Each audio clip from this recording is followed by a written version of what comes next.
Y'all not ready for this. I'ma tell y'all once. Allah's God. Muhammad is the messenger of God. You know what I'm talking about? It's something real right here. If you're not ready to listen, I need you to cut it off. But if you cut it off, you might not learn that from it. It's your girl, Miss Toy. Yeah, I love y'all. Come on, let's do it. Yeah, know how to block them now. You better read about her. You better look me up. Facebook or being about her. Know how to shut you down, cause I'm a clown with ya. Know how to be a leader, cause I'm a down sister. Ain't gotta eat you up, that's not my appetite. But I can speed you up and make you see the light. I got you mystified, cause I'm so dynamic. And they keep playing that song and you don't vibe with it. I'm just gonna stay up on them, I'll make them pay good. They'll know that it's that girl up out of Inglewood.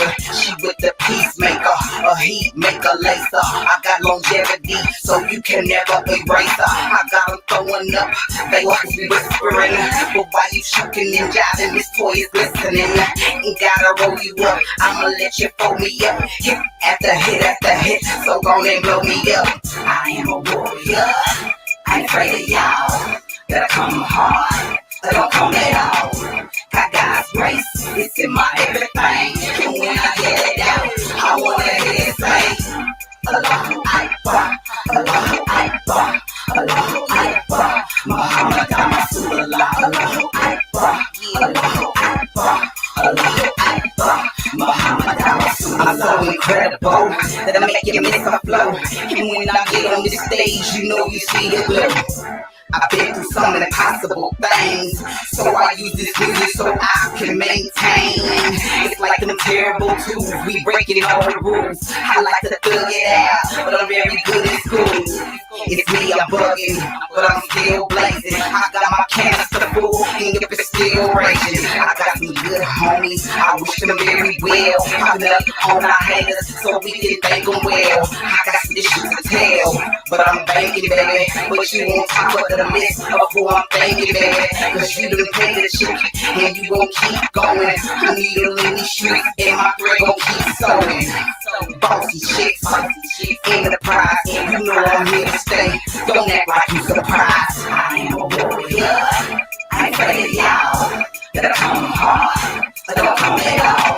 Got God's grace, it's in my everything. And when I get it out, I wanna hear it say Allahu Akbar, Allahu Akbar, Allahu Akbar, Muhammad Rasulullah, Allahu Akbar, Allahu Akbar, Allahu Akbar, Muhammad Rasulullah. DJ on the ones and twos, DJ on the ones and twos. You hear this here banging, won't you play this off of Uncle 2? Don't fake up, put her in rotation in your station. Interview your girl, we can reach across the nation. Bang up through the streets, NYC with ECD, ATL, H-Town, Cali, rock the bells in the heart in the south. Know what you talking about, Miss T.O.I. always turn the shit out. So sincere about this here, about to break it off. I'm about to shut you down, that's why I'm going off. Get a lot of prayers if I wanna take it that way. Keep them all up to date, I can make them compensate. Say the bull, pay to play. My poker face, my savage ways, get up paid every day.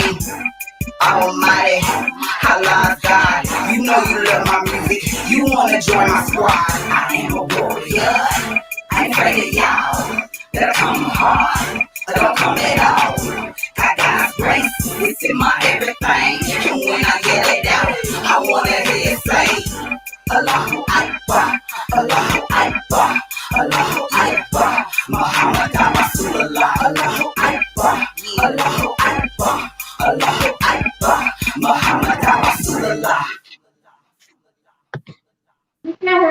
Yeah. Peace and paradise to all American Aborigines. Spring Chief holidays in the motherfucking building. Everybody doing this evening? Shout out to all the great ones tuned in. Everybody doing, man? Y'all see your boy out and about. Hey, man, that was Miss Toy. That was off a project. DP3. Yeah, that was Miss Toy. That was Warrior. And we calling all warriors. You know, warriors come out and play. Y'all remember the movie Warriors, right? You know what I'm saying? It was interesting in that movie that the brother um, had had so-called native attire on. So just to put that out there, you know what I'm saying? So peace to everybody in the chat room, man. Definitely appreciate the love and support we get, man. You already know. You already know my slogan, man. Love on me, man. Love on your back. Shout out to everybody, man. Hold on one second. But yeah, man. So we're gonna be having a discussion tonight, man. You know, and it was just like, you know, when I think about a warrior, right? You know what I'm saying? You know, I think about the immortal Steve Coker. You know what I'm saying?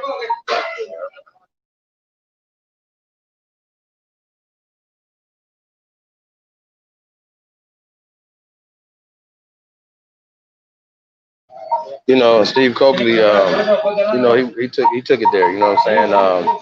You know, he poured our coattails to a lot of things.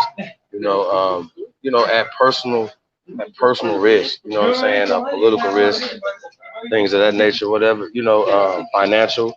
You know, he kind of was a master teacher when it comes to exposing the things that when we talk about the boule, we talk about the gatekeepers and things like that or whatever.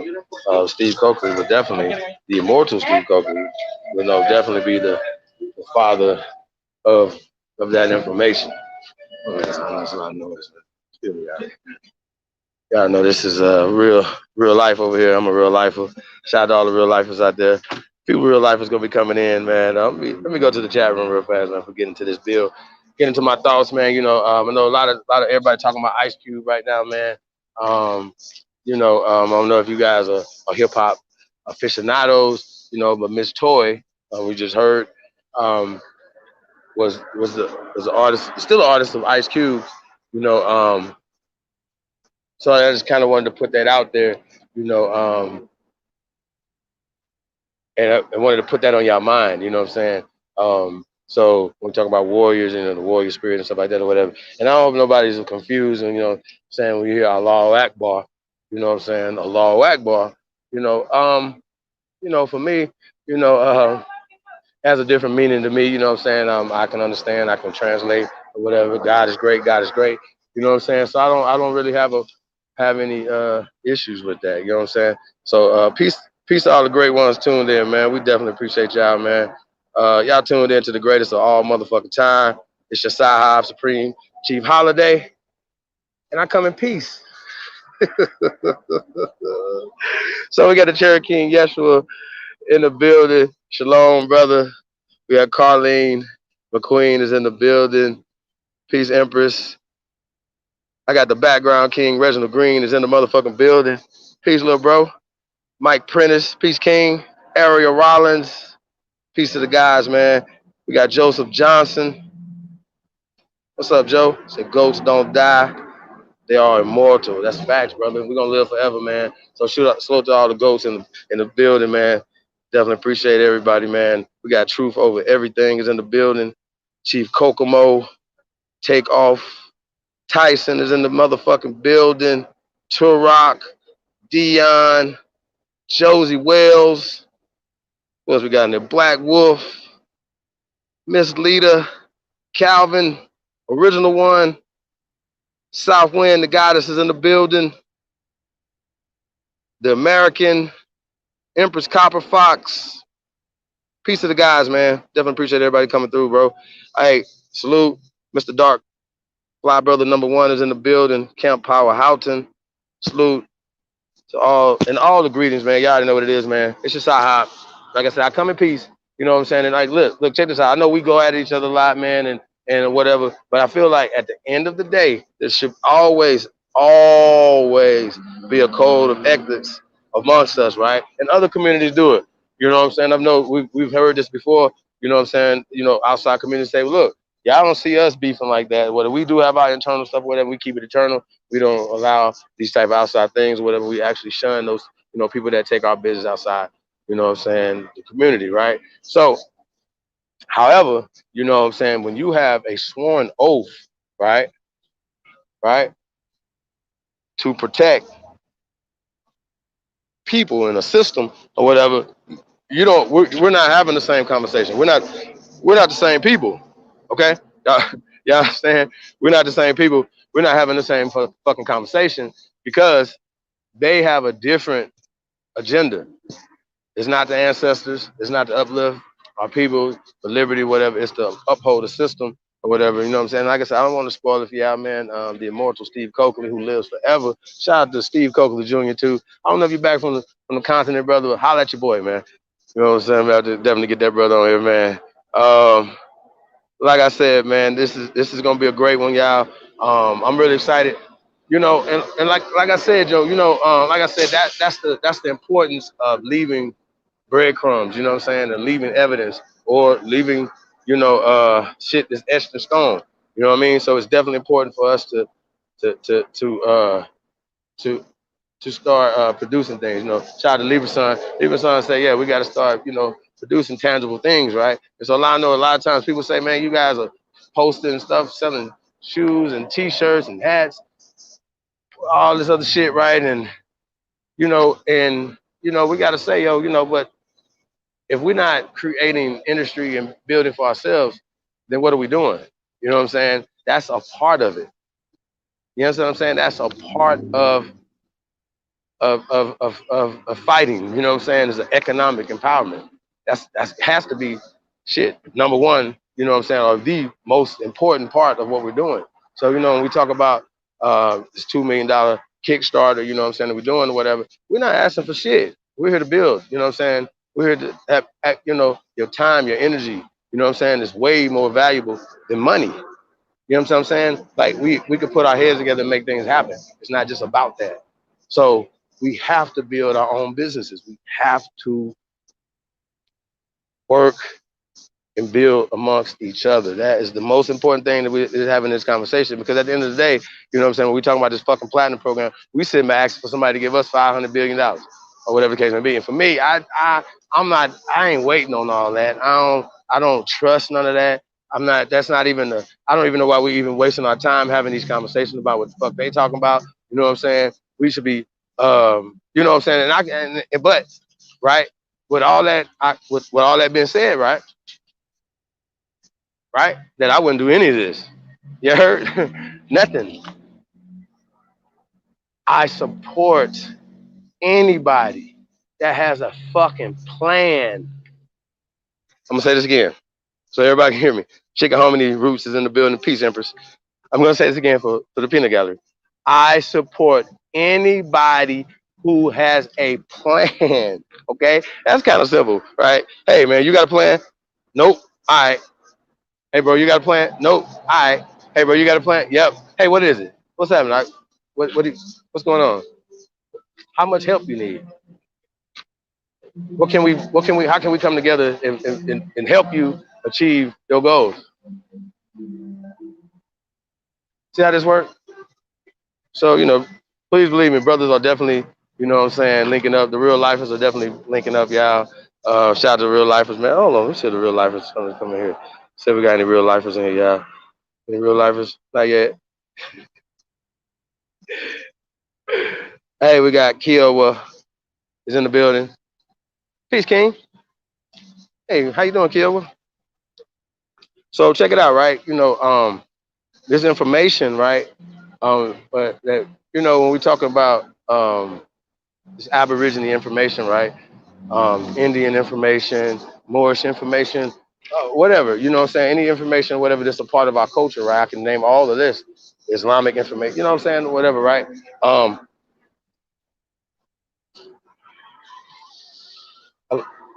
A lot of times the information starts to separate us, right? And that's a part of the plot to keep us all separated, you know what I'm saying? You could be the same people, but you have, even in the Hebrew Israelites, salute and shalom to my brothers, sisters that are Hebrew Israelites, right? But they even have different sects, and even within that paradigm, right? Same thing in Islam, same thing in Christianity, you know what I'm saying? And within all of those sects, right, everybody's separate and less power is happening, whatever. But guess who's getting all the power at the end of the day? Who's right? Who cashes in on the pain, on everything, who cashes in on their currency, right? So we all understand that at the end of the day, right?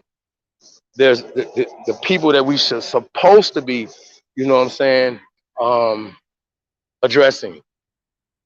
Those are people who should be addressing. So, for instance, I'm not gonna be addressing my brothers in the community, right? You're not the enemy. You know what I'm saying?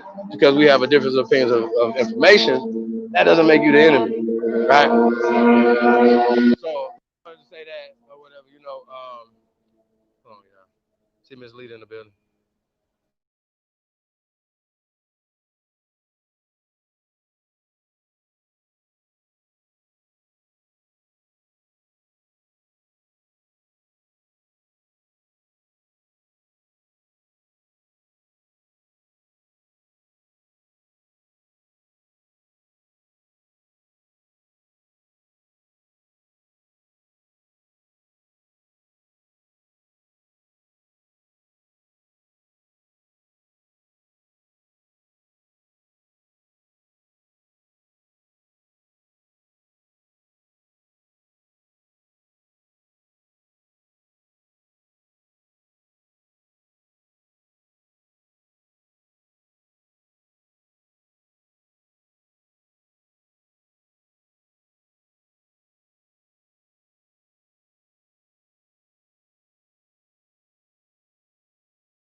I'm back, y'all. Sorry for the technical difficulties. Can I get some ones if y'all can hear me? Holy Bay. That's funny, dog. Hey, man, shout out to everybody. House of Nathan's in the building. Hey, we're going to put this video on real fast, y'all. And we'll come back on the other side. Shout out the brothers in by then. Say peace to everybody, man. Okay, I got y'all. So, yeah, hold on 1 second.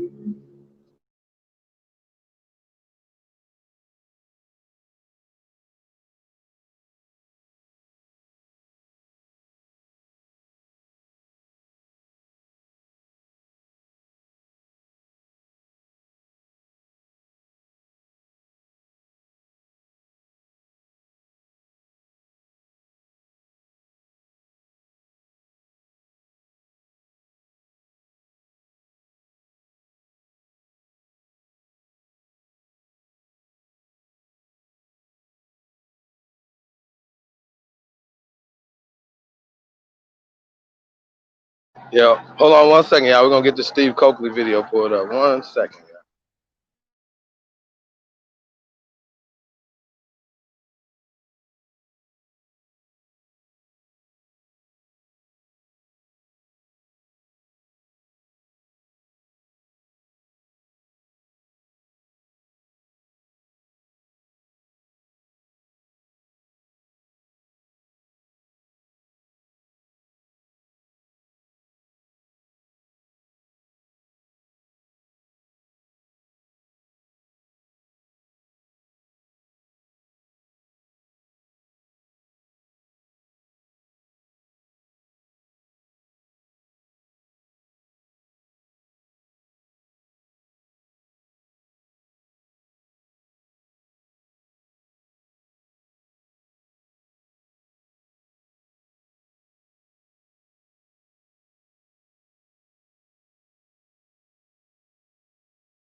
All right, fuck it. I'm back, y'all.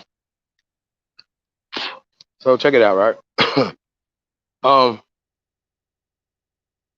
Man, they don't want this information to get out tonight, huh? Hey, shout out to Mike Prentice.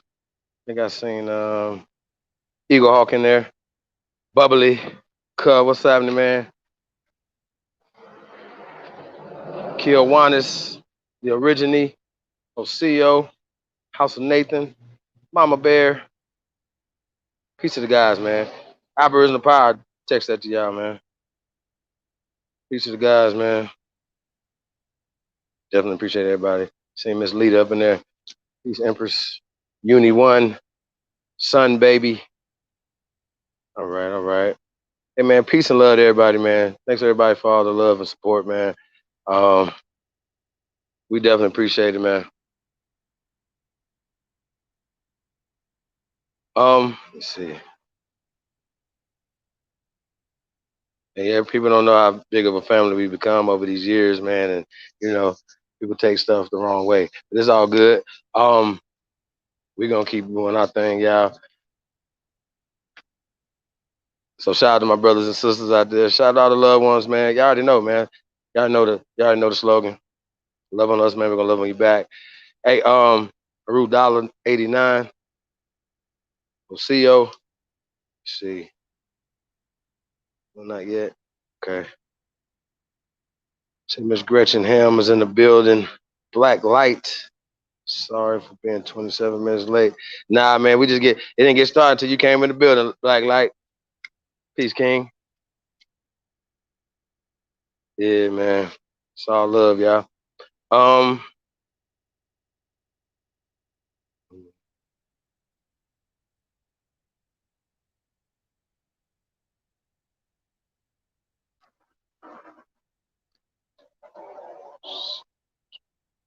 Captain America. What's up, Cap? JR Niji. So,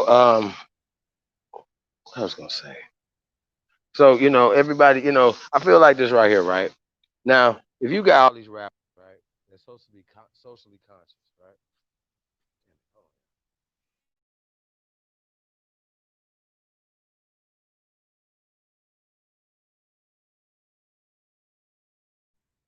And they're supposed to be socially conscious, right? Wouldn't you think that they will all be coming up right now, stepping up, speaking up for Ice Cube at this point right now? Wouldn't it be just irrelevant that they would be doing that right now? So I just think it's really interesting. See Libra's son, Miss Sylvia Williams, in the building. Piece of the gods. Oh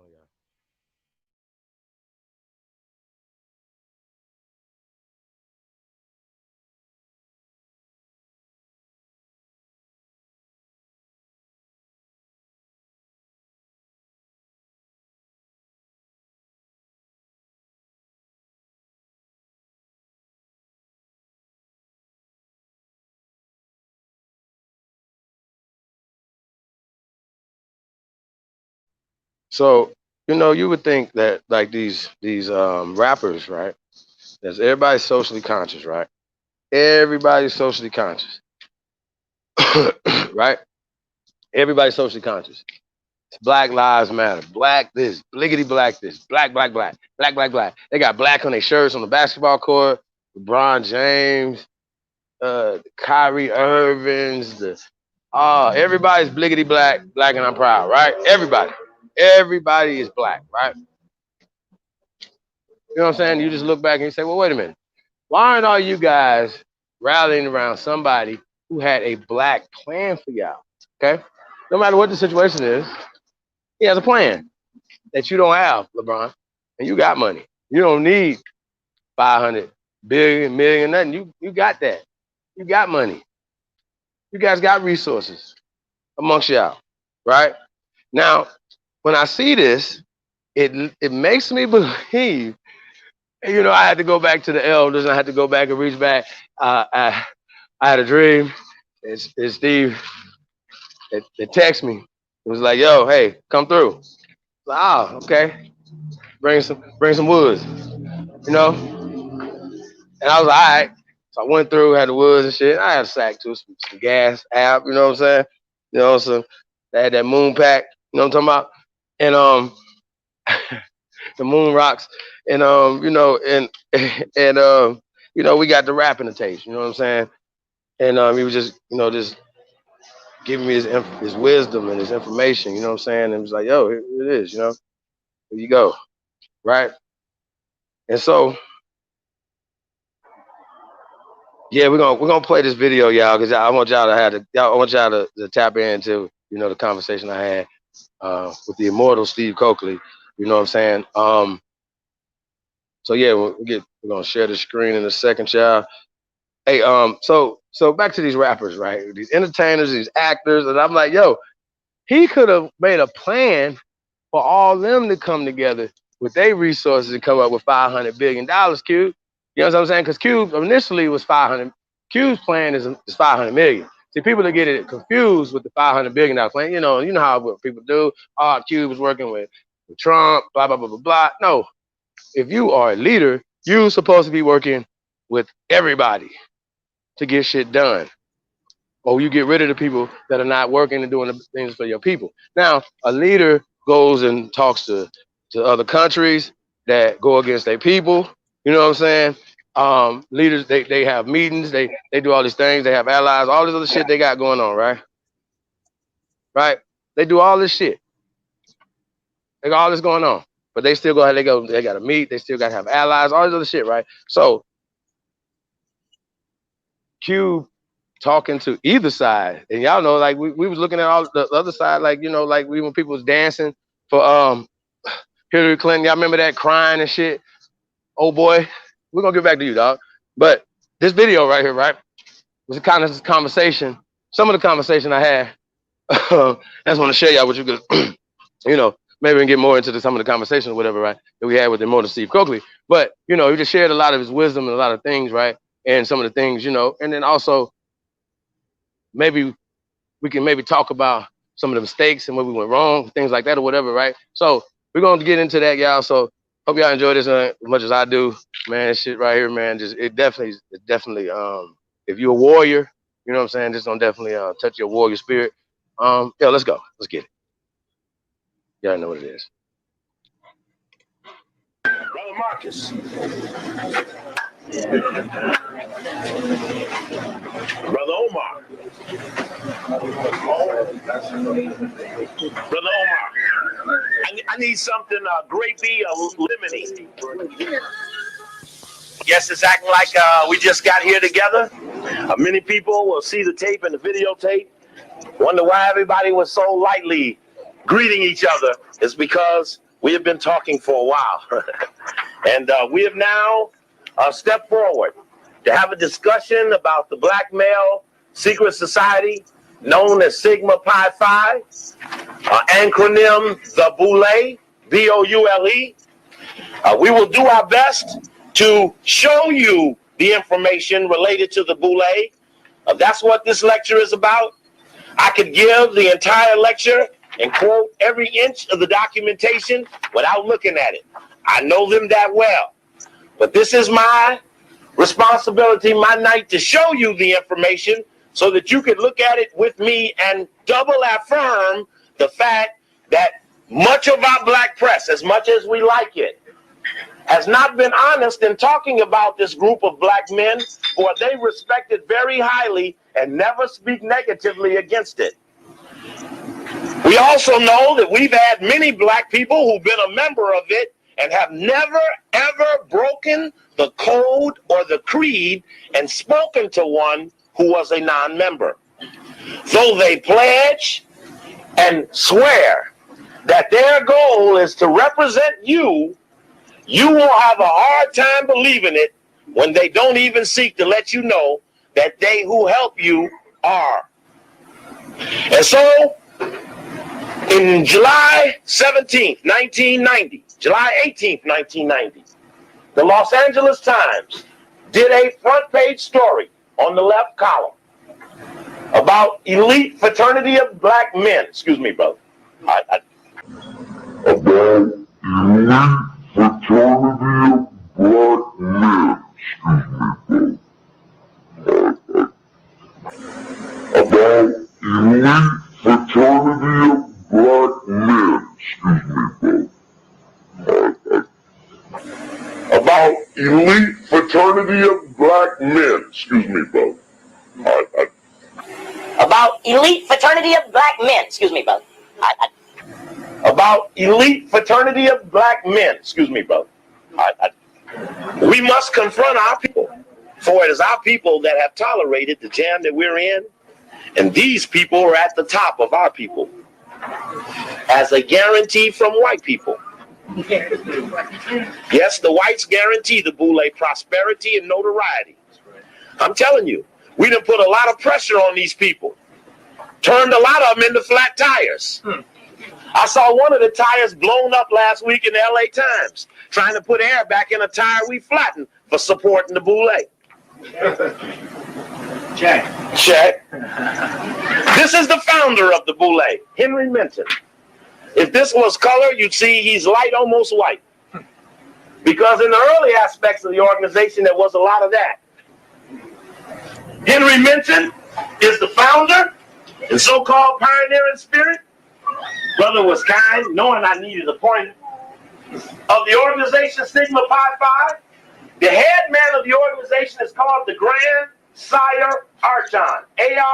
ARCHON is what a member is called after they have been inducted. They're an Archon. He was the Grand Poobah from 1908 to 1909.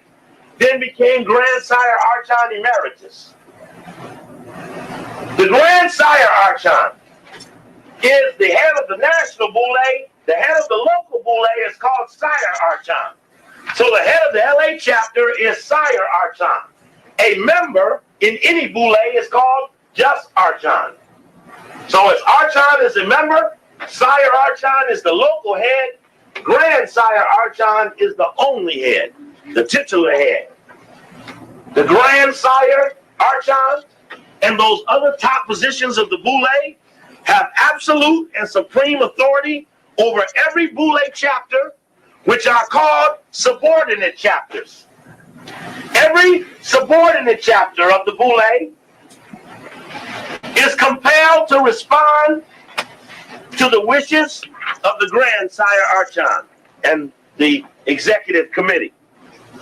This is a discussion about what Minton was thinking about in 1904 when he wanted to set up the organization. This is from the History of Sigma Pi Phi. That's the history book of the organization. The History of Sigma Pi Phi. It's written by an alpha named Charles Wesley, who wrote the history book for A-Phi-A as well. Didn't he? Didn't he? And then the alpha's here. And yes, okay, he did write it, yes. In that, he said, in summary, Minton wanted to create an organization which would partake, in his own words, of, quote, the tenets of Skull and Bones at Yale. Now, in the July 18th article on Skull and Bones, on the Boule in the LA Times, and I'm going to show you the original article that we first found on the subject, and I want to show you what it says, because in the article, you get the impression. I just want to, when they say Skull and Bones at Yale, that's what they're talking about. That's the logo for Skull and Bones at Yale. Now, who would want to be patterned after that? Because that doesn't look positive to me. Now, you're already a damn Greek. Now you done went and got some poison. So that's a double header. Okay, I'm looking for you this opening article. Here we go. This is a little hard to see when I'm up here, so it's a little difficult. Let me take this off. It's a little warm in here. It's even warmer up here. This is the original LA Times article. Everybody see that? Did you see that when it ran in 1990? You did see it. No, you didn't see it. What's the date on it? That's July 18th, 1990. Elite fraternity widens agenda of black men. This is the original article that came out on the Boule that we just casually discussed here at the Good Life, which led to this penetration. Because by the time Brother Oswald gets up and starts decodifying a little of that symbolism, you will see that we have in fact cracked a riddle that has contained our people.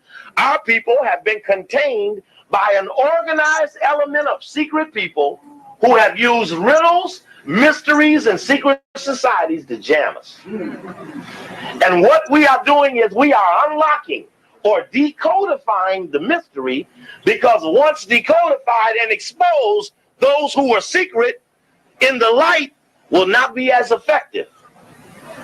which must be our goal since liberation is not theirs.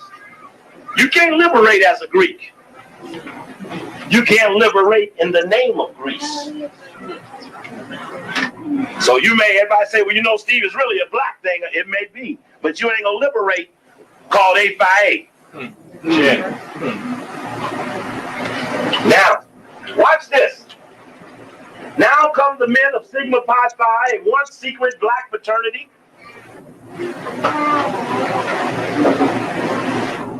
That celebrates the professional and material success of black men. Have we had much material success? Well, anyway, you can just see how they spend their time. They have every year, they have big picnics, big annual picnics every chapter. We need to find the park where the new chapter, the LA chapter meets at, because they're going to have a big picnic somewhere, preferably in the Greek neighborhood. We have to find where they're going to be at, so we can go to the picnic. Don't you want to go to the Boule picnic? Sure.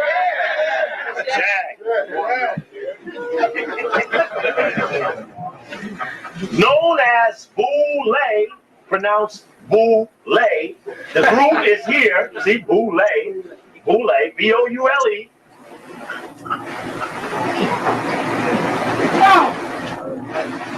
Known as the Boule, the group is here this week for its biennial meeting, and it's look at an agenda for the black male in the 90s.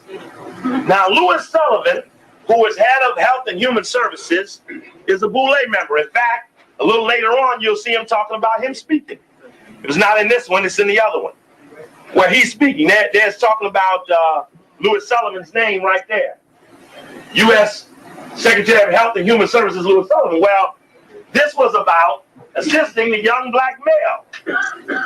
Says, I'm focusing more on social activism.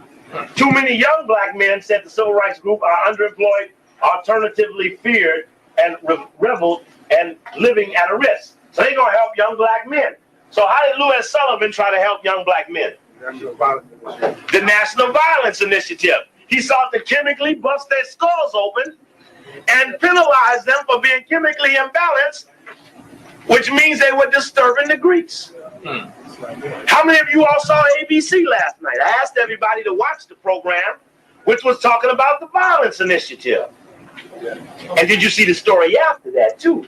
Which was just as deep. The sister from Chicago working for the Koreans, paid by the United Way. Just like we talked about on the radio. And there was a white man saying that we're not going to let certain prisoners out of jail until we prove they're chemically balanced. Now you imagine you done your time and a motherfucker telling you 40 degrees off balance. Oh, brother, this is deep. This sounds funny, but if we don't get together and kick some ass, they're gonna cut all us open. We all gonna be walking around like this here. We act a little like this now, only we do the bunking. Now, watch this. Watch this. Watch this. This I thought was interesting. Almost sounds accidental. Like Yale Skull and Bones, secret society to which George Bush belongs, the Boule has been criticized by some as a social anachronism and has challenged members to change its image. Like Yale Skull and Bones secret society. You see, when you hear that, that almost sounds like it's probably like Yale Skull and Bones. But then when you actually see that it isn't just like it, it was made like it. You see what she did? You see how the article kind of hid the fact that it was pledged to be like Skull and Bones at Yale. See, like Yale Skull and Bones, it doesn't say patterned off of or vowed on the tenets of. It doesn't affirm it as well as we found it when we got the damn book. You see, someone said, well, brother, now we got the article. What more will we need to look for? Is that once someone that we don't like writes something, we know there are 10 times more things there once we get it. Anybody that looked at anything, I try to look over it because my eyes look for different things. And all of these people together. Now, I must tell the story again for the record, for those who don't know. I lectured at Morgan State. I left here in Los Angeles, went to Morgan State in Baltimore, gave a lecture. fact, Christian Gregory, who was just in the jet, Dick Gregory's son, was the head of the student government there, brought me there to Morgan State. I did the little piece on the Boule. A sister in the audience heard the lecture, went to her teacher, who was asking her to write a term paper. She said, I'm going to write it on the Boule and Skull and Bones, because I heard the guy mention it at the lecture hall. And he said, well, I'm in the Boule. I can't wait to see it. He asked to take her to lunch. She's a very nice-looking sister. He asked to take her to lunch. She called me up. I come back to L.A. She called me here in L.A. at the hotel. Asked me what should she do. I asked her if she could have lunch with him without lifting up her skirt. Because that's what the Boule wanted. Wanted the Boule.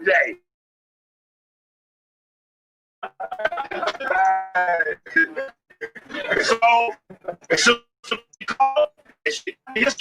book, which has a huge blue cover. It's blue. Covers the blue and white. It's a big blue color. We know blue as the color that represents the lower lodges of Freemasonry. Those are the blue lodges, the 1, 2, 3 lodges. And we know the tenet that holds the blue lodge together is the code of silence.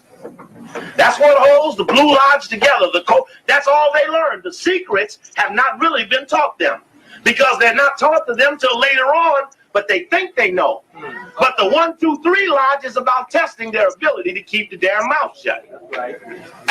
All right, give me a check on that. Yeah. That's why the United Nations is called the Blue Helmets. That's right. That's why the police are the men in blue, or the blue lights. Check. Because that's what they, and that's why their organization is called the Fraternal Order of Police.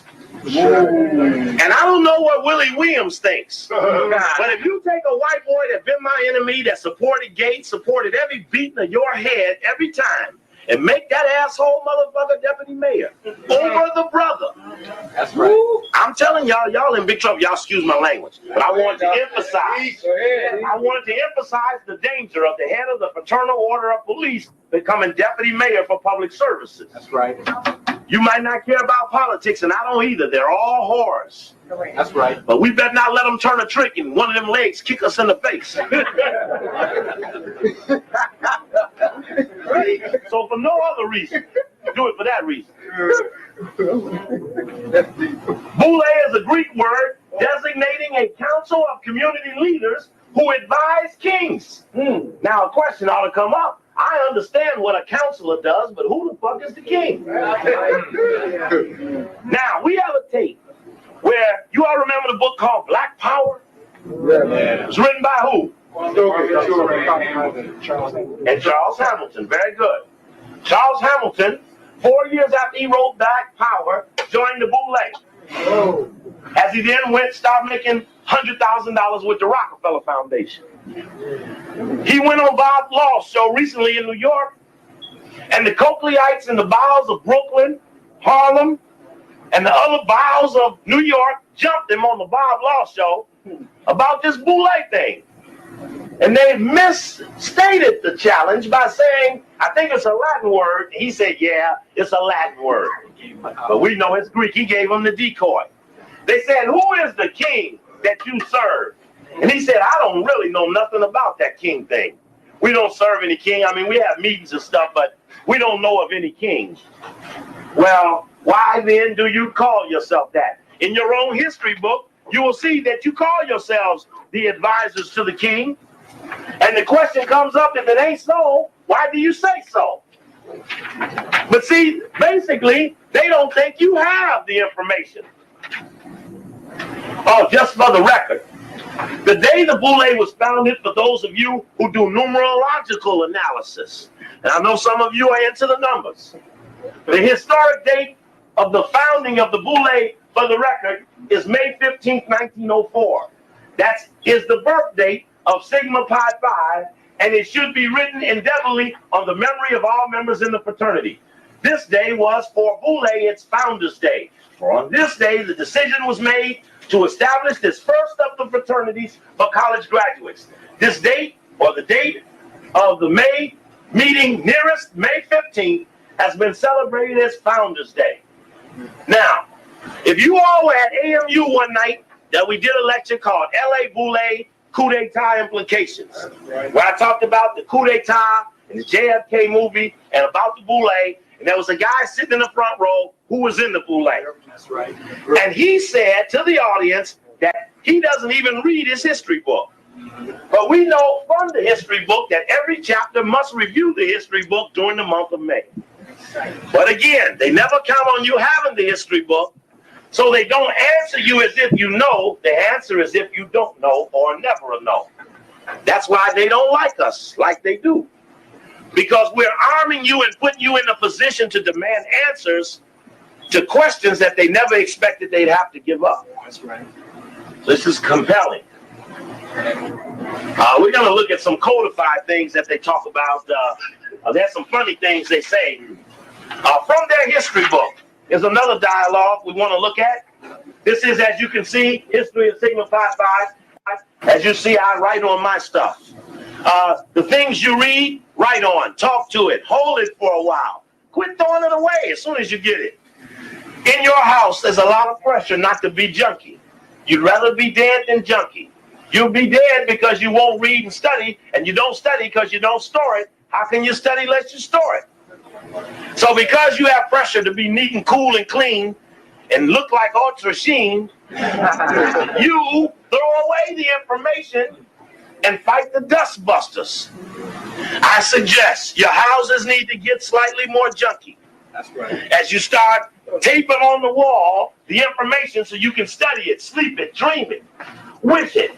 Pray for the right that you're given the axe the night we have to slay Goliath's head. Pray you get a slash. That's right. Your children are going to ask you, Mama, Daddy, where were you when the liberation came down? Were you in on the victory? That's right. Have something to tell your children. Check. Page 38 of the history book. In the building of the organizational plan. See, what was the niggas thinking about? That's what was the niggas thinking? Because you gonna sit up in 1904, just got your ass whipped in Reconstruction, just had Africa divided up before your very eyes, colonialized up the butt, just after the fake emancipation, Civil War, slavery, some still in slavery. You can't pee in a white toilet, you can't eat in a white restaurant. This is fucking 54 years before Rosa Parks.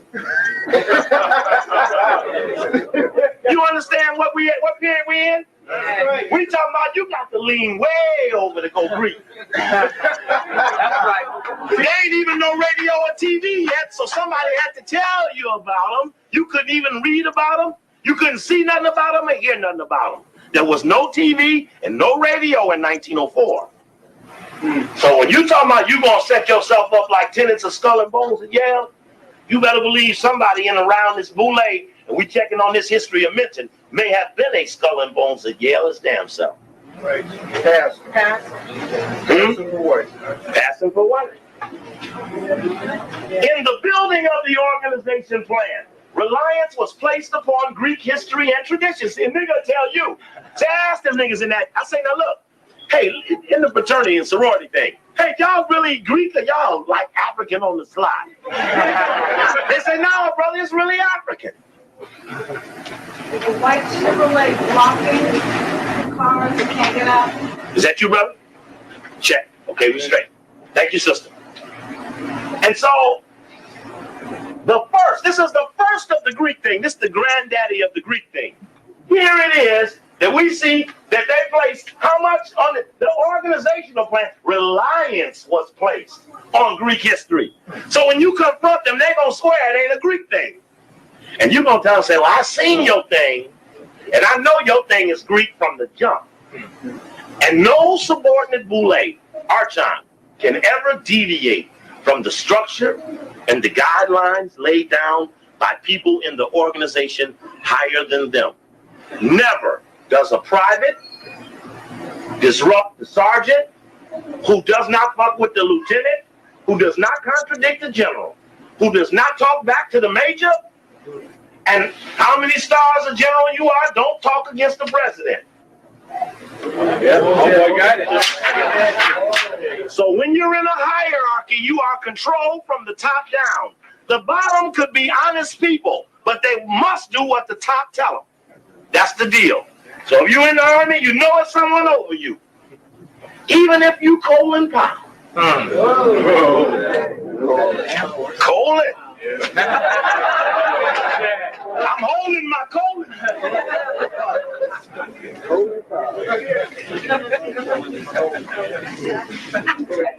Come on, bro. Okay. Oh, you know what, bro? Anyway, I'm gonna need some of your water. Okay. Let's see if I can tighten that up a little bit. Okay. The reasons for this action are not difficult to discover, for it was well known that the study of Greek civilization was basic to an acquaintance with Western civilization. Which means, what do that say?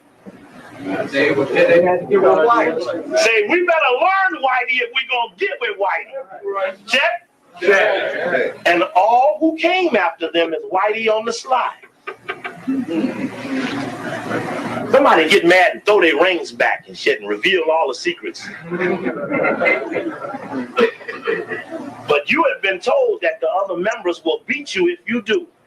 And I tell you now, if one of you break away from them funky fake Greek organizations and someone even threatens you, please tell me, we will show them the law. That's right. The law.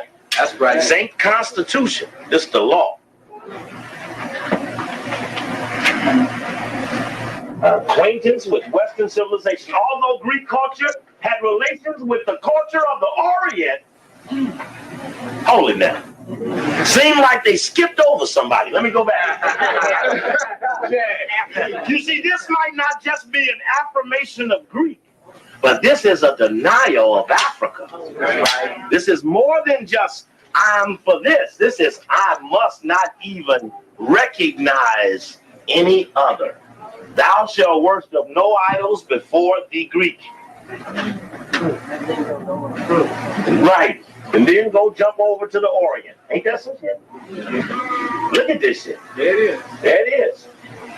Let me go back. The reasons for this action are not difficult to discover, for it is known that the study of Greek civilization was basic to an acquaintance with Western civilization, although Greek culture had relations with the culture of the Orient.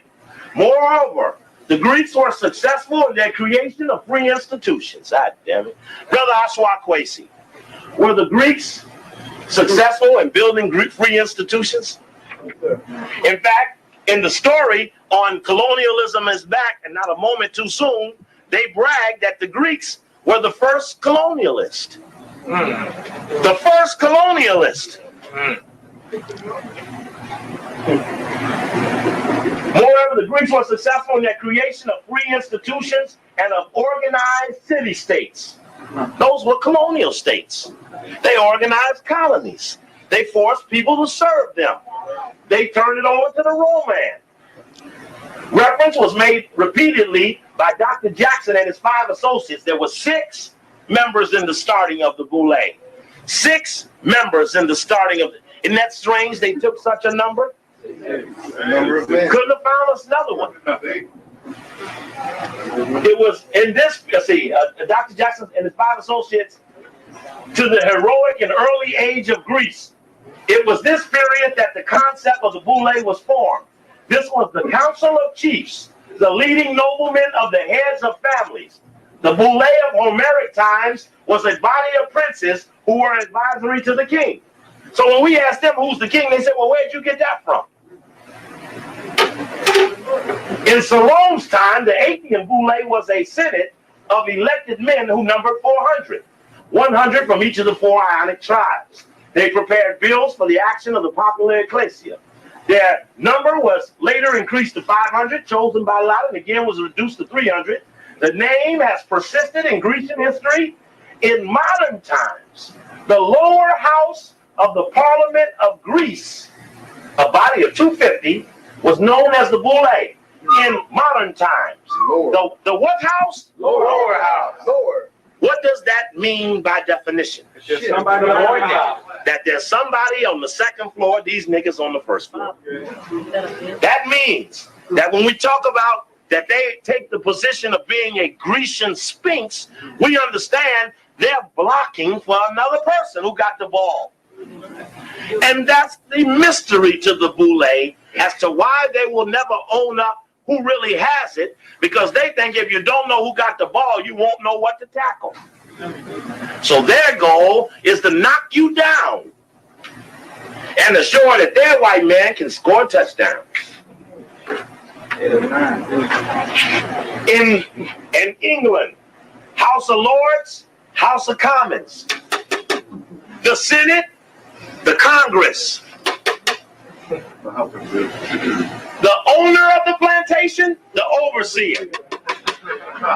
Understand this. Understand.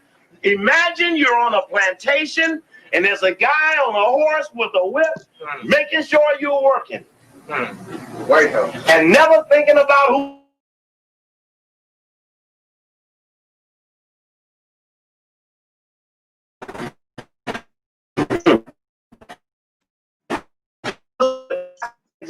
Which they're passing review. We know that in Southern homes to Yale, when you do your initiation, you have to lay in a coffin butt naked. And you have to talk about your past.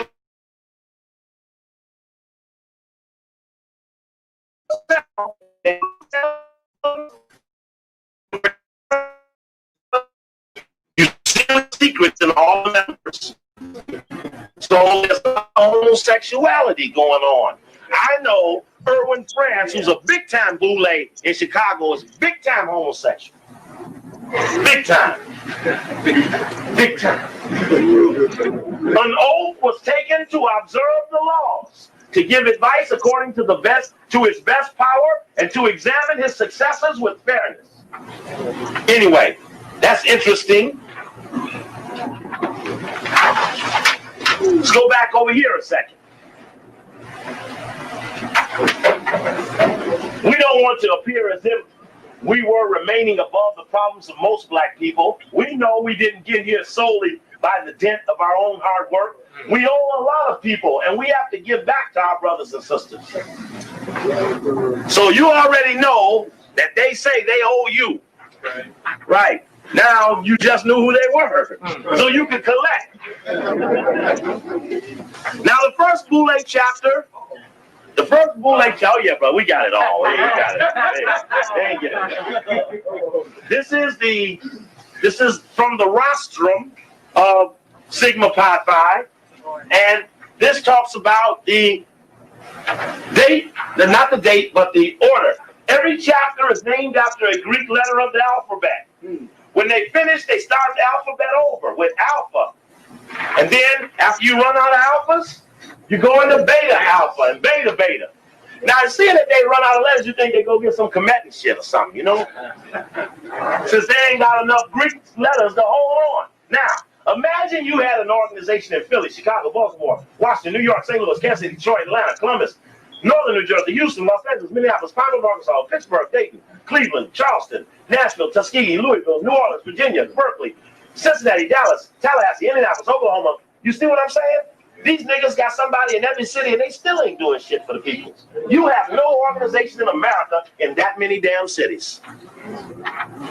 But now you got 3,000 of the wealthiest black men of your race aligned in every city, including Liberia, Monrovia. And don't bust a grape. If one boule in every one of them cities told on a white man, you'd be in better shape. First chapter was Philadelphia. It started in 1904 in Philadelphia. Second chapter, Chicago. Daniel Hale Williams, first man to do a heart surgery. He was one of the founding members of the Chicago Boule. Percy Julian, T.K. Lawless, many of famous doctors were also Boule members. Third chapter started in Baltimore, the Carey family. Anybody from Baltimore, you know about the Careys and Carringtons. Fourth chapter went to Memphis, Tennessee. Fifth chapter was Washington, D.C. Carter G. Woodson, Ernest Just, Elaine Locke. Carter G. Woodson evolved.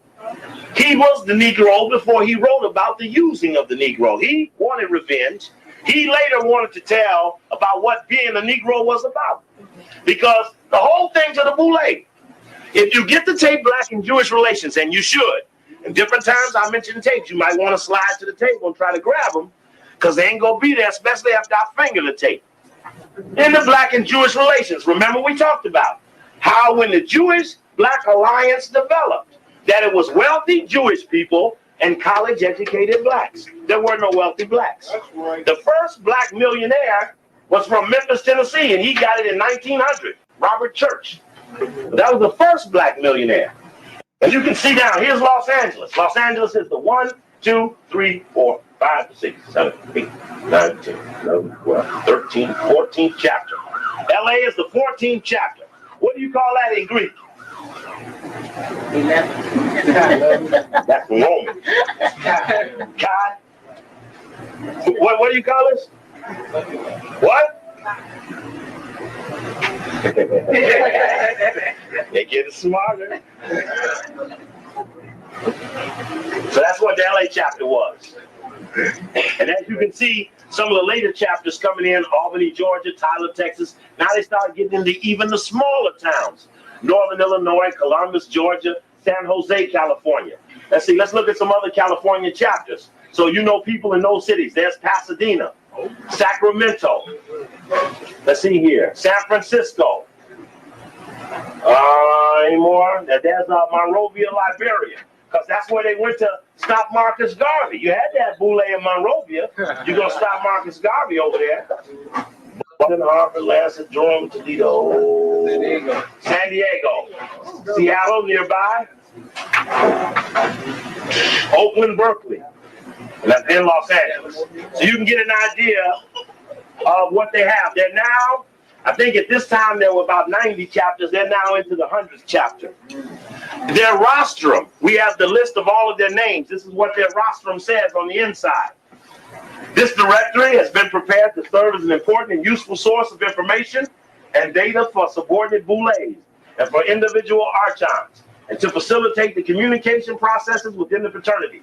It is for the exclusive use of the members of Sigma Pi Phi fraternity, and it is not for public scrutiny. It is not to be duplicated whole or in part for distribution outside the fraternity. Sigma Pi Phi ended 1990 with a total of 3,245 members and 94 subordinate boules. It talks about recent chapters bringing in. So remember, you're hearing not because they wanted to. Somebody says, well, how could they be so bad? They've never been secret. When you can look at their list of names, they tell you.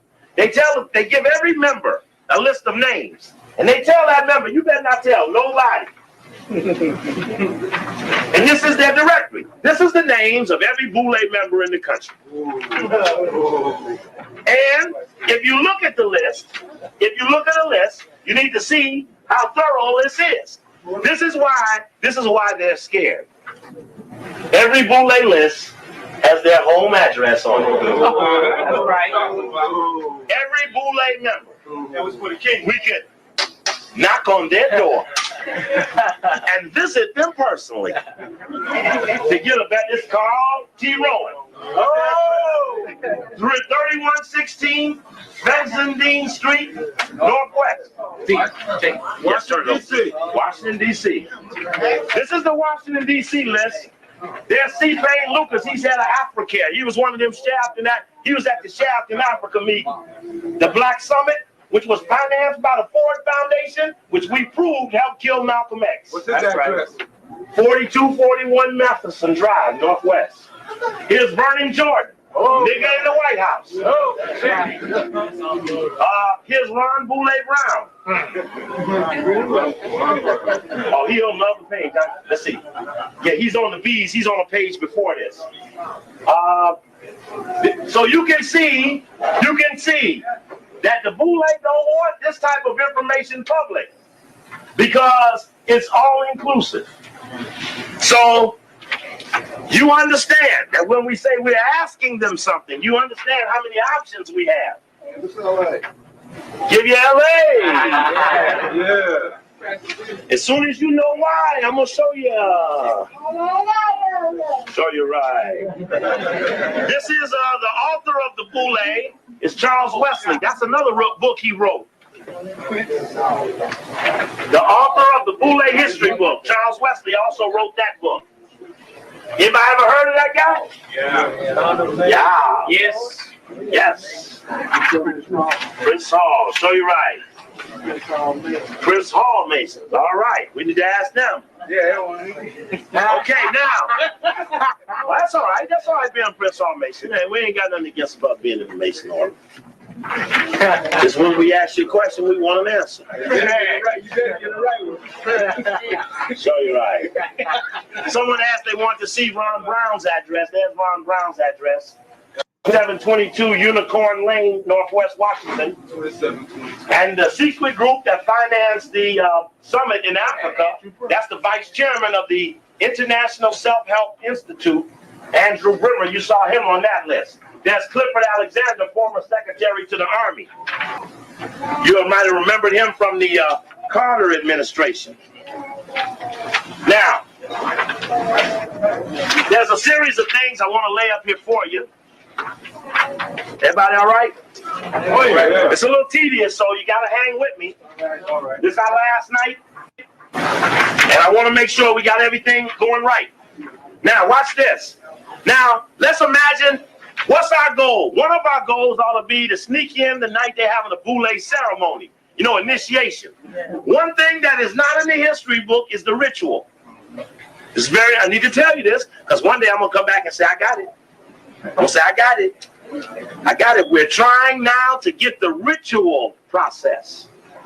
You can see here, there's a clue to something about the ritual here. Riding the hump. Oh, we're going to check it. Getting the goat, huh? Getting the hump.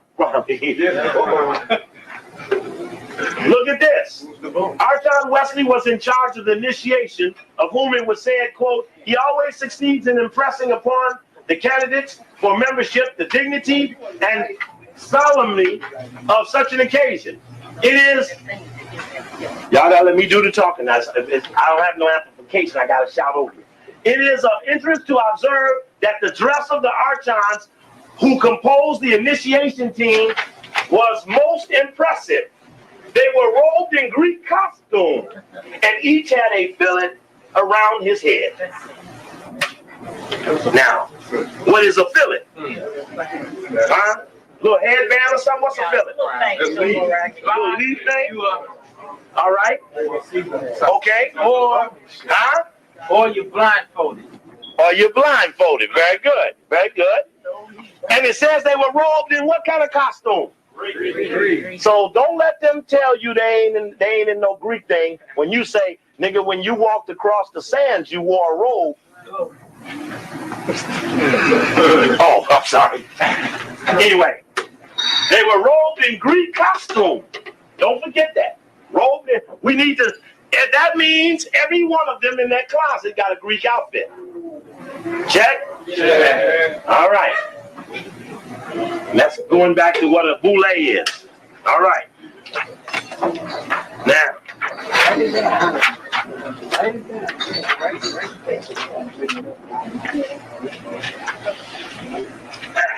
here is the cover of the history book.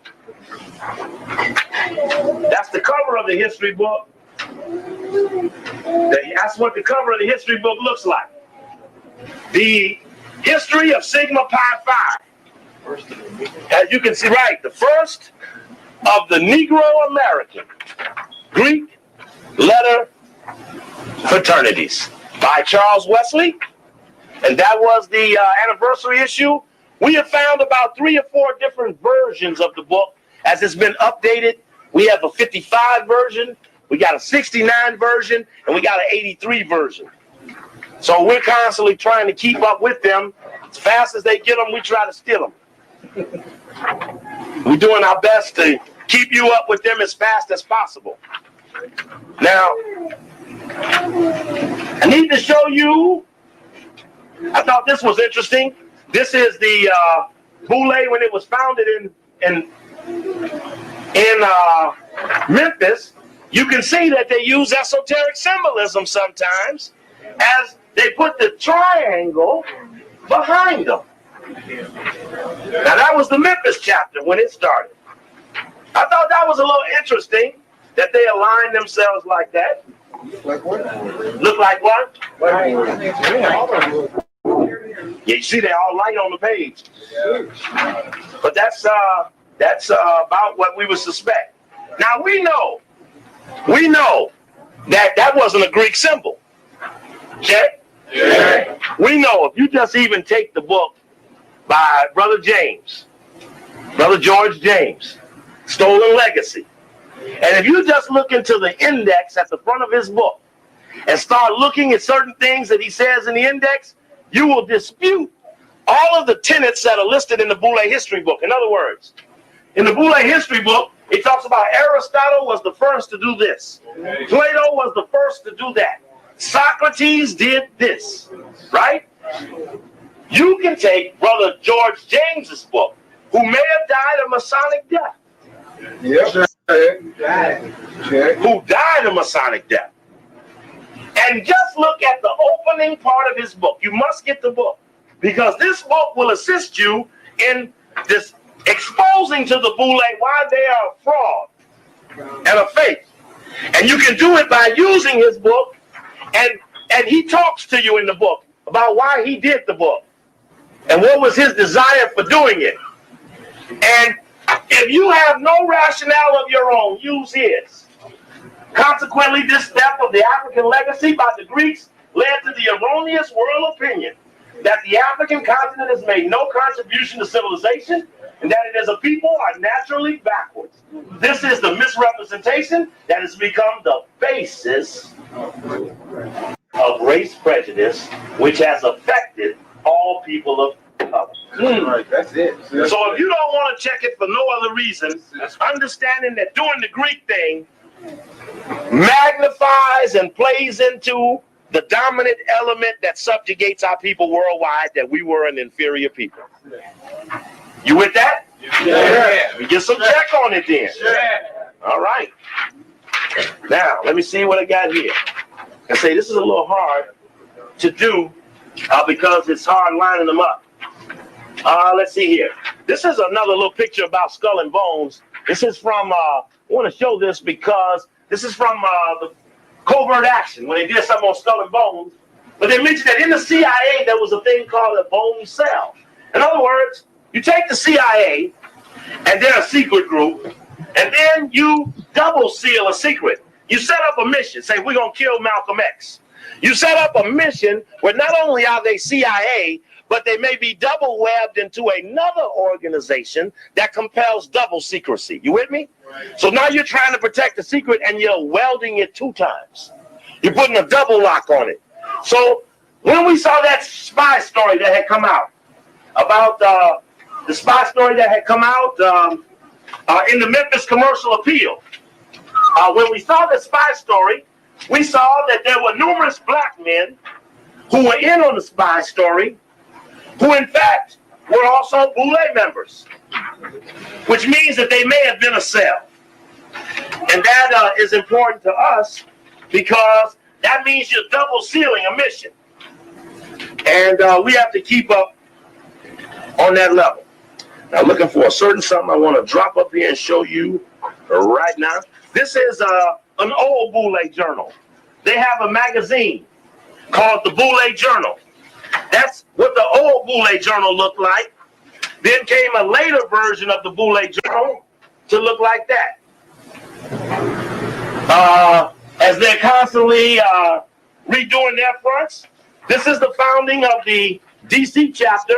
Some of those names, if anybody's in here on Omega, you'll see Ernest Just, Carter G. Woodson, E. French Tyson, E.C. Williams, Garnett Wilkerson, Milton Francis, John Francis, Kelly Miller, Charles West, Ernest Just, James Cobb, Robert Terrell, Roscoe Bruce, Fonzo. Just every chapter usually has a picture in the history book like this of the members when they formed that chapter.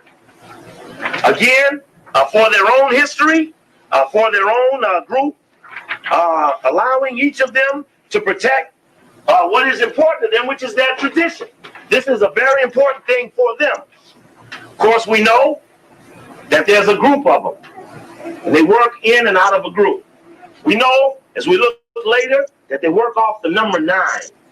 That the 9 number includes the 4 male and the 4 female, which in fact gives us a clue that it's a package deal. That we could not just be against one, we had to be against all, because they all were hooked together. and that no one was any separate from the other. Let's see here. Here's a eulogy to Charles Wesley, who wrote the history book. In this eulogy to Charles Wesley, we learned several things about the Boule, which we had not learned in the past. This was quite an accident. In fact, let me just slip this up ahead of you. This was the story from the Memphis Commercial Appeal, the Army's Black Spy Network. That was a story you all might have heard about it on KPFK. Somebody read it out to you. Army's Black Spy Network dates back to 1917. I'm not going to spend all night showing this, but here, right here, Baker's special assistant was Emmett Scott. Newton Baker says here, the spy system that would question the loyalties of Black Americans for generations began May 3rd, 1917. That day, Secretary of War Newton D. Baker ordered Von Demon to crank up the department's sleepy military intelligence division. Newton Baker had a special assistant's name was Emmett Scott. Emmett Scott became the grandsire Archon of the Boule. Robert Fulton, Booker T. Washington's successor at Tuskegee Institute, came aboard, as did C.V. Ronan of Nashville, who sent Loving, who will work for DeMond, a list of potential Black informants and troublemakers. So we're looking at 4 Boule men who in the early 1900s were locked into a story that really came out about Martin King. The key to the story was that when we investigated the names, we found out they were Boule members. I bring that up in collaboration with the earlier shot I showed of the cell of Skull and Bones at Yale, because they then began to depend upon the Boule to identify people around the country, which is very interesting because that meant that you could be fingered unjustly. Wouldn't it be some old Boule come up and fingered you as a troublemaker? This is a modern day Boule Journal, the inner sleeve of the Boule Journal, listing the officers of the Grand Boule. I think I'll use this as a chance to show you what the officers are, what positions are in the Boule. I'm not good at saying Greek, so you have to bear with me as I read what their Greek name is. See, this was the Grandsire Archon. This was the immediate past Grandsire Archon. This is the Grandsire Archon-elect, who just resigned as a new guy now. This was the Grand Grammateus. That's the next position of the Grandsire Archon. Then the position is Grand, how do you say that? Grand Thesaurus. Okay? I ain't good at Greek, so I ain't gonna be able to do it good. This was a guy who became school superintendent in Chicago. Dr. Matthew G. Carter, he was the Grand Grafter. This guy was the Grand Leading Archon. This guy is the Grand Lecturing Archon. The next guy is the Chairman of the Committee on Audit and Budget.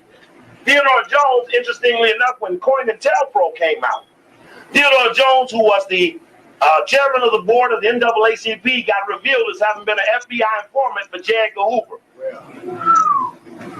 He was always, for many years, the treasurer of the Boule, and between 84 and 86, he was the Grandsire Archon of the Boule. The chairman of the Social Action Committee, chairman of the Constitution Committee. So those are some of the positions that make up Boule. And we be up on that, basing it on, in fact, here are the current Boule leadership disappeared. See, if you don't know the names or aren't familiar with it, they can put it right in front of you and you wouldn't notice it. This is the Society World page of Jet Magazine, August 10th, 1992. It's hidden right in the middle of the story. Well, there we go. It's right up top. Cocktail chit chat. When the 41st Grand Boule of Sigma Pi Phi fraternity convened at the Plush, they always brag about how plush or how prestigious their location is. Westin Crown Center Hotel in Kansas City, immediate past Grandsire Archon Benjamin Major of Oakland, California, passed the gavel to the new Grandsire Archon Hugh D. Perkins of Baton Rouge. Anybody know him? Or know of him? I'd like to know what he does. African Americans working together for progress. It's like I can go with you but not know you. I will marry you but never met you. Was the theme of the Boulets? Was the theme of the Boulay. Roy Roberts, manufacturing manager of General Motors Corporation, Flint Automotive Division, was the dynamic keynote speaker. An evening dinner lecture of the history of Kansas City jazz at an enjoyable picnic where more than 784 Archons and their families feasted on some of the delectable Gage's and Son barbecue. Can we get some pictures of that Boulay eating them bones? Were among the Boulay highlights, accolades were heaped upon the General Chairman Elmer Jackson Jr. and his state of Boulay, Kansas City, Archons and the Archhouses. A Boulay wife is called an Archhouser. And when a Boulay member dies, his Boulay pin has to be given to the wife to be buried in his grave with him. It has to be buried in his coffin. To get into Boulay, a person has to get into the Boulay, a person has to recommend you. Your name is taken to a Boulay committee. The committee investigates your history. Having investigated your history, they have a vote recommending you for membership or not. Then you are approached and asked. In other words, thousands may be investigated and never initiated. You understand that? Yes, in fact, here's let me see here some Boulay song. Boulay is steeped in symbolism. Here's a picture of Emmett Scott, who I showed you on that article, as he became the grandsire Archon at the meeting that was held in Los Angeles in 1941. And I said, as I mentioned earlier, isn't it strange that the Boulay meets in Los Angeles and meets up at the Greek Theater in Griffin Park? And I went up there after the radio show the other day and looked at the symbolism up in Griffin Park and at the Greek Theater and at that Manly Palmer Hall location that sits down another one of those streets, Manly Palmer Hall, who was a big-time Masonic writer. And there's a ton of symbolism hidden in and around those areas. And soon we'll get it on videotape and share it with you. Some of the things we saw that we went around on that little escapade there up in the mountain. Selection of Emmett Scott as grandsire Archon was one of the singular events of the Sigma Pi Phi's history, which had significance for its war relationships during these years. Archon Scott had served during World War I at the years 1917 to 1919 as Special Assistant to Secretary of War Newton Baker.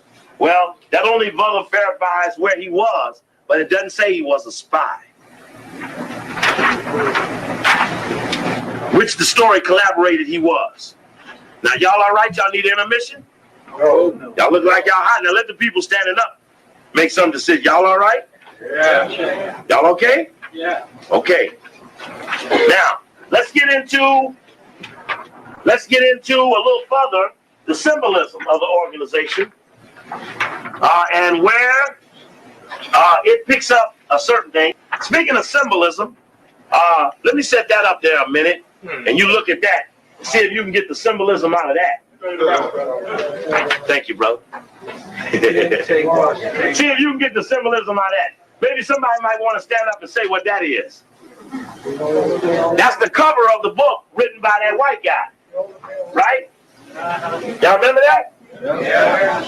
What's that other picture up there? Skull and bone. What's that at the feet?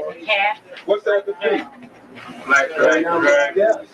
Some black dragons biting at Clinton's feet. Clinton is on what? White horse. And what did it say would happen when the white horse came? Yeah. Yeah, hey, check. Yeah. Now, how much do they need to tell us before we know what they mean? No. Do we need to say any more? No. So that's the climate under which we operate. What is that? Here's what they call a boule song. Listen to this. Let me take a sip here. See. Give me a 1 and a 2. 1 and a 2.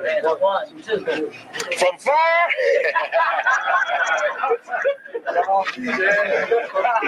So you're right. Thank you, brother. I appreciate you. Thank you. From far and near, you've traveled here over rough and rocky road to reach the open portals of Sigma Pi Phi blessed abode. Our hearts, our homes to you belong, and glad we are that you have come to share our fellowship song, to share our fellowship song. Each Archon who has dared to taste of the cup that threatened death, dear Sigma Pi Phi will defend with his life and dying breath. Should any for a Greek assail, his cunning words shall not avail. Our ears are deaf to envy's tale, even deaf to envy's tale. You hear that? They're saying y'all gonna jam us for being a Greek, and we're telling you now we can't hear this shit. And we won't listen to this shit, because we'll defend what we are to the death. Long as you call a decision, I'll bring you the game. I'm going to read that again, because there's symbolism in here that we have yet to fully decodify. It says, each Archon who has dared to taste of the cup that threatened death. In the ritual, they must use some cup with some liquid to symbolize something. And say, you tell, that's poison in the cup. Dear Sigma Pi Phi will defend with his life and dying breath. Should any for a Greek assail, they put Greek in quotation marks. Should any for a Greek assail, his cunning words shall not avail. Our ears are deaf to envy's tale, even deaf to envy's tale. Though elsewhere bickerings annoy, here at least are peace and joy. Where friendships built on faith abound, strife and discord near are found. Then drink together, Archons dear, the cup of fellowship and cheer.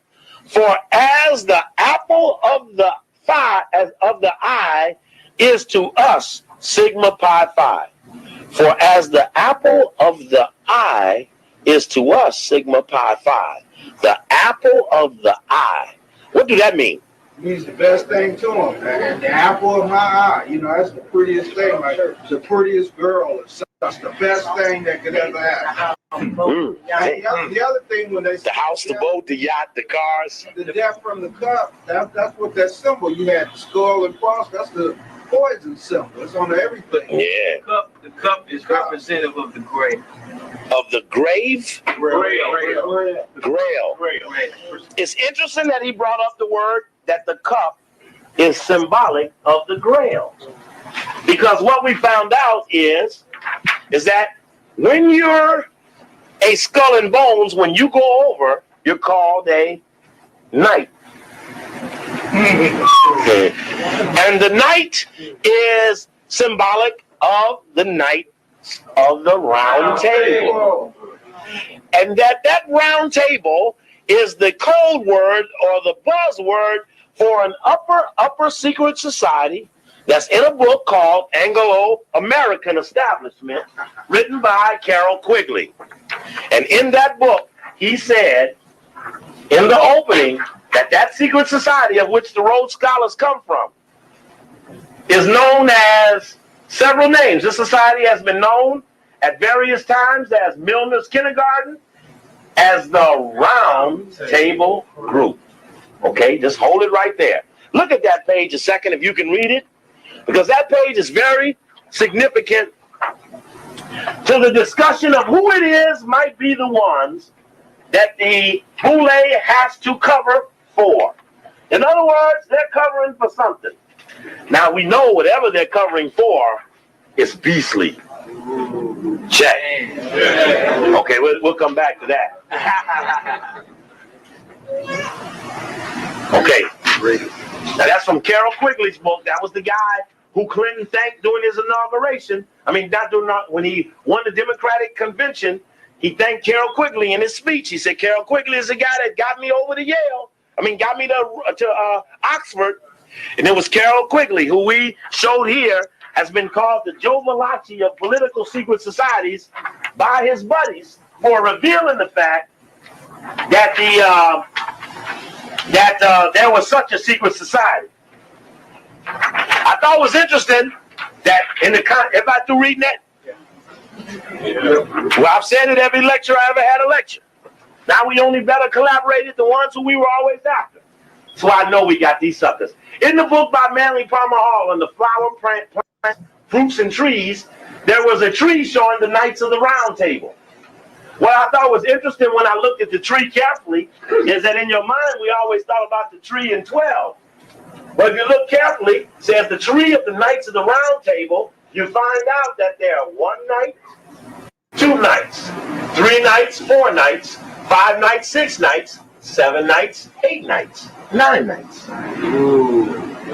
Those 9 represent the symbolic 9 that's used in the Grecian Sphinx, which we'll be talking about shortly.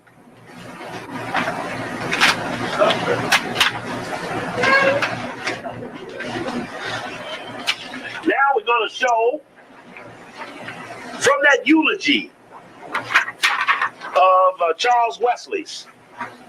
In that same book, that same night, we found this in tribute to Wesley. Look carefully at the wordage. I'll give you a second to read it. Table round.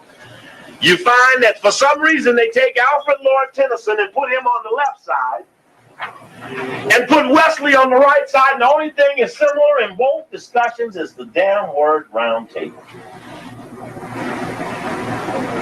Model for a mighty world. What's that in the man's hand? What's that in the man's hand? Brother Quasi, does that have any symbolism there, that little spike with the light on it? Yes, sir. What would that mean? Prometheus. Prometheus is the one who stole the light. All the Greeks had to fast burning sands coming across the Sahara to Mount Olympus, and where the light was from Ethiopia. That's why we got the Statue of Liberty, because the French gave America the Statue of Liberty because they are the land base. So they got the new light. Oh, shit. You see what happened? Where's the light going from which hand to which hand? It's going from the left to the right. So the white man just stole the light and he gonna let the boule hold on it. When it was theirs from the jump. And that's what the stolen legacy does. It empowers one who's thieved. Now, whatever they're saying up there, it must be in code because it don't make no damn sense when you read it. In the fair order of the table round, a glorious company, the flower of men, who wrote about redressing human wrong. They spoke no slander, nor listened to it. When served as a model for a mighty world, they loved one maiden only. One maiden. What is that? What is a maiden? What's a maiden? A virgin stole somebody else's woman. A woman that stole somebody. So they say it's a group of maiden horses running. Those horses stole on. It's a woman that's been untouched. A virgin. A woman that's been untouched and pure. Yeah, a virgin. A virgin. A maiden. They loved one maiden only. That don't mean they wives now. And they lived for her through years of noblest deeds. And then here come Wesley. Here come Wesley with some more cold shit. The round table lives. Now he jumps down and makes it make-believe again. Only in poetic life and history. They can live again in us. And we can make them live through us. It can continue as a dream. And it can continue again through us. Us means who? Huh? Boule. Now let's go back one. We just heard from Carol Quigley, who talked about the top of the white secret societies. And he says it's known by several names, which you knew that anything you ever read on the Illuminati says we will have numerous names. You will not know it as one name. It does not even go under the name Illuminati. That is that Illuminati you've been looking for. Oh, round table. That's it. And the Boule will never acknowledge knowledge of it because it's their goal to protect it and keep it secret. Maybe that's why they didn't want to tell us who they were, because then we'd have to say, well, what are you doing standing there? Brother, I'm going to save this one because when you come, I want you to go back to that. I'm going to lead this up for you just right. Now, let's go to the Boule. Yeah, here we come, the Grecian Sphinx. Here they come. I'm getting ready to now verify from their constitution. It's like court trial. I really should have set it up like court, but I didn't have time. We had too many things to manage. Trying to deal, I suffered from not having this together because I've been all day in Long Beach on my knees trying to get this stuff out of that place, but we leave out of here tomorrow. And that's why I jump hard at the people who try to jump at me, because my time is the time I have is the time I do this. And anytime I have to do other things, then I take away from what I'm doing. This is from the Constitution of Sigma Pi Phi as revised August 84. Article 1, name, symbol, seals, colors. The name of the organization shall be Sigma Pi Phi. The symbols shall be corresponding letters of the Greek alphabet, Sigma Pi Phi. Now, there are people who will break this down 50 ways and take you 50 more ways. And I could spend some time telling you some of the things they taught me, but we'll have to save that for another trip. It says here, let me go back. At the end of that line was the seal of the fraternity. Got to bring it down a little bit. Excuse me a second. The seal of the fraternity shall consist of the Grecian Sphinx, an urn, and the Greek letter Sigma Pi Phi encircled by a hand bearing the word Sigma Pi Phi Fraternity Incorporated, encircled by a hand. Now, you remember we talk about the hidden hand, the hand. Those articles where they're always telling you something negative about what they're doing, and they always show you the hidden hand doing it. Now, you see that picture of hands?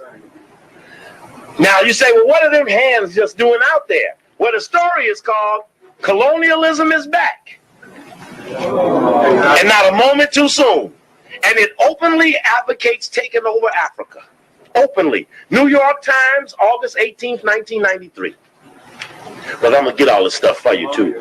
You'll want this. I mean, they openly advocate it. But this is who they show is doing it. So, again, the date on that, 1982? August 18th, 1993, Sunday, New York Times Magazine. I'm sorry. April 18th, 1993. I appreciate that. Check on the correction. But you see little black hands at the bottom and big white hand at the top. And HAND means something. Different color. Sure.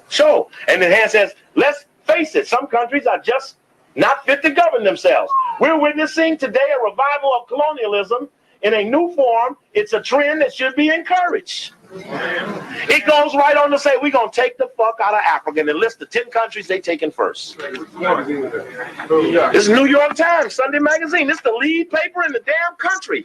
This is the American paper of the world. This is April 18th, 1993. What's 10? Huh? What's 10? You said 10 countries. Oh, get the tape, Africa 1993. Because I'm going to stop. It's loaded with stuff. But the point of it is I want to show you them damn hands. So when he says over here, when he says the Greek letter Sigma Pi Phi encircled by a hand bearing the word Sigma Pi Phi fraternity, that ain't no arbitrary dialogue. Only further verification of what hand they talking about. And so they call it, what we're looking for here is, says the colors of the fraternity shall be blue and white. It says the official insignia of the fraternity shall be a pen bearing the figure of a Grecian sphinx and urn, with the Greek letter Sigma Pi Phi inscribed beneath, of which may be appropriately adorned with jewels. The title of the pen is vested in the Grand Boule. The pin shall be worn by the archons only on the left side of the vest or shirt. In case of loss of pin, Section 3, upon the death of an archon, the pin shall be left in the custody of his widow to be buried or cremated with him. Otherwise, it shall be returned to his subordinate Boule. That's deep. I thought it was interesting that when Warren Christopher went to the Middle East, Brother Ashwa, the place he went was to the Sphinx. And I need you to teach us something about this, about why he may have went there. And in the story, it says his code name is Sphinx. This is the vice chairman of the Council on Foreign Relations. He's a part of that secret society that Cecil Rhodes set up. He's the vice chairman of it. That's why he chaired the Commission on Your Rebellion, because he's in charge of all Negroes. He's now Secretary of State, in charge of Negroes worldwide. Secretary of State Christopher walks from the Sphinx, which he called, quote, a reminder of the tremendous contribution Egypt has made to modern civilization. Now, them ain't the right guys, buddy. Boy, them are not the guys. But he went there. Early on his first day of his just concluded Middle East trip, before the official talks with Egyptian leaders were to begin, Christopher made a walking tour of the nation's most famous landmark, the pyramids and the Sphinx, and about why he's there and what's there. So now we know that the logo is called the Grecian Sphinx. We also know that we found Brother Maurice. When we first found about the Grecian Sphinx, we actually were looking at the logo, and we felt that the logo was a griffin, because a griffin seemed to be similar to the concept of the Grecian Sphinx. And it was, I thought that was a griffin that was there, and Brother Maurice looked up what the griffin meant in the Webster's Dictionary. And you can see that it says something about the griffin. Right. Not only it talks about the fabulous bird with the wings and 4 legs and the ears and all of that, but in the second definition of a griffin, origin unknown, it says a white person new to the East. What? Yeah. One recently come from the Occident. That means white. White land. That's deep. And then a griffinage, the state of being a white person recently come from the East. Damn. And then it says Griffinite, Griffith Park, Los Angeles. So the griffin stands over you. From the highest point, looking over all that you are. They call it Griffin Park, and its conclave is the Greek Theater. Somewhere up there, there's some shit we gotta go find. Somewhere up there is an unlocking of the mystery that keeps this the city of the Los Angeles. This is where the Angels lost. Hollywood. They didn't win here, yeah, Hollywood. I thought that was deep. That was deep. Here is, that's a small picture of the Grecian Sphinx. We'll look at some more later. That's from the cover of the bylaws and Constitution. And you can see that under the slab, there's some writing here in between there. We've got to talk about that and find out something about that. In the book called the Dictionary of Symbols, I found they had a listing for a Grecian Sphinx. And what you know about Greece is it has to have breasts like a woman, face up. They said we serve one maiden only. We serve one maiden only. All of them?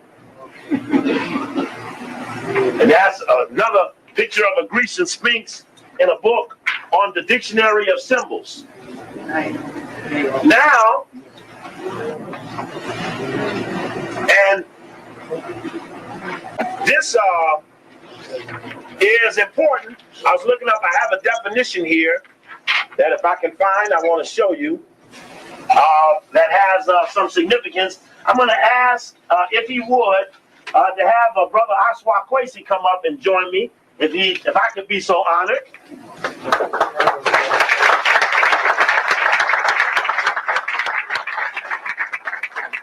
And brother had just come in town today from out of town, and brother Jamal and I and brother talked on the telephone, and he looked at some of the symbolism that was encased in the Grecian Sphinx. Here is a larger version. I'm going to get an even larger version, but there's certain things there that you should take a look at just before I step back a second. Remember, there's Sigma Pi Phi. Look at the tail in the form of an S. Sigma. The wings are in flight. There's the urn. The urn has significance. Now, in another picture, I'll show that in the urn is the 360 degrees of knowledge. There's a little wheel in there that goes, there's a little circular wheel. I'm going to show you that off of another picture. Again, we just go through another link in. There's that concept of that round table again. You got to pull back on symbols. When I looked in the dictionary of symbols, it said under the word pi, says pi comes from the Chinese word that means round table. Sigma Pi Phi. Anyway, that's a whole nother discussion. Actually, brother Aswad, the largest size version of the Boulez logo itself. This is off their rostrum. And as you can see, there's the urn and there's something in the urn. Now, we've always talked about the circle within the circle as being part of that pursuit. Someone else looks at this, that's the 360 degrees of knowledge inside the urn. Is there any significance to that urn and that right paw being up? I know that the symbol here, You can use this. right off the top of my mind, I'm saying right off the top I don't of my mean to mind, put you on the spot either, no brother. problem, brother. I would say that this symbol represents the sun. That's how we represent the sun. It was a circle with a dot in the middle. Okay. That's how we represented the sun. The dot may have been the pineal gland. Also, go and look in the encyclopedia under the pineal gland, and it talks about the pineal gland. It develops your sexual behavior. Excretes the melanin, excretes from your pineal gland for your development of your sexual behavior. So if the pineal gland is activated by the sun, that our ancestors have Rahamakis, or Hamakis, that the Greeks call a sphinx facing the east, if these folks did not live in the sun belt, that means they have an underdevelopment of the pineal gland. That's right. So this explains the beastly nature that you see out here today with all these freaks running around. That's right. With an underdevelopment of the pineal gland. Now, right off the top of my mind, I would say that represents the sun. And the sun is definitely bringing 360 degrees of life on this planet. Yeah. All right. Thank you, brother.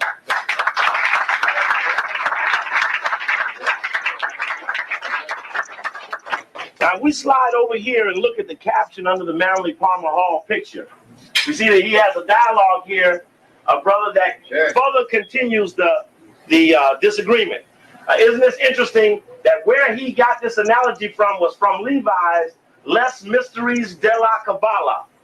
The Mysteries of the Kabbalah is where Manly Palmer Hall wrote his analogy of the stolen legacy, saying that the Grecian Sphinx, see, when they call it Grecian Sphinx, they jump into a code language of just white people.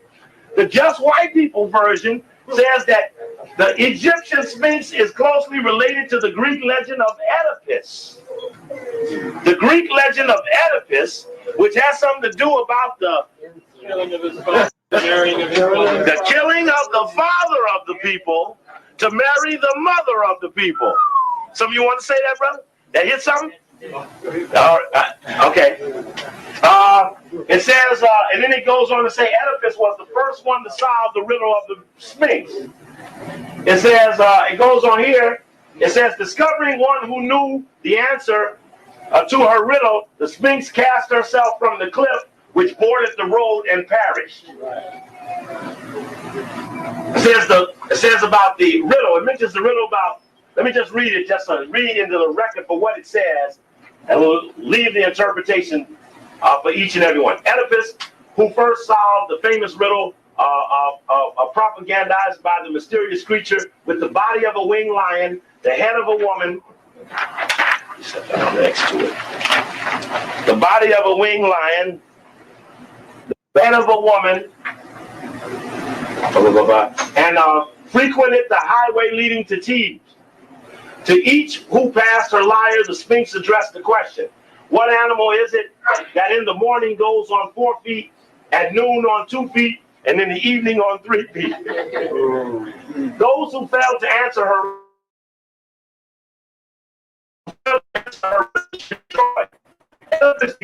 answer to the man himself, who in childhood crawled upon his hands and knees, in manhood stood erect, and in old age stumbled along, supporting himself by a staff. Discovering one who knew the answer to her riddle, the Sphinx cast herself from the cliff, which bordered the road, and perished. Maybe it is that there's a mystery behind them, and we solve the mystery related to them, that their ability to hide and keep something secret would be diminished, and that this diminishing will force them to self-destruct. Sure. Which means there may be an active goal of figuring out just what they are and what they're doing. Yep. Sure. It says here, there is still another answer to the riddle of the Sphinx. Now, this is Manly Palmer Hall stuff. Best revealed by the consideration of the Pythagorean values of numbers. Of course, another stolen legacy, Pythagoras. That's it, right? That's it. The 4, the 2, and the 3 produce the sum of 9.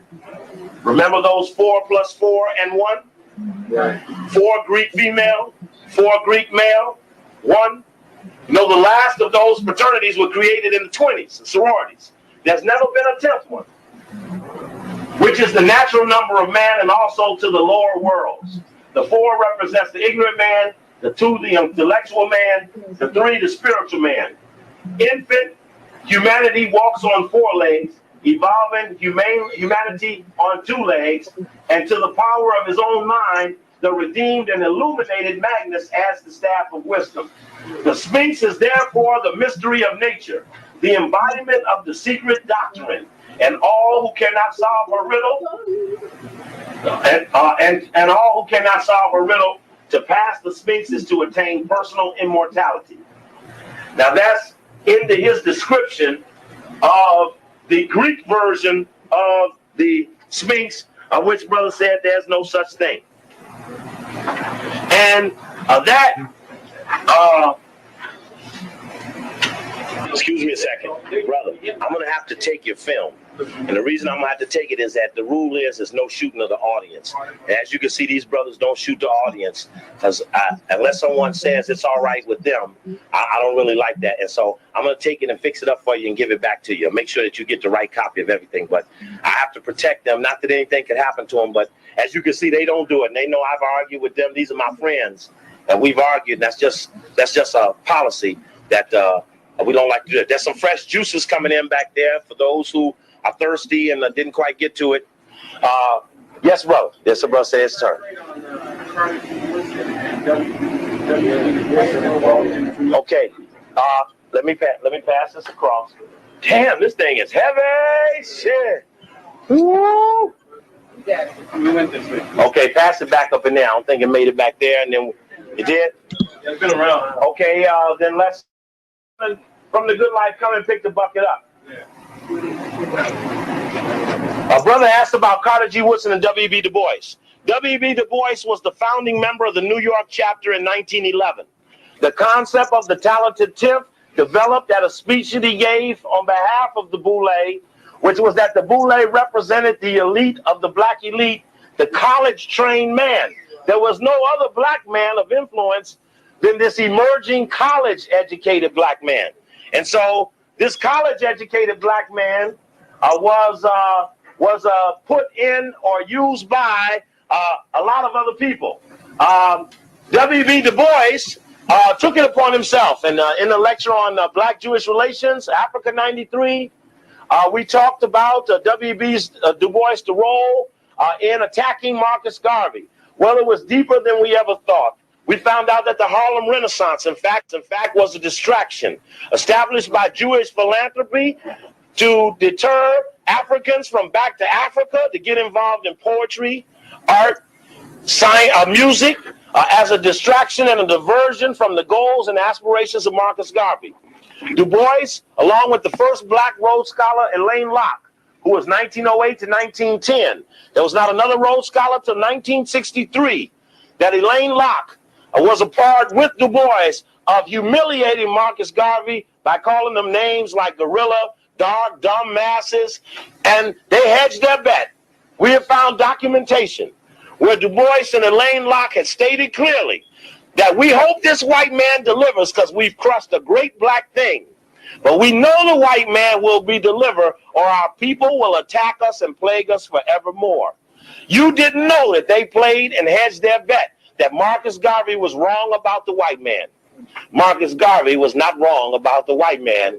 And by never telling you who they are, you can never hold them responsible for the bet they made when they put the money to win on the white man. Carnegie Woodson, years after being a boule, wrote a book, The Miseducation of the Negro.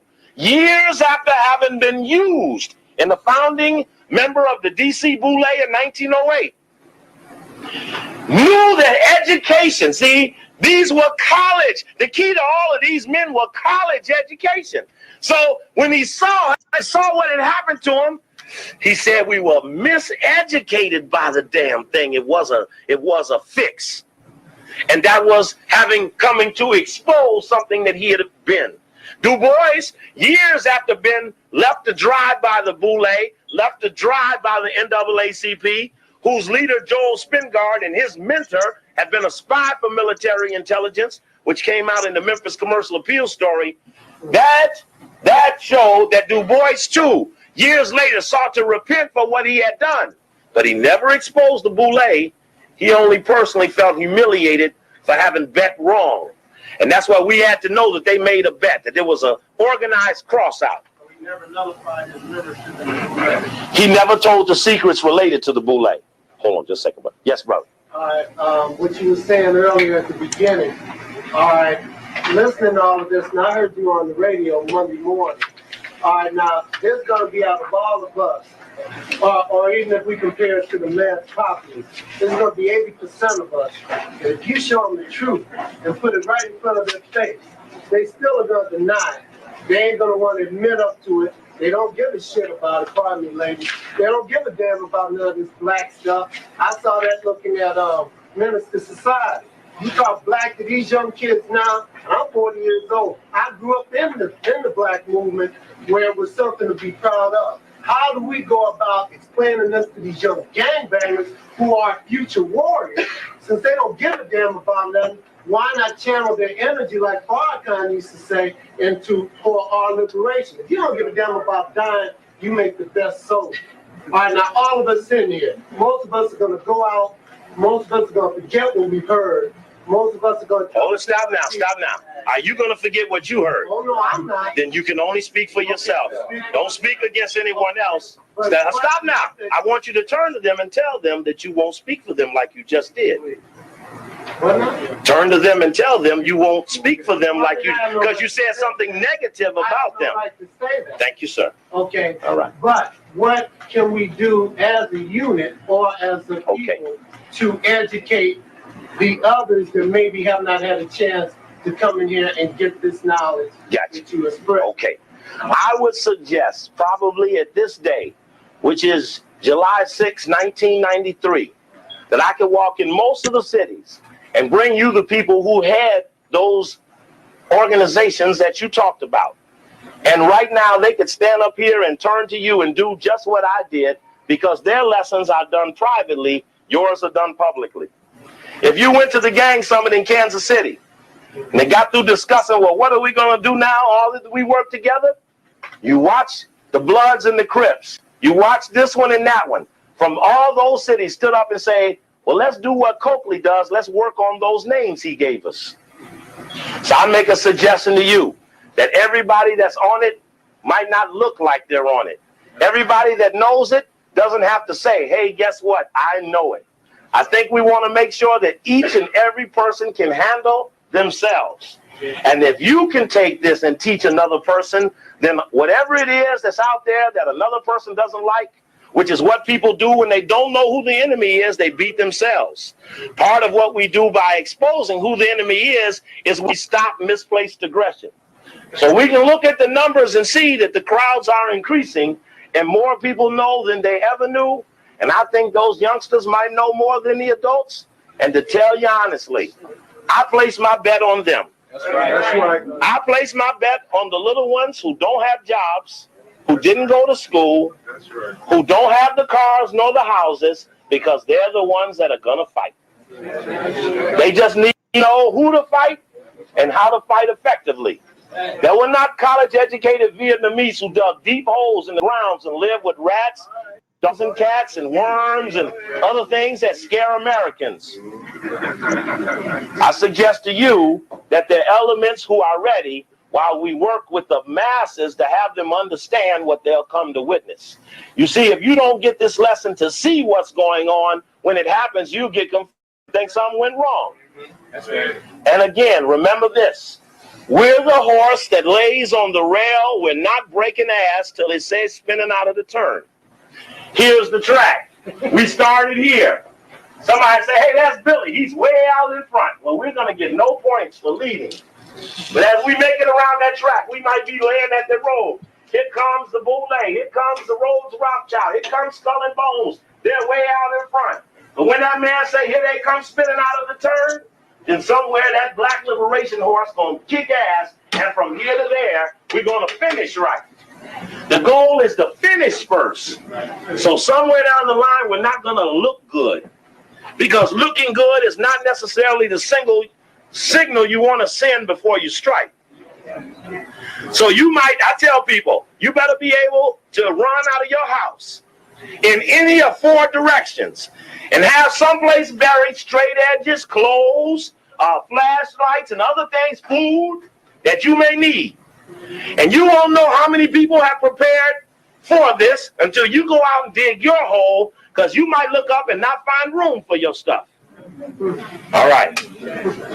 Yes, brother. Let me ask you a question. Do you think the Boule can be used in a way to manipulate the United States government, as in what they did in France in like about 1983? The Communist Party took over and they took the Rothschild Bank there and nationalized all of their personal holdings in France. This was just in the 80s. So that nationalization in France did not in any way inhibit the Rothschild finance. Right, yeah. In the context of that, if you have money and someone says, well, there's your money in the pot, and you change who supervises it, as long as they know where it goes and where it's spent, who to give it to, you don't really care who tends to it. Like, you don't care if Bradley is the mayor, Bradley know what butt to kiss. He can be that person. And what was the other part of your question? Can it be used? This is interesting. That's an interesting statement. On the radio once in D.C., a lady called in who said her father was a Boule. And she said that, how do you know that these Boule don't feel the way you feel about the white man? I said, well, the goal is that while we're passing in the night, I'm going to turn my light on and say, who go there? And they got to identify themselves. And the goal is that we're going to get to Wizard Lake one night. And they have to decide whether they're with us, whether they're against us, or they just going to call in sick and take a walk. So they've got to identify their role while we're in the process of searching and destroying the beast. So that it's up to them to identify where, because they're already into a context of mixed signals. One thing I wanted to show you before it got too late is that this Boule, in fact, picks their people and makes their people leaders. And this is from the book on the Rockefeller family. And this is in the index, in the footnote on page 424. It talked about how Whitney Young wouldn't come against the Rockefellers at the Charlottesville massacre. And this talks about how the Rockefellers do most of their Boule leaders. Junior had maintained, as Junior Rockefeller, had maintained the contact with black organizations begun with his involvement in Tuskegee, Hampton, Spelman, and other Southern colleges at the turn of the century. For a time, he had token donations of some $500 a year to the NAACP. However, in 1938, his philanthropy advisor, Arthur Packer, wrote a letter to Rockefeller questioning the future of this relationship because he was upset that the NAACP was insisting on trying to push an anti-lynching bill. So Rockefeller wasn't going to give up money because they were punching anti-lynching. Regarded this as radical, too radical for the Rockefellers to be involved in. But recommended a continuation of the annual donation nevertheless. Abrupt termination of the $500 gift might be regarded as a rebuke and would carry in the possibility of some kind of controversy. This is the source. At the same time, as NAACP filed Rockefeller Family Archive. At the same time, he was concerned about the radical program of the NAACP. However, Packard was enthusiastically behind the program of the Urban League, beginning with their support of the organization in the 1920s. The Rockefellers were contributing nearly 35% of the league's budget by 1940 and were deeply involved in the internal affairs and management. After returning from the Army, Winthrop Rockefeller, who went to Arkansas, became governor, went on the league's board of trustees, and in 1952 contributed $100,000 towards a permanent headquarters. When Winthrop left for Arkansas and the league began to drift, the Brothers Fund, that's Rockefeller Brothers Fund head Dana Creel, searched for someone to take over the leadership role. This is Rockefeller looking for someone to run the Urban League. Creel wrote Winthrop, "I have had several talks with Lindsey Kimball about the Urban League situation and the possibility of going on the board to see what he could do from the inside. 1, to strengthen the board, sharpen the possibility, and redirect the program. 3, help in the selection of Granger Lester's aging white director of the league's successor. Urban League files, Rockefeller Family Archives." Kimball, who became chairman of the league's board, had heard Whitney Young speak in 57 Sociology Convention. Then a professor at Southern Negro College, Young had reached the top of his profession. He had reached the top of his profession. He had little or no hope of being hired by a northern school. He was receptive to Kimball's suggestion that he belonged in the action arena. Here's a white man said, "Look, nigga, you belong in the action arena." Kimball then arranged for both Young and his wife to receive a 2-year general education. That's Rockefeller. That became the Rockefeller Foundation. General Education Board Fellowship for postgraduate work at Harvard. Meanwhile, he persuaded Granger to step down, softened the blow by a grant for a 2-year traveling fellowship from the Rockefeller Foundation. With Granger out of the picture, Kimball installed Young as Urban League's executive director. It says, in the next decade, Young, who had joined King, Wilkins, and Farmer as the movement's big four, would raise the league's budget from $325,000 to $6 million, making it the country's blue chip civil rights organization. And it goes on to tell you that Rockefeller gave most of that money. That's the creation of a boule. It isn't just that they were trained in those Negro schools of which most presidents are boule, but the fact that for doing that, they would be picked and put in places, and that picking and putting was the authority of the whites. One other thing I need to show you here is that in the past, the boule has been mentioned in the black press. This is the main black paper, the Washington Afro-American, talking about Epsilon boule, talking about a nice big dinner, naming the names. They had filet mignon and all the trimmings, and it was at the J.W. Marriott Capitol Ballroom a week before Christmas. It's that. But it just shows that the black press knew of the organization. But their writing on the organization has been puff pieces like this. Continued success to all members of the area boule, D.C., Maryland, and Virginia, and to others throughout the nation. That's the Washington, D.C. paper, the Afro-American. Here's the Amsterdam News, a very aggressive black newspaper in New York. Here's a boule dinner there with the Sigma Pi Phi and thanking the families and listing the names. Again, my suggestion is that the black press has known and has never told. Pleasure to have the opportunity to stand up and address the attack on black leadership, which is in fact a term of a major misnomer. We in fact do not have the European concept of leadership, for it was the Europeans that decided that a leader would be the titular head, or as they say, the hierarchy of structure or authority, that they would have a singular or solo head or authority over all others. We, in fact, as a part of this program about leadership, have to introduce the discussion about servitude, about service as opposed to leadership. And because of the select attack on black leadership being so highly successful, based upon the particular identification of an individual as solely responsible for the leadership and direction of bodies of people, that each and every time we have found the leader, they have found a way to inhibit that person's solo responsibilities.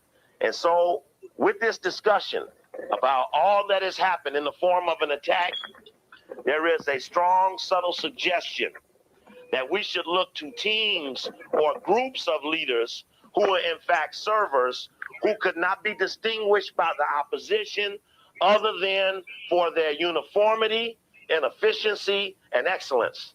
So that efficiency and excellence would be the characteristics of all members of the group, and that each and every week, the leadership of that group is changed by appointing a new facilitator, which is all a so-called leader should do, is facilitate what he has access or capable of accomplishing through other devoted brothers and sisters.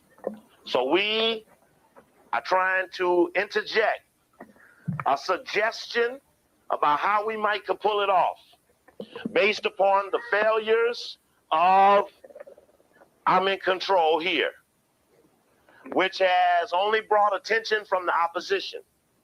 Last night we were having a little discussion at the Coalition Against Black Exploitation meeting, and you'll never know who the leader of that group is, because every week I've been in there, it'd be somebody new having the responsibilities for guiding and assisting and facilitating the group.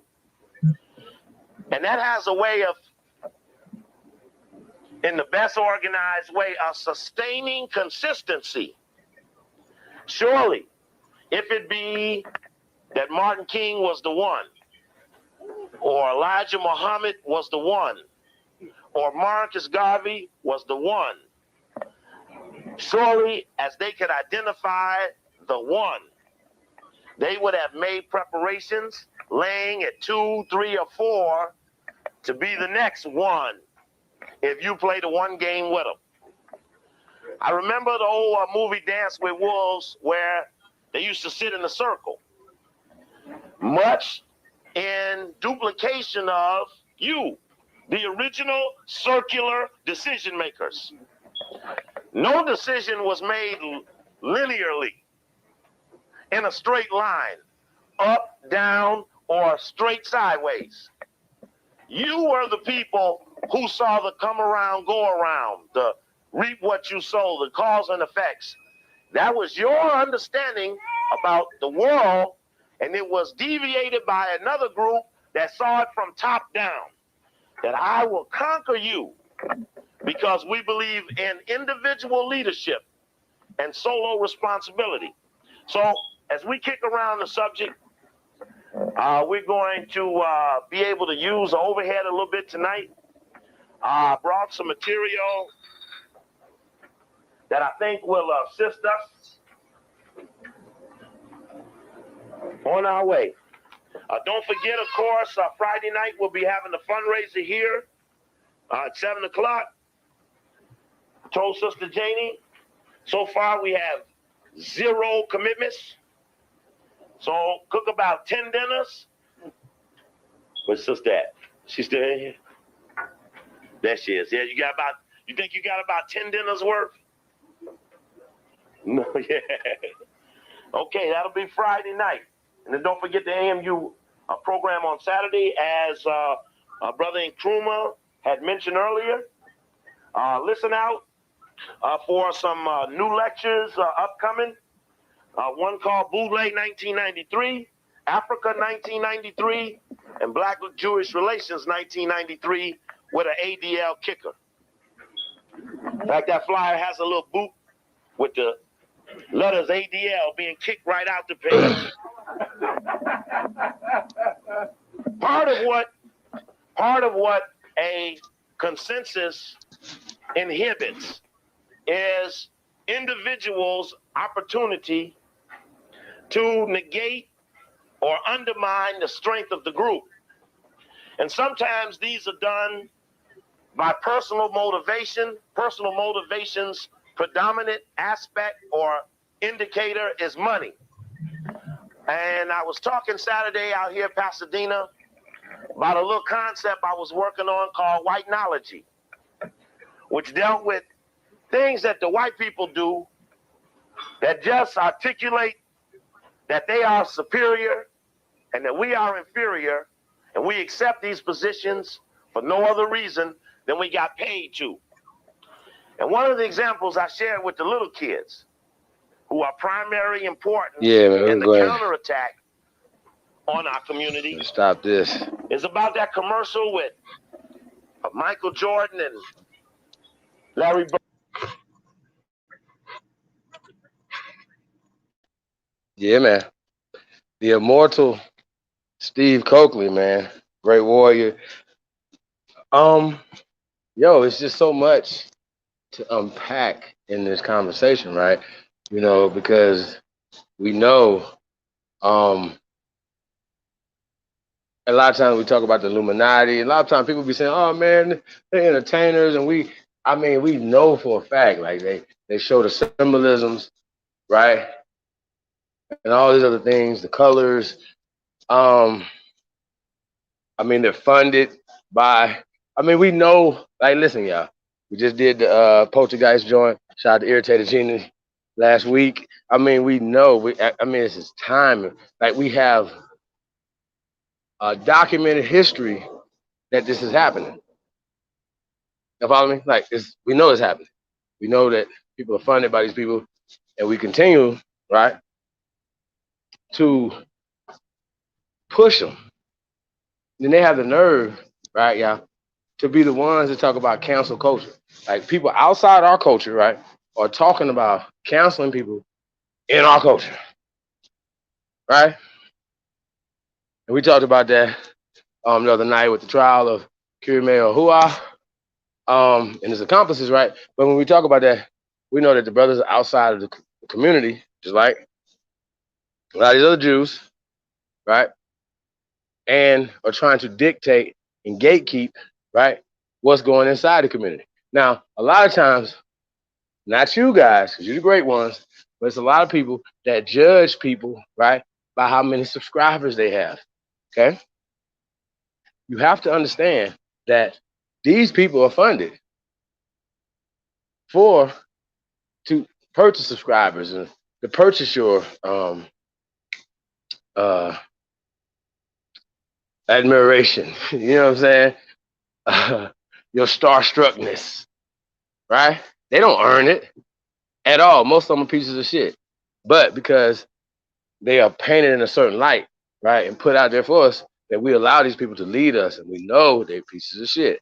And I can give you 8 million examples today, right, of people that we support, and they're outside of our culture, right? Yep, you follow me? But we continue to fund them, continue to give them our energy, our love, and all these other things. And these are things that we're dealing with. We're talking about with the brother, the immortal Steve Coakley was laying down right there. Now, he talks about the founding members of this first black fraternity, right? We're going to, like, y'all already know about this word black and how if we're going to get to this thing, you know what I'm saying, and we're going to get to power, we're going to have to start using words that will give us power, right? And this is what we're talking about when we're talking about the contract for Black America, right? We're going to get back to this, Q, because this is what it's about, right? I want to put this video up, right? I'm going to see what y'all think about this. It's Bruce Lee joint. And because I feel like I said, when I thought about it, I said, let me check this out, because it's kind of going to be the analogy, right, of the build, and as far as a warrior, you know what I'm saying? We're talking about a warrior, the warrior spirit, we're talking about Bruce Lee and things like that or whatever. We know he's a fighter and stuff. So it was something that he said. I found it, and I want to share it with you guys, man. Before we get into this build, we're gonna open up the panel as well. See what you guys think about this Ice Cube. I'm not gonna even put Roland Martin in the conversation. I'm not gonna put Cube with Trump, as we all can kind of see through the bullshit, and we know how these people try to with the word plays. You know what I'm saying? If you guys seen the Chris Cuomo interview with Cube, first thing Cube did, he said nope, came in and corrected him off top, very calmly, very temperament's very good, y'all. Kid, you had to teach me what kind of weed you on, nigga. That's whew, nigga, I would have been cussed a whole bunch of people out by now, y'all. I ain't gonna lie to you, cause Roland Martin, right, is an alpha. I don't know if you guys know that, but he's an alpha. And he talks about it a lot or whatever, you know. And he obviously he's a grown ass man. And he's talking about college stuff, and obviously it means something. I mean a lot to him in his life. You know what I'm saying? But before we get into Roland, let's hear what the great Bruce Lee had to say, y'all. Let's get it. This is what it is, okay? I said, empty your mind. Be formless, shapeless, like water. Now you put water into a cup, it becomes the cup. You put water into a bottle, it becomes the bottle. You put it in a teapot, it becomes the teapot. Now water can flow or it can crash. Be water, my friend.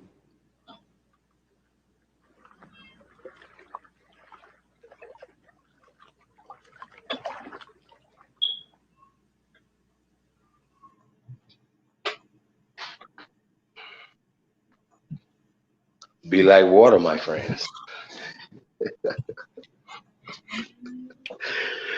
Hey, you know, I say this to say, y'all, you know, and you know, I thought about that passage from Bruce Lee, right? We definitely gonna get back to the great Steve Coker, right? When we're talking about being water, and if there's any fighters out there, whatever, you understand the analogy that he was making, as far as adapting your fighting skill, right? Right? If you have to move and do something different, right? To ultimately defeat your opponent, right? Ultimately defeat your opponent, you have to change and adapt. And waters, it takes the form of the things that the brother was saying. It takes the forms of things that it encounters. You know what I'm saying? Now, of course, use the force of the water. It's pretty nothing on the planet that's powerful than water. So be water, my friends. You know what I'm saying? And adapt your fighting skill when it comes to this thing. And when we're saying fighting, right, we're intellectually fighting, we're spiritually fighting, we're mentally fighting. You know what I'm saying? So having those to adapt your fighting skill, right, your tactics, and to ultimately, y'all, beating your opponent. Because last time I checked, y'all, ultimately the goal was to defeat your opponent, right? Now you have to adapt to, like I said, to the fighting style, right? So words and things that we're using, right, historically haven't helped us, because it was created by the Carnegies, the Rothschilds, things of that nature, whatever. They created your reality by using the words and labeling you with these words, right? So these are things that we got to understand when it comes to this mental fight that we're in. You know what I'm saying? That a lot of times we give the people the weapons against us, right? We give them, and we're psychologically attached to these weapons.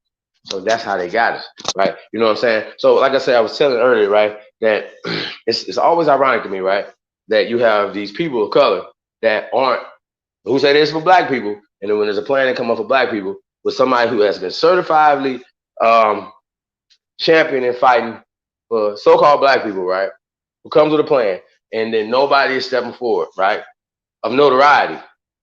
No Oprah Winfrey's, no Tyler Perry's, no Byron Allen's, Michael Jordan's. I can go on and on and on. No Beyonce's. Because in my world, in my mind, right, just in my mind, right, if any of these people that I just said, with all the influence that they have, y'all follow me? With all the fucking influence that these people have, right, just that influence alone That influence alone would push the whole social construct of okay, if it's about black people, right, then pushing, right? Same way they had all this energy for George Floyd, for Breonna Taylor, all this fucking protesting, all this shit y'all doing, right? Running out there, getting killed, hurting people, all this shit y'all doing, right? Why y'all can't have that same energy to help Ice Cube come up with a plan to pressure Trump, to pressure the Democrats, to pressure the Senate, to pressure the Congress? The shit y'all talking about, bro, is so fucking childish that it's super bullish. It's super. I mean, I would never support anything you niggas do ever again in life. I promise. I promise. I promise. Okay? Never.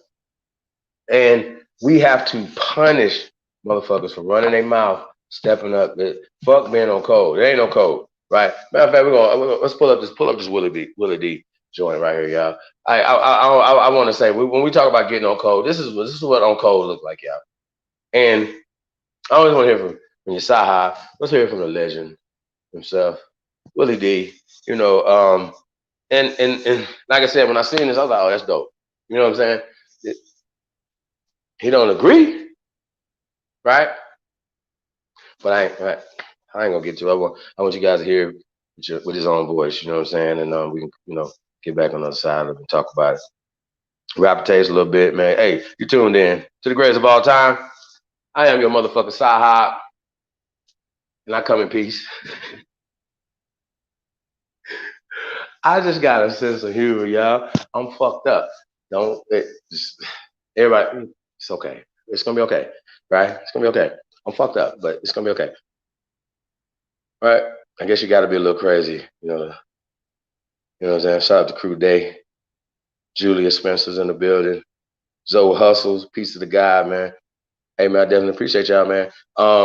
Yeah, man, like, share, subscribe, man. Hey, we got Brooklyn Tex in here. What's up, man? Hey man, y'all tell y'all local entertainers, athletes, whatever they say, man, fuck y'all, man. Tell them say Chief Holiday say, fuck y'all, man. Y'all supposed to be supporting this brother. Okay? With the power and influence, all you rapping ass niggas that came up off of fuck the police or whatever, all the life that this brother gave y'all, man. Y'all, it should be a shame to yourselves to have anything to say. I mean, DL Hughley, bro, like, you too goddamn old to be off code. But here's the thing, right? We know who funds you, DL. We know who funds you. Most of you rapping ass niggas, all you rapping ass niggas, we know who funds you, okay? And this is the thing. This is why we can't have our culture, because people sell out. They give our culture to them. They're going and shooting in their baskets and giving your music to them and singing and dancing for them, right? We just did the history of the entertainment business, so we understand what this is, but it's bigger than just entertainment. They understand not only I can keep you distracted with these people's life and what the fuck they got going on, right? Right? But they can direct your energy. Now, I think it's really crazy how all of these rappers, all of these entertainers, all of these basketball players, right, are not lined up to say, look, I don't agree with everything the Ice Cube was saying. I don't fuck with Donald Trump, blah, blah, blah, blah, blah. But because that's my brother and he has have a long track record, right? I'm not gonna be programmed by the media like little shit like Chris Cuomo tried to do and say, oh, you working with the Trump administration. He's like, nah, I'm not working with the Trump administration. I'm gonna let you stop miscategorizing what it really is. So that's what men do, right? Not people who are paid, right? Who have agenda, who have a battery in their back, you know what I'm saying? I'm trying to make this PG-13 a little bit, not rated R. Maybe rated R. Not X though, you know what I'm saying? I ain't gonna cuss everybody out, dog. Because I think this is very important that we get this message out here. These vibrations out here. This is serious. This is like niggas is like we bog ourselves down with the pettiest of are arguments. Most arguments are the dumbest arguments ever, and pretty much people that create them probably laughing like, they're wasting time on that argument right here, and they're building stadiums. This one out right over there. So they're building them right in your face. Yeah, we're gonna get this Willie D up, man. Hold on, we're gonna share the screen in a second, y'all. Yeah, man, we gotta understand, man. This is a real spiritual thing. This is a real fight, y'all. Hey, look, check this out, man. Y'all already know, man. Support us, man. Support the real. WeAre2am.com. What more to say, man? Chief Billy Collection. We got more shit coming, man, for the fall, for the winter. Be on the lookout for that, y'all, man. Really excited, man. You already know, man. Walk like a god. AmericanAboriginalShoes.com, man. You already know, man. Go check us out, man. AmericanAboriginalShoes.com. And then you already know, man, what it is. When we talk about the Declaration of Reclamation, you know, really, if you haven't read this, you haven't downloaded this, you haven't read this, do yourself a favor, please download this document, right? Right? Download it, process it, whatever. And if you feel like it's a document that has some teeth in it, has some merit, and it represents you, do us a favor and share it with as many people as possible. Everybody needs to have this information. Any creed, any, and when I say color, I don't want to even, because remember, we're water, Cube. We're water, brother. We're changing our tactics. We're moving. We you know what I'm saying? We're doing our thing, right? And like I said, I'm understanding. I'm 100% sure that you know you're moving a certain type of way for a reason. Salute, right? But over here, we can tell the truth, right? And this is how we're gonna move. We're not gonna have to play the political game. All we have to do is tell our people the truth, right? And let them make the decision. 99.9% of the time, when a person has all the information, they can move, right, in the best interest of themselves, of their family, their nation. Y'all get right, the world. It's a better process. But because everybody is on the other side of this thing, right? Like I said, I'm trying to keep it inside. But they get the same information. Let's just say, for instance, as the Pan-Africans get, that we go back and forth with. So it's not going to be a different conversation if it's somebody outside of the community, right?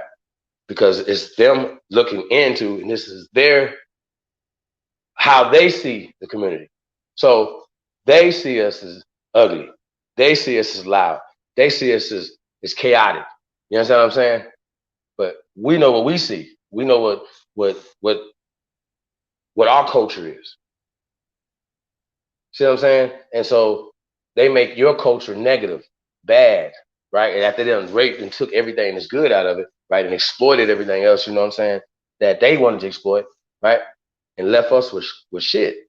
And so back to these entertainers, yo, you know what I'm saying? Like, are you serious right now? At this point, like, yo, I mean, we just had one guy, my son, literally just dodged the whole Black Lives Matter question, right? Just dodged the whole question. Yo, can we share the screen?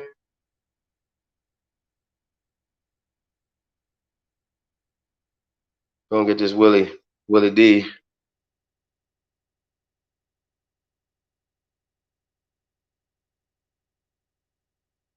Cause yeah, cause I want, definitely want to get back on the other side of this conversation right here, y'all. Put the link in the chat room again. Hey man, we screaming on 2 channels right now. Tribe Up, Sports News, Entertainment, man. Like I said, we're gonna have some other things going on, man. We're gonna be on some other platforms, y'all. Going back to radio, a few other things, man. We just, we working out the logistics. You know what I'm talking about? Getting everything together, man. But we want to get this information out. We want to get these vibrations out to as many people as possible. And somebody got to be standing in the gap. You know what I'm talking about? Somebody's got to be there that's not gonna be afraid to speak truth to power, who's not afraid to take power. Okay? Man, watch who you following, man. Watch what y'all got going on, man. Yeah. Let's get this Willie D going, yeah. Hold on 1 second. Shout out to my man Willie D. Hold on, let me get this band off here, y'all.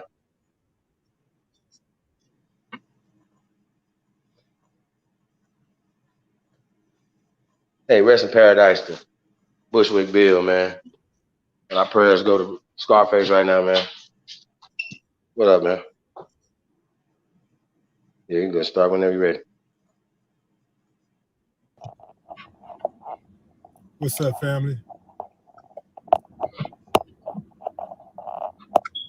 If it's your first time checking out the show, let me know what city, what state you're coming in from. If you're outside of the U.S., let me know what country you're representing. Family, I need you to smash up the likes, smash up the likes, smash up the likes. It's a little dark in here or out here. There's not much I can do about that, fam, because nature is dictating the lighting.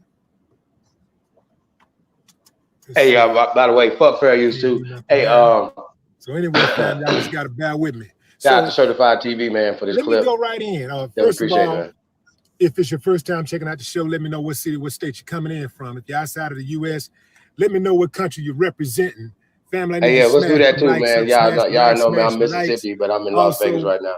If you have not done so already, after you subscribe, there's a little bell next to your subscribe button. Go ahead and click that thing right now so you can get your notifications each time I drop a new video like this. That way you be in the loop. So, Ice Cube. We all hear the stories in the news. The good guy uses a gun to protect his family from criminals, and then he's the one who gets arrested. Has stated that he met with members of the Republican Party and the Democratic Party. A lot of people are pissed off at him. Either way, he said they're mad about him not picking a side. He said that they're particularly mad at him about meeting with the Trump administration. Cube said Trump administration put $500 million on the table for the improvement of the Black community. So that money would go to various initiatives, social initiatives, and to help Black people get paid, basically, and to come up and to I guess be able to take advantage of some of those social services out there that can improve the community. Now, a lot of people are hot about this, and I understand why. I wouldn't meet with Donald Trump to save my life. I don't trust him for nothing. I mean, for absolutely nothing.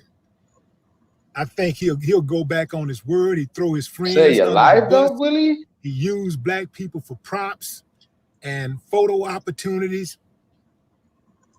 But I know Ice Cube. So this is a totally different situation than somebody like Kanye West meeting with Ice Cube. It's a photo op, really self-centered type dude. Cube ain't built like that.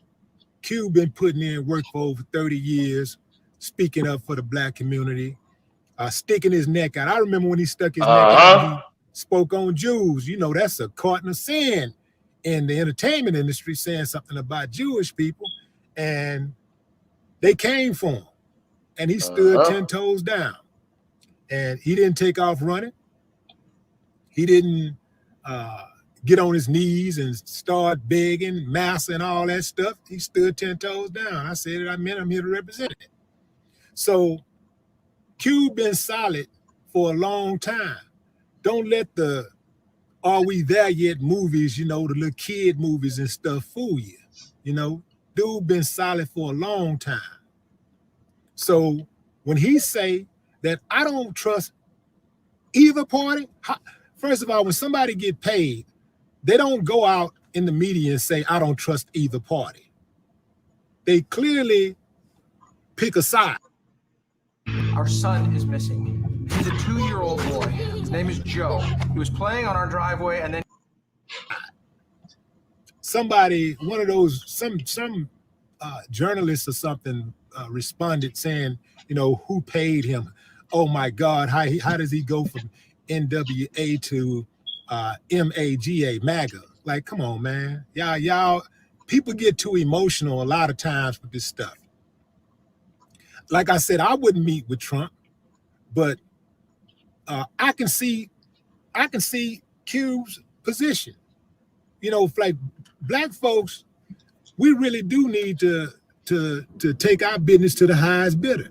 We really do need to look at policy and start voting for policy and not party. I'm just not there yet with dealing with these Republicans, fam. I'm just not there yet personally. But I can understand where he's coming from. He said he met with the Republicans and the Democrats. The Democrats said, we'll talk to you after the election. Trump, who already had a so-called platinum plan on the table for black folks, adjusted his plan. So personally, I think he did it to gain some points, to get some brownie points. I personally don't believe he's going to do anything that he's saying he's going to do with that $500 million to help black folks. If he give black folks $500 million, he's going to give white folks $500 trillion, you know, or $500 billion. That's the way he rocked, you know. So he's very intimidated by black people. Trump is intimidated by black people. And his thing is to try to keep black people in his place. He part of that whole system that Q was talking about that keeps that is dedicated to making sure that black people remain a permanent underclass. He's part of that system. So I don't trust his ass as far as I can throw him. But for Cube to put in the kind of work that he has over the years, made the type of sacrifices that he's made over the years, and for people to try to come at him sideways, and a lot of people that's coming at him ain't did shit. Let's get that out the way. A lot of people that's got something to say negative about Cube, they ain't did shit. They ain't got nothing to show. They ain't got no community record. They ain't got no giving. They ain't got no building. They ain't got nothing to show. But they got a whole bunch of complaints. So I look at the totality of a person's actions. I don't just look at, oh man, he did this. Oh, he canceled. I don't mess with him no more. He canceled. He did one thing and that's it. I don't rock like that. You know, that's emotional thinking. I don't rock like that. I look at the totality of a person's actions. And Cube ain't got no history of throwing black people under the bus. So for me, I would say give him the benefit of the doubt. But you ain't got to. I'm giving him the benefit of the doubt. I ain't got to impress upon you what you need to do or whatever. You got your own mind. Think for yourself. And, you know, look at the man. Look at his history if you want to, and then come back and make your statement, or just come off the cuff, be emotional, and say what you got to say, and just say, you know, he canceled or whatever. However you feel, I don't give a damn. You did? Because I'm not gonna sit up here and try to convince some of y'all, you know how to think, or what you should be, you know, riding for, or supporting, or not supporting, because some people don't want to support nothing but complaints. Some people don't do nothing but complain. They ain't got no record of no history, no work, no building, no forming alliances, no organizing, nothing. All they do is talk shit. So I'm gonna give a man the benefit of the doubt. Facts. Y'all do what y'all want to do. I know him personally. And I ain't never know that dude to be a sellout. I ain't never known him to be nothing but solid. So I'm going to give him the benefit of the doubt. You do what you want to do. Going into the comments. What's up, Rick? Yeah, man, we're going to shut it down right there. Hey, man, shout out to the legendary Willie D. Get fed. I see you, Lamont.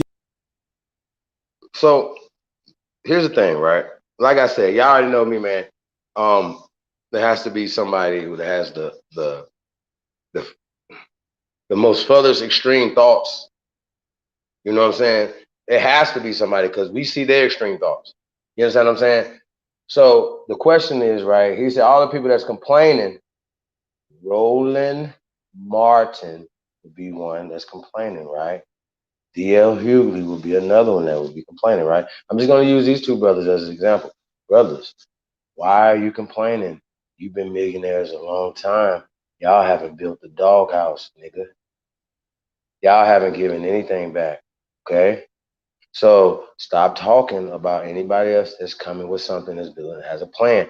It's just like what Willie Lee said. This brother has a long track record of standing up for his people. So when I hear this crazy ass shit, I'm just like, whoa, wait. That's why it just reminds me of the Boule, and we got to understand it can't be, that can't be a thing, right? And we know that this brother right here, Willie D, right? Salute to him. Bangs on, I don't know if y'all seen Coon 1 and Coon 2. You know what I'm saying? Go check them out if you haven't checked out Coon by Willie D. You know what I'm saying? He goes in on athletes and entertainers. Willie, you got a whole bunch of niggas you need to put on this Coon, your next Coon 3 song. Like it might be like a 15-minute goddamn song because there's so many of y'all that's cooning. Okay? Y'all have never done anything that's not a fucking tax write-off for the people. Now, running down the street and throwing money out of the people, that's nothing. That's not doing anything. You know what I'm saying? That's really stupid. Y'all understand what I'm saying? There's not even plans to do anything. Y'all understand what I'm saying? Y'all get it? All the money that we giving to these boule ass niggas, right? And a lot of them is baby bullies. They don't even know. They just keeping certain secrets, and they think it's just like a little entry level into the shit. But at this point right now, as you can tell, Willie D is not attached to those people, whatever. And obviously, his career hasn't taken off and been whatever. Even look at Scarface, and these are some of the best rappers ever. But they won't sell their soul. They won't go in that direction. You understand what I'm saying? So that's a real thing, y'all. You know what I mean? When you're looking at this is some real shit. And it's as y'all was looking at Brother Steve Coakley, he was talking about early 1900s when they got these intellectuals. But it was interesting that the dudes that started this fraternity, right, were most of them, not all of them, were mulattoes or half-breeds, okay? Or you have to be high yellow, okay? So we don't talk about all the other things that you had to be in there, whatever, but it was a class thing, you know what I'm saying? Because, and a lot of those guys, are definitely attached overseas. So their bloodline will literally be overseas, okay? Because some of them had just came over here, or they're pale ancestor, whatever, it just came over here in the 1900s, late 1800s, going into 1900s, whatever. So y'all gotta understand what we're dealing with. So we're not just, so not only did they pattern themselves after the Skull and Bones, you know what I'm saying? But you gotta understand, this is their daddy. It's their daddy. So that's the bloodline ties to this. It's not just like Minton and these guys are bloodline to these people over there. Okay? Bloodlines, blood ties, you know what I'm saying? They use the bliggity black shit against everybody. It's not about black or white. And that's the thing that, we want to, when me and the immortal Steve Coakley was having our conversation, smoking these woods, right? He was breaking it down. He was like, yo, if I could have did a few things differently, I wouldn't have pushed the black card so much, you know what I'm saying? Because that's a part of the agenda. You know what I'm saying? Like, listen, y'all, when you moving and you got shit going on, right? Just stop yourself and say, wait. Am I participating in the agenda or am I fighting the motherfucking agenda, right? Or are you reading a book? Are you teaching something on your channel? Are you trying to debate something? Are you on the side of the people, right? That some people, you might not know it. You might not know it. Most people feel like they doing this missionary work and they going overseas. They think they doing great work, but ultimately they're oppressing the people that they're going to, right? So you're thinking that you're doing great work for these people, but you're not. You're killing their culture, and you're giving them a religion. You're giving them a system, a mindset, and that's what we're fighting against, y'all. You know what I'm saying? That's what we got going on, and people really don't understand the seriousness of this and how we have to stop these people. We cannot allow them to get away with this. Like, yo, you're just gonna put out a video? Huh? Really? So yeah, man, like this shit is just crazy. That's what y'all gonna do? So y'all ain't gonna rally around Q.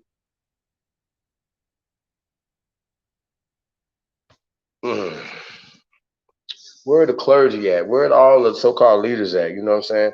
You know, Rizza Islam, where y'all at? What, like, I want to know, you know what I'm saying? I don't just want to see no fucking videos being made. I don't want to see none of that shit. You know, Umar Johnson, all these things. I want to see you guys step up.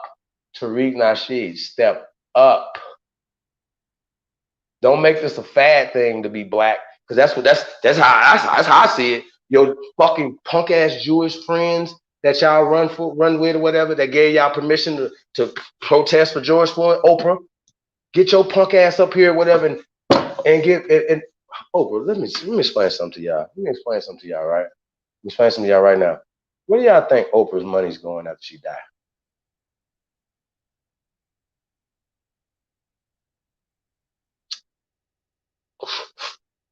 That's a rhetorical question, but I gotta understand what we got going on, right?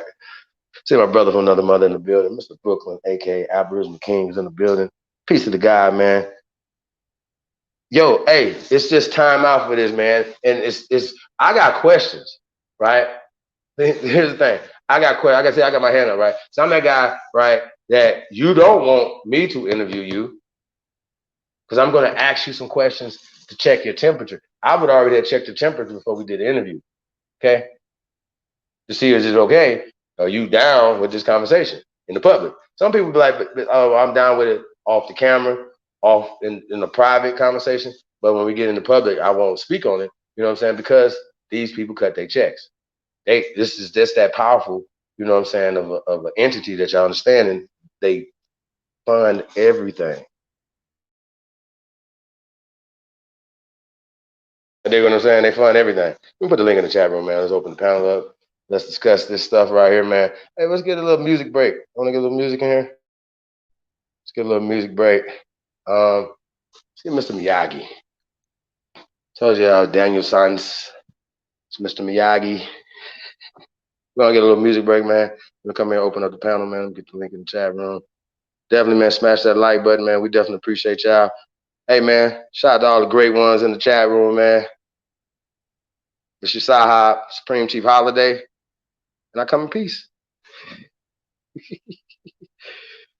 Yeah, man. You know, yeah, man. We're supposed to get some of the brothers over from the debate league over today, man. So anybody know those brothers at, man, tell them come on through, man. We're gonna build on this right here. We're not gonna be debating tonight, man, because we have a common. This is a non-partisan, you know what I'm saying, thing here. You know what I'm saying? I thought it should be, if it was coming to, when it came to Cube, if Cube would have said, oh, look, I went to the Democrats and the Democrats said, fuck you, Ice Cube. You know what I'm saying? It was like, fuck you, Ice Cube. You know what I mean? Right? Just say, fuck you, Ice Cube. Essentially, that's what they said. Right? Fuck you, Ice Cube. What are you supposed to do? Like, you know what I'm saying? So when we hear this nonsense, madness, the shit coming, you know what I'm saying? It just doesn't make any sense. Yeah. But I am Mr. Miyagi. And shout out to Cheeto Gambino, aka North God. Yeah, man. Oh man, we might have to premiere that video tonight, man. Jesus Blanco. Shout out to Ritz. Hey man. Man, we're in the building, man. You're not. You tuned into the GOAT. Let's go.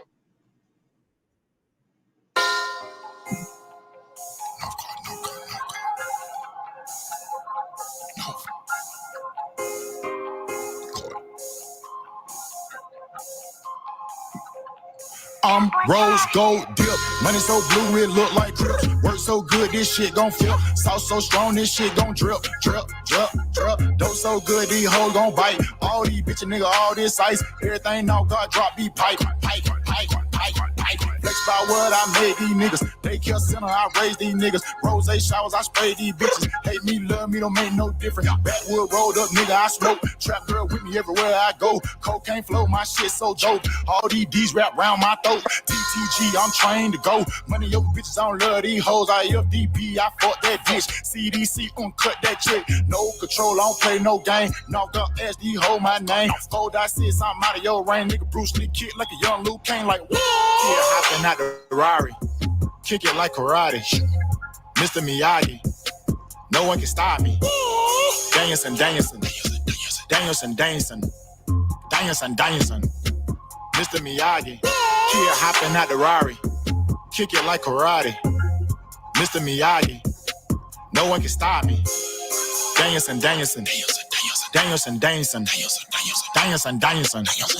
Corner stove. Hustle, yeah, I work that stove. Got it at the pot, yeah, I work that stove. North Guard nigga, boy, I birthed that coast. Still in my style, can't work no more. Uptown nigga, boy, I made that swag. Mask up on you, couldn't take that bag. Real true hustle, make that bag. Real street nigga, I don't play like that. All the way live, baby girl, I'm a real one. Bloody good when you go OJ Simpson. I don't play with these niggas, better check my pen. Mexico flag, better check these trenches. Still like Gucci, all my children. Nigga ain't with it, be might well killing. Nigga ain't gang, I'm feeling. Cut a nigga hand off, bitch, keep stealing. You went in the horseshoe with me. Who taught that dog fooling me? I wasn't shootout after shootout with them niggas across the street. These niggas all off a beat. I made it all off a D. But till a nigga dead or they bust my head, we don't call off the beef. Kid hopping out the Rari. Kick it like karate. Mr. Miyagi. No one can stop me. Danielson, Danielson. Danielson, Danielson. Danielson, Danielson. Mr. Miyagi. Kid hopping out the Rari. Kick it like karate. Mr. Miyagi.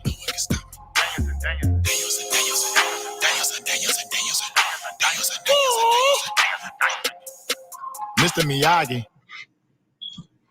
Danielson. That's North God, Gwinnett County in the building. Yeah, man. Cheeto Gambino, man. That's from North God 1. We'll check that out. We got North God 2 out right now too, man. Shout out to everybody, man, tuned in, man. Shout out to all the great ones, man. We definitely appreciate y'all. Let me see anybody come there. Like that. Cool. Yeah, man. So like I said, you know, when we talking about this Boule, right? You know what I'm saying? And that was like 93, right? So it's like 90 chapters or something. So can you imagine how many chapters they have now? You know what I'm saying? And when you think about it, right, these are supposed to be the most wealthiest people, right? The most influential people, men and women that are all a part of these organizations, right? These fraternities, sororities, whatever, right? And you just ask yourself, this is not no shot, because, you know, we have brothers and sisters that are Masons, we have brothers and sisters that are in these fraternities and sororities, you know what I'm saying? And most of y'all just, you know, when you went to college, you're a young, hormonal teenager, you know what I'm saying? And so you don't understand the science behind a lot of stuff that you're doing. Because you're at the lower level. You know what I'm saying? It's the training aspect of it, the grooming. How about that? it's the petting. It's the grooming aspect of it. Y'all get it? It's the grooming you. Okay. So and most people just stay in that lane and they never get past that. You know what I'm saying? They just use it what it is. And it's just a social club, right? And nothing is ever built. Nothing. Absolutely nothing is built, okay? So when you ask yourself, you say, well, no stadiums, no cities, nothing is being built. Nothing, right? So you ask yourself, well, what is the reason? Right? Like, how about this? If you was in a group, right, and you guys are billionaires, everybody's all this money, you in a group, y'all ain't gonna sit around and say, man, why we ain't building nothing in Atlanta of substance? Why Arthur Blank? Why don't we buy the fucking Falcons?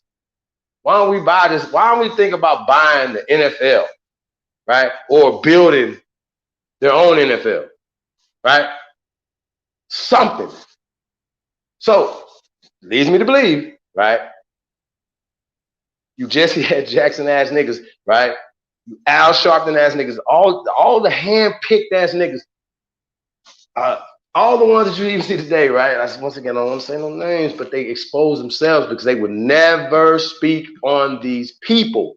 They would only say white supremacy. They would only say suspected white supremacy. They would only say, you know what I'm saying? Only words that would give them power. They would never speak to exactly who they're talking to, right? And when you call them on it, oh no, those are good people.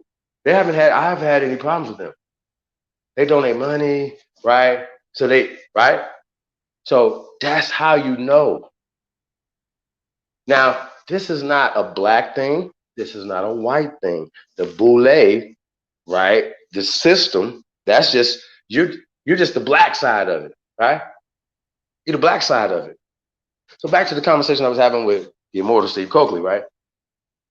This is in my dream, y'all, okay? I've never met immortal Steve Coakley. Somebody say, oh, Chief, you came here, whatever. This is a dream I had. I was talking about that in the beginning of this. This whole thing came off the dream I had and the conversation I had with the immortal Steve Coakley. We were just talking about black thing, the white man. No, it's a system, right? Now, I gotta say this, yo. You know what I'm saying? Like, you can learn from everything, man. You know what I'm saying? Y'all gotta understand water. We're water. We're changing our form to win this fight. You don't stay the same predictable. Here's comes the right hand, telegraph. Here's the left hand. You're missing, right? Like, come on, bro. They know what you're doing because they taught you that move. Okay. So they're like, here it comes. Let's duck. You know what I mean? Like, it's not gonna hit us. You're never gonna land nothing. You never was taught. You never was programmed to win. You was never gonna fight. You're never gonna beat these people with this conversation. Never. Okay? Never. So you got to change. Water. You have to be water. Okay? Q. $500 billion ain't shit. Okay? All of this is ours. All of this.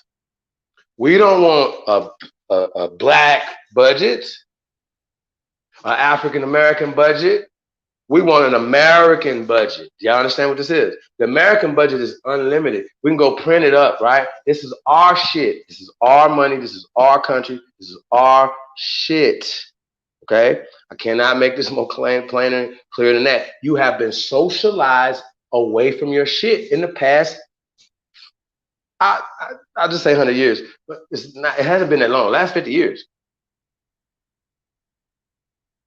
And while we was being socialized away from our land, we was being socialized away from our economic empowerment. We did the thing to build on how to sell to a Negro. Like, that should never even be a thing. You know what I'm saying? That should be like, that's happening in America. Like, we should be, everything should be owned. Every time you walk outside, everything should be owned by you. Okay? By you. Nobody else. And we have to demand this. Now, I like Kickstarters. $500 billion is a nice Kickstarter, Trump. It's Kickstarter. All that shit y'all talking about, dog, is Kickstarter. But I ain't waiting on you motherfuckers. We ain't waiting on you guys. Like, just let you know, we're not waiting on anything you guys are talking about. We're not waiting on no $500 billion. We're gonna do our own thing. We're gonna make our own moves. And as Americans, we should be able to use not only our land as best as we can and do the things we can, but the exports that go out of the world, we should be able to dictate every bit of the distribution of our culture. And if it's not, there should be problems at the other end of that. Okay? Period. We gotta ask Roland Martin, right? We gotta say, Roland, are you Boule? And see what he say. And while he's up there grilling Cube, right? Check this out. Why we're gonna have to get. I don't know. We probably just have to play the audio. Nah, I don't give a fuck. We got to get flagged. Let's play that shit. You know what I'm saying? We're gonna have to play this video because I don't want to talk about this shit, y'all. Without we got Mr. Brooklyn in the building. Peace, brother. How you feeling, man? Peace, peace, peace, peace, health, wealth, love, and longevity to the family. You too, fam. How you feeling, man? I'm good. I'm great. Actually, I'm great. That's what's up, big bro. How about you and yours? Everybody good, man. Everybody's good, man. That's what's up. Everybody's healthy. Yeah. Chief, catch me up to speed on this. Put me up to speed on this Ice Cube thing, because I'm not aware of what's going on with it. All right. So Ice Cube, and I'm sure he had other people, you know, with him, you know what I'm saying? But he's the face of a contract with Black America, right?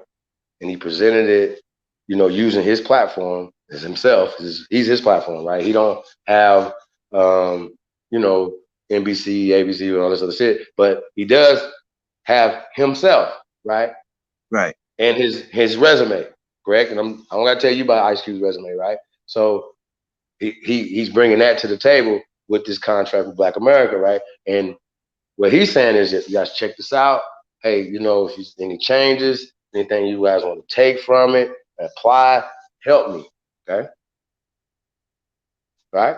So this is what he's saying. So he said he took it to, you know, at the time where, you know, the Democrats and the Republicans are vying for our money, our votes, right? Our currency, our energy, your likeness and energy and all this other shit, right? He was like, well, okay, but this would be a perfect time to strike with this contract for Black America, right? So he reaches out to the Democratic Party and said, yeah, we like, you know, Q, but we got to wait till after the election for that. We got a lot going on right now, buddy. You know, budgets, we're not in, you know what I'm saying? We don't have the House, the Senate right now, you know, but if you can help us out, you know, we'll be sure to get back with you later with your Black contract, right? So Cube said, all right. Now, before he went to the Democrats or the Republicans, right, he told everybody, hey, check this out. Here's the thing.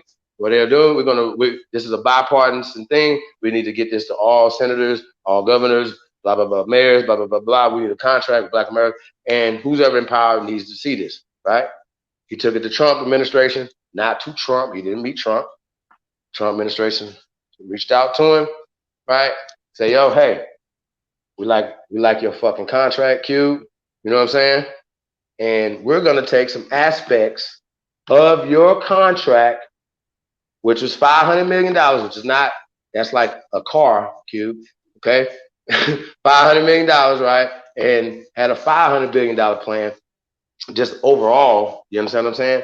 And adopted some of the things that Cube had in this thing. And would say, yo, we like what you're talking about, Cube. And so Cube went in and knowing that, you know, everybody was going to use it politically against him, right? He understood that. He understood because how everybody do, when you talk to Trump, niggas try to cancel you, okay? But because he's a man of honor, a man of principle, like the rest of you fuck niggas not, you know what I'm saying? I wasn't supposed to do that, right? Anyway, fuck y'all. Back to that, you know what I'm saying? I just like, yo, you just gotta understand, bro. Like, it's no the Kevin Hart's. Where y'all at? I don't want to hear nothing. I do not want to hear anything. And guess what, y'all? Guess what? If y'all all do it, they can't knock all y'all off. Okay? It gives you excuse to do your own thing. If you niggas ain't Eddie Murphy, you niggas ain't powerful enough to back this brother up right now, bro. This is the thing. Niggas is coming out talking against him because you don't understand who if you don't go for the Democrats, right, then you're against them, basically, right? You going for Trump. And he's like, yo, I ain't going for nobody. I'm going for my people. We're going for the bag. Y'all ain't talking about shit. He's talking about $500 billion, right? So I'm kind of catching up a little bit on that part of it. Okay, so what is all this bullshit that Diddy's talking about is going to be He can go suck his mother. Fuck. He need to shut his ass up. Puffy, shut your goofy ass up too, nigga. Fuck is you talking now? If he's not, hold on, brother. My bad, y'all. Puffy is an alpha as well. Go ahead, brother. I'm just saying that was just some real dumb shit he was talking. Like how you also so now you speak for every so-called black person. You or you just some type of psychic now that you know that if Biden doesn't win, it's gonna be a racial war. Look, first off, that type of shit right there, bro. Like I ain't never even got to address that goofy ass shit, dude. Shut your goofy ass up, man. Like, come on, that's some goofy shit. That's some goofy ass shit. You know what's gonna not happen? He's not gonna be in no fucking race war. He's not gonna be out there shooting nobody. He's gonna be up in the hills somewhere getting filet mignon fed in his mouth by a punk, nigga. Shut your fucking mouth, dude. See, this is what I'm talking about, bro. You are Boule, Sean, Puffy, Combs. Shut your goofy ass up. I mean, it didn't make no y'all, sense man. to me, Scrappy, all y'all niggas, shut y'all goofy asses up, man. If y'all don't understand what the fuck is going on, shut your ass up. Straight up. That's some bullshit. That shut y'all goofy asses up, man. Straight up. How about this? If you don't have nothing to say, good, supportive, where's your plan? Mine? That's what not you, Chief. I'm saying to all of them. Where's their plan at? Where's their plan? That's what Willie D said. Y'all ain't never had a plan. Niggas went, nah, bro. Y'all have no room to say nothing. Y'all been around too goddamn long. Nobody, no fraternities, sororities, no Masonic groups, nothing. No churches, nobody. Everybody needs to shut the hell up. The TD Fakes, the Creflo fucking dollars. Everybody should be like, hey, we all get behind this right here. What's up? But because they are paid by Black Lives Matter, right? And we're gonna get into this because this video is very interesting, y'all. You know what I'm saying? Because Roland Martin is a fuck nigga, right?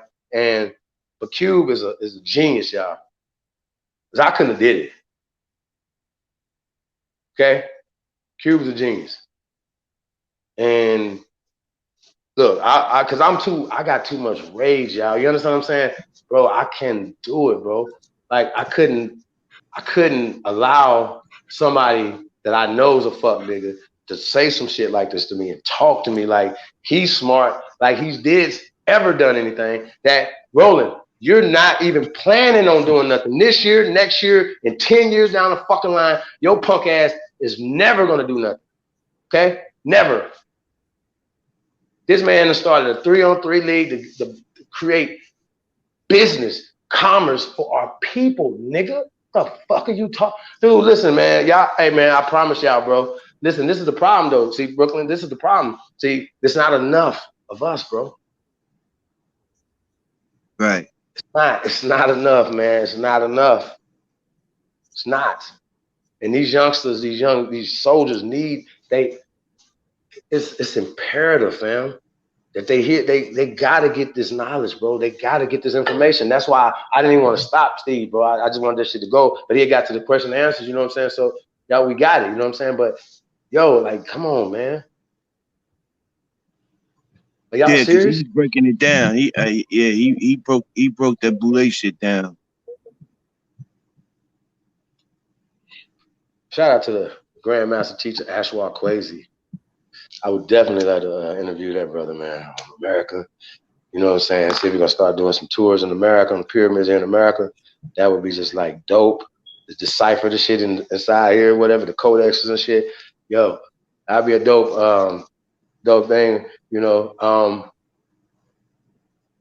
Yeah, I might have to reach out to him, man. That'd be dope. Chief, one time I had reached out to Roland Martin's one of his producers. Mm-hmm. And I was speaking to her and I was telling her about you and AP and A1. And I said, you know what? I think these are some brothers that, you know, y'all might want to try to get on your panel. These are some good brothers. Y'all might want to talk to them and see what they're talking about. You know, and I was breaking it all down to her. And And basically, she gave me the cold shoulder at the end of it all. You know what I'm saying?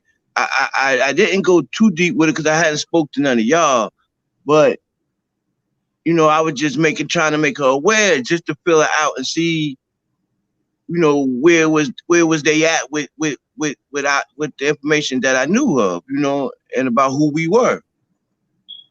Nah, she gave me the cold shoulder. She was like, nah, well, we know, blah, blah, blah, we doing this and we doing that, and we already, you know, all that to the left shit. So, you know. Well, she already knew what her editor wasn't going to accept anyway. See, listen, the New York Times, right? The guy haven't went and watched the 1619, us debunking the 1619 project. Please go back and watch that. We might have to redo that. You know what I'm saying? Excuse me, y'all. This moon pack is crazy. Moon rocks is crazy. Shit. But yo, so yeah, man. I just don't know, man. Like, how do we as a people, right, think that we're gonna get anywhere, right, with this behavior going on? You know what I'm saying? So we're gonna get into this Ice Cube interview, right, with Roland Martin, right? There's a whole bunch of Ice Cube interviews, right? So if you heard he's on message, right? He's not even changed. Like, he's got the same hat on, same clothes, everything on. He's just super serious, and you know, he's not even. You might see him smiling once in a while, like the Big Boy interview. Shout out to Big Boy, man. Salute to Big Boy, another soldier. You know what I'm saying? And you know, giving him a platform and showing him love, man. So I definitely appreciate that. We need our own media. You know what I'm saying? And Q, could you imagine? Now I understand you want this information to get to the people, right? Because once again, they trying to use him, so he's manipulating the media back. Okay, so he understands what's going on. So y'all gotta understand, I couldn't have sat through this right here. So that's why I couldn't have been on CNN anyway, brother. Because I'm gonna cuss their ass the fuck out, or I'm gonna tell them the truth. Because you're sitting here acting like you're a fucking victim. You know what I'm saying? Or this condescending fat fuck right here is acting like he's done something, or any other smart sport code ass niggas done anything in life ever. You've never done anything because you are protecting the system. Okay, you took an oath. Your PhD, all these niggas took oaths to the system. Period.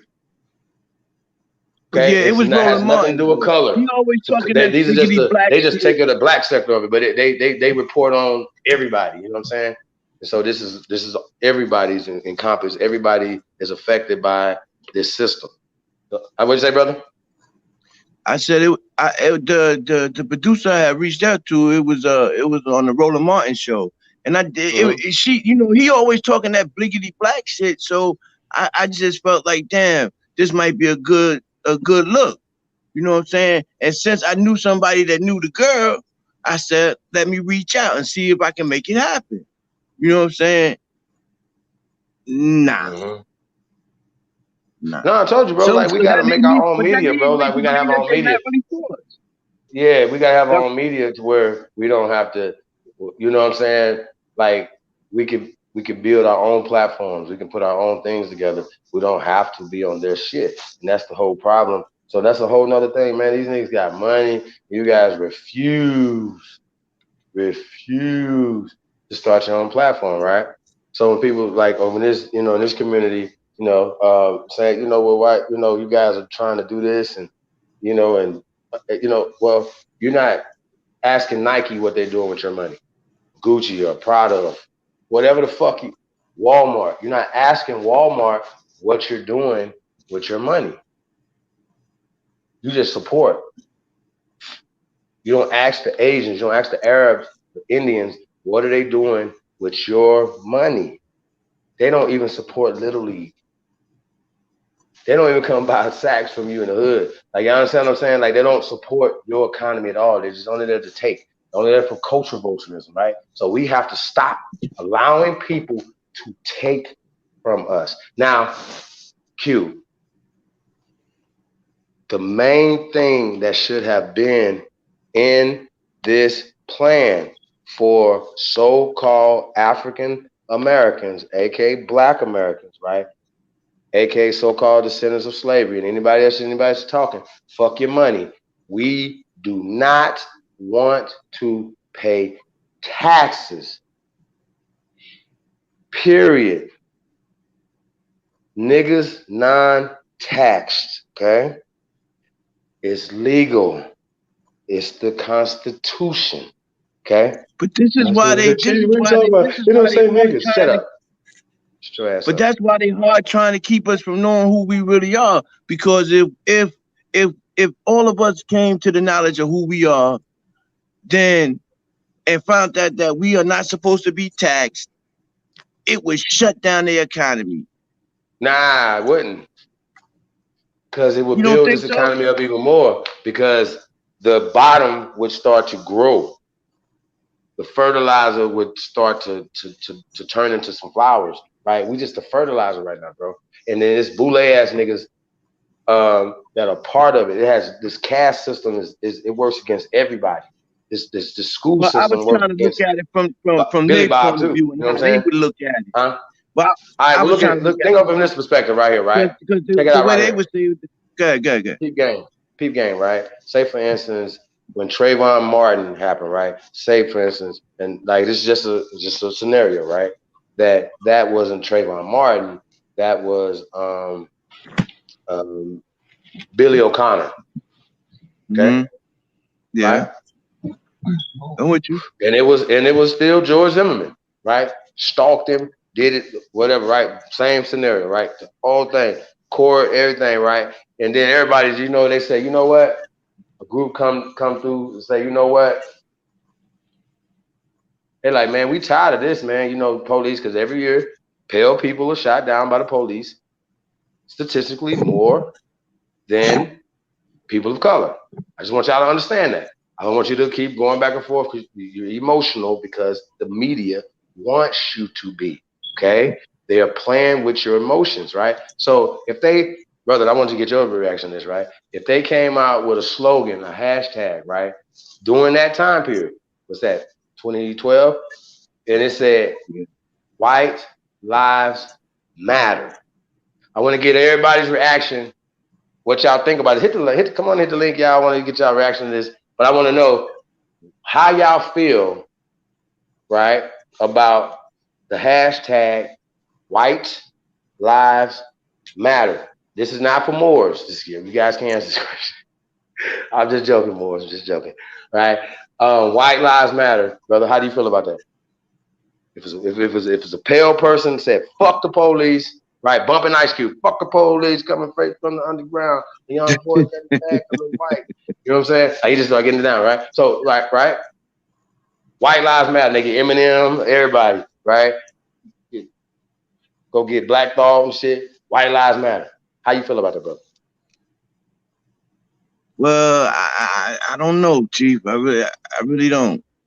Ooh, Haru said white only is white lives matter. Ooh, hey, I gotta put that on the screen, dog. Yeah, because I ain't catch it. Haru, the Duke of the Great Lakes. Hey, brother, you know what? I'm glad you said that.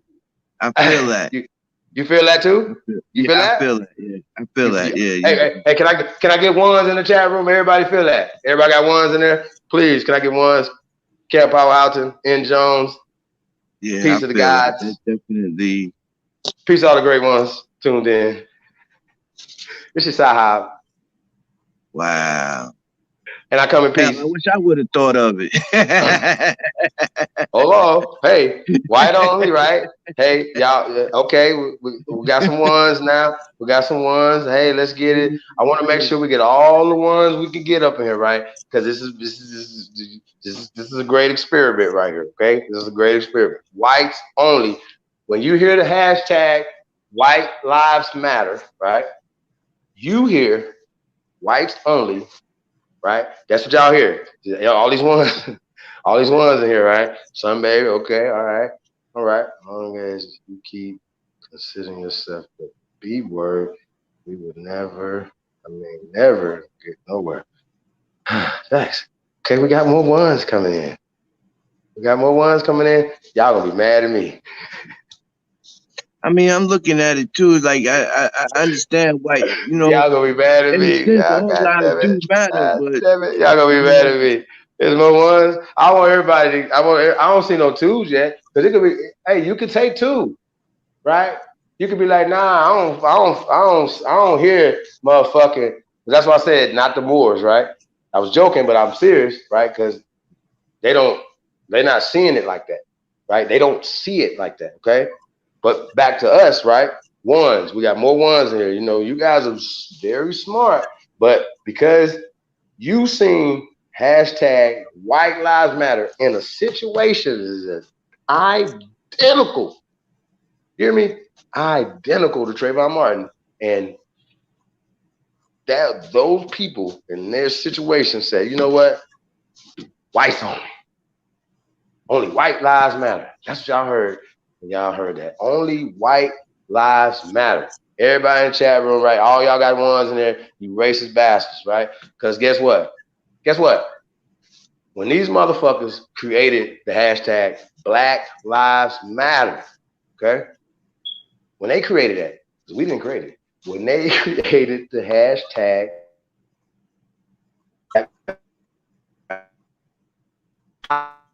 you're breaking up, Chief.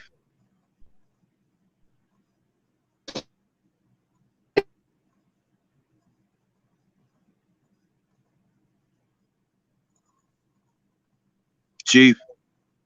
Yo, testing. Can y'all? Okay, your audio is shaky, Chief. Oh, it might be you, brother. No, I'm gonna Okay. get some ones on there because this is an interesting experiment, right? I never agreed to it. Calvin said he ain't never agreed to it. Nah, your silence is a one. Y'all. Hey, so check it out, right? So back to the Black Lives Matter thing, right? So I had heard this thing, right? And it was like, yo, this was Donald Trump. They basically like they trying to make it a negative thing, like he's being racist, right? They said they asked Donald Trump about Black Lives Matter, right? And this motherfucker said, I can't make this up. He said, yo, you know, and this is I'm gonna keep it real with y'all, right? Because I like gangster shit, right? Motherfucker, I like a motherfucker that would tell you exactly what's on his mind, and he's not gonna tuck his tail and be like, oh no, you know, I love Black Lives Matters, you know what I'm saying, and all this gas shit, you know what I'm saying? Nah, this nigga said, y'all check this out. He said, you know what? When I first heard Black Lives Matter, I thought, what a racist ass term. Yeah, he did say that. Hey, let me ask you a question, brother. You a rational brother. Does he have a right to say that? Absolutely. Huh? Absolutely, Yeah. he had the right. He has the right to say that. Sure, he does. So, cause he's hearing black only. He's hearing Black Lives Only matters, right? And then turn around when you start seeing people get, you know, they get fired from their jobs, shit like that or whatever, for saying all lives matter. Like to say, yo, don't just say Black Lives Matter, because Billy Bob just got shot yesterday too, right? And nobody even put it on the news. So they in their mind, they like, we're not even on the news. They saying they're not even getting coverage. Say what now? But when you put our struggle behind it, it becomes a different thing. Yeah, so you say what? You put what behind it? I said when you put our struggle, the things that the so-called black man and woman has gone through in this country behind that statement, it becomes a different thing. Well, I don't agree with that either, because everybody compared to the white only. I mean, compared to the white lives matter. Everybody has went through the same exact thing, brother. Everybody. So once again, last year, the year before that, pale people were shot by police, unarmed, more than anybody else. And you can't say the shit like, oh, well, it's more of them than it's just, but we have to be madder because it's per capita. Fuck out of here. I don't want to hear that dumb ass shit. That's just dumb. It's a system that's being done. There's a system. This is a part of the system. The boule, all these people, the media, all these things, the school. And what's so interesting that, you know, the boule members and these people, they're in education, they're in medicine, they're in all the sciences, they're in all the things, the professions, lawyers that you have to go to, right? When I said lawyers, right? Now, when we talk about, I had seen a video and Malik Doodle Shabazz was introducing Steve Coakley, right? Right. And so, you know, but once again, when we talk about, he was telling me about it, he was like, yeah, he was like, you know, and I'm just fucked up, right? So I'm in a dream, like, yo, you know, would you have dealt with any of these boule ass niggas that was around, you know what I'm saying? Because, you know, he said, well, yeah, nah, I wouldn't have, because they were double agents. You know what I'm saying? Absolutely. I can understand that. So this is what we're dealing with. So it's like because they have two faces. That's the ultimate. They are the ultimate meaning of a two-faced person. Look, Trump is the ultimate gift that keeps giving to them. They're using him. He's like, yo, it's fake media, right? Do y'all know that they passed a law to keep putting out propaganda in the media? They spend billions of dollars to make you believe shit. Billions with a B. Okay? Billions of dollars to make you believe in something that's not true. And the media is working with them. So they push Black Lives Matter, Black Lives Matter, Black Lives Matter, Black Lives Matter. And then when a man steps up, who's apparently black, right? Who has a black plan, right? And they say, nah, you talk to Trump, right? So now it's character assassinations coming next, right? Because they're gonna pull out, oh yeah, when this happened right here, when you said this, yeah, well, he's anti-Semitic and blah blah blah blah blah blah. You know what I'm saying? So this is what they do. And guess what we're gonna do? We're gonna follow the busters that are gonna be talking against this dude because they're gonna make it seem like he's working with Donald Trump. So. Yo, let's get into this clip real fast, y'all. I'm running my damn mouth, man. We was having a great conversation, man. Peace to the Don Mega, aka O'Shea Jackson. Let's get it. Glad to have you back on the filter, Ice Cube. So let's start this way. When they say you worked with them to develop the Platinum Plan, what does that actually mean? What did you do? Who did you talk to? Well, what they did, they had a plan. Their plan is the Platinum Plan. My plan is the Contract with Black America.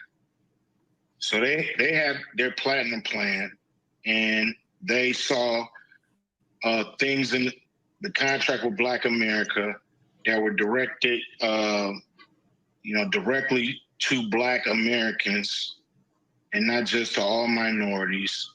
And they asked to speak with us. I always told everybody, as soon as we finish the Contract with Black America, or not finish because it's still a growing document, I told everybody that I was going to meet with both sides, and I don't know why they didn't believe me. This is not a partisan issue. It's actually a bipartisan issue. And we have to talk to people who have the power to make things happen. Now, they asked to speak to me so I can explain some of my concepts of the Contract with Black America. Who is they? Was it Donald Trump? Was it his campaign team? Was it officials in the White House? Who's they? I've never met Donald Trump a day in my life. Got it.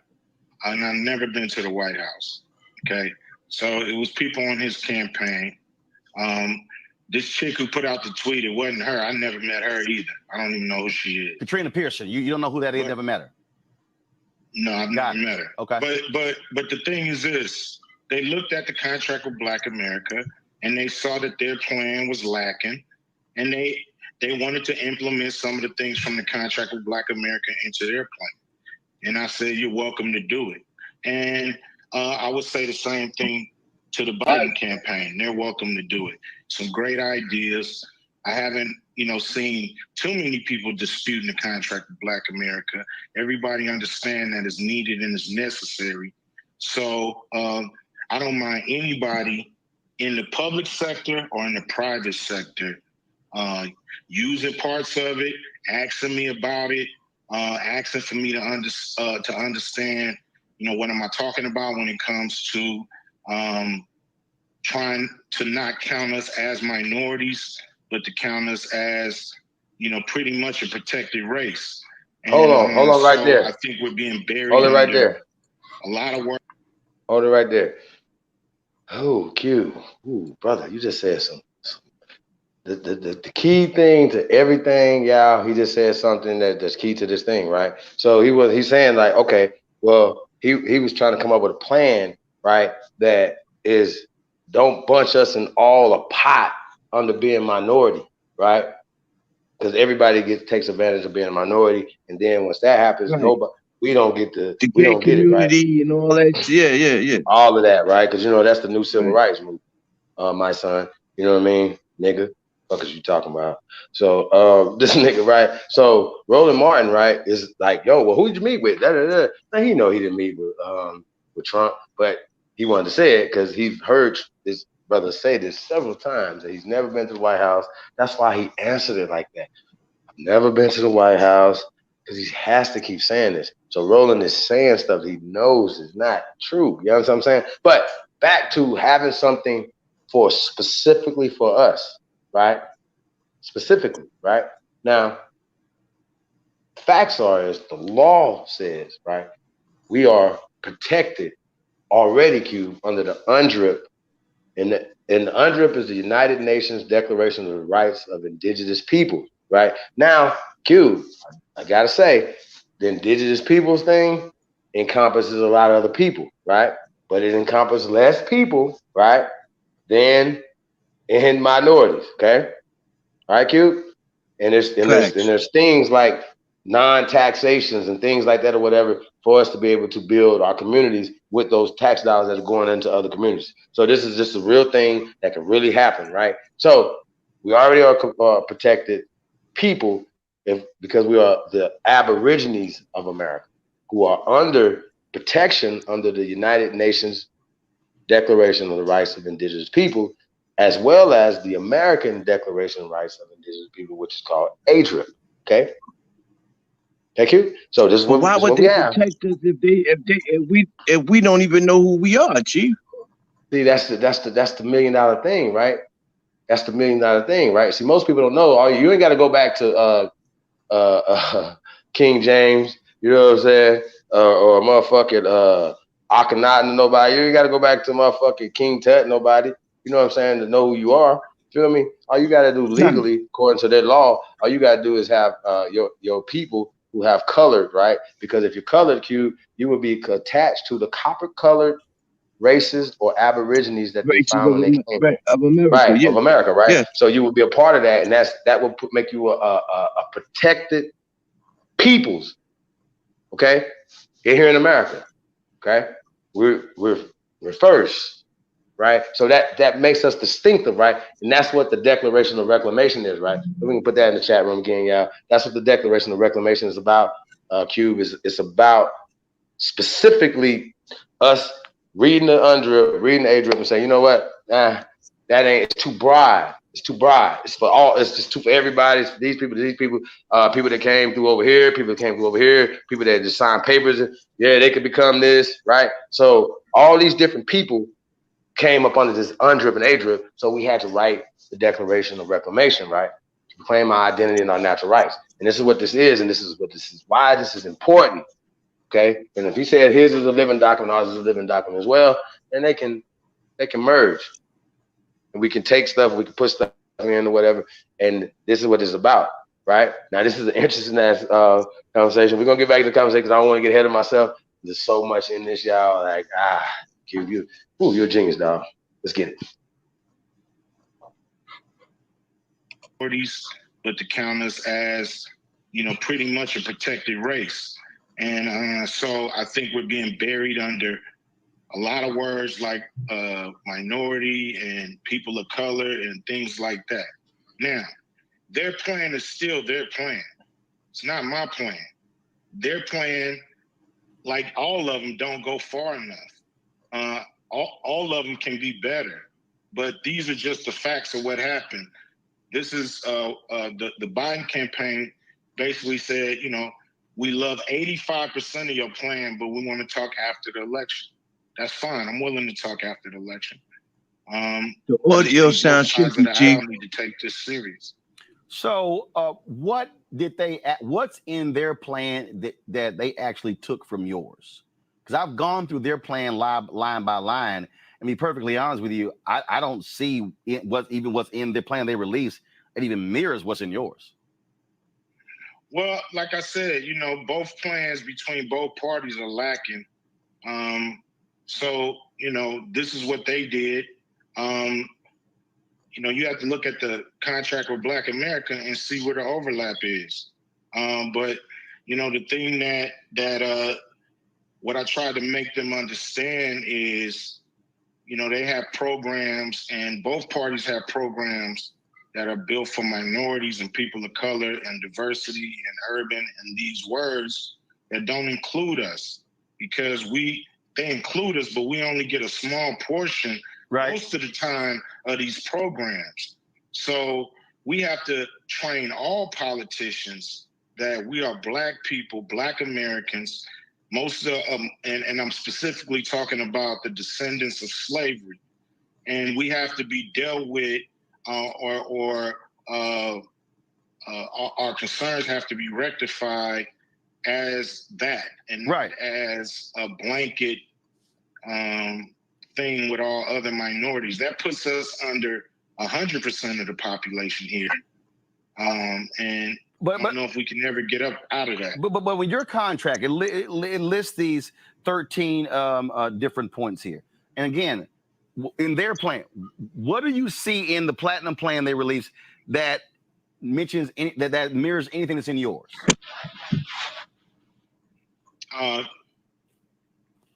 You know, you got, you know, if I'm looking at it, agreeing to direct VC money to Black investment companies up to $40 billion.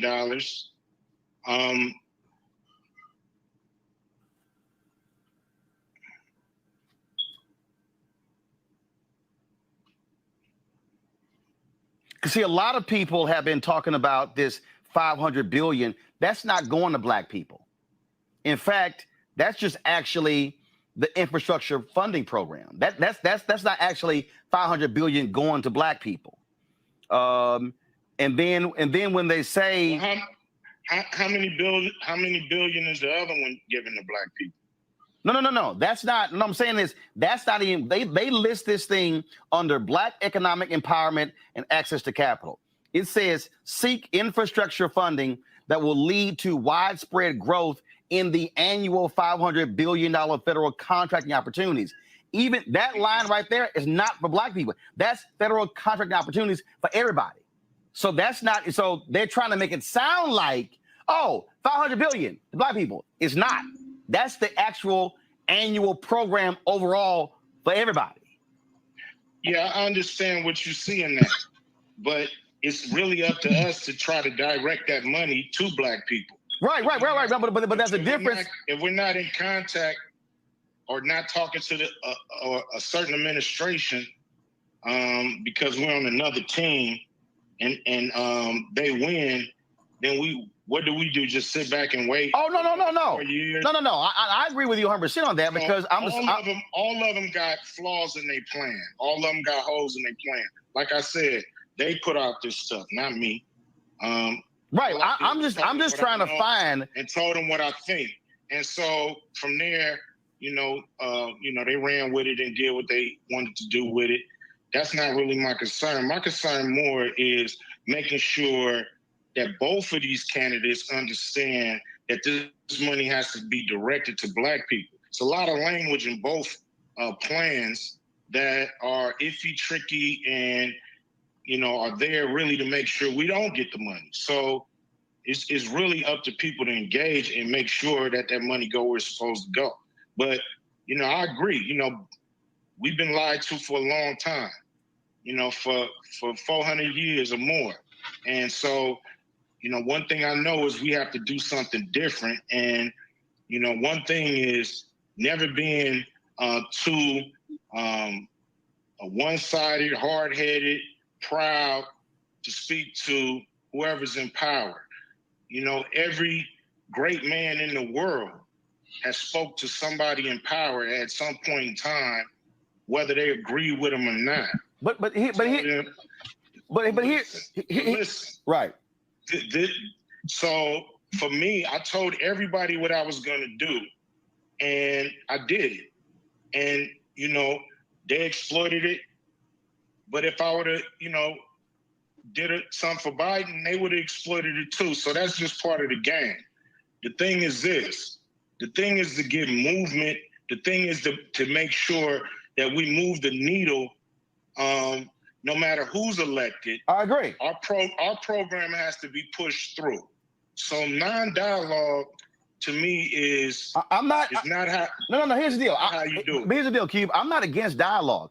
I sat in 2 meetings with Trump and with other television anchors as well. I've been challenging them. Well, I want you to come talk to Black media.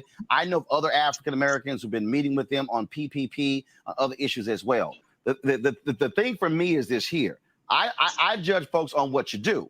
And what I look at is Donald Trump goes to Atlanta, makes this big old announcement about his platinum plan, and I'm sitting there going. So, for instance, I'll pull it up.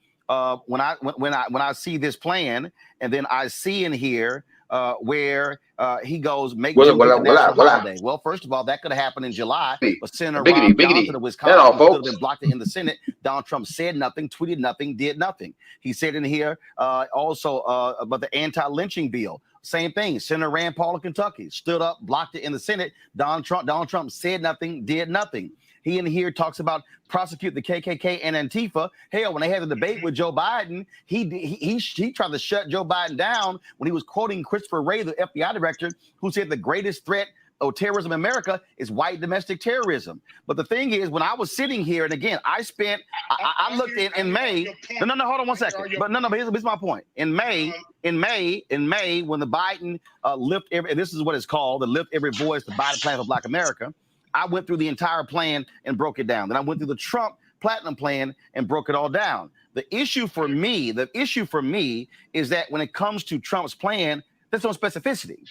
There just simply isn't. Even when you talk about programs, when I will say when I go through Biden's program, when he's talking about state small business credit initiative, expand new markets tax credit, improve and expand the SBA programs that most effectively support Black-owned businesses, and laying things out that are specifics. That's the deal. I'm looking at a 22-page plan from Biden and a 1-page plan for Trump, and I'm sitting there going, and I went through Trump's plan. I'm like, there's nothing there. It's a lot of words. Not really, because it's only 1 page. But the deal is, I'm like, dude, you being the president, you want to make this whole deal how you ushered in economic prosperity, which really all started under Obama beginning in 2010. But it is lacking. Do you believe that the Trump campaign greatly overstated your involvement for the purpose of them being able to say, we have attached ourselves to Ice Cube? Did you believe that you were used politically for their purposes as opposed to really what happened? Look, I knew whoever I engaged with would use that politically. I don't care about that part. The part I care about is getting something done. Look, my plan is called the Contract with Black America. So all of them lacking when it comes to that. So that's what I'm pushing. So anybody who's going to implement those plans into their plan, then I'm going to take a look at it. But both plans are lacking, and that's why we become educated voters for real, and then you pick who you want to pick. But at the end of the day, for us not to engage with both sides of the aisle to fix this, which I think is an American problem, that to me ain't gonna help us in the end. What's gonna help us is once we That's right, American problem. realize how much power we have. Now, you said that, of course, Trump didn't stop all these things or didn't mention these things. Okay, maybe it was before he knew he needed the black vote as much as he do. You never know. This is what deals are made of. So I don't know what they're gonna do. No. That's actually that's not the case. Hold on. I can tell you personally. No. Hold up. You said before you knew the black vote. I just want to just correct something, Ice Cube. I'm gonna let you finish. I just want to correct something. I met with the White House in 2018. They told me directly in 2018, we think we can get 20% black male support in the 2020. So it didn't. They were fully aware of that. Why'd you meet with him? Why'd you meet with him? I'm a journalist. Why'd you meet with him? I'm a journalist. What'd you meet with him to talk about? I'm a journalist. I met with him to talk about public policy issues, to ask them those various public questions. Policy issues, and right. the thing was to get 20% of the vote. No, right. Okay. No, they said not 20% of the vote. Did they think they was going to get that for free? Right. This is what they said. They said they believe they could get 20% of the black male vote, and they specifically said they were going to use criminal justice reform and economic policies. Why did they think they can get 20% of the black male vote? Why do they think that? Because they said they think that they can appeal to disaffected black men. They said point blank, they know black women don't like them. Why can they appeal to that demographic? Who's not appealing to that demographic? How can they swoop in and get it? Who? That should have been covered. What do you mean? The who? What do you mean? How can they swoop in and get something that's supposed to be covered? Well, first of all, that's not the case because in 2012, between Obama and Romney, there was a 9-point gap between black men and black women who voted for Obama and Romney. In 2013, with Trump and Hillary Clinton, that expanded to 13%. Now, when you look at 2020, they believe that, we think there's an opportunity here for us to be able to appeal to black men on economic policies because they say black women can't stand it. Well, it's not being done for black men in this country that the numbers growing. Because first of all, because the difference between black men and black women, Talk black that shit, men Q. are more likely to be. Why don't the wait, hold up. You asked the question, I'm gonna answer it because this is from focus groups, from polling data. Black men are more appealed by Trump's anti-immigration position than black women. That's one. That's one of the issues there. One of the issues that we also see is that we've seen where black men feel as if the Democrats have appealed more to black women than black men. Thirdly, Donald Trump, by touting the First Step Act, saying he got criminal justice reform done and Democrats didn't, which is actually a lie. The mistake that Democrats have made is they haven't taken credit for the First Step Act because if the Democrats don't pass it in the House, it actually don't get done. And so they see an opportunity. Wait, hold on right there for a second. Hold on right there for a second. Who are disaffected by both parties. parties. Hold on a second right there. First off, fat boy. See, he talks like niggas is slow. This is the shit I'll be talking about right here, right? So he's gonna say that the Democrats, right, passed the Steps Act, right, and got the criminal justice reform. He's a goddamn lie. When they had the House, the Senate, and the presidency, they didn't get shit passed for us. No criminal justice stuff. Just because, that's so disingenuous. But what do you mean? What did you meet with him for? Come on, let's go. Shit, this fat fuck. Look at us, vote like your ancestors, whatever, right? Just pulling at your heartstrings, like, yo, your ancestors, if you don't vote for Biden, the ancestors are not gonna want you. Like, God damn it, this guy right here. Let's go. Who are disaffected by both parties by peeling to their pocketbooks, their 401ks, by using tax policy, and that's what their strategy is.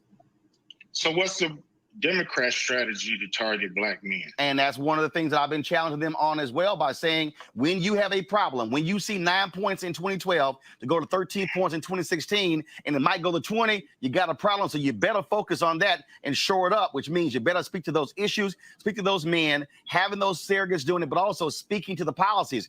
I've been covering this very issue when it comes to these black men for months.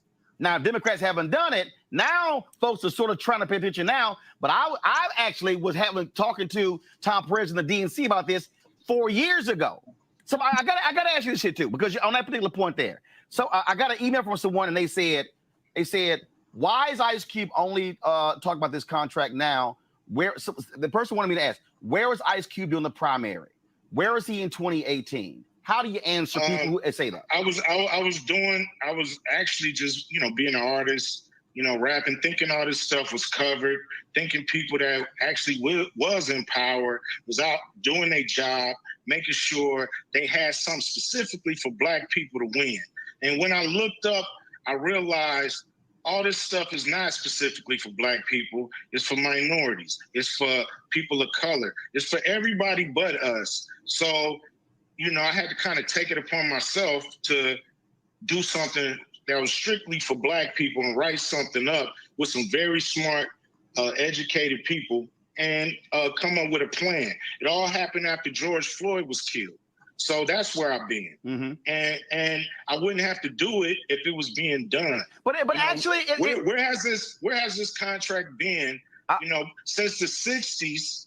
Since the 60s, we've had over 7,000. Hello? No. You're on. Go ahead. I'm listening. Since you're on. The 60s, we've had over 7,000 Black people elected in office in high positions throughout this country. Over 7,000. And we haven't moved an inch. Wow. Don't ask me where have I been. The question is, where the hell are you at? Well, here's the deal, though. I want on that particular point, I want to bring in Alicia Garza, co-founder of Black Voters Matter. She also was with the Black Futures Lab. Q, you may not be aware of this. You may be aware. They put out this massive Black census project. They surveyed, if I'm correct, Alicia, some 30,000 African Americans. They put this whole thing together. How long are they taking? When did y'all release this, Alicia? If you elect me, you're not going to have your taxes are going to be raised, not cut. It's a guarantee. They'll pass it. He'll sign it. On day one. A $4 trillion tax increase on all income groups. If they win, our recovery is over. Attention homeowners. Can we use your home to showcase our next generation metal roofing system? We released it in 2019. So Cube, here was this initiative that they put together, and I would love. And again, when we had you on last time, and Reese was talking about the lack of stuff when it comes to Black women, and you said, "Hey, you love to hear from her." I would love for the two of you to actually talk about this, because both of you want to really achieve the same thing, and that is achieve things for Black people. And so, Alicia, go right ahead. If you have a question for Ice Cube, Cube, you got a question for Alicia? Go ahead. Hey, Cube, how you doing? Pretty good. Good. So, I mean, I guess my first question would be, we're in the midst of an incredible movement moment. Folks are all over the country, have been organizing for over 7 years, if not longer, trying to turn Black Lives Matter into a movement that can impact not just protests, but also policy. I did have a chance to read both versions of the contract with Black America, and I'm just curious, are there activists or organizers in this movement that you've been connected to who have been doing some of this legislative advocacy and policy advocacy work? Yeah, we connected with condescending ass question. ADOS, and we helped get a bill passed in California. Governor Gavin Newsom passed AB 3121, which starts the conversation about reparations in California. So we have been connected with, a grassroots organization. We want to connect with as many grassroots organizations who are not connected to any other so-called powers that be, strictly grassroots. And we definitely want to connect with them, people who definitely have no ulterior motives, who really just want to see money get in the hands of the people who built this country and the ancestors and family of the people that built this country. Do you think that Black Lives Matter is a terrorist organization? Because I know for the last year, I've been getting death threats. I have security now 24/7 because Donald Trump and his administration has been targeting me and Patrice and Opal and thousands of other activists across the country.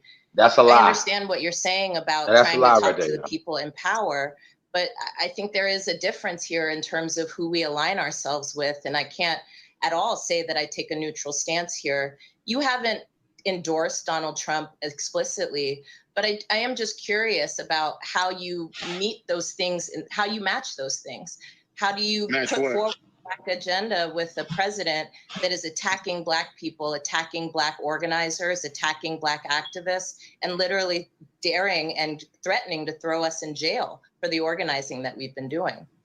Well, you know, I mean, both candidates, you know, have their record of what they've done to Black people. You can look at them and see them out. I don't think Black Lives Matter is a terrorist organization, you know, so that's what I think. You know, what the president think about Black Lives Matter, you know, that's his personal problem. You know, right now we feel that somebody's going to be the president. I would love to work with both parties. I'm not against the Biden campaign or nothing like that. Whoever becomes the president, I would definitely be pushing this program on them. And not only the presidents, but Congress people, senators, private sector, you know, you name it. If you go through the contract, you could probably come up with a list of about 500 companies we can talk to about this situation. So the thing is, what I don't think is healthy for Black people is to automatically jump on one side, and if the other side loses, we just wait for 4 years to engage and hope our side win. It's time for us to let both sides understand this is a bipartisan issue like anything else going on in America. Cube, I gotta ask you this. I want to ask you this here because you talked about reaching out to people. Did you connect with the Congressional Black Caucus at all? Because they reached out. They reached out after they saw what happened yesterday. They reached out to me, and they sent me this. They sent me go to my iPad, guys. Come on. Platinum Plan versus anything. Okay, no, right. No, I was talking to the control room. Right, I'm gonna read it to you. Platinum Plan versus Contract with Black America versus CBC legislation. You call for your CBWA calls for ending qualified immunity, banning chokeholds, and elimination of no-knock warrants. The CBC says all of that is included in the George Floyd Justice and Policing Act, but it hasn't been enacted by the folks there in Congress. I mentioned Juneteenth, the federal holiday. The same thing about anti-lynching law. Your contract calls for baby bonds of $1,000 for all new babies. The CBC says that's in their CBC's Jobs and Justice Act. You proposed a plan for neo-reconstruction. The CBC said we gave President Trump a 125-page detailed plan to do this in 2017. 4 years later, we've seen nothing. And according to the CBC, and I want you to respond to this here. According to the CBC, you propose a one-time interest-free home loan for qualified Black Americans. The CBC says, quote, this plan only addresses access to a loan for certain Black people. It does not address necessary relief provisions to prevent foreclosures and expand forbearance for homeowners. But the CBC Jobs and Justice Act does. And so what the Congressional Black Caucus says is the things that you're saying that these things have not been done, have not been focused on. They say it has been done. It's literally in our bills. They were passed by the House, but ignored by the Senate.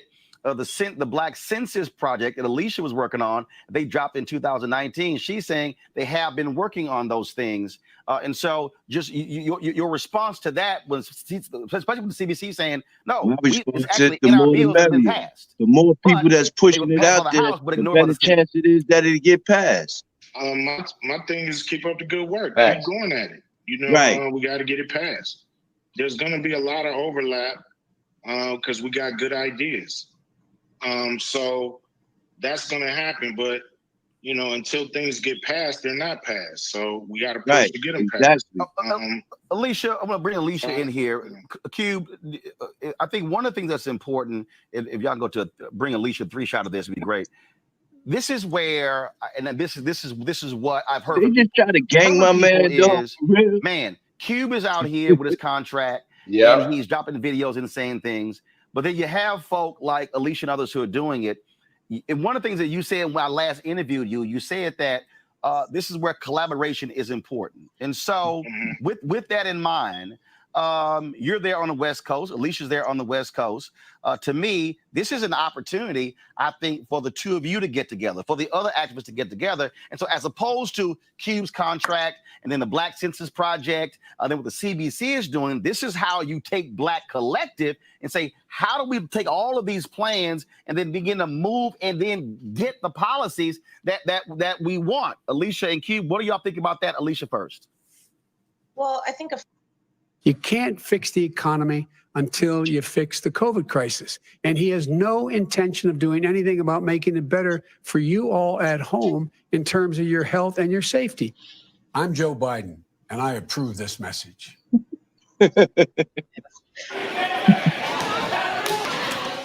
January 2017, we had gone to watch a few things, and I appreciate you raising that, Roland. I mean, to me, you can't have movement on an agenda without a movement. And there are so many incredible organizers and activists all over this country who are coming together and fighting back every single day. And that is what it actually takes to create this level of change. You know, I will say that, Cube, I agree with you in terms of your frustration. I've been frustrated too. I took the Black Agenda 2020 to these campaigns, to the party, and I've had a hell of a time getting phone calls back. You know, I've had to do a lot of maneuvering even to get the smallest pieces of our plan inside any kind of platform. And so that is to be criticized, and we need to keep holding their feet to the fire. But where I disagree with the conclusion here is that, A, I don't think justice is a business transaction. I think if we're going to change systems, policies, and laws, we have to get in the game and stay in the game. And I don't think it's a simple, you give me this, I get that back, I give you this, you get that back. We have to govern an entire country, and we can't govern that way. Donald Trump is governing that way, and that's what's not working. I also want to just offer here that for me, you know, I've heard Van Jones and others say that people need to go to the people in power. And I actually. Well, here's the thing, right? She's in a tank. She's a Black Lives Matter. So Cube knows this, right? So he already told her, goofy hair looking ass, first off, I'm not working with nobody with ulterior motives. She has ulterior motives. He already told her, like, why? This is a bipartisan thing. See what I'm saying? But she's in the tank, or she's Black Lives Matter. She's one, right? So she doesn't believe in Black life.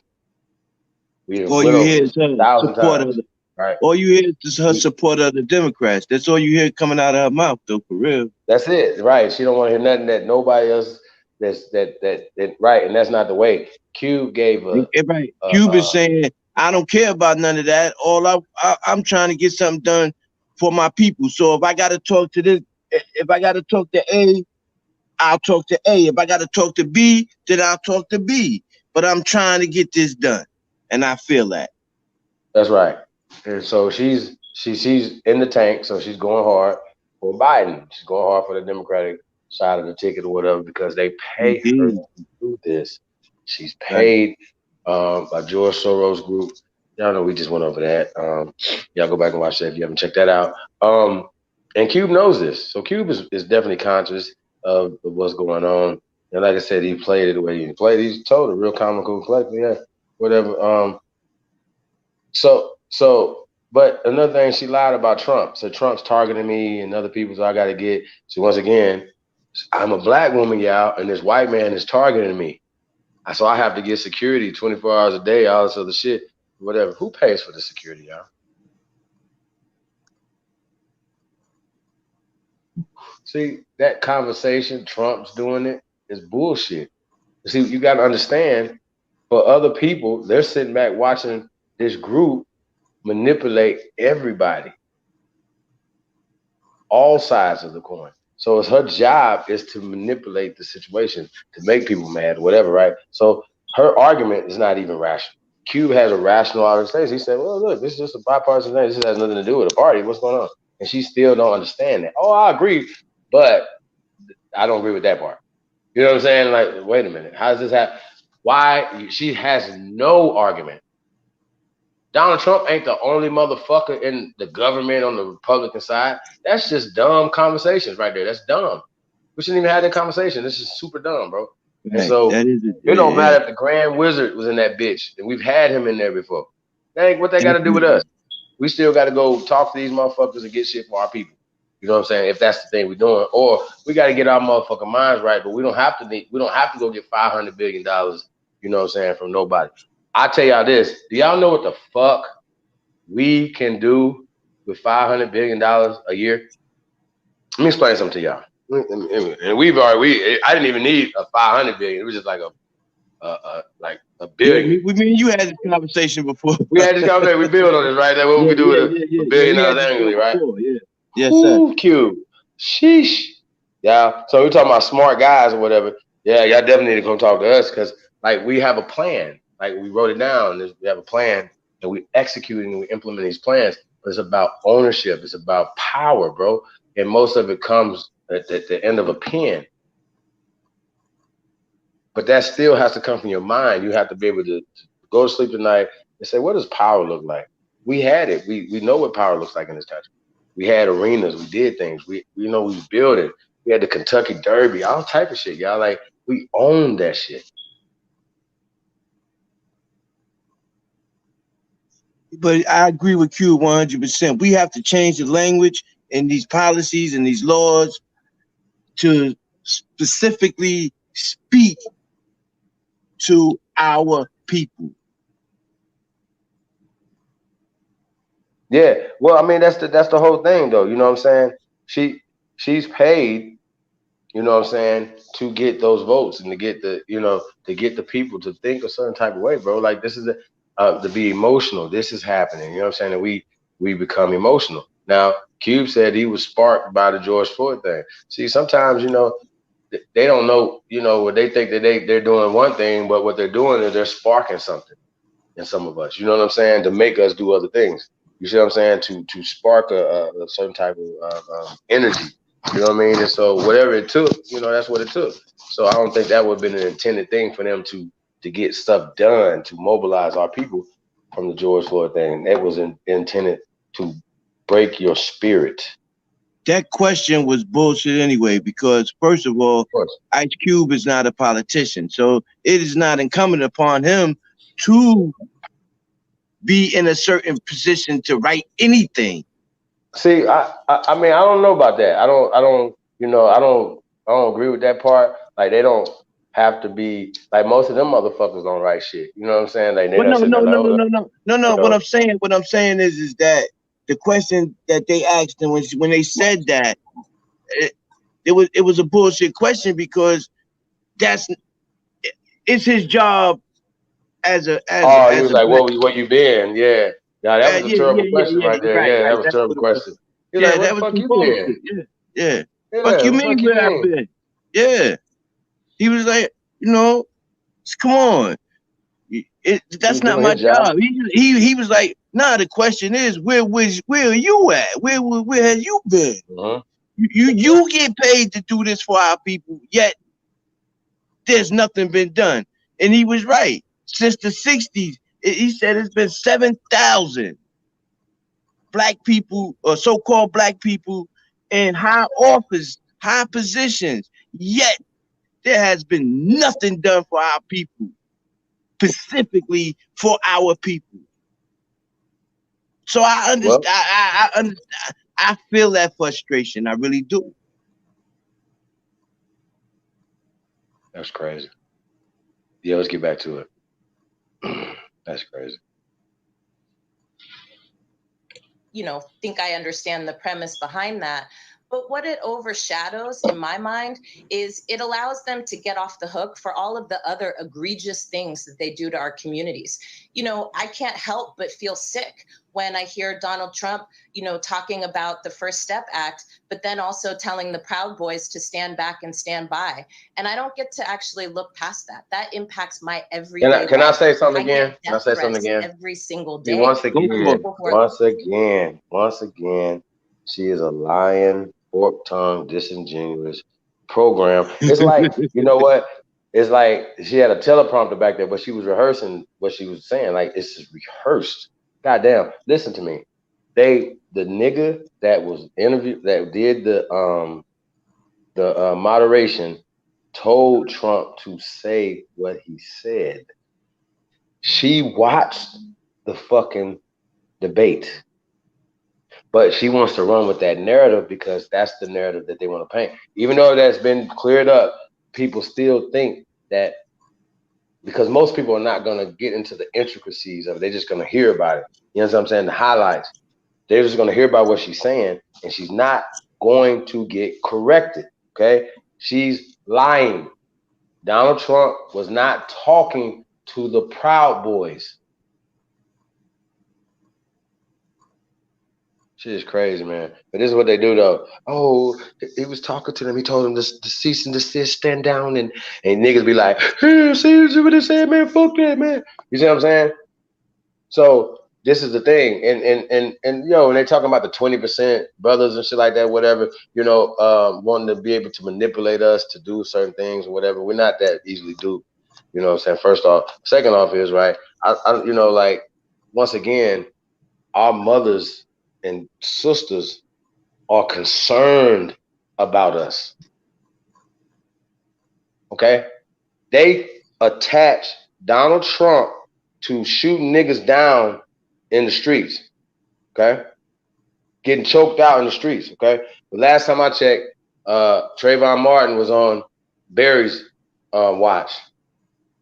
Walter Scott was on Barry's watch and Biden's watch. Should I go on? Now you're right. What? That's a fact. Yet at those critical moments, at them critical time periods, you heard crickets from Biden. He never said nothing ever. You never heard him That's what I'm speak on saying. You shit heard ever. absolute crickets. It was Because crickets. he thought Trayvon was a super predator. Let's be clear. Okay? Why I speak up? Why would he? You know what I'm saying? So come on, bro. This is what I'm talking about, man. You know, they just came in and just took the energy, took the whole thing. But you know, the experiment of white lives matter, right? All that, you know, we can play with these terms and knowledge and stuff like that or whatever, right? But the reality is they so serious about pushing this narrative. If your ass as a pale person, hashtag in your tweets, that whatever, right at your desk, all lives matter, right?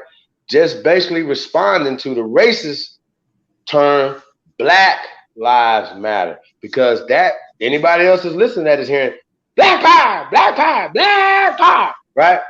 That's what the fuck they hearing. The same way y'all heard white power when you heard that shit. You know what I'm saying?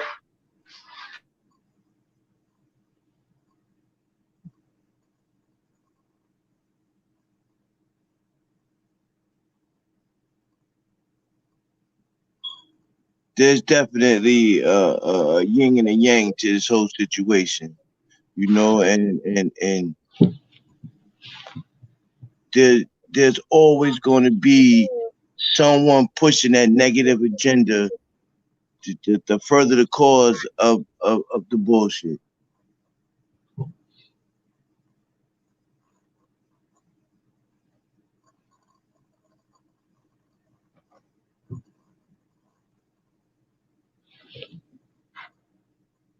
are listening to this president. And therefore, I don't have any confidence that even in the sense that he implements something like the First Step Act when it's convenient for him and talks mess about it when it's not, I don't have any confidence that the amount of power has been built actually to get these things done. I don't fault you for trying to move an agenda, but I don't think we can take any shortcuts here. And I certainly don't think we can jump the line. And, you know, it would be one thing if people actually weren't working on this every day. Imagine what we could do together, Cube, if I had access to a platform Hold on. But I don't have access. Hold on, Alicia. Alicia, I know Cube has to go. Yeah, because I know he ain't liking that. I didn't even like it.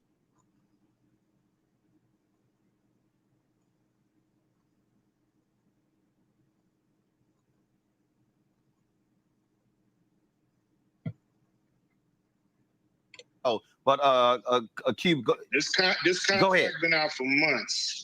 So there's been, you know, if anybody wanted to work with me, I've been open invitation from day one to work together, make the platform better. And, you know, nobody has, or very few have come out to do that. So, you know, I'm not going to wait to get nobody's line. You know, if I feel like I could speak for Black people, I'm gonna go speak for Black people to whoever. And, you know, you have a plan for Biden win, but what's your plan if Trump wins? You know, you have to have a plan for either president. Right. Talk your shit, boy. In either administration. We can't just go dormant because this is the problem I think that's been happening with us. You know, we go dormant, being dumbed down. Both parties hard to do what needs to be done, what's right. And, you know, some people got a whole country to run. We don't have a whole country to run. Black people in a bad situation. We don't have a pot to piss in. We ain't even really in the damn equation when you really look at it. We just get to show up and we get to go home still broke. And unless you have capital in America, you're not gonna be really involved in what's going on in America when it comes to running a whole country. So we gotta look after Black people and figure out how to get money in the hands of families and in this country into businesses that went down. We gotta figure out how to get a lot of capital into those hands. So can we do this here then? Can we do this? You care about Black people, Q. I've known Alicia as well. She cares about Black people. Okay, well, you go get with her. So can we, again, as opposed to, you know, different pieces here, this is where I think Black folks come together and say, look, we're going to sit down and talk. We're going to rap. Your number, my number, your email, my email. Let's do that. Colleen, crazy. More than welcome, anytime. I'm willing and open. Anybody who's down to help Black people get what we're supposed to get in this country through hell or high water, I'm with them. Alicia, she already said that though. Listen, I'm always ready and have been working for 20 years to improve the conditions of Black folks. And like I said, if we had access to a platform like you have, Cube, I bet you we could have gotten a lot farther. So I look forward. Wait a minute. Yo, you got the biggest platform on the planet. Y'all have raised the most money in American history for a candidate. Joe Biden, they've raised the most money for this nigga. Like, what are they talking about? Like, what platform, what more? You have Cardi B. You got Jay-Z and Beyonce. Why y'all, whoa. Why y'all need Q platform again? What's going on? I don't understand the conversation. That's not computing to me. Q, she's acting thirsty as hell. Why you need his platform? What do you mean? Oh, you need us. You need that. You don't want him to get the 20% because he represents manhood. Oh, okay, I got what you're saying. Now okay, I got you. Yeah, okay. now you saying some shit. I got you, fat bastard. God damn it, y'all. This is what I'm talking about, bro. This is the bullshit I'm talking about, man. Mouthful right there, though.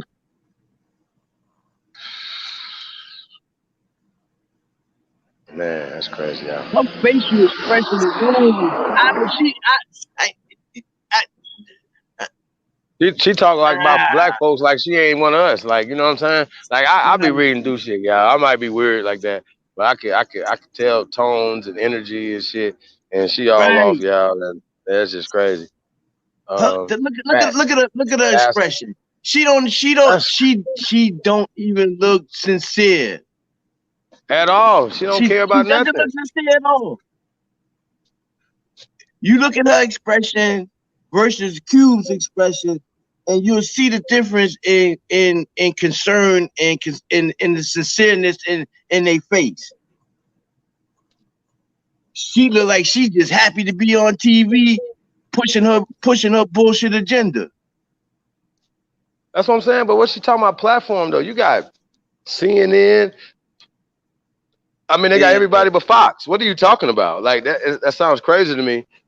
What platform did you necessarily other than Cube himself being the platform? Like, I don't understand what platform she's talking about. See what I'm saying? And that's what we're talking about, the rest of the rappers or whatever. Say what? Cube, if you would have been with us, you would have did better. All type of stuff. Yeah, you know what I'm saying? Like, yeah, you know, we can do this or whatever. But Cube would say, okay, well, guess what? See, yeah, because when it come down to it, it's gonna be like, well, is it gonna be like this? No, okay, well, we can't fuck with y'all, so it's not gonna happen. Roly Poly, he trying to put it together, like he trying to matchmake and shit. Nigga, get your goofy ass out of here, dude. Nobody wants to fuck with Black Lives Matter. We're gonna have to shut this shit down, y'all. And look, here's the facts. The fact that the Democrat Party and Black Lives Matter is a slush fund for the Democratic Party. We've already proved this. We showed this. They had it on their website. It's not like it's a thing when you talk about George Soros and I can't think of the Open Society, the group Open Society, right? We broke that down, right? They fund Black Lives Matter. Right. They fund the Democratic Party. They use Black Lives Matter in this system, this thing that they're doing to okay, it's about Black Lives, right? Then help Cube. Fund Cube. George Soros will be like, well, Cube, I got $100 million for you annually. Right. You can put it where you want to put it at. Why are you trying to get Cube to come on your side versus you trying to help Cube? Nah, that's what I'm saying. And then she try to be condescending with her goofy ass, talking about, do you have anybody, you know what I'm saying, working with you that's doing anything? And we're going to talk about this too, y'all. That's doing anything in activism or what? I'm like, yo, first off, little girl, you just started in the 2000s doing activism, okay? So you need to shut your goofy ass up. That's first off, because like this is what I'm talking about, y'all. That's why I couldn't do it. I'm like, who you talking to? Like, why would like he just like, why would she say that? But it was interesting that he, you know, he used ADOS, you know what I'm saying, in that particular moment, you know, to validate it, you know what I'm saying, as far as, you know, the activism and the things like that or whatever, as far as the little reparation bill and stuff that was passed. So I'm gonna speak on that too, right? Like, okay, like we can't be fooled, and we know it's just HR 40, right, for California, okay? So it's not real. It's not a bill. It's not for reparations. It's like for a newspaper article, okay? For you to feel any kind of way, like niggas gonna start moving to California, and they're gonna hope they're gonna get some fucking reparations. You know what I'm saying? Yeah, we're gonna move that. It'll be the gold rush to California, reparation rush to California. Roly Poly ass gonna be moving out to California with his goofy ass. Cho goof ass. You know what I'm saying? Shit crazy as hell. So yo, man, so it's just shit crazy, man. She really is pressing the gas like Cube don't know nobody. Like he ain't smart enough to talk to no lawyers or nothing like that or whatever, right? But here's the thing, Cube. Tone, hey man, peace to Antonio Moore, man. You know, but you an Esquire, Holmes, right? And Tone will be one of the guys that will be on the Boulay side of the game. Y'all got it? You understand? No? So it's not registering. If you're an Esquire, you have your job. Esquire means it's basically you're an Archon. You are the motherfucker that's there to protect the crown. Okay? protect their shit, protect their secrets at all costs. They are the king. In this sense, is the queen. You know what I'm saying? In this system or whatever, this is what they're doing. Okay.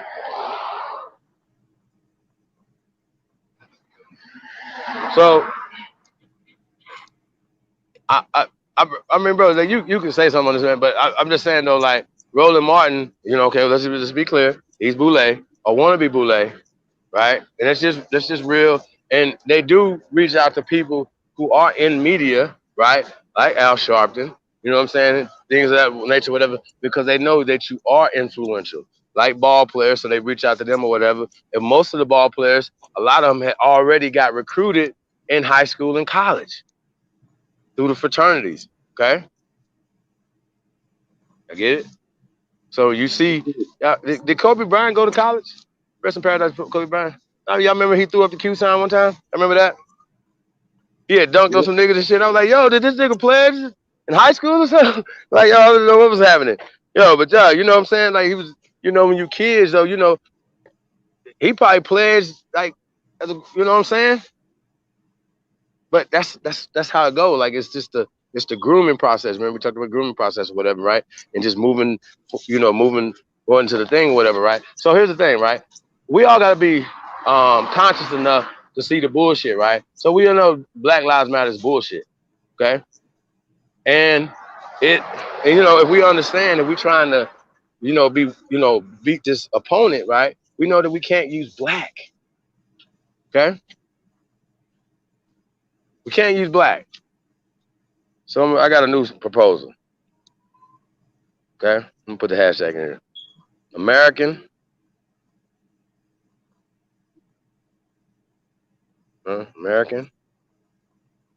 Lives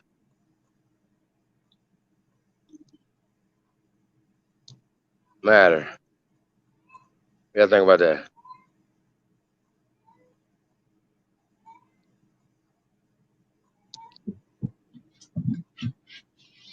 Now, to other people that's not Americans, they might be like, yeah, y'all saying fuck us, you know, not, you know, this is just conversation, yeah, you know what I'm saying? But we're talking about American Lives Matter, right? We're talking about getting power. We're talking about forming like water to beat this opponent. You know what I'm saying? These are the things that we got to do. But yo, let's go ahead and finish this out. This is almost done, y'all. Let's get it. We at the end of it. So here's what I'm gonna do. Show's over.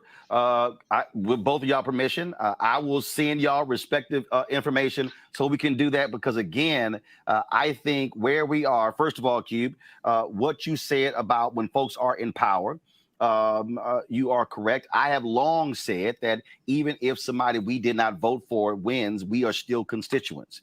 We are still taxpayers, and so they still owe us. But to Alicia's point, it's also holding them accountable when they're doing things that, frankly, are hurting us as well. And so I think what is required of us is to put that level of pressure on all folks, yet not having permanent friends, but we simply have a permanent interest. I do believe, though, that one of the great, and when you were on last time, you and I talked about this here, infrastructure is critically important.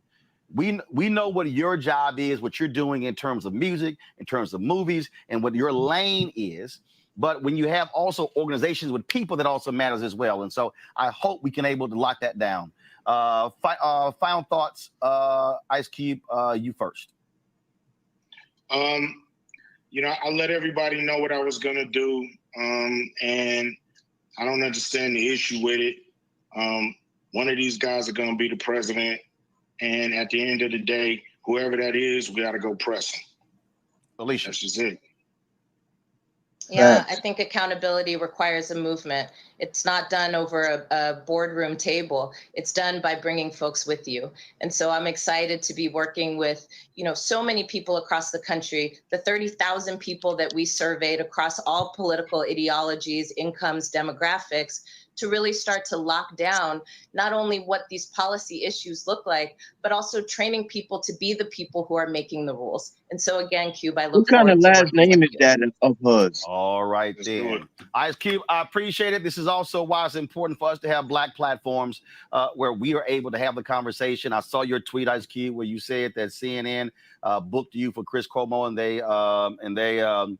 they then cancel you. That's why I created this platform, for that very reason. We don't have to depend on CNN or MSNBC. We also have to create our own media institutions where we don't just talk about this, where they talk about it for 5 or 6 minutes. We actually have been having this conversation for almost 40 minutes right here. And so I appreciate you taking the time to be with us. Same with Alicia Garza as well. Thanks for having me on. All right, we'll do it again. Everybody. Thank you very much. It's time to be smart.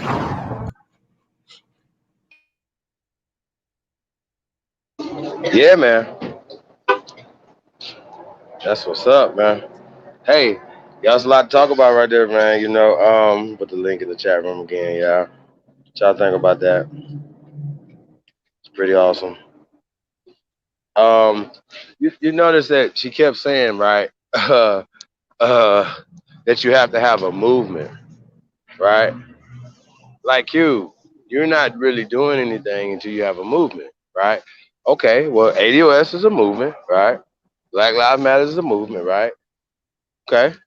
Then I thought it was about the actual thing that you're trying to do, not about the hashtag, not about being black or none of that shit. It ain't about that. It's about righteousness, it's about justice, right?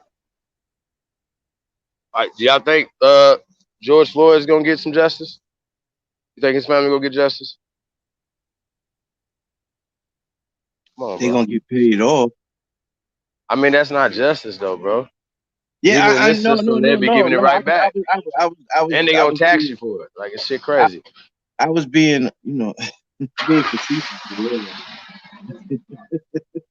I mean, you understand what I'm saying, though? So it's just weird, man. Like, it's really weird. You know, it's, I just still be like, yo, man, we living in bizarro world. Look, with Breonna Taylor, they before the decision, before they came out with that decision, they had already paid her family off. Right, because they already knew what the decision was gonna be. Court is like theater, man. They be golfing together, be like, yo, you know, we're gonna have to go in. And that's no the National jab at her Guard. family. That's no jab at her family. That's a jab at the system, because they knew, like you said, in my mind, they already knew which way that decision was going. That they had already had it fixed. The fix was already in, and they knew it. So to try to keep shit down with the family, they hit them with that loop first. Right. That's exactly right. That's some real bullshit, man. I mean, but you see how these people play? Man, they play dirty, man. That's for sure. They play dirty as hell. You know. What are you gonna do? It's definitely chess and not checkers. That's for damn sure. Absolutely.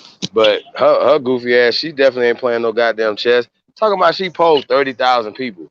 Oh, that ain't nothing. That's not polling nothing. That's almost like, well, that's way more than the people that they tested for DNA sampling and shit. They be like, these companies be having like 2,000-3,000, you know, people that they done tested. I'm like, yo, this is crazy. Like, y'all need to stop they need to stop playing. You know what I mean? Like, they went to Africa and tested all these people over there. Millions of people. Stupid. Shit is dumb as hell. But yeah, man, it's just George Floyd was a Mason. Shit.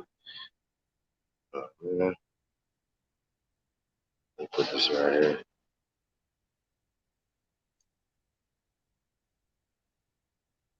But that's why we have to educate ourselves on everything that's going down in this world today, so that we can find a way to combat those things that affect us.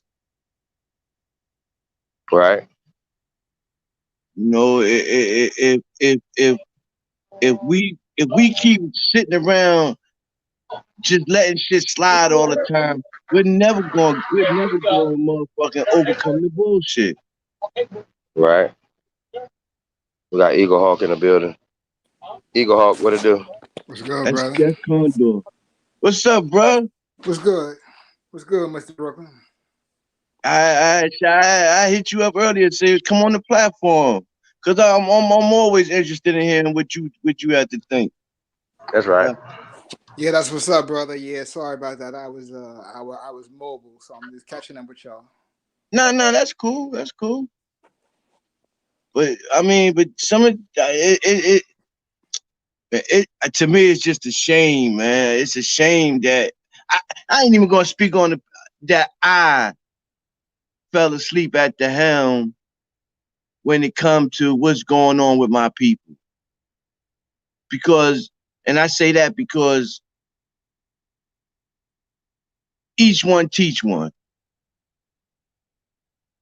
So if I'm not out there trying to help, if I know something and I'm not out there spreading it, trying to wake people up to the situation, then I'm just as much at fault. That's facts. You know, it's facts. I mean, is it our, you know, should we just know something and just be in our little teepee somewhere, you know, sweating and shit? Or do we get out here and save as many of our people or enlighten as many of our people as possible? You know what I'm saying? And I think the strength in numbers, you know what I mean? It's illogical, right? Roland Martin knows exactly who George Soros is. He knows who Alicia Garza is as well. He understands all this, right? And like I understand Cube is playing the game and holding in as much as he can to get out there as much as he can. You know what I'm saying? 'Cause he ended up doing the Chris Cuomo interview anyway, right? I bet they was like, fuck, man, we did this because y'all mama's seen that on CNN. You understand what I'm saying? Right. So they can't have certain vibrations get out or that they can't control. And he's not a person that they're going to be able to control what he say out his mouth. You understand what I'm saying? So we need more people like that talking. Roland Martin remember he was dancing. Eebity, eebity, eebity. That's all, folks. Fuck that ass out of here. I don't want to hear that shit. So, Eagle Hawk. So what you think about all this, brother?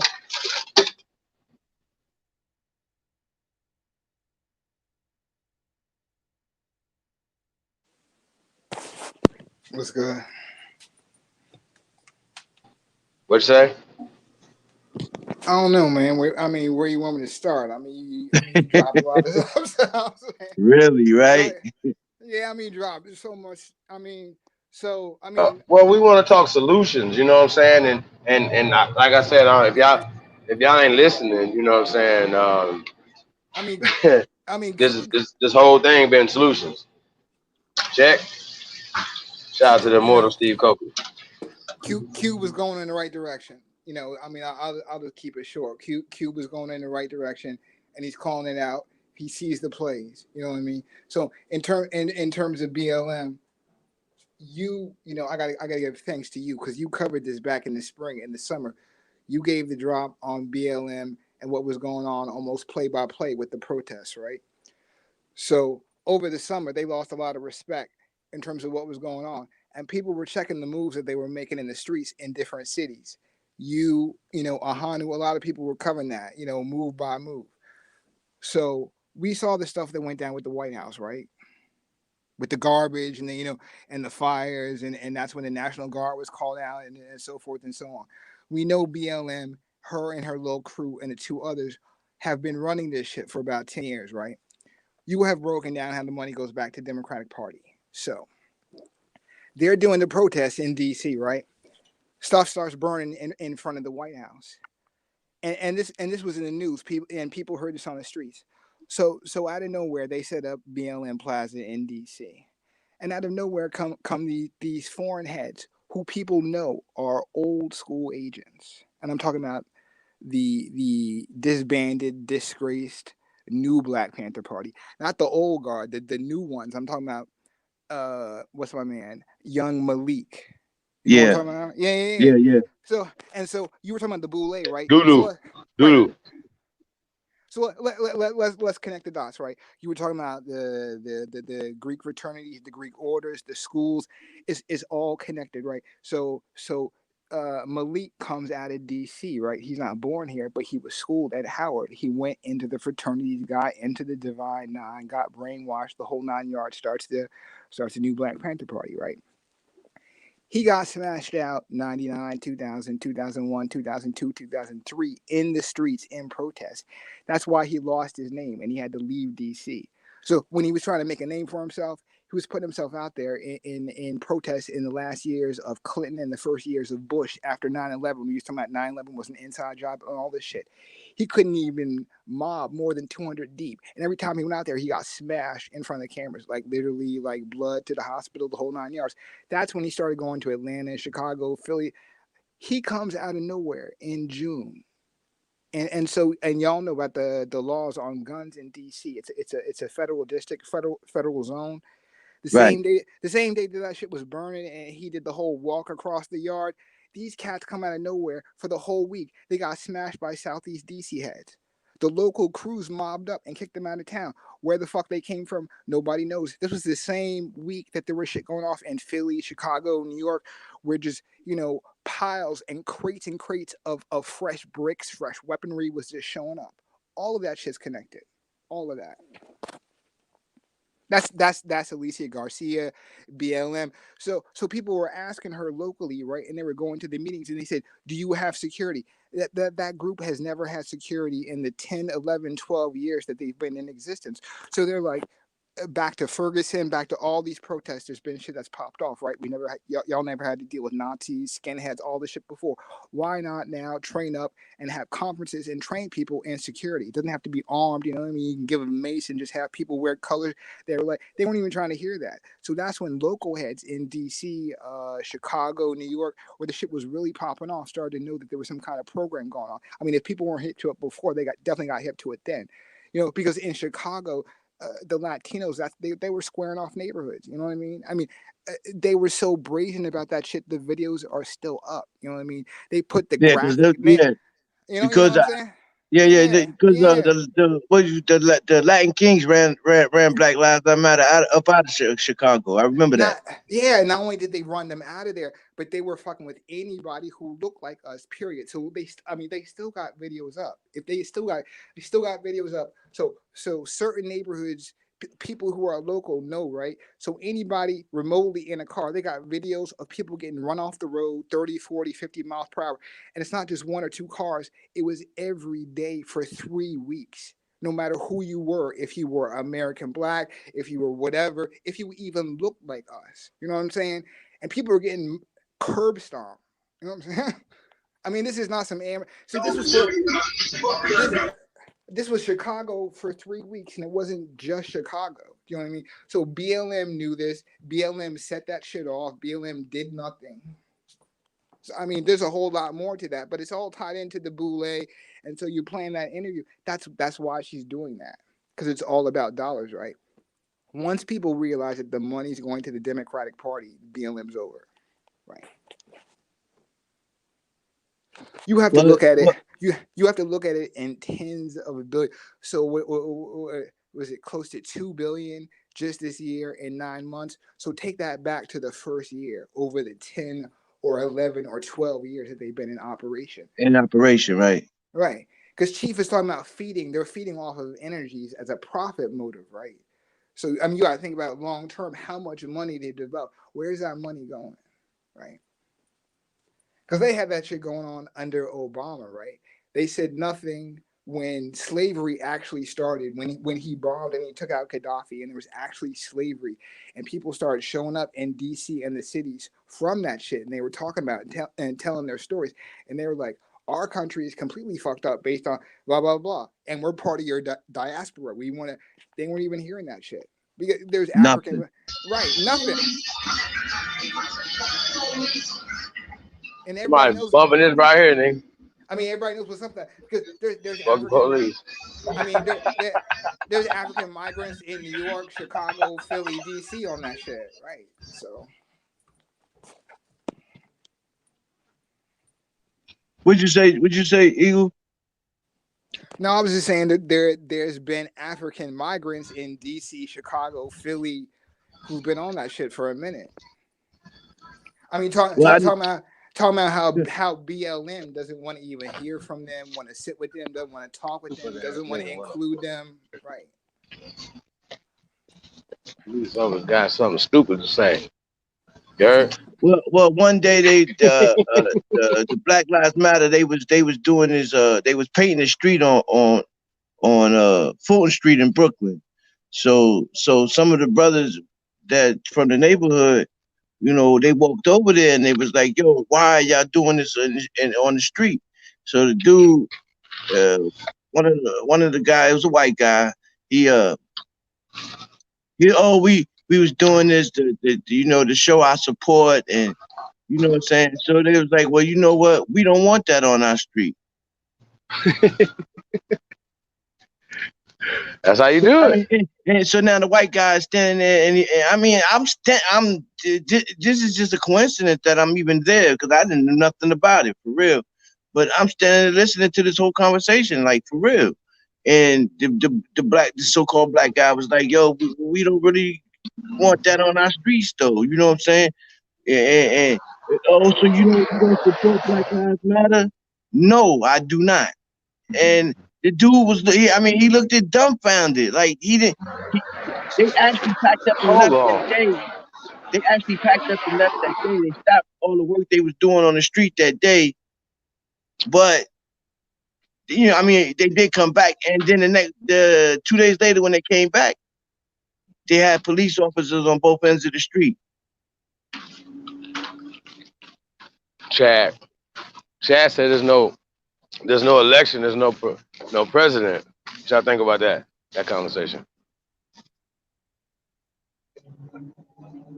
I mean, most of us know about the Electoral College. Most of us know, about the selection process. So that means that they selected this dude to be in there in the first place, right? And like I said, he's a social gift that just keeps giving, right? And I said this before he became president. Nobody believed me. I was like, yo, he's gonna be the president. I don't know what y'all talking about. He spent the least amount of money in American history and still won the presidency. Like I'm talking about, it's like less than $1 million. Like it was something crazy, right? I mean, like really crazy.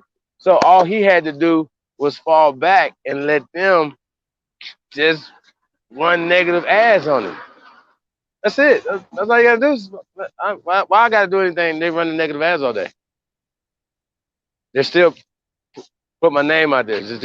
He's still gonna be the president, and Hillary Clinton still got beaten by millions of votes because of the Electoral College. So we definitely understand that aspect of it, right? So I think it's interesting too that people are talking about all this lecture shit or whatever. What party? Who's gonna be in there? That has nothing to do with business.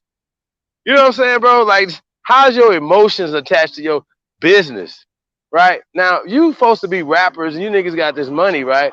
Well, wouldn't you want to save? Wouldn't you want to keep and not pay motherfucking income taxes and all these other taxes, luxury taxes and shit that you niggas be having to pay? So y'all getting tax breaks and all this other shit. Y'all just some greedy bastards. You see what I'm saying, bro? Y'all getting all these tax breaks and all this shit that y'all getting, right? Through the Trump administration. But then you want to get a check from the other side. See how this work? Y'all some greedy bastards. And y'all ain't doing shit for the people.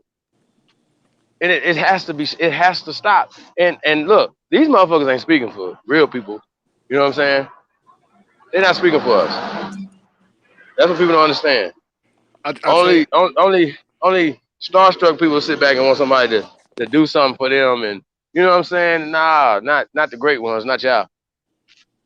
Y'all don't get up and do something about it. You know what I'm saying? But you need the information, and that's just what it is. And we have to identify the enemy. We're talking about amongst us. Like we be all walking and be like, yo, what's going with y'all? Like what? Him? Yeah. So, I think it's interesting.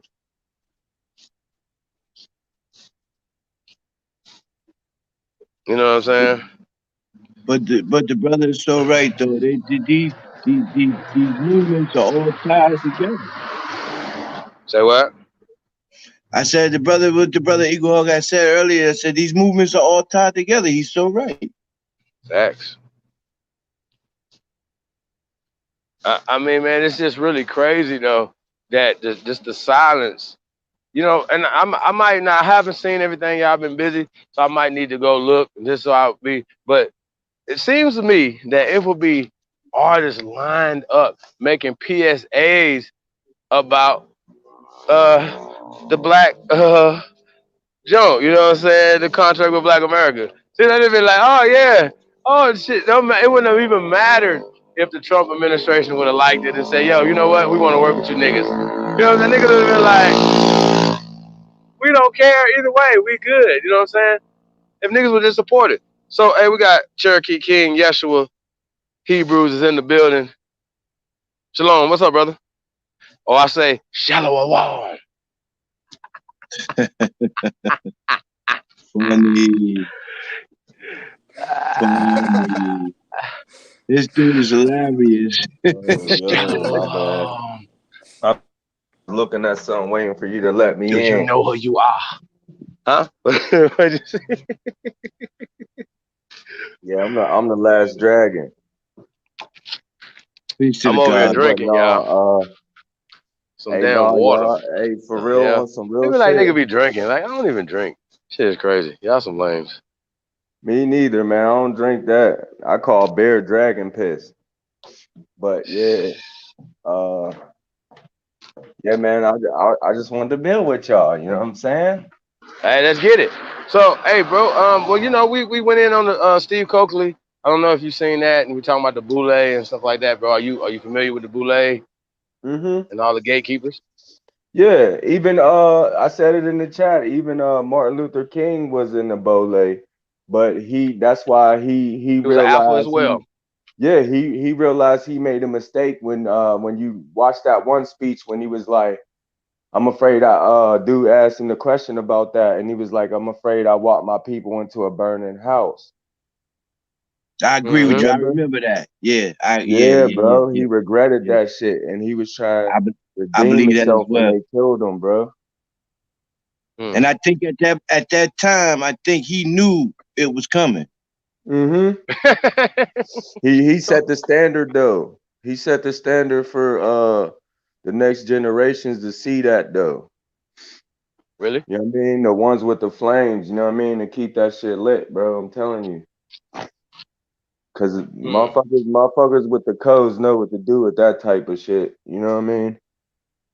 But if you really listen to his speeches and not just the sound bites, you will see that he was at that time, at that point in his life, I think he was really conflicted with himself. I'll say it like that. Bro, he was young. Yeah, he was. He was young, bro. What you mean? 30s young? They always get the brilliant minds young. You know what I mean? They try to. I mean, bro, they recruit get you, them bro. when they get them when they children. Yeah, they watch you. Y'all ain't never seen that. Like that little pic of him in the little school. He the only one in there. Yeah, he actually went to school in Pennsylvania, bro. If you look it up. That's what I'm saying. Like, you know, they get them early, but yeah, you seem bright. Come on, bro. You know, and then, you thinking you doing something good for your child.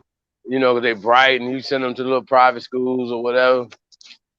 Man, Chief, I read a PDF from a retired judge that told me, like in that PDF I read it, he said that they watch certain families. They've been watching them for years.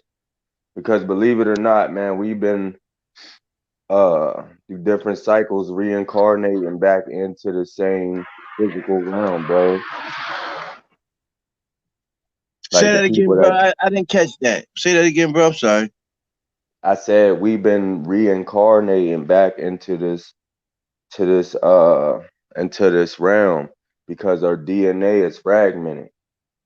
Okay, I can understand that. We don't know we lost, you know what I mean? So because we never die, bro. Like you never die.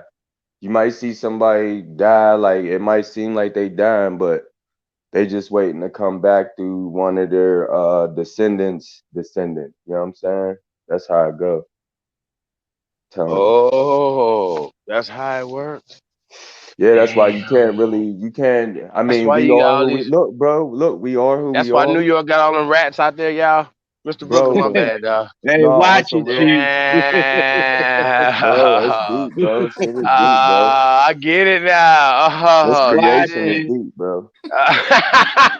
I'm telling you, bro. Cause look, all it take, look, just think about it though. It's dominant and recessive, bro. It's dominant and What? recessive, bro. Like if somebody dominant mate with somebody recessive, and then their baby go That's with like somebody Yakub, else right? recessive. Is that right? Is that like Yakub, the big head scientist? What you talking about right there? I mean, I ain't talking about Nah, that. I'm just talking that would about be real completely shit. But no, real shit though, bro. Because like the so-called hybrid or albino that people call white people, all them like just like all copper colored people ain't the same. All them ain't the same neither. It could be an aboriginal that just breeded his DNA out and became white, bro. Cause there's motherfuckers that was created that Yo. stay hybrids, chocolate-dite niggers, and then there's motherfuckers. No, real What you shit, call bro. chocolate Hold dyke? on. No, you on to something though, man. I told y'all, man. See, Bro, that's y'all what shooting yo, nerves, I bro. call I'm it the about to Blake make Griffin precepts. effect. Yo, no, it's real shit, man. Shout out to Blake Griffin. I actually like the guy. But listen though, man, but this is some real shit, right? Now, Blake Griffin, this is mixed, right? But he chose to procreate with someone who looks like his mother. Right? There's no Yeah, problem yeah. with that. That's the first shit that he sucked. So you could kind of, put that in your mind that he might like. You know He what I'm destroyed saying? his bloodline, Chief. He about to come when he leaves this. Nah, but I'm saying though, but Look, what you when talk he about though, leaves his this, son, all his son got to do is do the same thing, and it's a yeah, wrap. if his son do the same thing, he's gonna come back through his son as a white person, bro. He's already in his son as a white person. What are you talking about? Oh well, whatever. I don't even know what you're talking about, but Nah, but no, I'm talking about Blake Griffin, bro, the basketball player. oh, you Okay, don't be look. watching sports, bro. I might Okay, watch the Blake. Steelers or something. All right, it's like Drake. Okay, Drake's mixed. Okay. Yeah, he's a Khazarian, and where's his dad from? Memphis. Right. So he probably So if Drake and Miley knockhead or Cyrus something. I have a don't know. baby, that baby is no longer Aborigine, right? If that baby, right, has a baby with No, that nigga whoever. would be still like 15%. He'll still have some type of, Money Grip. but he'll still look white though. What are you talking about? It's over. Miley Cyrus and Drake, No, their baby but was I'm saying though, it didn't take would that look like long. a It Caucasian, didn't take but 666 years though for this to happen. It only took a couple of years for this to happen. This is what I'm not talking like about. 2-3 So generations. it just took two. This is what I'm saying. Blake Yeah. Griffin's son, it's over. It's a wrap. Ain't no even like it ain't gonna you ain't gonna even like kind of be like, yo, is he? Nah, it's nothing. So when you're talking about the dominant and the recessive, right? Okay. A dominant, Blake Griffin's father had a baby with a recessive gene trait, right? No matter what the situation is, the gene that's going to be produced, the trait the person's going to be produced is going to be in that situation is going to be a recessive gene trait, correct? Recessive, yeah. Right. Yeah. So You gotta breathe if that back into recessive, the result of that mixture mixes with another recessive gene trait, right? Then it's all recessive gene traits at that time. That is called de-evolution. That's called degeneration. It's not called superiority. That's called degeneration, right?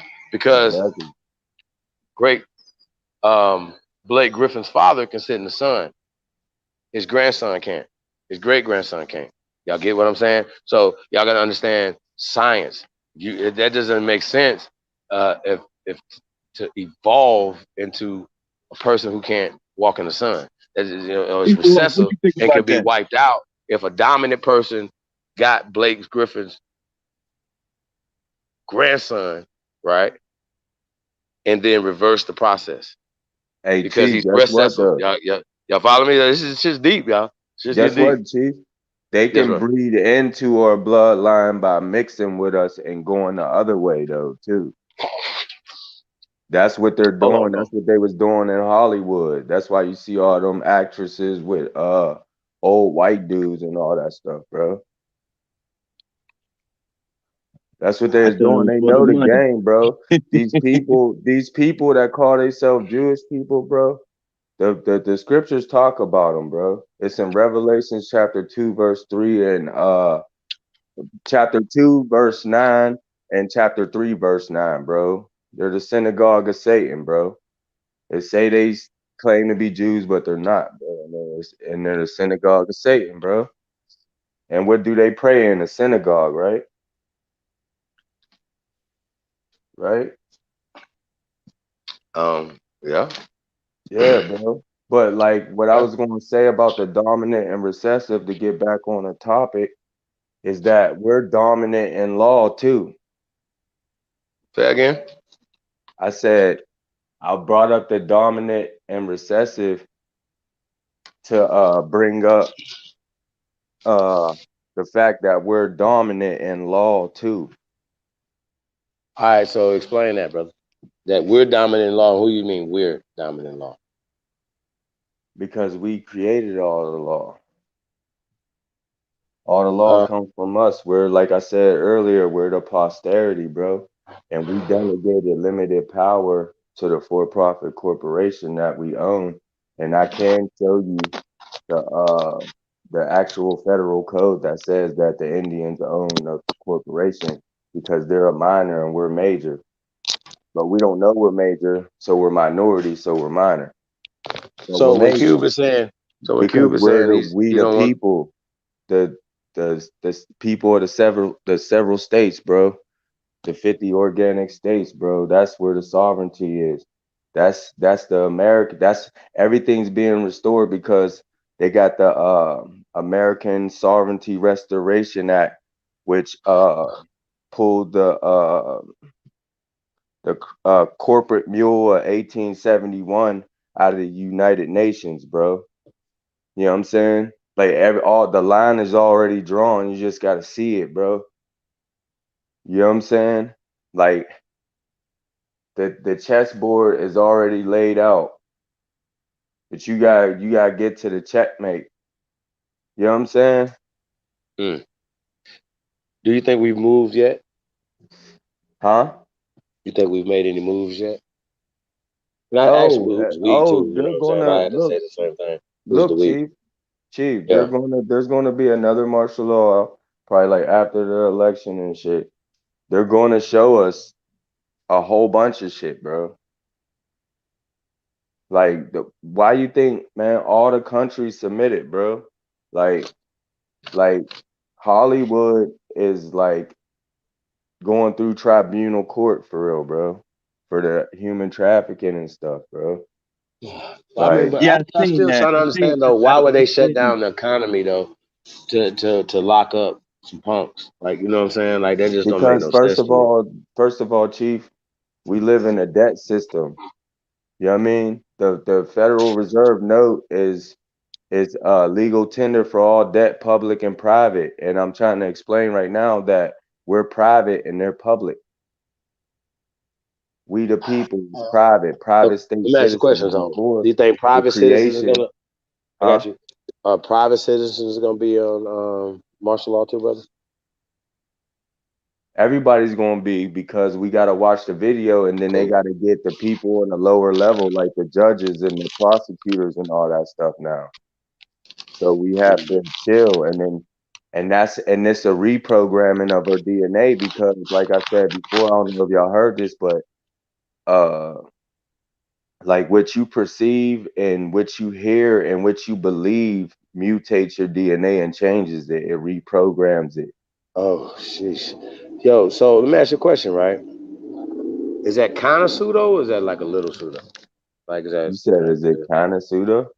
Oh, a little pseudo. Like, is it I like mean, you can believe what you want to on a believe. scale It's about of that. pseudoism? Is it like 10 being the highest? Like, I mean, define pseudo because I mean I only heard that on YouTube. Oh shit, it's like 9.5. Define pseudo chief. I mean Nah, Billy. man. So now you saying if a nigga that been listening to some gangster rap for a long time, that nigga got monkey DNA now, right? You know what I'm saying? Whoa, whoa, whoa, whoa, whoa. This went left. Who are you talking about? Y'all got me all fucked up right now. Yeah, that's cheap with that. I mean, like, yo, cause He threw a when you say curveball. change, when I heard change, I'm like, okay, well, you going backwards? Like you going back to a monkey? Like I don't believe No, we're going no into the golden evolution. age, I don't bro. believe no DNA, brother. I don't like so I check out every time because I can make up anything I want to make up. We're going They back made it into up. the original Listen, jurisdiction, I got you chief. though, but they made it up though. They're So gonna announce it. That's what I'm telling you, man. all that You shit wanna don't bet matter me, though. bro? You wanna None bet of them me? matter. I ain't even tripping on that part. I'm not. That's not even a thing. I'm just saying though, you know, if that's gonna happen, then being private, public, anything doesn't matter because you're gonna be still locked up as well. You know what I'm No, saying? that's just to re-educate everybody, bro. Even the people that's They're not not. gonna re-educate me because I'm not gonna listen to shit No, they're talking about. listen, I you're don't not care. understanding all the. No, you're not You don't understanding either. I don't care either. all the levels of government that didn't get indicted and go through tribunal court or whatnot. They're going to be re-educated on the law of the land, bro, because it's going back to that. It's going Okay. back to the gold standard, what JFK was trying to do. Get rid of the Federal Reserve, bro. They're about to be U.S. Well, it's the fact Treasury that that's why credit he got notes, knocked bro. off. I know that. So how does that ultimately though? Does Your that help us? money is backed by gold, bro. Yeah, I don't It's a even lot. care about that either. That's another thing too, bro. I don't like, you know, if you were starving, right? Would you rather have a brick of gold or All right, like Chief. a Let me ask chicken? you this, because Nigga, you I asked don't me care a lot about of none of that. questions. Can I ask you a question now? Absolutely. Okay. Do you know what the Constitution says about silver and gold? What does it say, brother? Because I don't. Says you can only pay a debt with silver and gold. Oh yeah, I am aware of that. Yeah, okay. I'm Yeah. aware. Now, why would it say that? Okay, let me ask you a question. So is silver more valuable than gold or gold more valuable than silver? Really? No. I can Google that. You gotta ask me something I can't Google. No, don't Google that. Like everybody in here be like, "Oh, gold Gold, is more bro. valuable than silver." Right? Okay. Gold, So bro. who Come on, said? man. Who says?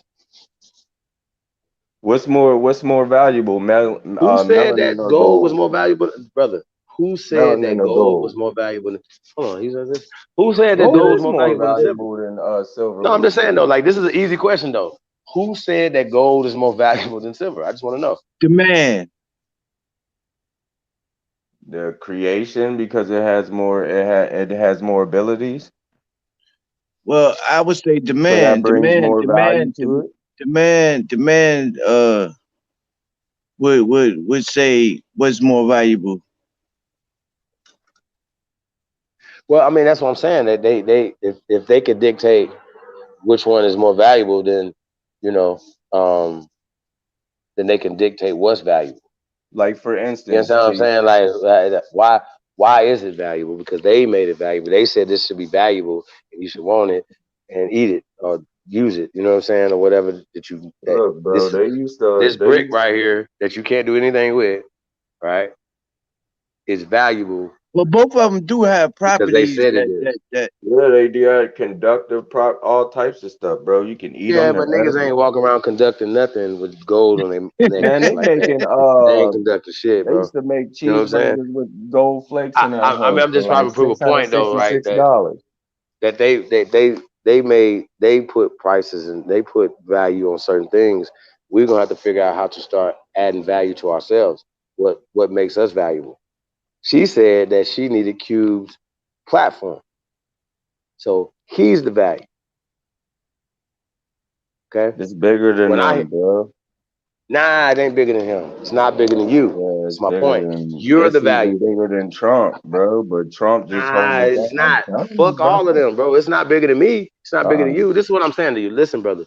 Fuck them. You It does. missed the message, Trump bro. doesn't, brother. This is America. We don't have no I know. kings and none of that shit. You know what I'm saying? So I'm not saying that. I said he's the president of the minor United States of America, like, what or they the got to do with that United stuff? States or whatever. He's a minor. There's actually 3 different definitions for United States, depending on what context you're using it in. I know, but that don't matter though. Yes, it does. Wow. And I'm talking about America because this is the foundation of the First Nation states, bro. You know, like the law of nations. That's real. You can look it up. Right, but I'm And still it trying. matters. I And don't know. the fact that we don't know, like, man, the world is depending on us to wake up and know this shit, bro. I know, but I'm saying though, like, yeah, I So I don't know how just that said that is we have to relevant. educate ourselves on everything. I do believe that. That's what we But I'm here just still for, trying to bro. figure out though, like, yo, when are we gonna say, okay, look, something that we're doing is valuable, right? And we're gonna protect it, and we're not gonna sell it. And this thing will build something, like this institution, right? It's gonna build something. You know what I mean? So this is what I'm saying. So if we can go back in time and say we're in 1919, you know what I'm saying? Right before the so-called Negro League and all this stuff was about to be created. With the knowledge you have, you can go back and you get to talking to them, whatever, and then break it down. Even if you could take your cell phone back, right, and then show them shit, be like, "This is you, motherfucker. You did this in 1949. You sold the Right. shit over here. You did this shit right here. Your broke ass is dick, right? This is you right here. Your Why not obituary go broke, back nigga. to Right? 1613 to Wampum Belt Treaty where they got a license to conduct I business wish I was over a there by time traveler, us, nigga. bro. I could take back anything I want to take back with me. What I'll about fuck the y'all Treaty up. of 1730 where we went over there and they got permission to even set up the damn colony? I remember The that Treaty of 1712 Whitehall, waiting for Okay, if we was a 1713, time nigga. traveler, I what mean, would that's you the change? foundation. That's the foundation of the law of the Hey, land because the hey, I mean Declaration was 1490. before the original Hey, Constitution, the Articles of Confederation that started the first 13 nation states, what though, bro. You have to know this is or he you're talking not about? American for real, bro. What They're is you gonna still talking laugh about? at you. I'm just What is that telling going? you. What? What are you I'm talking telling about? you, bro. You don't know your own law, they're gonna laugh at you and you say you're American, bro. Like, I mean, that's real life. Who are you talking to? No, I'm just in general. If you feel Who's hurt gonna about wait? Time out. Who's gonna laugh at who's being American I again? mean, the world, bro. The world's watching us, man. They always been watching us, bro. What are you talking about though? What are we supposed to call it? I Wait. mean, We're not Americans now? What's going on? I said if you don't know your American law, if you don't know the law of the land, if you're not familiar with that, you sleeping. That's what I'm saying in a nutshell. No. I heard. No, you didn't say that part. I'm saying, who's laughing at what? What are they laughing at? No, he said if you don't know the law of the land and you speaking on it, the people gonna laugh at you because you basically in a nutshell you'll find yourself in error. Yeah. Because the That's world knows, basically what he was bro. The saying. people. I was sitting at the bar with this dude from the Vatican, bro. We was talking. I talk how I'm talking with y'all, because that's all I talk about. And he told me that America wouldn't be nothing without me, and it wouldn't be nothing without me because of the law of the land, because it set the standard for Australia, Africa, everywhere, bro. Ask them. That's true. No, that's a fact. And the Declaration No, of that's a damn Independence fact. was the first thing that started that shit, bro. Nah, that's That's what I'm why I'm saying though. talking They about act that like they shit. went everywhere else first. They came here, got power. Matter of fact, they didn't come here. You know what I mean? Like they tell all these stories. You know what I'm saying? They came back here. Like niggas act like 1492 is ancient times. Niggas was selling boats in 1400 BC. So what the hell is you talking about 1492? Like that's the first time motherfuckers Pedro and them came over here and shit. You know what I'm saying? Oh, this nigga was lost. He was going to India. India didn't exist. And we was running shit, bro. It's And we crazy. and we All lost right, man. the Niggas grip. be Hey, saying look, shit, bro. We be like, Cherokee lost their grip in like fucking in like around like 1850 we started losing our grip because of your boy who your what's his name? He say his ancestor is Chief Wanalaska. I made a video about that because he was What fighting happened? with Andrew Jackson, cuz let all the white Europeans take our land and shit, bro. That's why niggas had to move. Who said they got a chief for daddy? Chief Wanalaska. That's the man. Go check out my videos, man. You'll see what I'm Chief, what the fuck you smoking? I ain't even going to Oh, start I got none some of that. good. I ain't Hey smoking right man, this second. look, my uncle used to You work been for. I'm trying to clowning. figure out who you Look, talking about though. Hold on a second. Who's whose granddaddy is Chief Wanalaska? your boy, the Aboriginal leader, Dane Calloway, the Omek Cherokee nigga. Oh, he your leader? I'm just being honest, man. Future voice, man. Oh Come man, on, you man. your leader. Okay, cool. No, Y'all heard but it here first. no, That's what's I'm up. just saying. I'm just being honest, cause like niggas don't even know. Niggas, I was beefing with niggas for everybody, cause they saying we fake Indians, and it happened to be some niggas from the Eastern Band of Cherokee who was literally claiming. And then look, I'm beefing with these niggas, right? And I'm like, he like, show your records. You ain't got no proof. I'm like, oh, I bet. So I'm taunting this nigga at first because I know I got mad records, bro. I got census with my granddad when he was a baby on that thing, saying both of his the Hall side and Williams side is from North Carolina. So you can kiss my ass.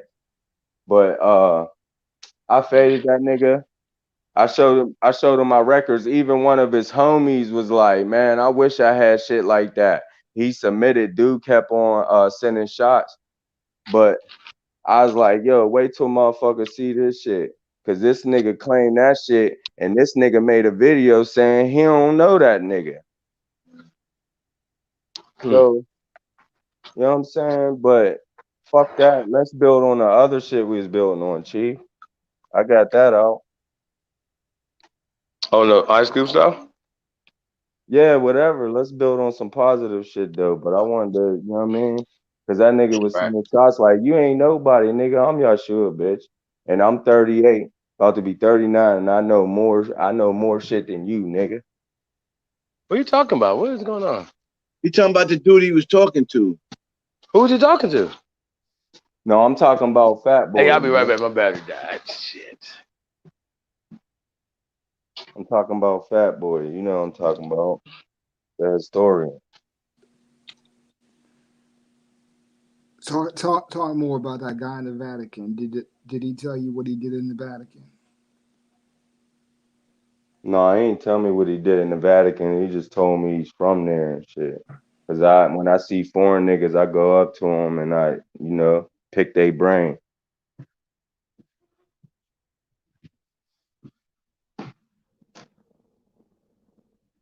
That's all. But he kept it real. When they see you got the light, they keep it real with you and tell you some real shit, bro, and be honest with you. No, I was just asking. When you acting like that, like a program and shit, they hate you. You know what I mean? Because we set the standard for the whole world. The fall of us be the riches of the world, bro. So we gotta get it together. I was just asking because I've had that happen to me. Gotta get it together, man. What I was saying, I don't know why he took offense. But what I was saying, you can't be like, yo, I'm American. You on the internet, I'm American. But then when I talk about the foundation, you know what I'm saying? The Articles of Confederation, the Declaration, the Constitution, the treaties, all that shit, the contracts that was made, that's the foundation of this. And you don't know. That's embarrassing, bro. That's embarrassing to me because I know. And dude was just somebody was just saying, if you know something, let motherfuckers know. You know what I'm saying? Well, that's what I'm doing.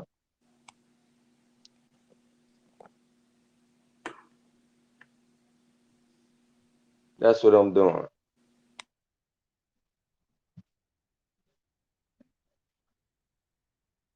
And if I see some fake shit, I'm gonna tell you about that.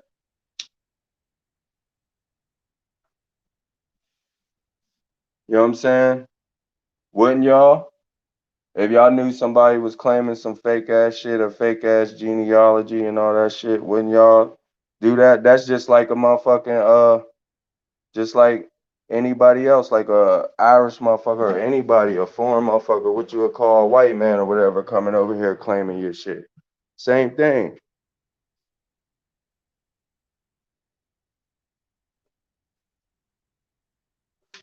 Same thing. Where'd Chief go?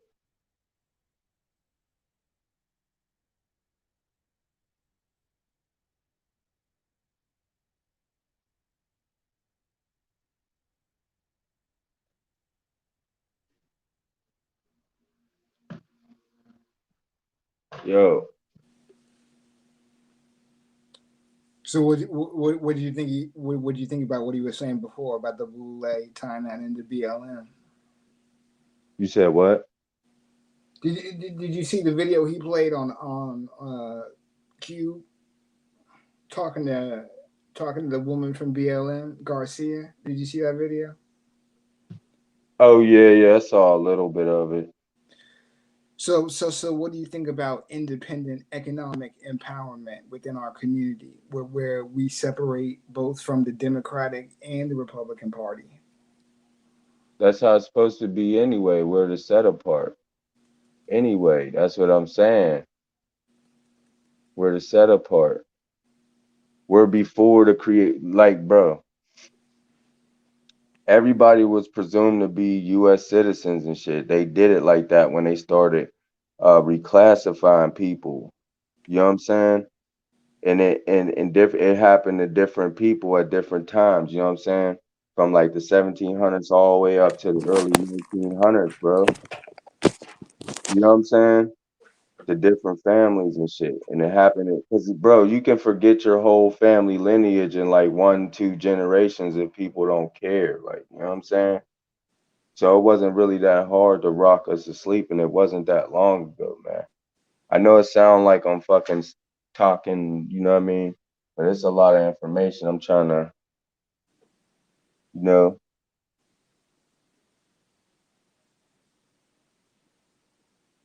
You hear what I said? Yeah, I heard you, brother. I'm with you. Bro, like, cause seriously, think about that though. How could you not know and understand the law of the land in America, bro?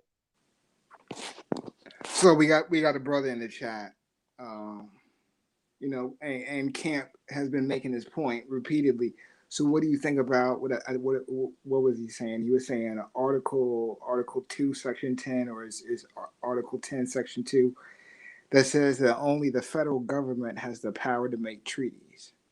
And I think what he's implying is that it doesn't matter for shit what we're talking about with these corporations or what these elected politicians are saying on a city or regional state level. It only matters if we're going under the identity and nationality of being indigenous and aboriginal. We only have to be dealing with the federal level, which is the president and the treaties, which ties into what you're talking about. So what do you feel about that? Yeah, I think you should read where you was reading. You got something up you was reading. No, if you want to read something for me, and then I can like elaborate on it, you can read Article 6, and I can build off of that. He just threw that out as a point, you know. Okay. Yeah. Just adding that on when Chief was playing the video, you know. You know, because we were building on economic empowerment and holding everybody accountable. You know, whether it's the Democratic Party, the Republican Party, corporations, and where we left off was Chief was asking the question of what's next. You know, what's the next tactical move? You know, so people were discussing whether it's just economic or whether you add, you know, economics and treaties. You know, if you want to tie that in, because I think that is important, and you can tie that in. But if we're talking about treaties, that's just a federal thing, right? That's just federal. And what is federal? You know what federal means? well, to me, you know, federalism. Yes, we're talking about the corporation. So, because to me, if you step back and you look at the whole forest, all of these treaties and all of these sub laws and all of this bullshit within the legalese, all of that to me is just commerce. This is a Here, build with me, bro, real quick. Look, okay, let me see. Federal. If you want to know, like, okay, did you ever hear of the general civil order that the Pope Francis wrote to Obama when he was in office? Okay, so you're talking about, so before, let me see. You said you had, you know, your first anecdotal, you talked about running to this guy from the Vatican. Before that, No, you talked wait, no. but it's all related, right? Because you No, go but back. look, I'm trying to break down the federal thing too, though. Okay, Real quick, so you have understanding, like, because Okay, so basically federal is synonymous with contracted. They're contracted, but who are they contracted with? no, go back to Obama. So Obama got this letter from. Yeah, the general civil order. You need to read it. Google that shit. Look it up, read it. And So it talks about the American nationals, aka the private state citizens. The Americans, we the people, the posterity in the Constitution. It couldn't be no foreigners because they're from somewhere else and they had to get naturalized. Come on, y'all. So if I hear you straight, you're talking about how President Obama recently, between 2008, 2016, got a general standing order, what you call the general civil order from the Pope, right? Pope Francis, because he's the one that held all the assets and all that shit from America and the trust in the Vatican, bro. And he was telling Obama to turn it over to the American nationals, bro. He didn't want to do it. That's what Trump's doing right now. He's doing it. That's why he's doing the First Step Act, the Second Step Act, the American Sovereignty Restoration Act, bro. Shit is a process, bro. So at what point does it go beyond both political parties? At what point? Because I hear you. No, see what you're talking about right there, bro. I gotta stop you right there because that's the confusion. That's de facto. You know what de facto means? So you're saying it's not international because you were just mentioning the Vatican. So doesn't it go back to the Vatican? See, you're jumping. You know what de facto means? Tell me, bro. Tell me where you're going. You ain't answering my question. That's why I was waiting for you to. Oh, okay. No, I don't. De facto basically means like it's not by right. You know what I'm saying? It's not right. It's not by right. It's not lawful. Now, when I said American national or private state citizen, that's de jure. That's lawful. That's what we are. That's what Americans are. We're de jure citizens before the creation of the U.S. citizen. But everything, you gotta remember, everything was a process. I can walk you down that timeline, bro, because I'm well learned with this shit. So why would the Pope have to send them this order? Because, bro, you don't know that the Vatican, D.C., and the state of Israel that was created in 1947 is basically the like three crowns, like basically that funneled the Federal Reserve funneled all the money through them, like to them basically. You didn't know that the income tax is an executive order and it's a tribute to the royal crown, bro? Yeah, that's it. The royal crown, not the state of Israel. The royal crown, Vatican, and DC, bro. Come on, bro. You gotta get this bottle of ketchup. So, Nah, so if all of no that is true, disrespect. so if all of that is true, what is there a threat at all to what Ice Cube is talking about? Because if all that's true and they You rule said a threat? is Ice Cube's idea a threat if all of that is true? What is your perception of his idea? Because I don't know, and I didn't watch the whole video. I got my sources or whatever. I got listed and tribunal indictments and all that. He was talking about starting with an economic fund of $500 billion, right, for investments specifically to Black Americans. And he was exploring different ideas of both restitution and what Black American means within identity. And he spoke specifically to cutting out people who attached themselves to that identity and made money off of that. And he spoke to different ethnicities and nationalities. So he gave history, he gave a premise and a foundation, and then he started to talk about where he wanted to go with that and how he laid out a Black economic plan and how that's been out for months and how he's willing to work with both Democrats and Republicans and corporations, right? So the video was him being drilled by this co-founder, what was her name? Alicia Garcia or whatever, one of the transgender or whatever supporter co-founders of BLM, examining him on the Roland Martin show about his economic points.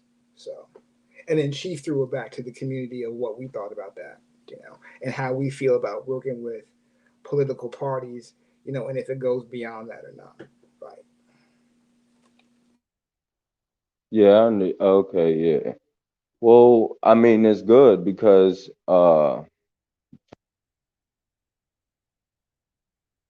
So let me ask you this: you got your papers, right? So and you're in perfect order. What would you say to somebody like Ice Cube, who's not in his proper status, who wants to move forward in an economic way? Should he even worry about that, or should he just go forward, with the financial empowerment that he has as a 501c3 or what have you, and just make moves that way and try to do everything at the same time and wake people up?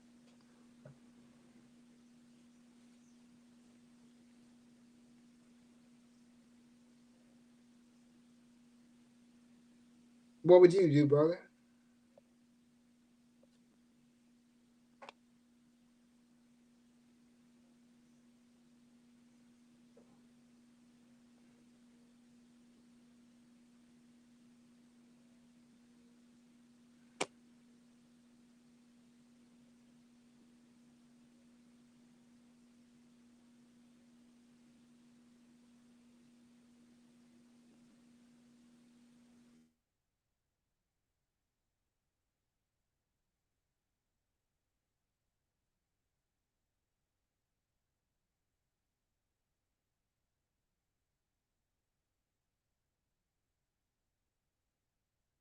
yo,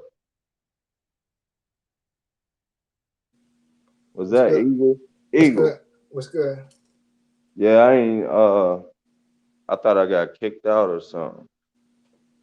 But now oh yeah, same thing I tell you, bro. Same thing I tell you. Hopefully he knows the law of the land, but most people don't. And they don't know what it means. Man, they don't know what's going on, bro. Like, and I think the plan is good. Because from what I heard, the American nationals, the actual Americans that can actually prove they're American and have records or whatnot, supposed to get 100,000 a month for 11 years.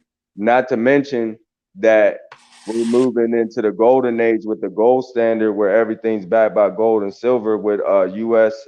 Treasury. I mean credit. Yeah, U.S. Treasury credit notes. The prices are going to start to drop down. You know what I'm saying? Like, and eventually it's going to be like gas. A gallon of gas is going to be like 12 cents. You know what I'm saying? So you'll see, bro. I'm telling you, Rome wasn't built overnight. Look, shit, 99.9% of us don't even know the law of the land and don't not even stand in their square to keep that perpetual union going, to provide a common defense for our damn country. I'm just saying. No, go ahead, brother. I'm just saying, bro, like, you know what I'm saying? This is real talk. Like, I mean, people can laugh and joke and all that. They can think I'm an asshole, but I'm telling you the truth. And one day you're gonna see. I was telling you the fucking truth. I don't got my hand out. I ain't trying to be famous, because most of them motherfuckers is fucking child traffickers, gay as fuck. If you don't believe me, there's a fucking video on my fucking on my channel about fucking P. Diddy, some lady named Jaguar Wright, that exposes his ass. But everybody know about all that shit. For real. But like, man, that shit's over, bro. That shit's over. We run this shit already. Even when we look like we losing, we winning, bro. I'm telling you. Look up that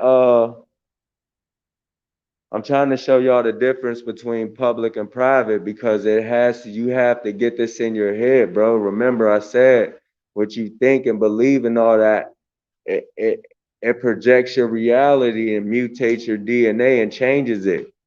Then you're out of your mind, like, you know what I'm saying? You gotta get in your right mind, so you can rule and shit, man. You gotta learn. That's what we here for, man. Remember everybody talking about, yeah, we ruled everything. We ruled the world, this, that, and the third. That's true. But when we ruled, we erred because we treated people wrong. And that's in the scriptures too, for real. I could show y'all that, for real. And that's the reason why shit was turned upside down, bros. Telling you. These people know this shit. They know it, man.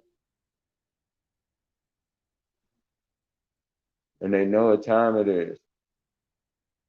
I ain't trying to scare nobody. I'm just trying to have so you have a rational mind, so you don't go out and get caught up in this shit and become a black extremist. You know what I'm saying? With them Moors and the Black Lives Matter and Antifa and all that shit.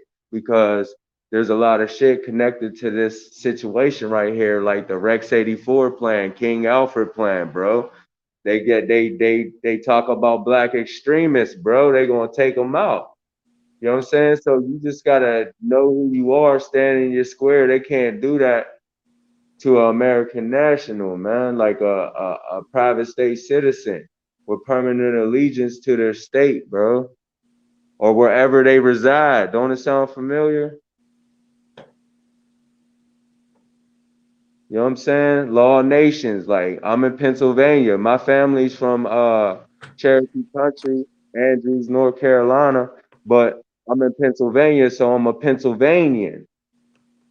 But I'm Cherokee. That's how I go, y'all. So get your records and set yourself apart, like it says in the Declaration of Independence, man, in the beginning of that bit. You gotta get your shit to set yourself apart from everybody, the rest of the world claiming you. Okay, so let me ask you this. Somebody threw this out in the chat. What do you think about the identity of American? What do I think about the identity of American? You're talking about identities and nationalities. So does, if all of those changes that you're talking about go through, does the identity of American still have any weight anymore? Does it have any what? I didn't hear that last part. Does it have any weight? Does it have any legal power to it? Yeah, but it only has legal power when the actual Americans know their law and stand in their square, bro. So how do they do that?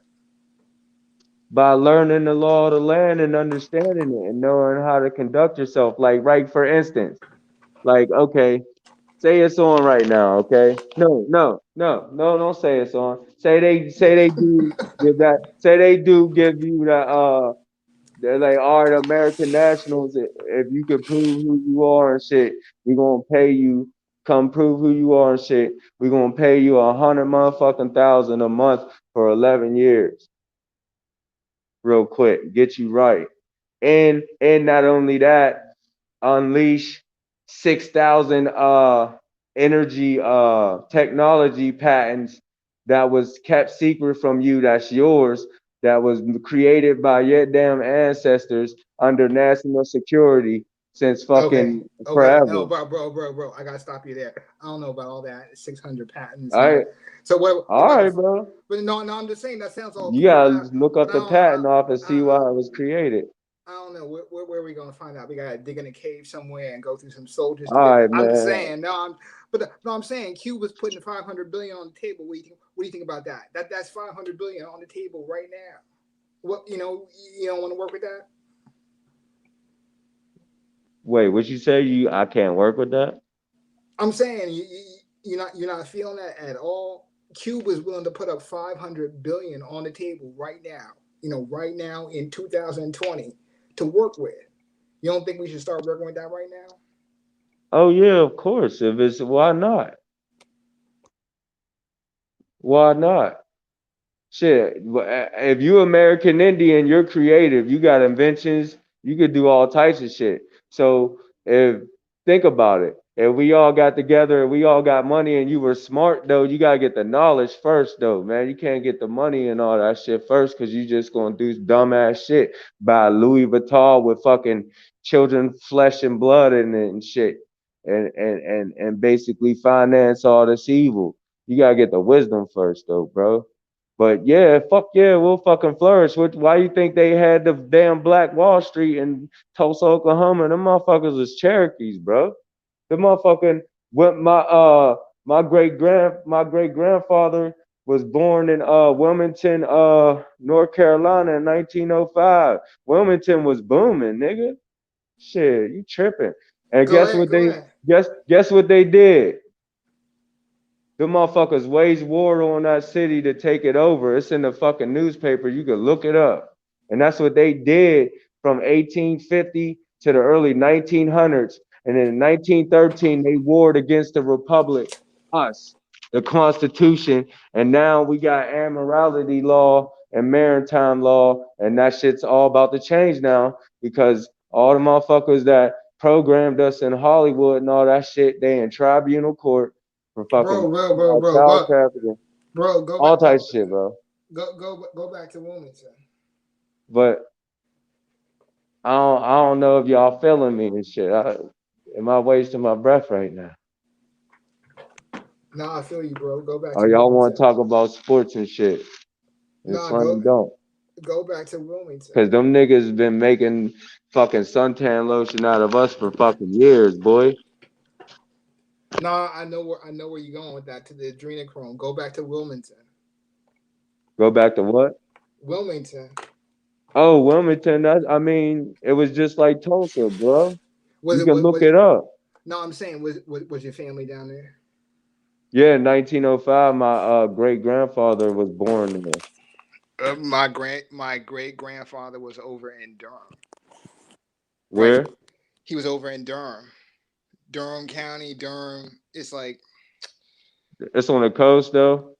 Durham is right off of 95, west of 95 by like 40 minutes. So it's like an hour east of Raleigh. Yeah, there's some Cherokee history over there too. What's your peoples? Durham's.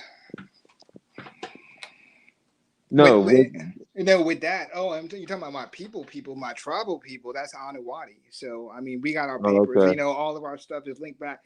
Oh, you good then? Yeah. You know what I'm saying? I'm good, bro. So in my people, my people linked back before, because you were talking about the Baker rolls and all that. So actually, you were talking about the Allotment Act and yeah, all that stuff. Well, the Allotment Act was 1887. They didn't do So anything until 1893. But that's right. all corporate fake hijack shit though. But the real ones was doing it to preserve their identity because remember Walter Plecker and all that type of shit. So To leave my that paper trail because we're smart, bro. so my family, That's my people, they go back to, I mean, as far as I've gone back to 1780s. You know what I mean? No, oh, that's no, good. no, That's yeah, that's no, money. no, That's no, money no, grip. no, yeah, no slavery, none of that. You know what I mean? Have land, the whole 9 yards, blah blah blah. Oh yeah, you So good. yeah, so my grandpa was 1920s, and he would tell me stories about his father. You know, in the woods, you know, in the whole 9 yards, all the way Mm-hmm. over to where the reservation is, the so-called reservation. You know, in so-called Tennessee. You know, these are white man's borders, blah blah blah, right? Uh-huh. So when the cycle came, 2012, he was 93 years old. So we knew that he was transitioning out. Never seen that shit. He has same issues that we have in the community. You know, whites, $5, Mongolians, the whole 9 yards. But wanted to see Uh-huh. that. Wanted to see that shit though. So we took him out there for the first Yeah. time. Yeah, for the first time. You know, he saw that and he did the whole cheesy tour, and he was talking to people, and all types of crazy knowledge was coming out, stories, the whole 9 yards. Tell me all types of crazy stuff about the people in the mountains, that whole area. I mean, you know what Yeah, I'm talking about, bro. right? Yeah, Yeah. yeah, yeah. Hell yeah, bro. My So, you family's know, from yeah. half my family's from East Tennessee and West North Carolina, Andrews, bro. My fourth great grandfather, Andrew Williams, is from East Tennessee. He was a blacksmith. And then his wife, Susanna, her on the marriage license I got from William Macy Williams, my third great grandfather. He got his mom down as Ema. And like the language is the water is like Ama, Ema, Ama. So whatever. But I got a whole bunch of shit, bro. Like I got a It's, whole bunch of this, but that's the area that we're from, the Valley Town. yeah, that whole area. To answer the chat, Gretchen, yes, Durham. Yeah, So yeah, that the whole what do you call it? I forget what they call it. You know, where that area comes together, with the three states come together there. Yeah. So yeah, bro. The yeah. fucking because the original Cherokee country was 8 states. It was Kentucky, fucking Virginia, West Virginia, Georgia, South Carolina, North Carolina, Tennessee. Did I name all them hoes? But there's 8 Yeah. of them, bro. You just go on my channel because I put some of my documentation up when I was warring with somebody like bitch. But it's important to know the law, like the law of the land, bro. Every land has a law.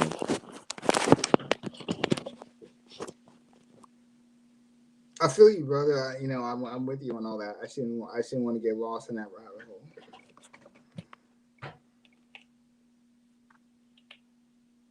You feel me? Because I grew up in D.C., so I mean, yeah, I mean that's standard around here. People talking about the federal district and all that. We still got Vatican Jesuits.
All that shit.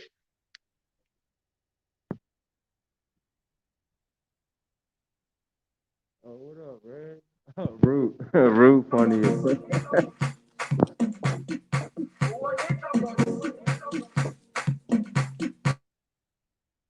What up, y'all?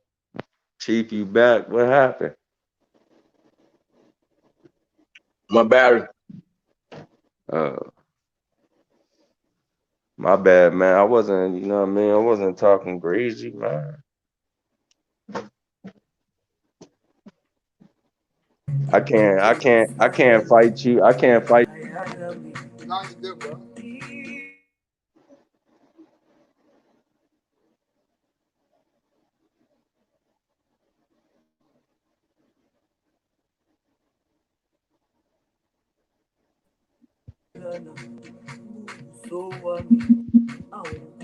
Mic check. Hey, what up, y'all? Y'all gotta give me a minute.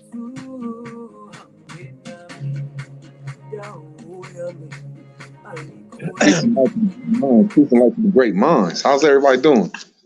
Chief Peace, Holiday, bro. Peace. all respect, all peaceful, all respect, all peace, all respect. Yes, peace to the God. What's up, bro? I can't complain. I know I'll be talking loud, but then over here right now, I'll be peaceful and respectful. I know I'll be talking loud, but it's all peaceful and respectful. Real talk. No, you good, Rude. I ain't never had no problems with you. It's just good to be up here with everybody. I know I talk a little shit, but when I get around everybody, I'm really peaceful and respectful. Shit. How is it that everybody doing today? Real talk though. I ain't on no bullshit. I'm good, man. We was having a good conversation. We Chief showed a couple of videos. You know, it sparked some thought. We was talking about that video that Ice Cube had out with well, not out, but that Roland Martin had Ice Cube on his show, and they was talking about that document that he the declaration he put out.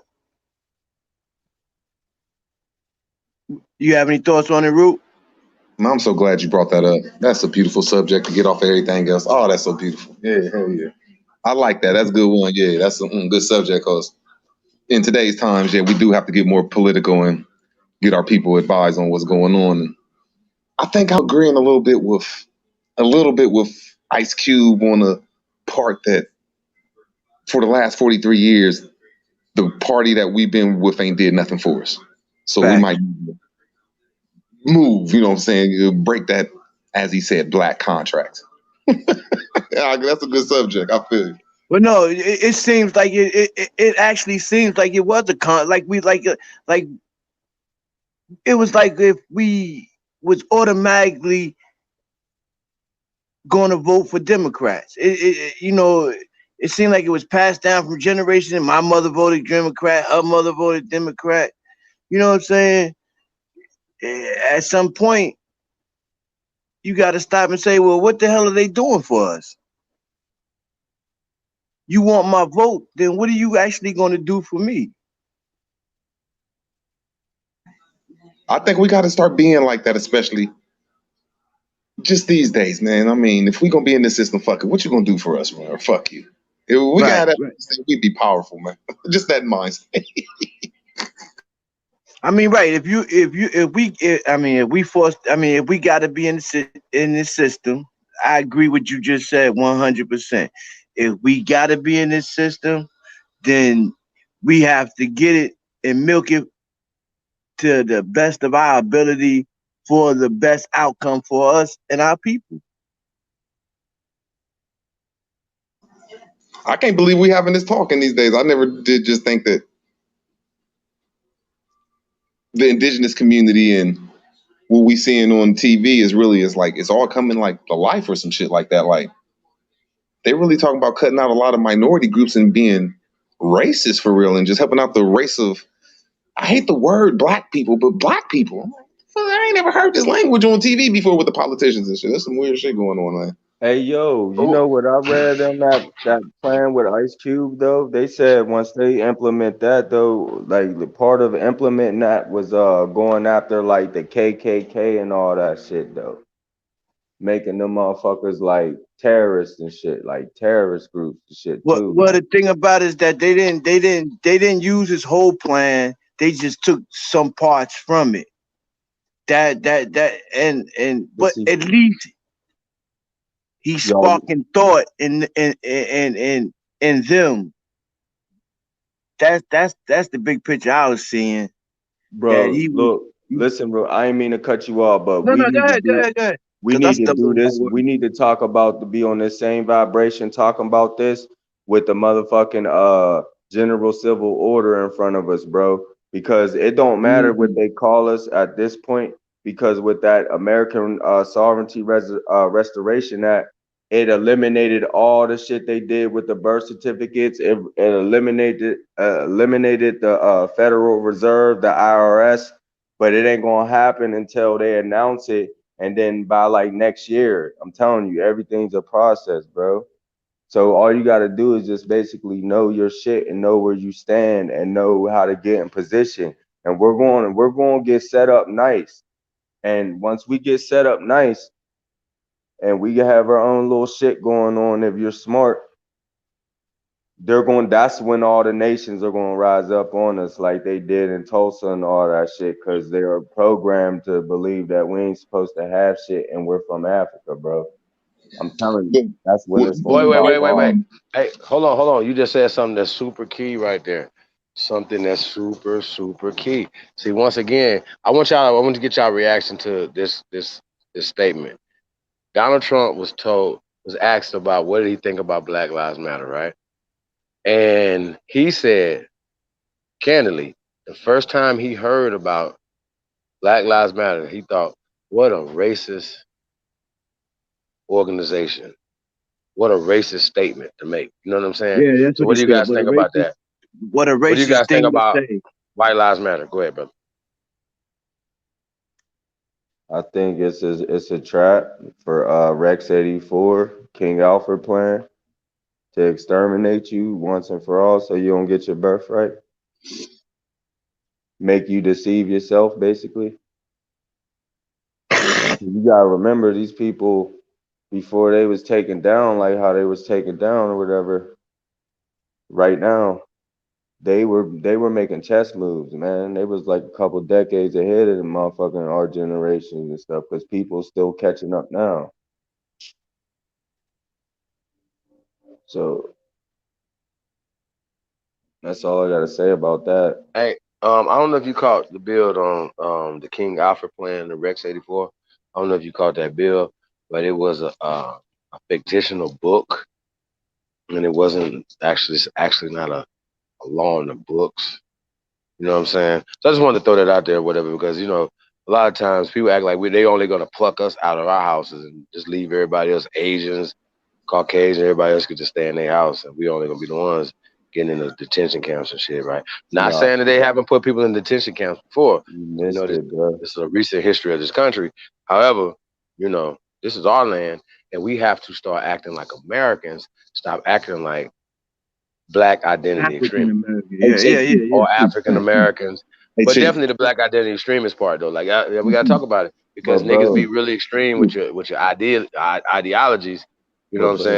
Steve Holiday. You feel me?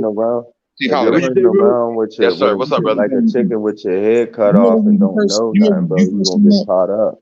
Say you, because a lot of shit going on. So ain't too many people was out like 3 or 4 years ago. I don't care the word, more anything, just putting it in the mind frame and manifesting we from here. Do you see how long I got to put you and maybe 3 other people there? Do you see how the vocabulary and the algorithm?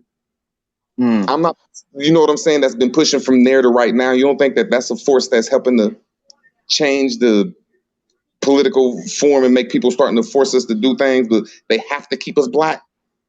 Because you see, everywhere we look is Black everything. Like, I'm tired of seeing Black. Like, you know what I'm saying? They got it on the street now in 3 different cities. Every time you see a basketball jersey, it's Black, it's just, so do you think that, you know what I'm saying, the force, you know what I'm saying, where I seen you out in the forefront, do you think that force, you know what I'm saying, I'm gonna say Moors too, but you know what I'm saying, do you think that force is helping this situation? Absolutely. I've obviously I remember, thinking, like, yeah, damn, We need to get these vibrations out. You know what I'm saying? More people got to hear this. You know, I don't know. You know, I just remember, you know, knowing was nothing. You know what I'm saying? And this conversation was needed to be had. And you know, I know people was blocking. They was doing their boule shuffle for real. They was blocking shit left and right. Not saying that people didn't know anything about it, because you know, Professor James Smalls told you, you know, he just had to let it go because he didn't want to be the Bama off the farm. You know what I'm saying? Not know anything. He went and built a whole hotel over in Africa. Now, you know, it's not working out too well, unfortunately, you know what I'm saying? But we'd rather build in Africa instead of building here in America, you know what I'm saying? Look at Oprah, you know what I'm saying? And so on and so forth. I feel that the Ice Cubes, you know, anybody that's getting these vibrations, you know what I'm saying, it had to be a spark from somewhere. So yeah, I say that's the ancestors, you know what I'm saying? And it's about divine planning, you know what I mean? So yeah, I think everything, I was just saying this today, man, we're in a great time in history, you know what I mean, right now. And it goes back to the Ice Cube thing. Why would anybody that looks like us say anything negative in the public, right? You know what I'm saying, about Ice Cube? You should never TMZ, but oh, it's my brother, I love his music. At least that you could say. You say, well, what do you think about his policies or whatever? Well, you know, I don't agree with everything, but you know, I really like it. And kick rocks, keep it pushing. You know what I'm saying? But DL Hughley and all these other dudes that just have something negative to say, and they don't have nothing. They don't even have a thing that looks like a plan. You know what I'm saying? So they need to shut the hell up. So what do you guys think about that? But man, if I want to ask you guys about the White Lives Matter, you know, when we're saying Black Lives Matter, or are we allowing those people to push a racist rhetoric that causes the thing that Puffy, with his goofy ass, says that, oh, if Joe Biden doesn't become president, it's going to be a race war? What do you guys think about this conversation?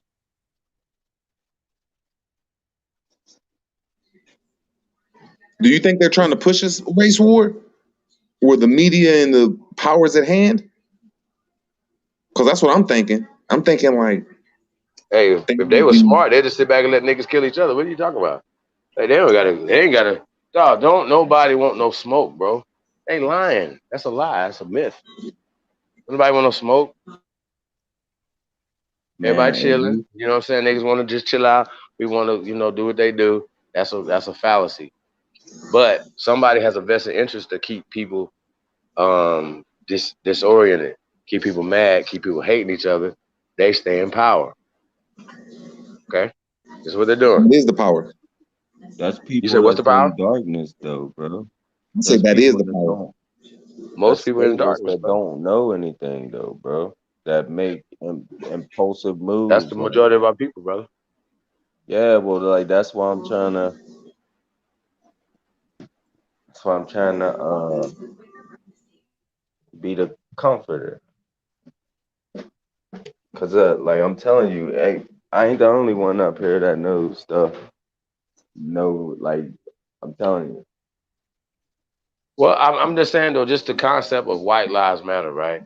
If somebody had felt like a parent was like, man, my child got shot down, just like, you know, Trayvon Martin or whatever, and I want to come up with this concept because we don't feel like White Lives Matter anymore, you know, because they might live in a, you know, LA or something, and, you know, it's predominantly us, you know what I'm saying, in some of these cities, you know what I mean? So they might feel a certain type of way. And if they feel marginalized or whatever the case may be because they're poor, and then they say, hey, man, look, hashtag White Lives Matter. And you guys said that you guys feel like they're saying whites only, which is playing weird. Their game. That's playing their game. Do you feel though, like you're saying black power or whites are black only when you're saying Black Lives Matter? We got to talk about this because once again, it has to be balanced. Your response to this has to be balanced. If not, then somebody has a psychological advantage over you that you need a crutch to catch up. And I don't want a crutch. Just give me an even playing field. And so, and if y'all kind of understand what I'm saying, if we're going to get power, then we have to take white from them. We have to give them black back. We have to stop letting them give you slavery, give you degeneracy. You You know what I'm saying? And then I'll never allow these motherfuckers to give us now another leader, ever. You don't need a leader. And if they're not willing to serve you, then they're not a goddamn leader in the first place.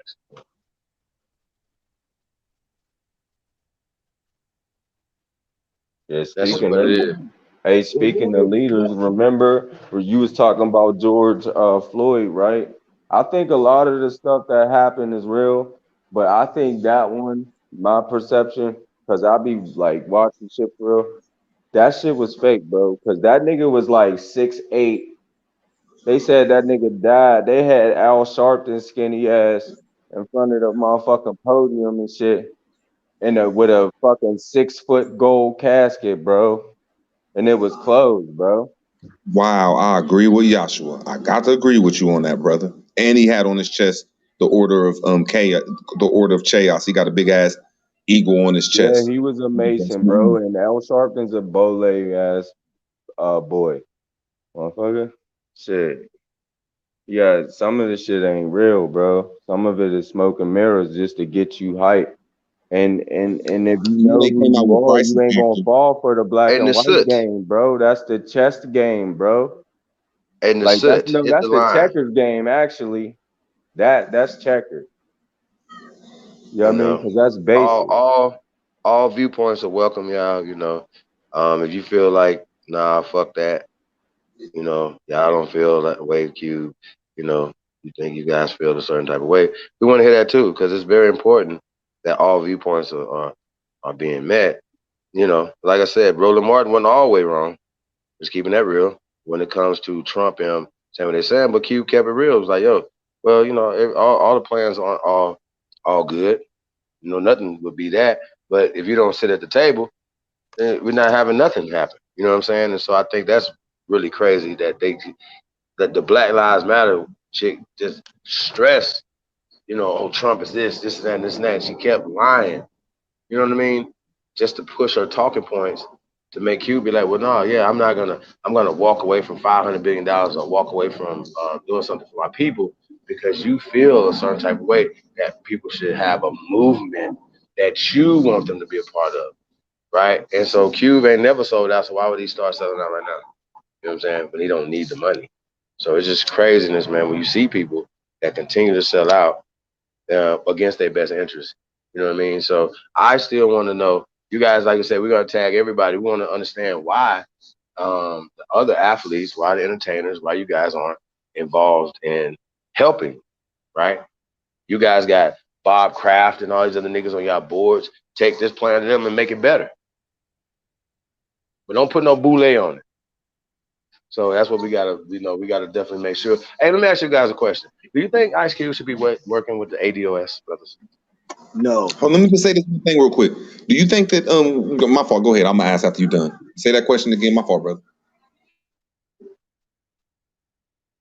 Do you guys think Ice Cube should be working with the ADOS?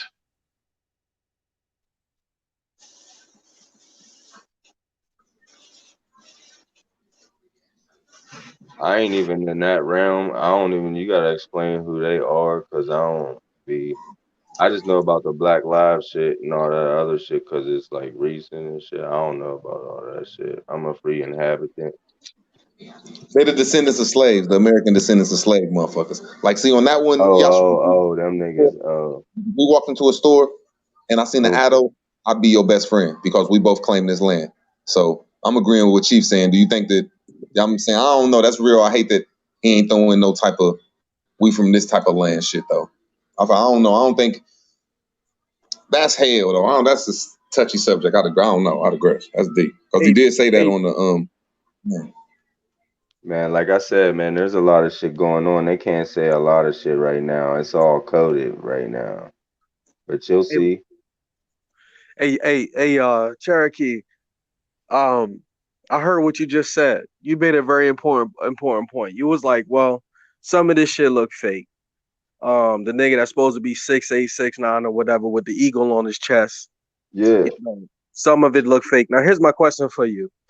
Earlier, you were saying things like, you got to know the law. You got to know the law. Don't run around claiming you're an American, but you don't even know the foundation of the law. Yeah. Is that what you were saying earlier? Yeah. Here's my question: what's the law on faking your death? What's the law on that? What's the law on faking your death? Mm-hmm. All right, Oh, I can answer that question. hold on. I hear a lot of commotion. I got you. What's the law on faking your death?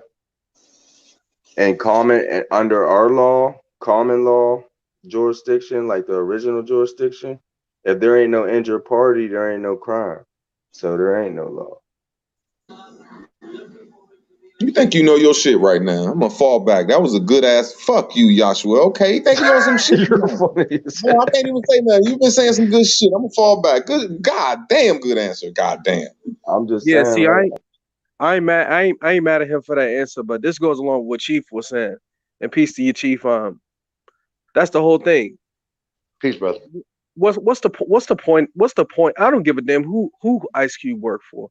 I don't care who he goes and talk to or nothing. There's too much fake fraudulent shit going on. yes. And somehow everybody's supposed to be wanting to vote and wanting to cast a bid. I mean, at the end of the day, fuck all that. To me, I don't give a fuck if my ancestors fought for this shit or not. Fuck all this dumbass shit. Whatever my ancestors fought for, that shit is not present today. They don't have to. Whoever was hand in hand with them, it's not that nobody's hand in hand with the children of them today. So in my opinion, fuck all this dumbass shit. I personally don't care. You know, that doesn't make me, less Indian than the next man. But fuck all this shit, man. In my opinion, I would never put one foot in a pool that I know got piss in it. Fuck it, man. I'm not doing it. It doesn't make me. I feel where you coming from, though. Just imagine this though, like for 47 years. Hey, yo. Shit. 47 years. I feel where you coming from. I feel where you coming. He still got that fire. He don't give a fuck. Let me just get 30 seconds. You know you've been shining all night. Are you about to shine again? Let me just get 30 seconds. But we've been in a predicament for 47 years where we've been backwards, and a lot of our cities went to third world countries or third world states, or they're in a shock moment. So there's this new revelation coming out that there's a group will push us ahead a little bit. So you know what I'm saying? You don't think it's worth for our people that still sleep to let them push ahead a little bit? I digress though. I never go against progress. I never go against progress. That's a great thing. Like I said, man. Go ahead, you good. Not good, bro. I was just saying I never go against progress, man. That's, the information needs to get out there, but it's been, in my opinion, man, this is just this whole entire system. It's just, if it's going to continue to go the same way it's going now, where in a couple more weeks we might get another fake this or fake that, man, put me in the woods someday where I'll give up all the technology, all that shit, just to stay away from goofball shit, man. I don't want to play this game anymore. It's a big fucking game. And it's on cruise control, autopilot. This shit is on autopilot right now. It's nothing to me. It's nothing to fight for. It's so many different groups of people here. There's so many different people in here.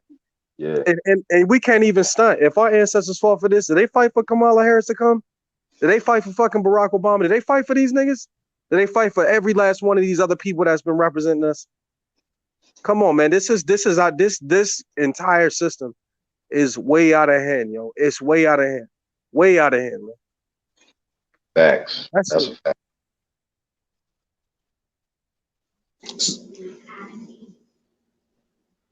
Well, I mean, so if you're looking at once again, though, bro, it's about solutions, though, too. It's about what? It's about solutions. See, that's when you say solutions. When you say solutions, yeah. For United States of America, we all know it was made with the Constitution all till now. My fault. Go ahead, Chief. I got after you. My fault, brother. No, I would say you got it. It was on the solution side of it. Go ahead. I'm a so-called ex-criminal, so I never thought about voting.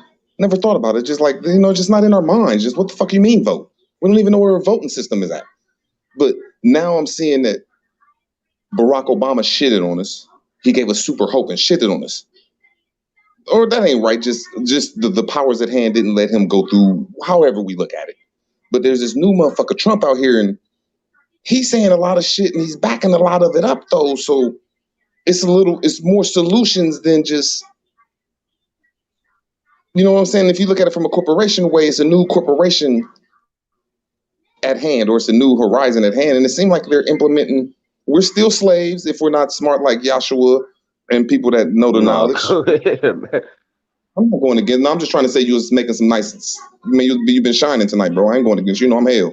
I'm just saying, just if a person know the knowledge, cool, but we know it ain't enough of us to know the knowledge. So for the people that don't know the knowledge, I say vote for Trump. And it's going to make some type of progression in your life. But I digress. A solution. This is the thing though. If So you have voting your for records Trump and is a you know, solution, nigga.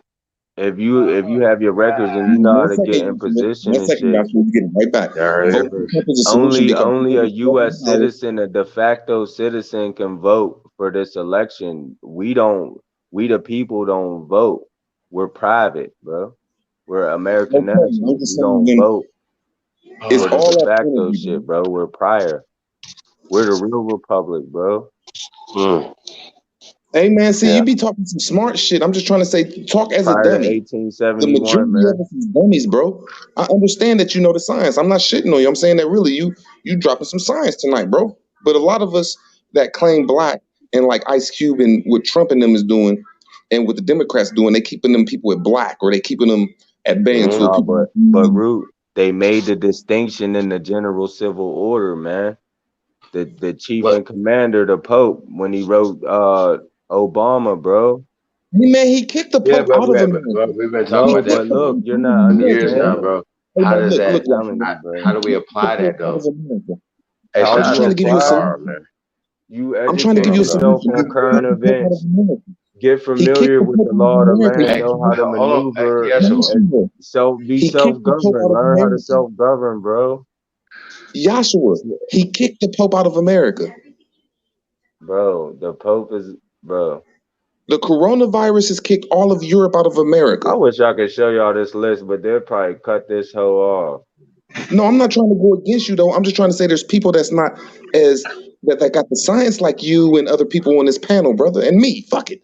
I'm just trying to say that there's like the majority of us don't even know what that science is. So, do you think that because you know people are going to vote, they're in that mind frame? That's all. I'm just talking about the people in that mind frame, brother. Not you, not me. You know, just do you think that they should vote for Trump? Since it's going to be some type of progression, like that Pope shit is out of there, like they're going against fucking crime, all like that. They kicked the majority of Europeans out, so now there's a lot of jobs Hollywood's in Guantanamo Bay, basically. Or Because house even if you arrest. say that this is all ours and everything is in our hands, it's gonna be back in our head. At some point, you're gonna have to deal with whoever's in that office. But they're the ones that's putting it in our hands. Bro. But technically, though, let's be clear, okay? You know what I'm saying? Q needs to sit down. We need to sit down. You know what I'm saying? We just, not me and us and you, but we need to sit down with Trump. Not no underlings, not nobody, some niggas is gonna be able to make some decisions. We need some executive orders going on, you know what I mean, for the greater of our people. But the first thing they're gonna have to do is stop calling us African Americans. That's gonna be the first thing y'all gonna have to do. Because it's against the law. It's an act of war. So all these little conversations people be talking, I'm like, okay, well, all this legal stuff, all right, well, legally this is happening, but it has to happen in a group manner. So if Jesse Jackson can, petition or lobby or whatever he did to, whatever they did, African get us to American. become African Americans, right?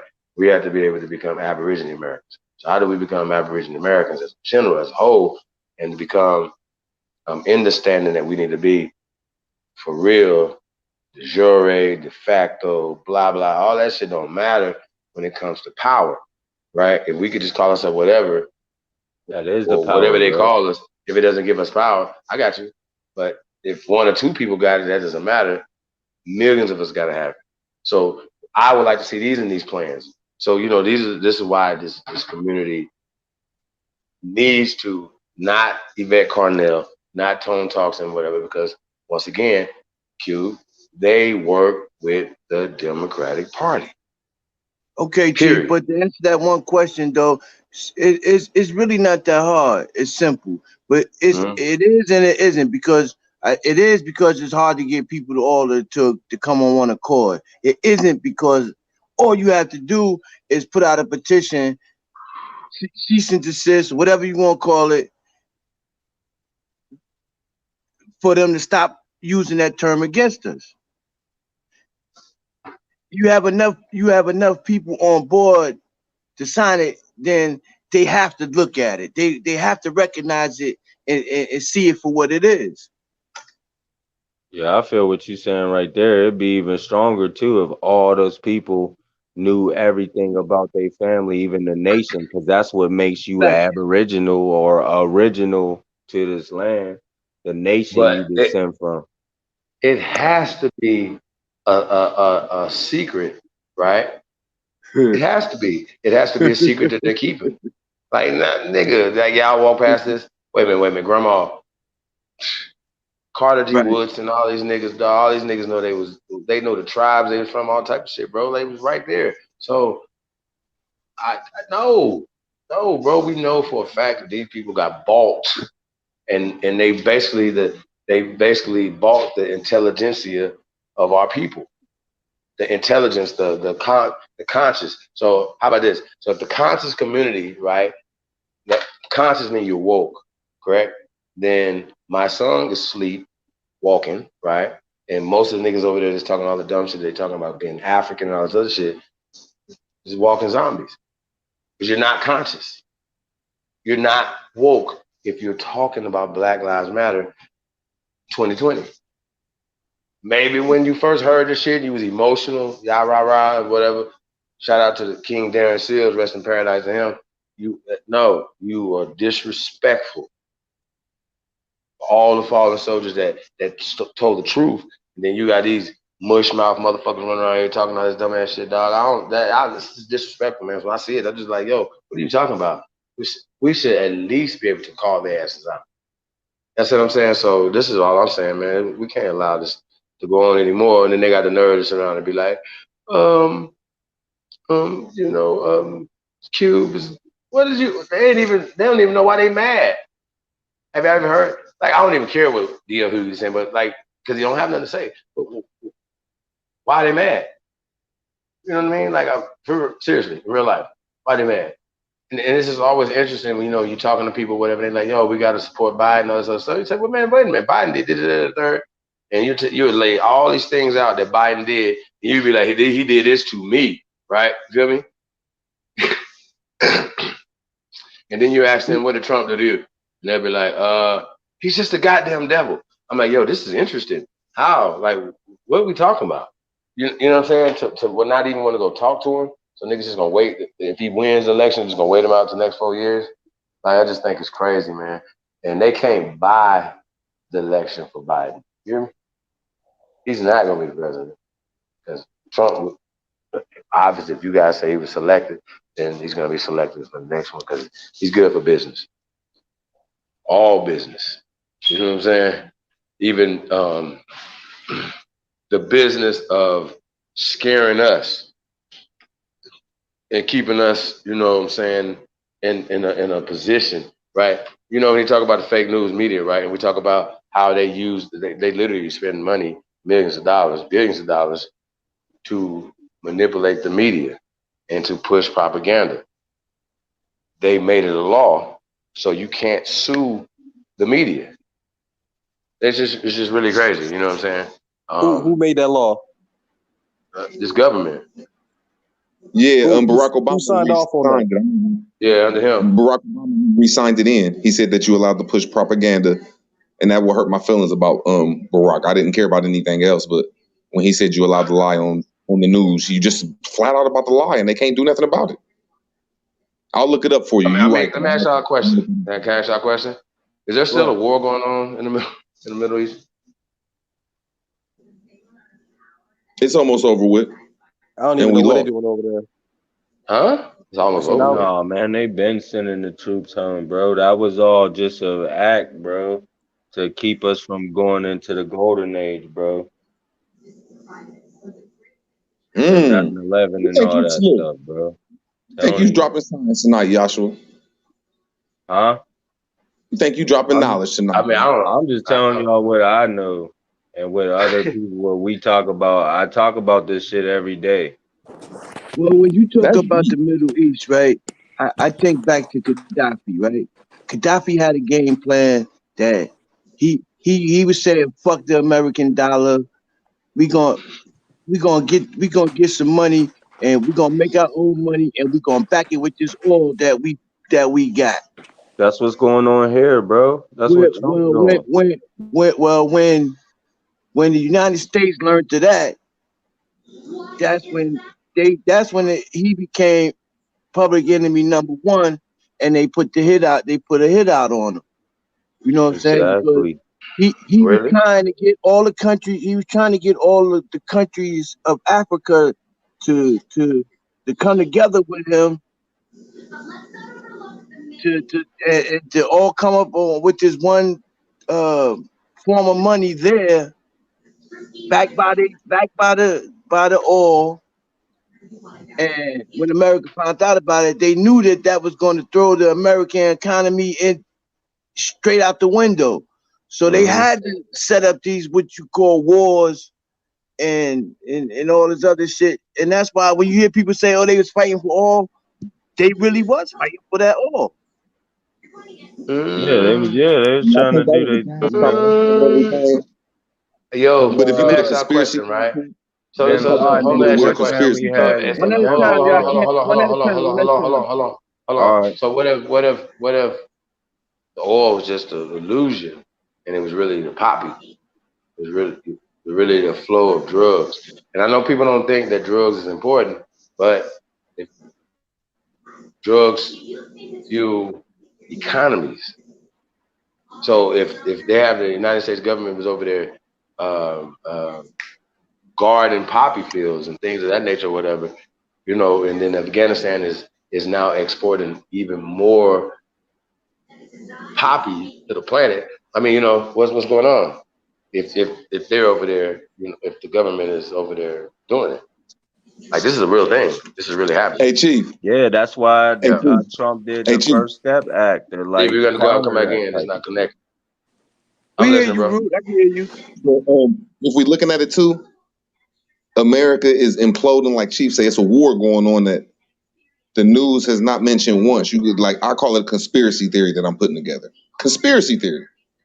No truth in this, just a conspiracy theory, and I need 30 seconds. That World War III started at 9/11, and it's almost to an end right now, and it's going to end in Korea, where it first started in World War II. I digress, though. Nah, you can't drop that and then back out. You got to expound on that. Hey, Chief. Yeah. All these smart What's up, bro? all these smart dumbass scientists, all these smart niggas, dumb niggas, they can send satellites up in the sky and everything else. America is one of the most fertile continents, period. So why in the hell? What's the problem with going to war for poppy? You can just bring that shit over here and we could grow it over here. What's the significance of going to war for a crop that like you can just grow where you at?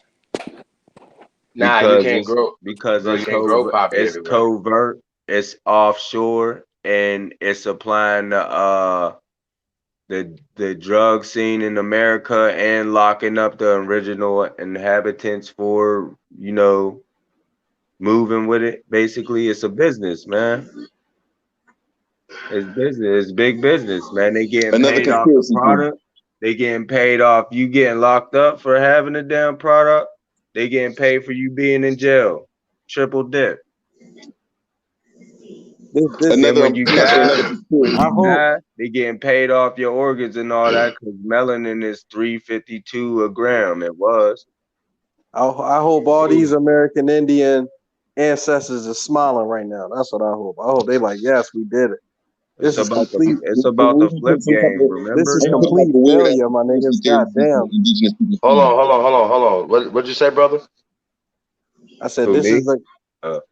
I said this is. I said I hope all the ancestors are smiling right now because this is a complete failure, yo. This is complete failure. What you just said, Cherokee, as far as the triple dip, you go to jail, you go to prison, you lose your rights, you can't even vote, let alone carry the hammer.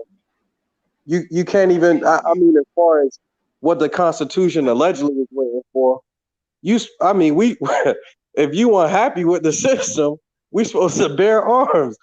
When you're a felon, they make it extra difficult to hold none. So it's like, But goddamn, that was the whole game plan.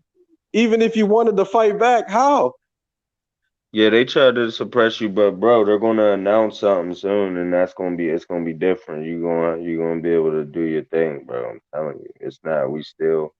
Everything's a process, bro. I'm telling you, but just watch this video again, and just research what I'm telling you, bro. Just look into it yourself, cause that's what I want people to do anyway. It's better for everybody to be exposed to different shit, bro.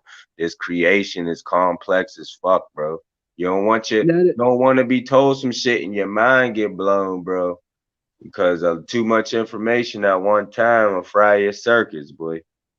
Now there are some laws though that even if you're a felon, you can still get your rights to bear arms.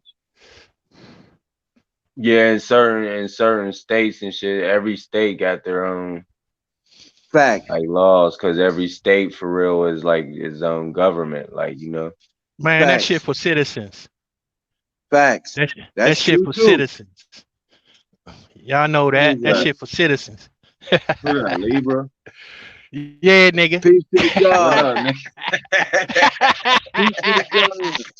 Yeah, I mean, what's you're up? right What's about up? that, but you know, but this whole conversation is centered around things that's affecting so-called citizens. So, you know what I'm saying? So, I'm just trying to get solution. That's what's up. That's what's up. Peace to the gods, man. Peace to the goddesses out there. Hey, man, peace. That's what's up.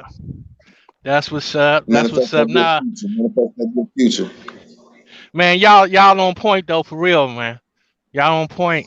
You know what I'm saying? The only thing is, man, damn, I wish this, man, we've been talking about this shit for a long time.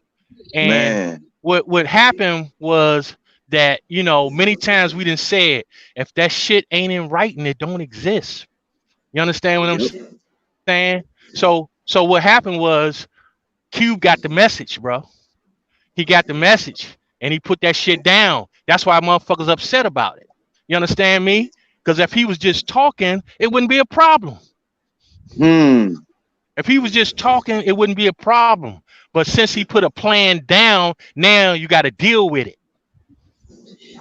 You understand me? So if you ain't got no plan, you just talking, and you're gonna become irrelevant.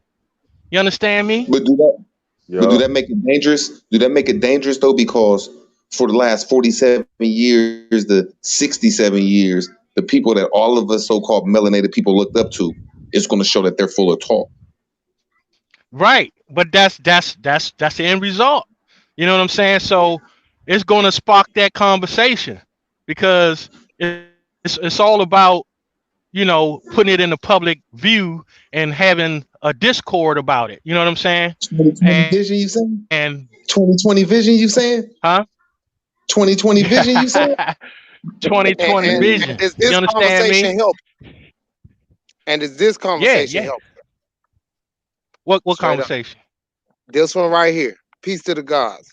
Yeah. This conversation gotta help because Hey, each man. one teach one. Meticulous, Hey, what bro, you I doing, brother? got Let him on get the here flow, to man. tell You got the y'all. flow. Go ahead, brother. I got on this Mr. Meticulous, man. What's up? Peace to the God. Peace to Hey, the man, God. I got on here to tell y'all, man. Hey, I've been on Yashua for a long time, man. He was going at Naughty, you know, he kind of fiery a little bit, but he was going at Naughty one time, and he said something real slick, and I really, really listen to Naughty, like I be listening close, and he said something, and I was like, I need to hear this response.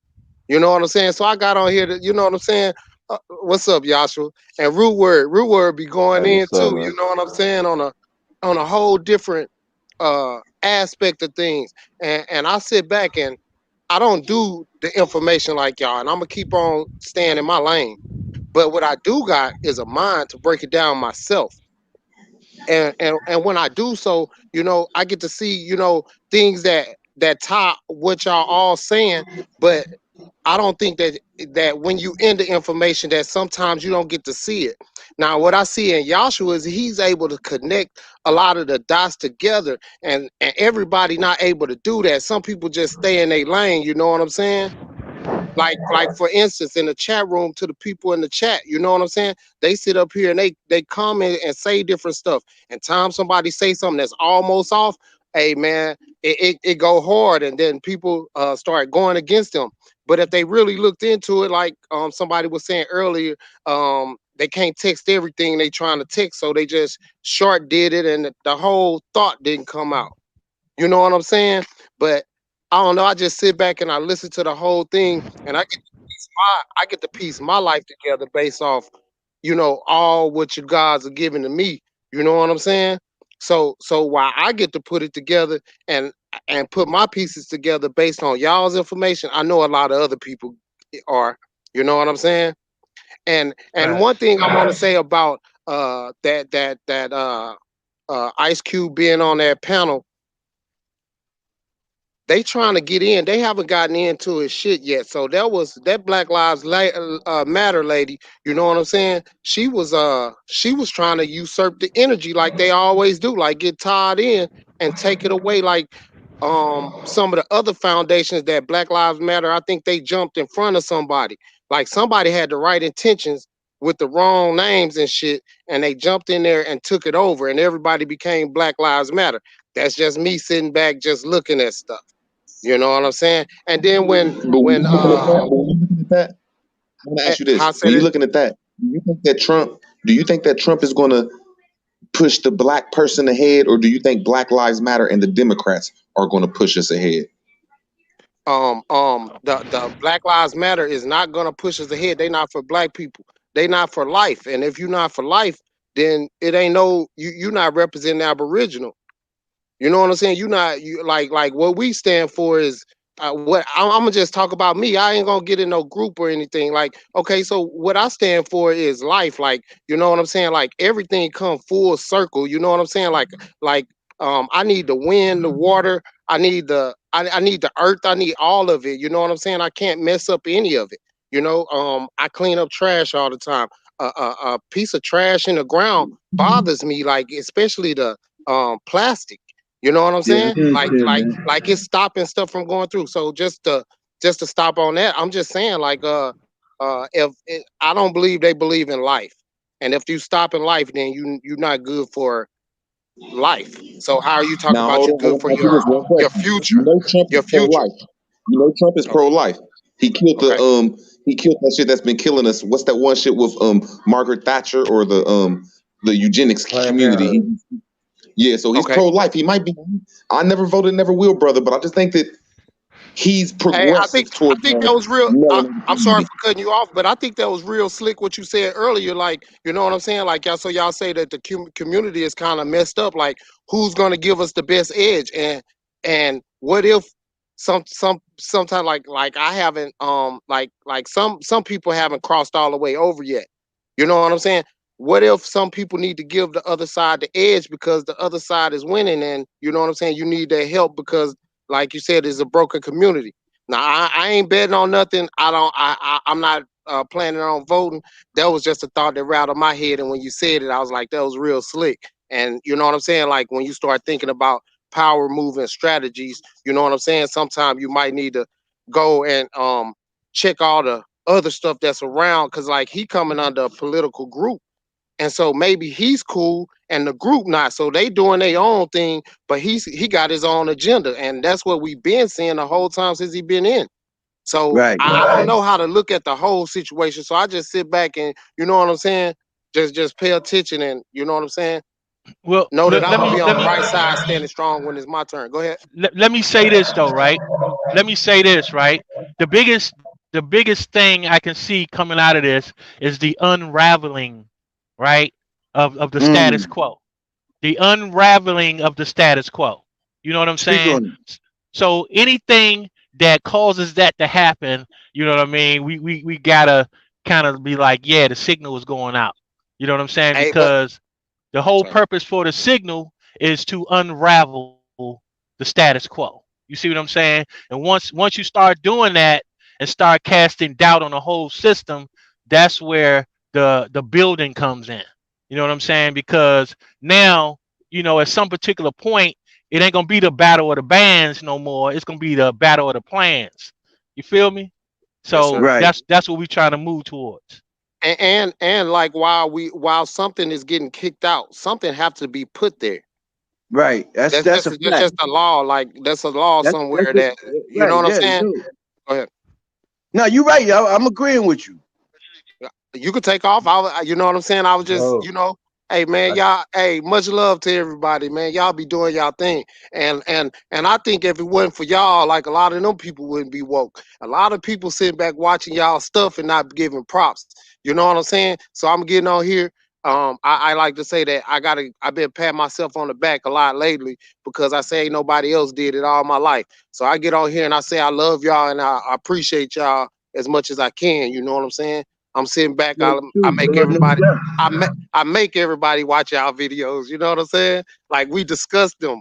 Like you know what I'm saying? Like I stop it and pause it or put it on mute, and I make them like it and subscribe. I take they stuff and subscribe.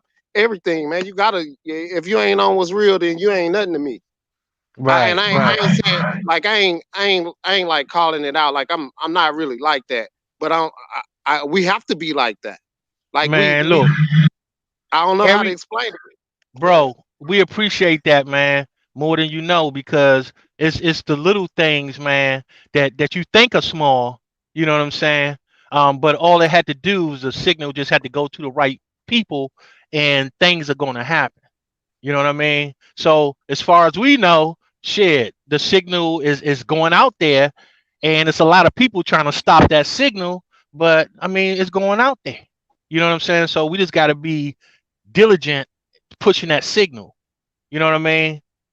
Because with that, it's going to come change, one Hey way or another. Cherokee. Hey Cherokee. yeah, Hey yo, so look, you say our mind's gonna be blown. Um, yeah. what are you seeing as far as what's supposed to be happening up front? Because I used to watch the X-22 report, and Yo was giving a lot of info concerning what's supposed to go down. I think Dick Gregory said it before. He was very vague with it. He was like, there's two of Trumps. He was very vague. He was like blue tie, red tie. That's not what I see. I did see that during the coronavirus, after he had it, allegedly had it, that wasn't really the one that we normally see. Because Yeah, it's definitely two of them. One with yellow hair, one with like brown and black hair. yeah. So we know the body devils is there. Mhm. Allegedly, is this supposed to be another JFK? What are we supposed to be looking at? They was talking about JFK Jr. His uh son, yeah. coming back, but like Joe Biden, a lot of them people, they're already cloned and dead, bro. They've been executed and all that. It's just they can't tell everybody everything about the adrenochrome and all that stuff right now because like people love these people and they're monsters, you know what I'm saying? And a lot of them ain't even human, bro, and you're going to find that out. Like it's deep, bro. You know what I'm saying? But they were only supposed to rule for a short period of time.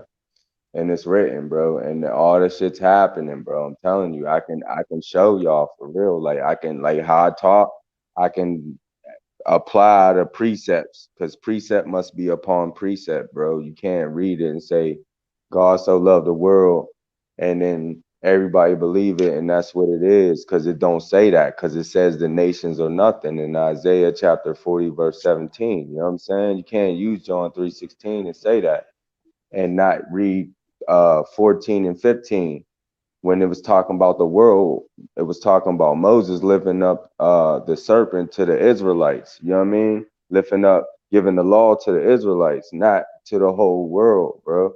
And in a nutshell, that's told for us. It's talking about us, bro. We're the light.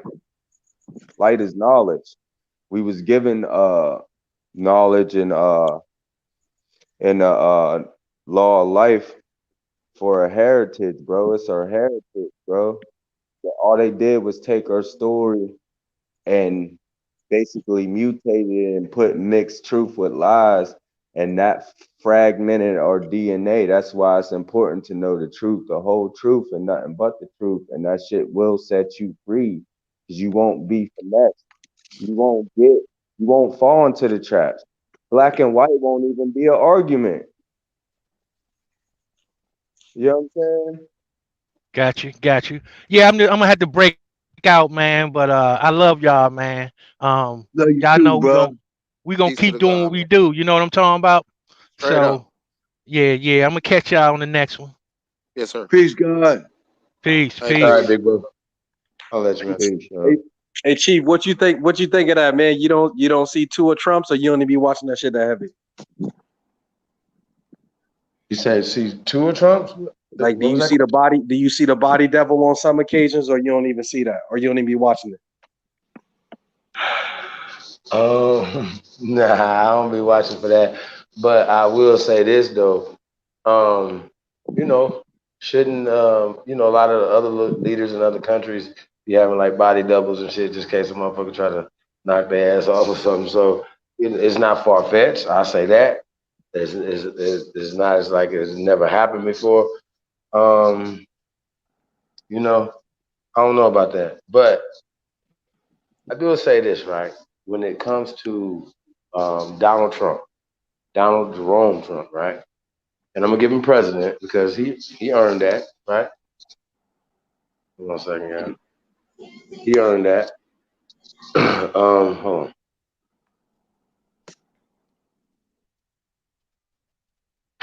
I think, right, that his ego, right, wouldn't let him not do what he said he was gonna do. Just because he wants to go out to be the best president that America has ever had, ever again, ever. Think about what I'm about to say. Think about that. If we just say, yo, check this out, stop all the black shit, right? We cool. We Americans, we want to make America great. We want peace and prosperity for everybody. You know what I'm saying? We're gonna start building actual infrastructure, inside out, right? From the inside out, not go outside, get jobs from anywhere else and bring them. No, inside out, peace and prosperity, right? Boom, across America, okay? Imagine, for his ego. Think about that. So that's why I see that it would, if he had already got the Senate, right? So imagine if he had a Republican House,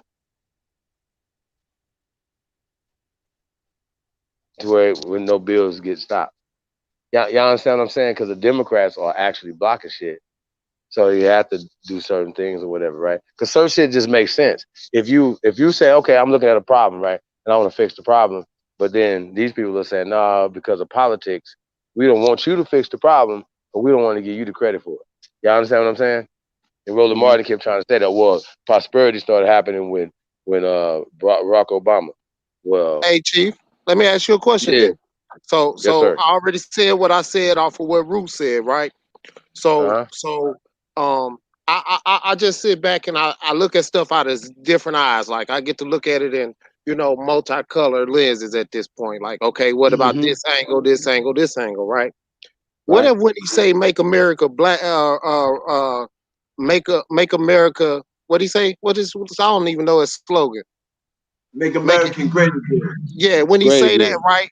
And then I like this year when we come to say that, hold on, somebody saying that he doing something for us, but we don't even know who he is. So, us that's tapped in kind of get a closer view, and it's like, hold on, he might be still saying the right thing, right? And then, so what if when he say making it great again, he bringing it back to us where it's supposed to be? That's great. All of them don't like it. Jackpot. Well, I mean, And I it's just hear him all in your talking slick. perception, though. Go ahead. It's all in Hey, your perception. You understand what I'm saying? Yeah, and that's why I say I keep my eyes open and peeled now. I just had to throw that out there. Yes, sir. Right, because I want to ask you what you think about the term "White Lives Matter," brother. And do white lives matter to you, brother? Look, I don't know what that means.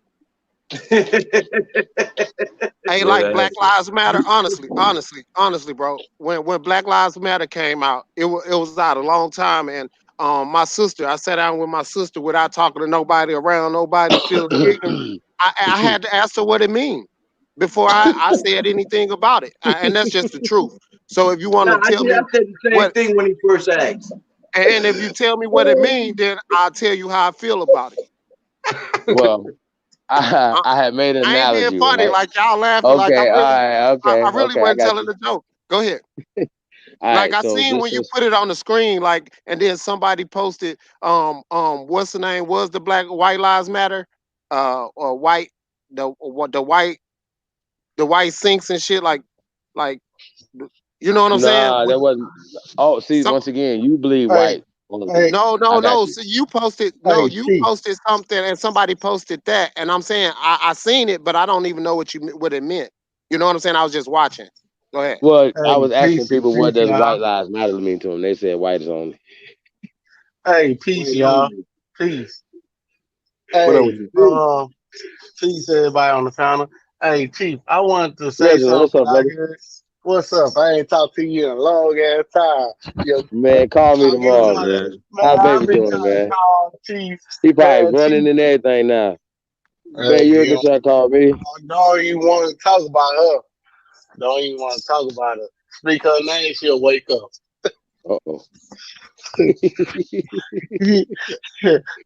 Oh, but Chief, hey, I want to comment on the Ice Cube shit because I heard y'all talking about that.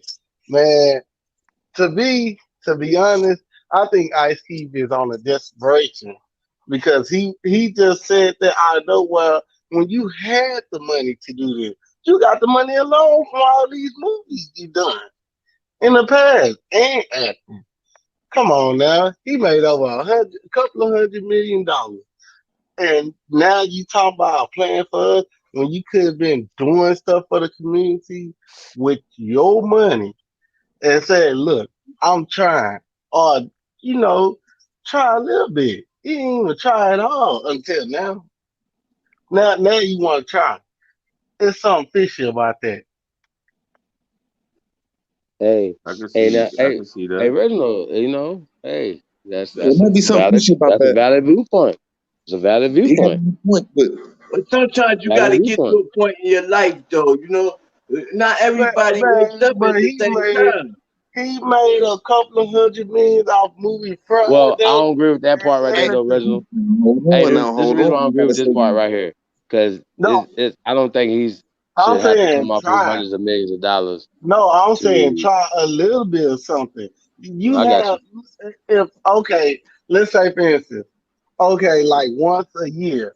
Like even if you don't have much, but you have more than what other people have. Sometimes like once a year around December. I know people who give out turkeys or food and stuff, or give shoes and clothes to the homeless to make them dress professionally, to get jobs and stuff. Now he just all of a sudden now want to do something when you could have been doing this the whole time. You just gave him a little. Just look at him. But just look at him, bro. Hey, bro, just look at him though. When you talk about him, he's trying to do something right now. What about the other 7,000 people that he's talking about? He said the other 7,000 ain't even trying to do nothing now. They all boule. They all ain't trying to So how can you talk about I'm just asking you a question, brother.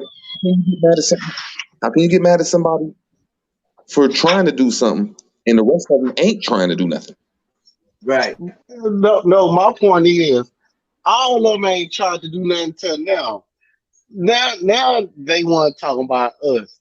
When it should be on their mind, okay, I got families in the inner city. Let me, cause this could have been me. Let me do something for these communities or separate communities because I could have been in this situation. I'm about to help somebody out. Nah, they ain't do nothing like that. They ain't even pass out food. Have you ever? When have you heard any one of them pass out at least food once a year? And that's probably charge you a couple of $100, about Nah, $1,000. I definitely know niggas that do that, bro. Because I No, had made a I joke one know. time. I said I was gonna start me a turkey farm just for No, niggas to pass out turkeys on Christmas and shit. You know, Thanksgiving but and that's Christmas. like local. But we talking about local route. We talking about these dudes that's bigger than local route. We know local Nah, well, route. I'm just saying though, but just not to not to dispute what you're saying.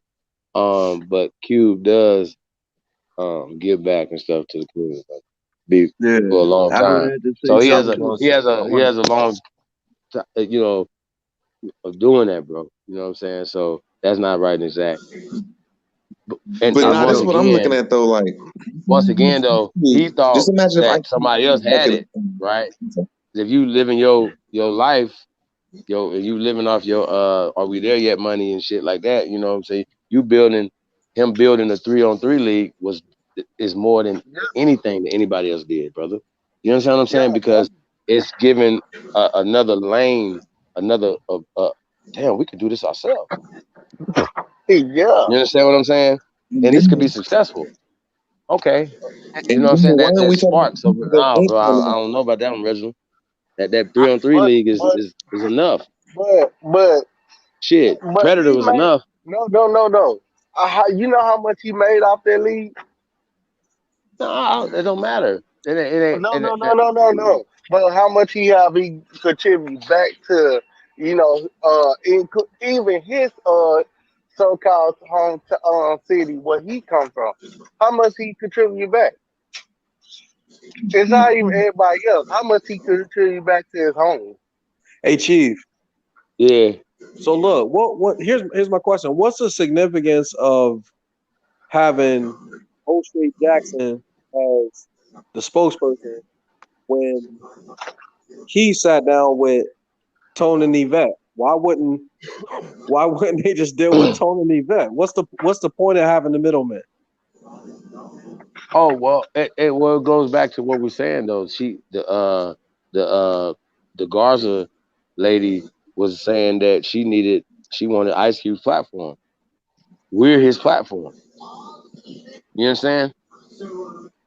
See, they don't care about people. They just care about controlling the people. They care about pushing the democratic Agenda. shit through. Yeah, you know what I'm saying? And when let's just talk about this though. Most of us don't know about the Eugenics Society, right? AKA Planned Parenthood, right? So when you get this guy come up, he was campaigning on abolishing Planned Parenthood. Talk that shit. Beat Hillary Clinton because Hillary Clinton fucked with Margaret Sanger and Planned Parenthood. Are we not? Everybody's not. See, this is what I'm saying. Like, motherfuckers get amnesia. Like yesterday, like niggas just be forgetting shit. Last time I checked, the biggest killer of our people on this land was the Eugenics Society and Planned Parenthood. Last time I checked. Man, they reckon with us is ridiculous. Talk that right. Last time I checked. Experiments. They did all I'm just kind of saying. illegal experiments Last on time our I checked. people. Right. So that's what I'm saying. So you telling me, Chief Holiday. Nah, So you I'm telling just me saying, that like, what are we doing though? So you saying Trump is single-handedly stopping the genocide of our not Trump. That's wrong to say. Just since Trump is deserving. That was a huge statement, yeah. Since Trump is deserving to be president. There you go. Yeah. Trump, Since our Trump first black president, since Trump is the leader of this administration. Super president. Since Trump is the leader of this administration. I'm sorry, bro. I'm sorry. Go ahead, bro. Hold on, I know you're trying to get it off, man. But shit you said funny as shit, bro. Oh God. Oh my God. Hey man. All right, go ahead. No, I just think he just single-handedly his administration and the people that support him, he single-handedly stopped the genocide of our people. Because you're right, that's the most treacherous thing inside of our community. Eugenics and Planned Parenthood. I digress. But I'm not laughing at what you're saying. Just how you said Nah, it. he ain't, man. To be honest, to be honest, he's not single-handedly by himself. Man, let's be honest. That's not even a question Chief should answer. Now hold on, when that black ass when that Daniel president did something, it was Barack Obama and nobody else. When Barack gave us a cell phone, when Barack Obama gave us a cell phone, Hey, and the nigga's name is Jerome though. The nigga's name is Jerome. He might be one of them. He might be our first black president. Who? Just saying. Who? Trump. The nigga's name is Philly, man. That nigga just smoked the blunt. Nah, I heard it. I'm lighting that. Black president. But how about not putting neither one of them as the top face of it? Like, you know what I'm saying? Everybody speaking their language and doing their part. You know what I'm saying? I'm over here in my neighborhood. I want Trump's Everybody platform. I touch, I'm doing my thing. You know, ain't nobody single-handedly doing anything. And thanks to y'all, you know what I'm saying? Hey, but I think that's what you just said. Hey, you know how old girl said she want Ice Cube's platform? I want Trump's platform. You think that's what? See, like we got to have a different conversation. We gotta have a different But that's conversation. what she said though. Yeah, I want Trump's platform. How about that? See, y'all talking. That's a good one. Yeah. I was smoking a blunt in the Oval Office, like, hey, look, Trump, check this out, bro. Like, y'all doing all wasting all this money. Look this nigga. You know what I'm saying? Talking about ash around the room. Hey, Ruword, what's up? What's up, Ru? What's going on, brother? What's going on, Hey, Islam, man, brother? what you gonna have? Who job you taking, like over the Pacific Ocean or something? Huh? That wasn't funny. That wasn't a funny question either. What's up? Huh? Hello? I say what you gonna who job you gonna take over the Pacific Ocean? Shit, why not? Hey, I'm keeping it real. I'm keeping it all the way 100. Hey, I said I was just throwing a joke, but I wasn't being funny at your character or anything. I know. You know what I'm saying? I know. No, I was talking to Root Word though. I was making sure he understand what I'm saying. I went to Ohio River. Let me be the leader of the Ohio River. Ohio That's all River. You get the Ohio River, you got it all locked down because that's running into the Mississippi, that's running to the Erie. Shit. He know what he's saying. Yeah, Root know exactly what he just said. Yeah, Straight up. me and Rue had this conversation before about the waterways. Oh my God. Oh man. Hey, you got a captain's hat, bro? You got like a captain's hat? But my brother just said something real. He was like, he went against Trump though. He was talking about like, well, we're our own people in this shit, and I think it's turning into that way where they're forcing you to be a part of something. They're forcing you. What? And they're showing that. I mean, if people waking up, are they forcing people though? Literally, are they really forcing people though? Yeah, they forcing you. They forcing you by like it's a they're throwing out here that you can go to the woods. They're throwing out here that you can do all these old little secular So things. do you think George Floyd death in that situation was used to further, let's just say, push the Black Lives Matters narrative, right? Because it went global. They spent the money to promote this globally. You know what I'm saying? And to make sure that we've seen it so much that no matter what I don't give a fuck who you are. You see that right there and heard that shit, bro? And you have to be the most piece of shit motherfucker on the planet to see that and be like, you know what? That's right and exact. Y'all understand what I'm saying? So to see that for them to promote this, right, to do this when they didn't have to, but they needed it to push this narrative. You understand what I'm saying? And then, you know, once that started down, we just have another one, like you said, and it's basically, we just wait till the next one that they can use. They can go back a year or so and say, look, this is what happened a year ago. We should all protest this. You should be mad about this. You know what I'm saying? And niggas will be like, yo, this happened a year ago. Let's be mad about it. You know what I'm saying? And this is the shit we talk about, bro. Like, it's just like, when they say sheeple, it's a real thing. You know what I'm saying? It's like a herd, and like everybody still going in one way, and everybody just going that way. And I just think it's really weird, though. Like, you know, But do you think it's people to on be auto-tune? conscious, though, like at this point, wokish. Do you think Especially it's on entertainers. auto-tune? Chief, It's for what? do you think the shit is on auto-tune and it's been going on ever since like the late 1800s, early 1900s when the TV come out? And that's one thing is to get in our... You said it. Auto-tune, exactly right. Auto-tune, autopilot. Yes. Yeah, autopilot, absolutely. The only way to stop this autopilot is to get into the system and take little pieces and parts out of it until the system just falls. You know what it make me think like about? a gremlin, nigga. You should be able to just start taking nuts and bolts out that bitch. Hey, there's not no such thing as stopping auto-tune. You can't stop it. So if you get what I'm trying to say is Trump can't stop auto-tune. The Democratic Party. He can only take bits and pieces out of it, and it's just gonna fall apart. And we be expecting a lot of things that happen that can't happen because this shit is on autopilot. Hey, now, Can y'all imagine if Trump was really black though? Like, man, fuck all that. Hey, Root. The new black. He's an orange motherfucker. Hey, Root, you hit the nail on the head when you was like, it forces you to be a part of something. It's forceful. This is the first year that I ever saw, that I ever even heard the Democrats get pressured and asked, like, what are you going to do for black people in specific? And they specifically was like, not a goddamn thing. The whole world said that. Fuck yeah.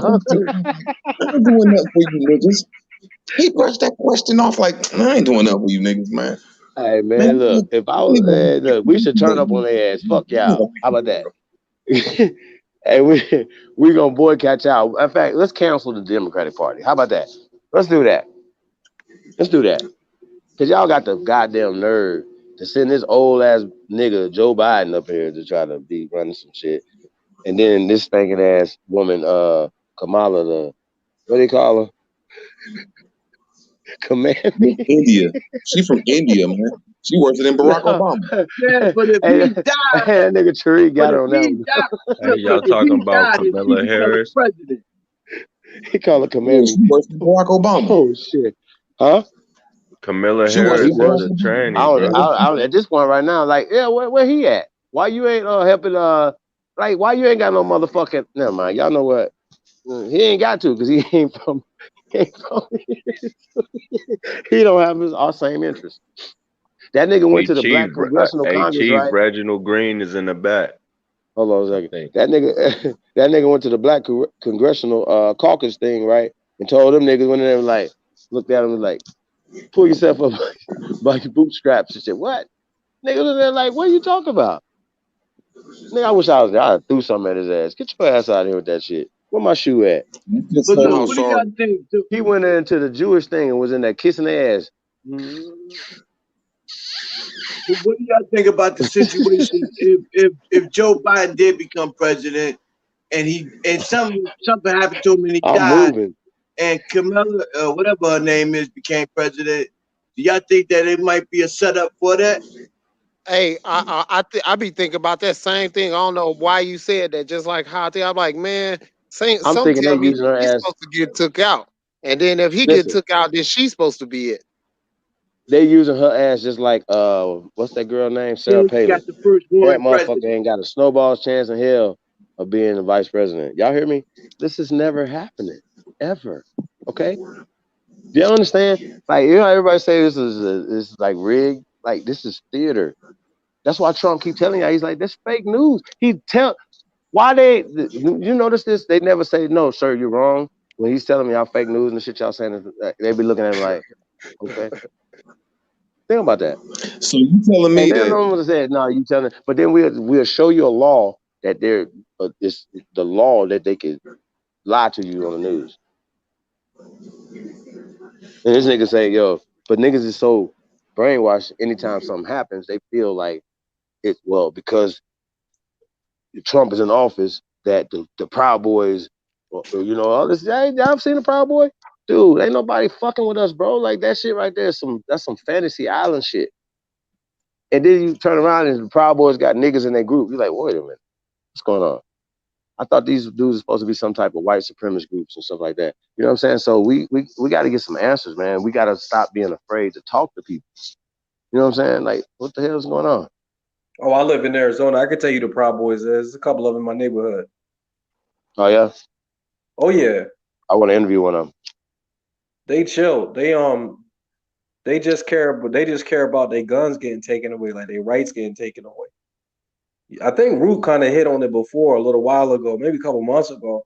And he was talking about how like white people really just, I think he was saying like they, you know, they're not really what they trying to, you know, the old time stories of like the Ku Klux Klan, not saying it's not real, but you know, they're losing their wealth. So this conservative movement that a lot of them always, you know, grab a hold to is because they don't want to be like us. They don't want to be in our condition. You know what I mean? So like they're gonna hold on to their wealth the best way possible. White women, I think Tone Talks brought that out. White women are the ones who love Trump, even though he may say, you know, from years ago, grab him by the pussy and buy him furniture and shit like that. I mean, at the end of the day, they want to hold on to their wealth. No, everybody can see what it looks like, you know, as far as like if you in America, what group of people do you not want to be like? And they can just look at us and be like, oh, them niggas right there. Whatever they're doing, I'm gonna do the complete opposite of that. So I mean, it's good that I think it's a good thing that, you know, we're able to see now the Democrats be very forthcoming and be like, I'm not doing shit for y'all. I don't really care what the scenario is. We can talk about reparations, you know, fuck you niggas. That's what they've been saying. So I think, like we said, this is a forced thing. This is forcing you to be a part of something. It's forceful. It's not really asking anymore. Shit, I done heard clips of Joe Biden talking about we don't need no more nigger big shots. We don't need no more nigger. I was like a whole bunch of nigger shit. The thing that was kind of embarrassing wasn't the fact that he was saying nigga. It was like the audience that he had. This was like Congress. So am I. And this wasn't years ago. This was like early 90s. Who said this? Who said this? This was Joe Biden. Joe Biden was in front of Congress. He was like early 90s. He was like, we don't need any more nigger big shots. We don't need any more nigger I think something with politicians or something like that. This was Joe Biden. So at the end of the day, and the clip is out there. It's not like yeah, man, I gotta find this. Hey, can we find this clip tonight, y'all? This is interesting. Oh yeah, yo. I thought he had a clip about Joe Biden is the one who. Uncle Joe. Go ahead, Root. I know he called us super predators and shit. Nah. He was like, we don't need any more nigger big shots. He the one who passed the. He wrote. I gotta remember that. Say that again. What were you saying, Root? He wrote the bill to make sure that niggas got locked up forever over drugs. You get caught with a piece of crack, you might as well go ahead and rape a woman or some shit. and Camilla enforced it. Him and Bill Clinton. Yeah. And Camilla Him and enforced Bill it, right? Clinton. Yeah, you get caught with a piece of crack, you'd be better off going ahead and shooting somebody. You're about to do the same amount of time. You motherfuckers was crazy around here with that. Right? Yeah, Facts, she when she stepped into office, she enforced it. Her Camilla enforced it. Yeah, you correct. When she was over there in California, she enforced it, right? Right. Was she there in '94? Hey, listen. I want to say something, and then I'm gonna jump off the panel. She stood on the. She enforced the 3 strikes and robbery law or whatever it was. When Chief made the one about talking about her for how she treated the parents for nothing, and treated them bad and stuff like that in the hood, sent them to jail and everything for their kids and what their kids was doing. Yeah. Okay. So I want to say something before I get off the panel though.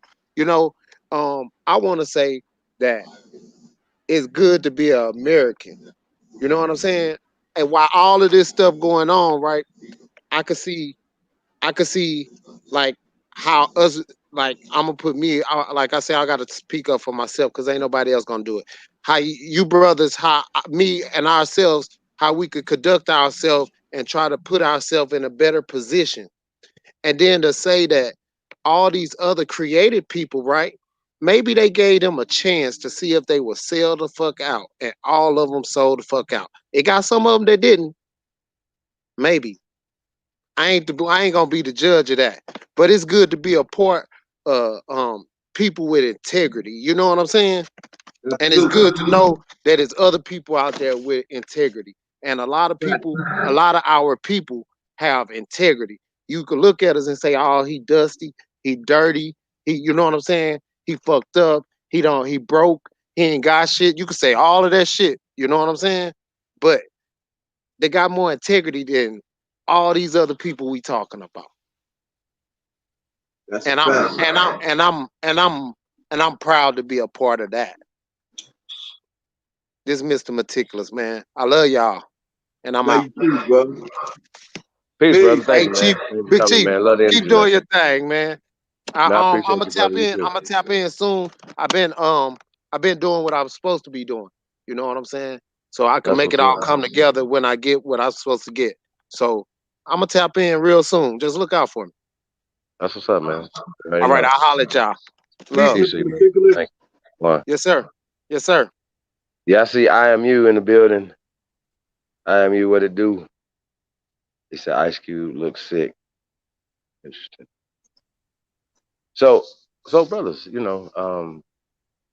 goes all the way back to what we're saying. You know, you have Ice Cube, who knows the lessons of those people because he spoke on it, right? And so, um, is it I mean, like, is it possible? Like, just because, like, okay, yeah, like, yeah. All right, so I don't know. I told y'all the story about David Duke, and he said he was 18, he was in college. He had he had created a cartoon that was like a militant newspaper, and basically whoever subscribed to it, you know what I'm saying, to this newspaper, right? Um, they they would have your address because they would felt like that whoever with these people, they could track them and know who, when it was time, if something was to happen in this said little race war thing, right? They would know to go get the more militant ones first. You know what I'm saying? So this is how his mind was thinking and when he was 18 years old. You know what I'm saying? So but when you do background on him, he come from a military naval. When I hear naval, y'all, I hear CIA, right? So, and he lived overseas and other things. So you kind of got to understand the people and things that you're dealing with, right? And the mindset of these people that we're dealing with. But I say that to say, y'all ever think like back in the days, right? Why did they ever let this information come out? Like, why would they put out these albums? Why would they spend the money to do it? So I always just be watching these things like, why would they want us to hear these things? Especially me as a young man at that time, y'all. You What understand what I'm thing? saying? Why would they What put thing? fuck the police out? Yeah, what album? Why would they put this out? Why would they put these things out? You know what I'm saying? And when I go back and I'm thinking about everything, you know what I'm saying, how did I get to the African mindset of the warrior, like that spirit had to go somewhere. You know what I'm saying? And Cube, right? As a his vibration, his voice, his pitch, his tone. When you're fuck the police coming straight from the underground, a young nigga got it bad because I'm brown. You understand what I'm saying? That right there was just like, think about it. He was already on it. He didn't say black then. He said brown.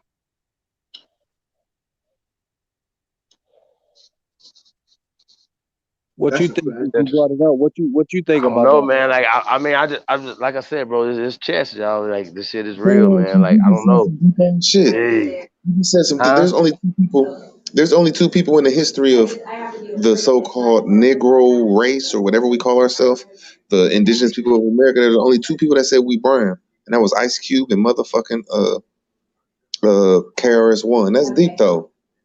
Now it's coming to light what he Think about talking it, about. man. Shit, that's deep. Think about it. He didn't say young nigga got it bad because I'm black. You know what I'm saying? He said brown. And I understand he was making a rhyme, but nah, Money Grip, it's not that simple. You know what I'm saying? Like, you know, we think about it.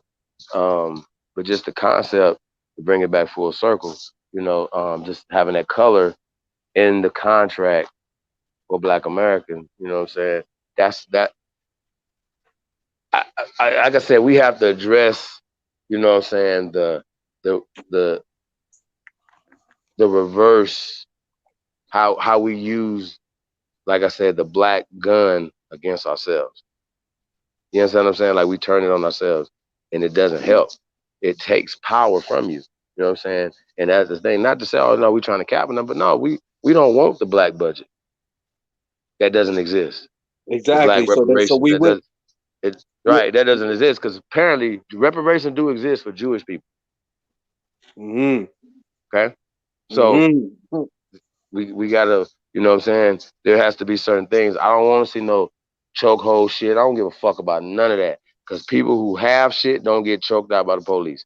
People who like we can police our own shit and we control the police in our communities. That's the ultimate fucking goal. Or that we don't need the police and we got our own shit. Y'all can say that little money.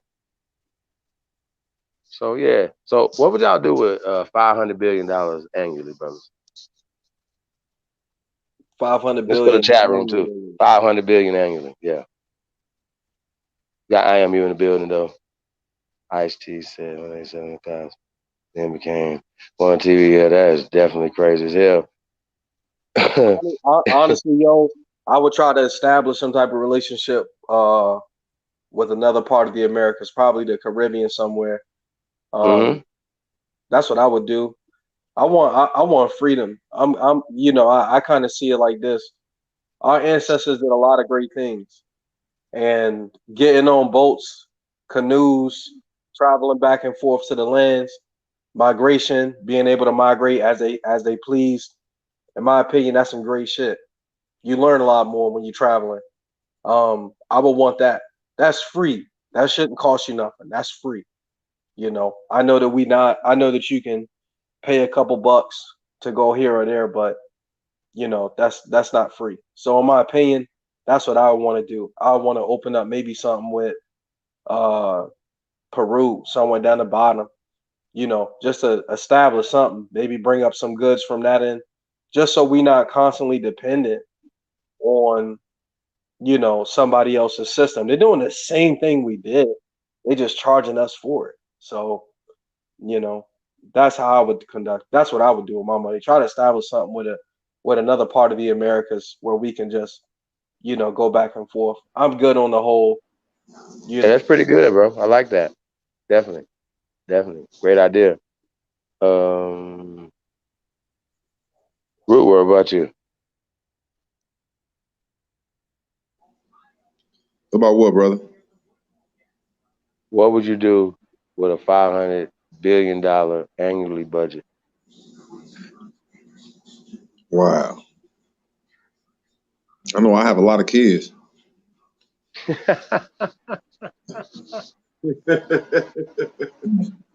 that's a deep question, though, but shit, you know. Whoa. See, you know what, Root? You be saying some profound shit and you don't even be knowing it. Like, you understand what I'm saying? Think about what you just said, right? The first thing that came to your mind, right, when you got a big bag like that, right, is having a whole bunch of motherfucking kids, right? Hell yeah. Y'all get it? Yeah. Like, I mean, like, we got to start nation building, right? And, you know, in a real way, because you got to look at it from this perspective, right? Like, the other side of it is Planned Parenthood and death.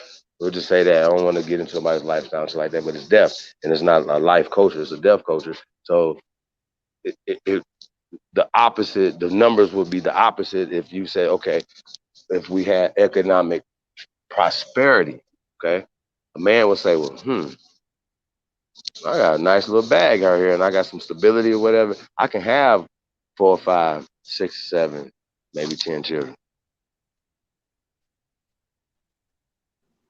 Yeah, And the sisters will feel a bit more stable in that way as well. So these things can start happening. But because you don't have that bag, it's to feed, like we don't have big farms and shit like that or whatever that will sustain in your family.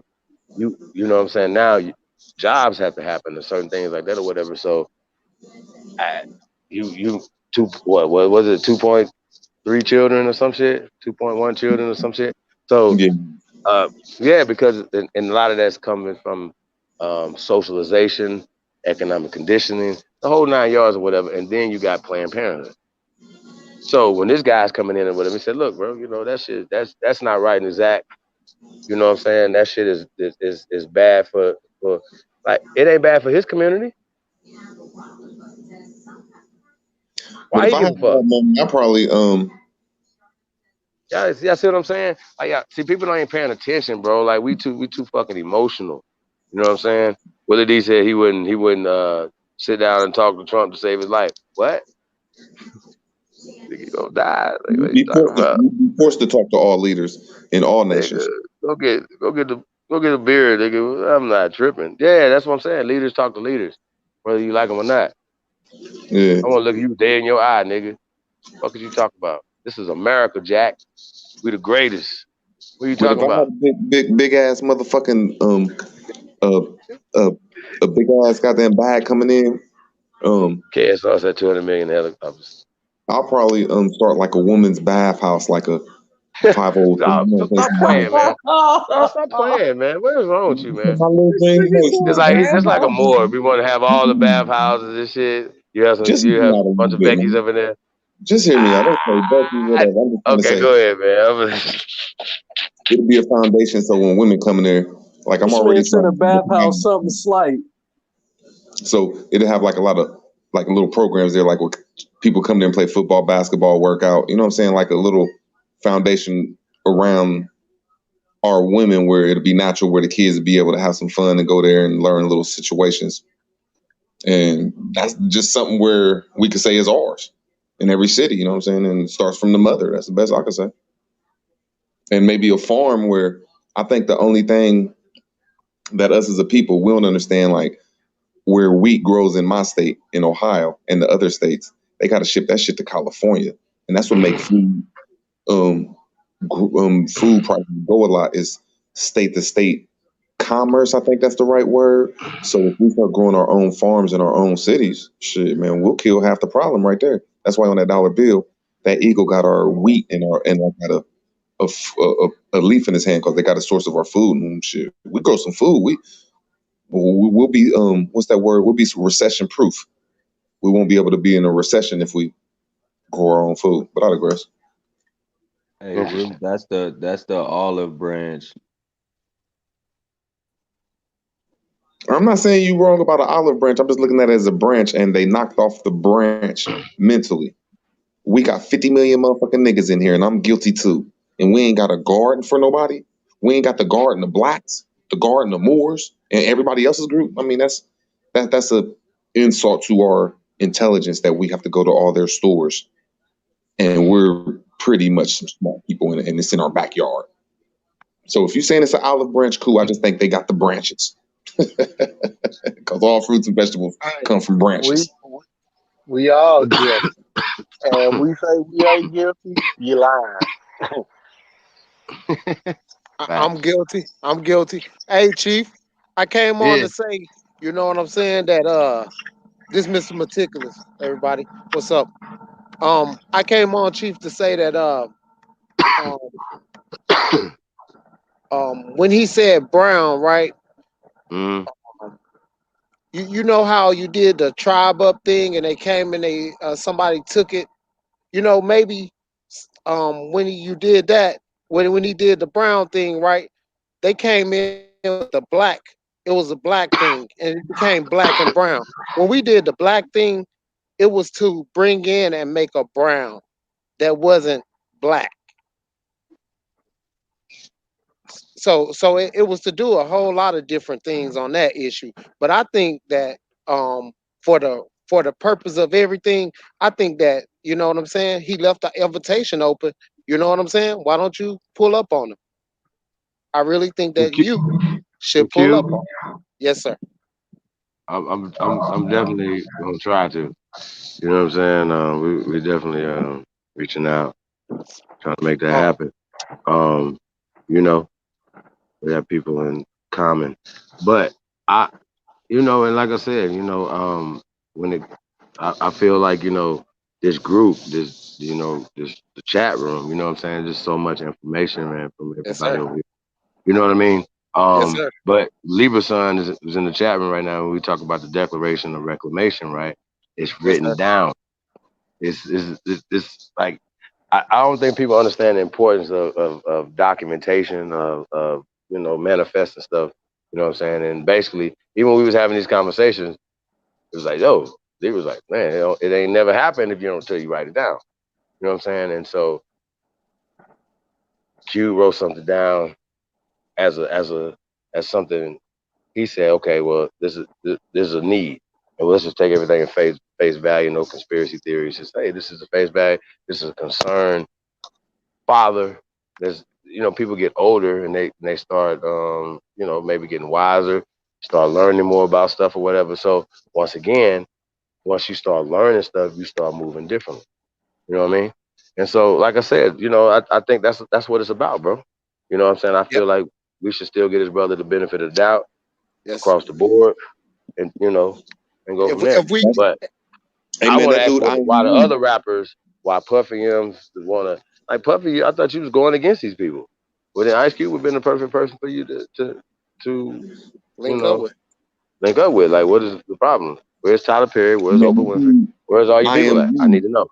That dude, I am you. He good shit. You put that on there. Fuck what I'm saying. He just dropped the shit. He dropped the blueprint. Well, yeah, I want to talk about that too, right? And so, let's go. Let's go. One, he said, start a printing publishing house and press in a secured location. And you notice he See, stressed secured location, right? Right? A printing press, right? What do y'all want to say about that? What what do you mean by it's printing press? It Hmm? starts with the I think manifestation of life. hey, listen, I want to suggest something though. I think that it's a little out of order. Me Well, myself. no, well, it don't have to be. It don't have to Hold be on, in hold no on. I ain't necessarily saying order. about what I he's don't think. saying, and I ain't about to beef. I ain't gonna go against what he's saying. Like, but I think that when you look at our minds, like people don't keep secrets and people don't understand. So the training goes first for some things, and then Right, for right, right. the printing press part, like it got a lot of steps that go there to make it secure that everybody that work with it don't even know where it's located. So for that to happen, it have the understanding of law and order. So if you got that organized first, then you can have that. Without that, you'll have anything. So the training have to go first, and then I agree with a lot of this. I have to look at it again, but I'm saying what I'm saying. Yeah. I definitely seen that too. You know, but I didn't take it as he put it in the order, and I'm sure he, Order. you know. Okay. When you Yeah, talking I about a didn't take it that he printing took press, it. Where he put it in You order, know. he when you talk said about a 1, 2, printing 3, press, 4, man, and you talking 5. about my fault. Let me say one thing about that printing press. When you talk about that printing press, man, you talking about the immaculate conception, man, or the manifestation of life. You know what I'm saying? If everything that we think or everything we read, we have to have a source where Facts. we bring our image to the light. I digress. I understand everything, Nigga, you said immaculate but conception. I understand everything, but at the same time, you have to train people to take those positions. There's no way you could just come and put it there and forever. It needs to be in Oh check. no, off So you top, need to like be off like top, a training training. should definitely be You number get what one. I'm saying? You Yeah, understand? Now that's the only part because this is about to happen, and that's just me. I'm telling you where I'm standing at on the training part. Like your mind, I have to train your mind to be able to do this. And all the little, you know what I'm saying? The little sly stuff is no walking against what you're supposed to do. It's no love or anything in this. It's all out of obligation.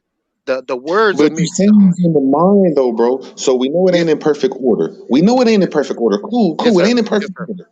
Yes, sir. We know that. You're right. It ain't in perfect order. But you saying the mind. So to get to our minds, the only way to get to our minds is through a publishing printing house that can't nobody burn down. Real quick. So that's why I think he's saying secured area where motherfuckers just can't run in there and burn it down because that's what the printing press, you know But what they I'm saying? will. Yeah, they will. Because, you know, they understand the power in the printing press as well. The power of the pen is definitely way mightier than the sword. Because you can wipe out millions of people 3 seconds. You know what I mean? So here, right here, I'm gonna change your name. Now you African There's something Americans, missing. and we killed all you niggas off with no bones, nowhere else around the planet, nowhere in America. And listen, they wouldn't have been able to get rid of the bodies. Period. So they ain't killed 90 million people here, and then when they got Africans, that's a damn fantasy island story. What you say, bro? There's something missing from that list. There should be 6. Oh, we ain't finished. we're gonna add to it too. Yeah. But okay. He said create sustainable, healthy food operations. Right? I think we all can agree on that. You know, grow your own food. You can't really, you gotta eat to live. And why would you want somebody else controlling the food? Stuff like that or whatever. Let's see, what else we got here? Third, communication systems. Right? Shout out to Ty Data Dogs Communications. You know, Ty Grammar. Data been talking about that for years, man. Having your own everything, bro. Grammar. Straight up.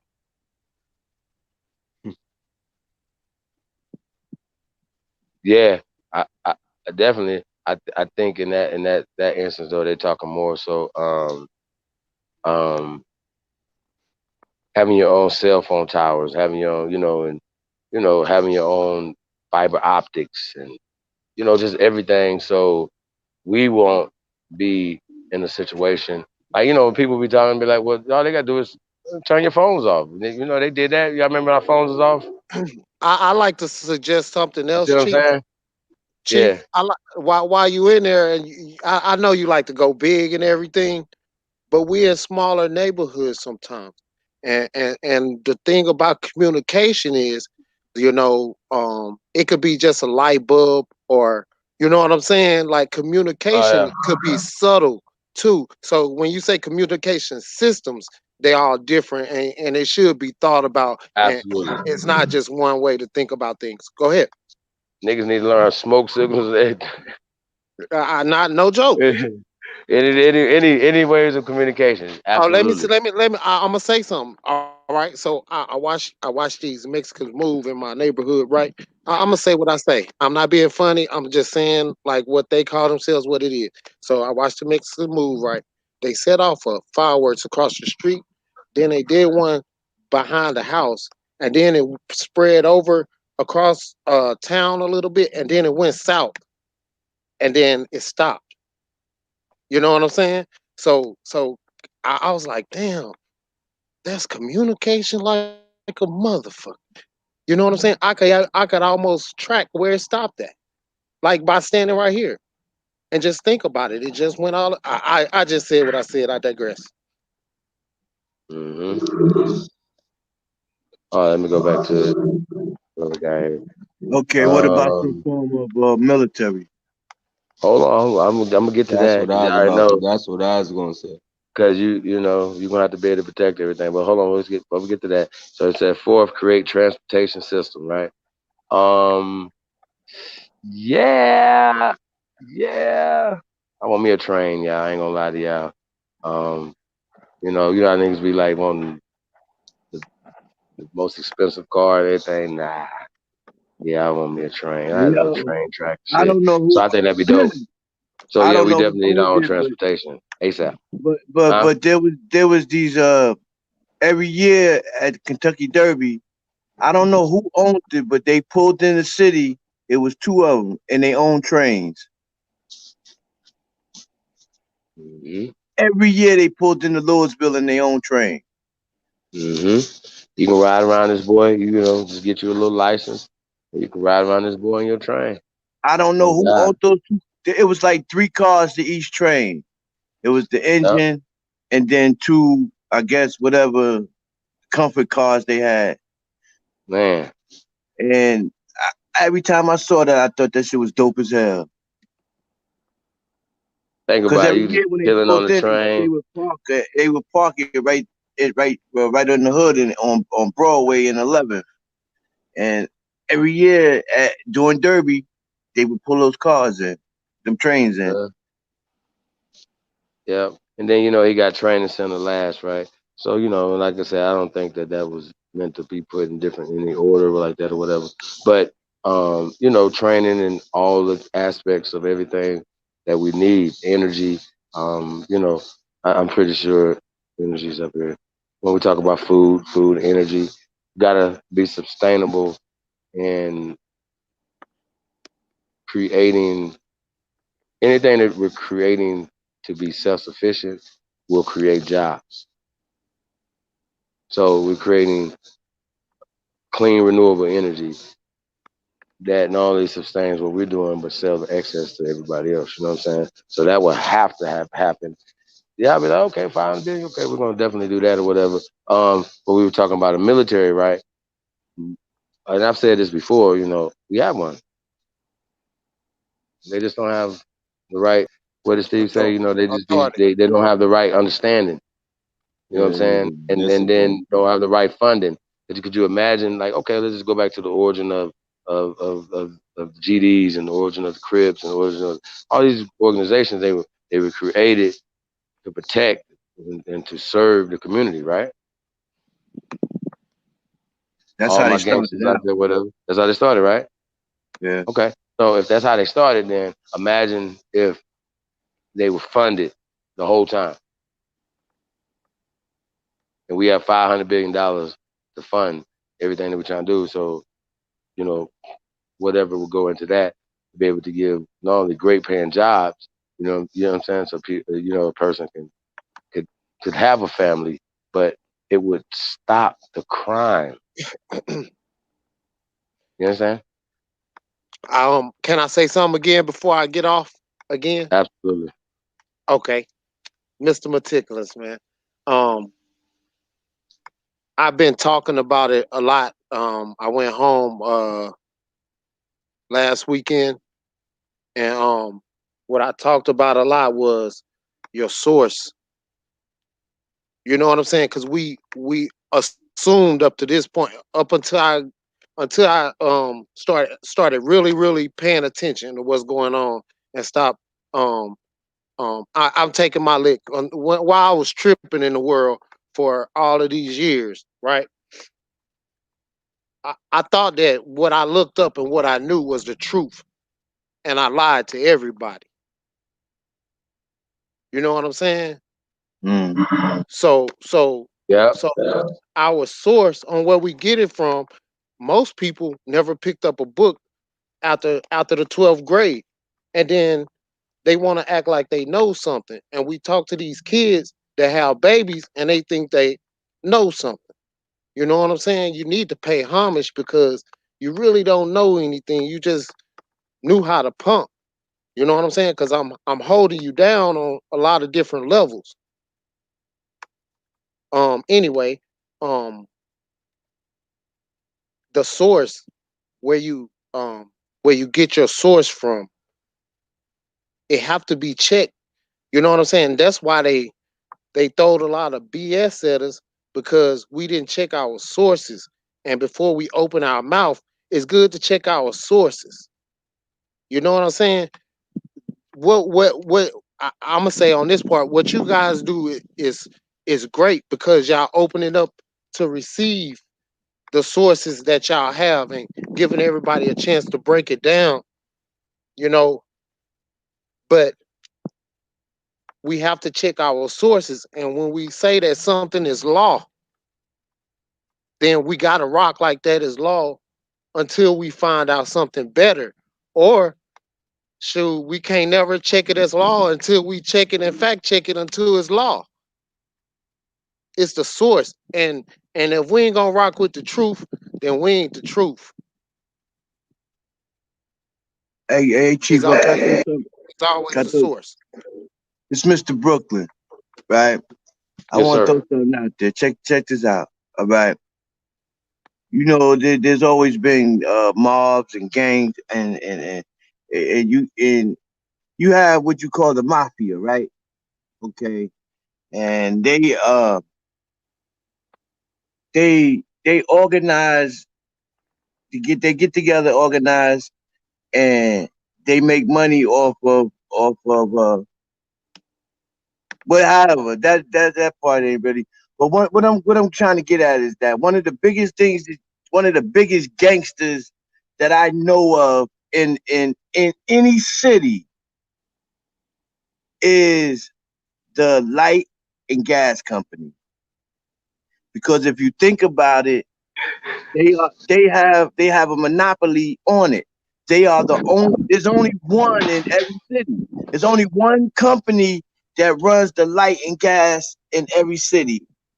Right? Like here in New York, there's only we call it National Grid, right? In Louisville, in Kentucky, they only have LG&E, right? So if LG&E says we don't want, okay, I'm turning off your lights. You don't pay your bill, I'm turning off your lights. You stuck. You gotta pay that bill. Either you pay your bill or your lights bill. There's nobody else you could turn to go. You can't go to another company to get lights turned or service turned on in that fashion. So you have to deal with them. So that's the reason why I said they was gangster. You know what I'm saying? But that's a very important operation that you would need to have, or you should have in establishing something like that. You would have to have some electric, gas, and electric.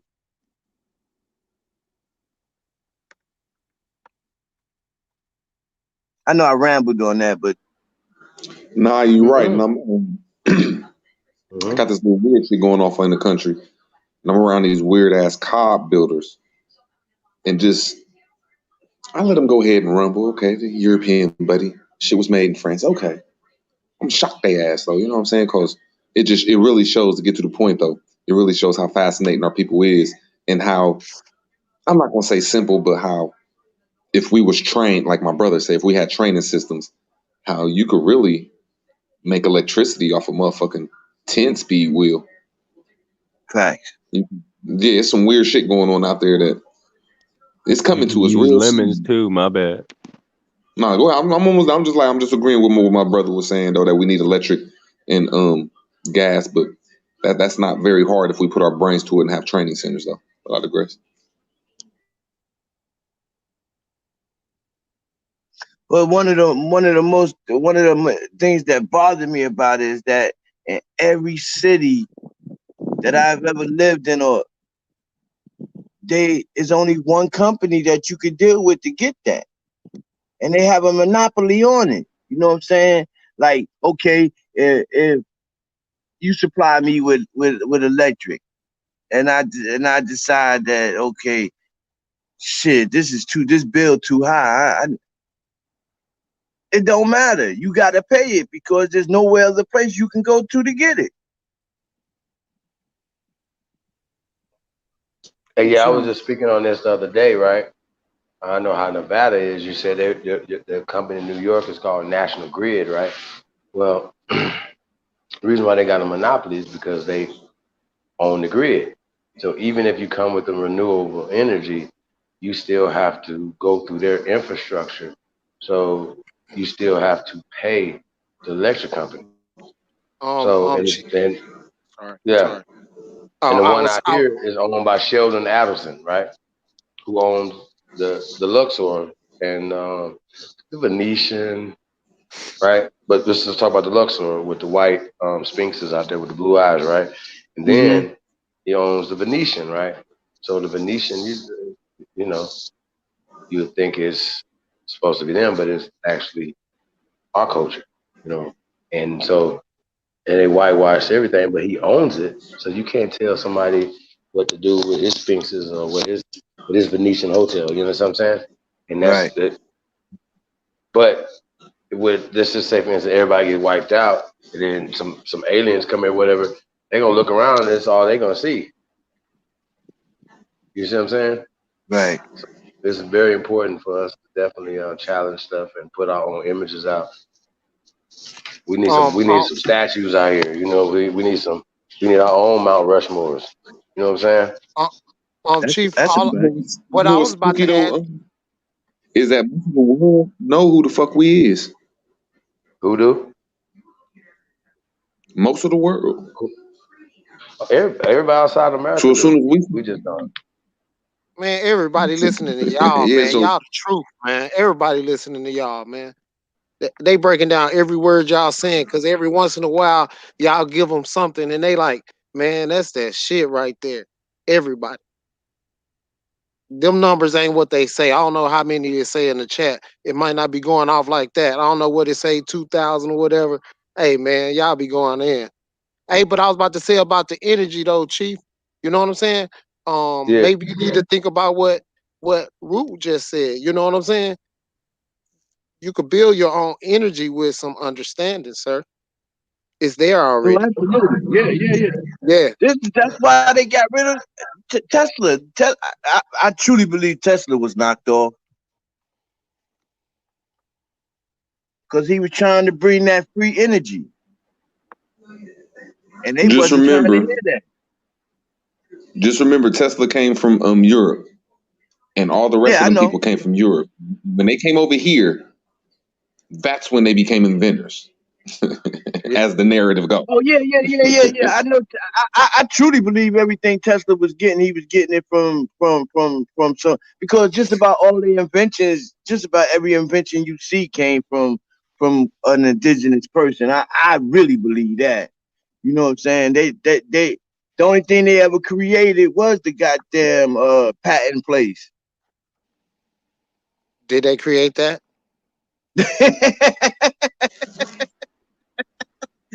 It's a good question. You just dropped some science there, though. That's one of their tools. The way they assembled it. My brother just dropped some science there. The way they assembled it, or the way they read it, or however they did it. Yeah, they got us up out our shit off that patent system. Good science right there, brother. Good knowledge. Right.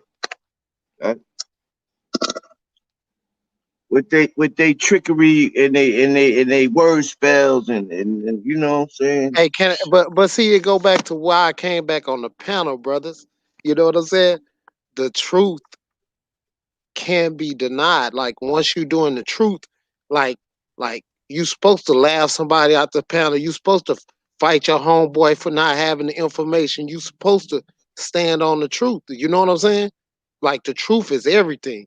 So if you always rocking in the truth, how could something ever knock you down? You know what I'm saying? And the source of that truth, like, okay, they took us away from our parents for one, and then they took us to a different land for two. So we don't remember nothing. So what's the truth? We'll have to walk around and figure it out, right? So until we figure it out, you know what I'm saying? Make sure, I guess along the way, we was picking up truths. You know what I'm saying? And adding it up and shaking off the bullshit. And then we coming up with, hey, man, I can't sit. I can no longer sit down and with the truth that I have. And then I look on the panel and there's some other people that's thinking like I'm thinking. I can no longer sit on the truths that I have. And then voila. But the truth though, getting to the bottom of it, you know what I'm saying? Understanding that, you know what I'm saying? Like anytime you waver away from that, it's a misunderstanding. Anytime. It's not gonna go well. So the truth, it is only one truth. It gotta be like that. But you know what? One of the best things that I've acquired since I've come into this knowledge, and that's the fact that I was able to pass it down to my son. Ever since, you know, my youngest son is 19, and me and him be having we have some heart-to-heart conversations, you dig? And when I start telling them about this information and I'm spreading different things to him that, you know, I know he went to a public school and he was educated in a system, but even with that being said, a lot of the things that he was taught, I was able to go back and correct. Yes. You know what I'm saying? And with that correction, I seen a smile on his face. You know what I'm saying? Like he was accepted to the information. You know what I'm saying? He was like, "Wow, Dad, I didn't know that." You know, and it drew it caused us to have an even closer relationship. And man, that only made me want to learn more because I saw that it was helping me to enlighten someone as well as bringing a closer bond between me and my seeds. I digress. Mr. Brooklyn, I would like to commend you. It sounds like you're a very patient brother, and and and I would like to commend you on your Aboriginal ways. You know what I mean? And along with that, it got a hard part that go along with it that we all slipped on, that our parents slipped on. And Mr. Joshua Hebrew are like this one. It's time for him to wake up. It's it's 3 words: law and order. Yes, sir. You know what I'm saying? Because after you know the information, you're supposed to walk in a certain way, and law and order. So the truth is in there, because everything is law and order. Like everything is governed a certain kind of way. So if you understand those, it's just law and order, and you have to keep them in perspective. Hey, that's why I say Mr. Hebrew could tell y'all better than me. I know what he on. You know what I'm saying? No, but I feel what you're saying. I understand that. Yep. I ain't going against nothing that you said. I'm saying that the second part, because you know what I'm saying? Like we all been slipping on. Yeah, you ain't go against nothing. That's just how I talk. You know, I don't talk much. You know what I'm saying? No, I feel you, brother. I receive it. Listen, I receive everything you saying, bro. You know what I'm saying? No question.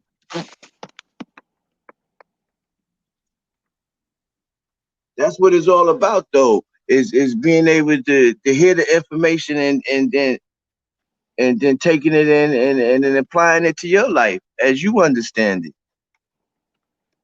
Yep.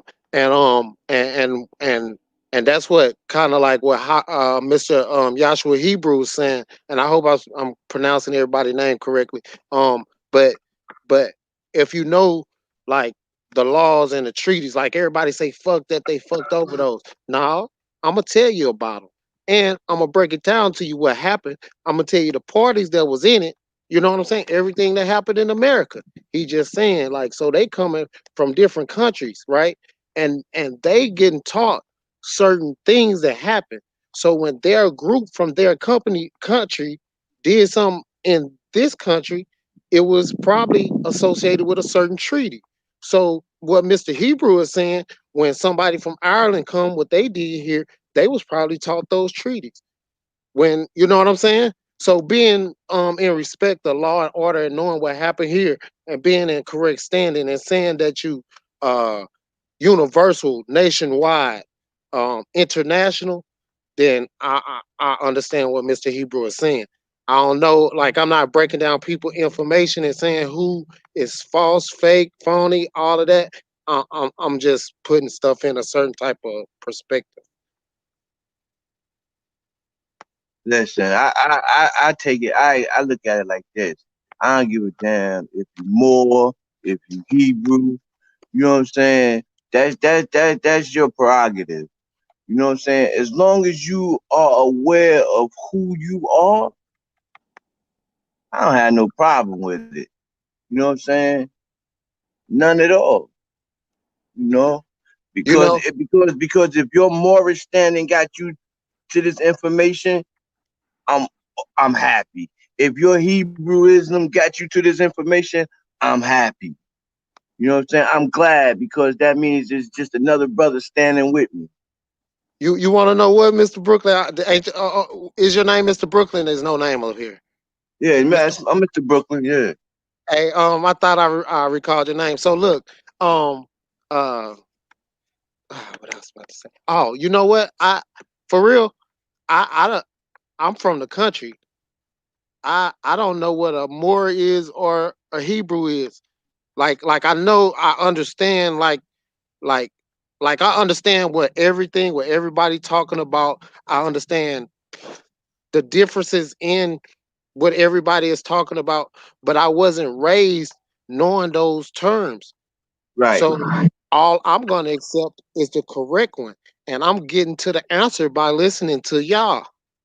You know what I'm saying? Like I'm getting to the answer because I get to rule out certain things and weed out, and you know what I'm saying? And so hey, And that's y'all what it The y'all is. one guys thing I'm starting to come to, You the can one thing I'm accept starting it to or come to reject it. understand is on the energy level and on the universal level. That's like, say, if there's the United States, somebody say, well, I come from California. I can't get mad at the California because I come from Ohio. And the person from Kentucky can't get mad at the person from Ohio or motherfucking California. We all represent the motherfucking America. So when it comes to a Hebrew that say, I come from motherfucking Moab and the Battle Creek Stones, I'm with you. If you say I'm a fucking Indian and I'm a wild Indian I'm from your way, cool. But we got to understand that we claiming this land and we lightweight all we got. But I digress though.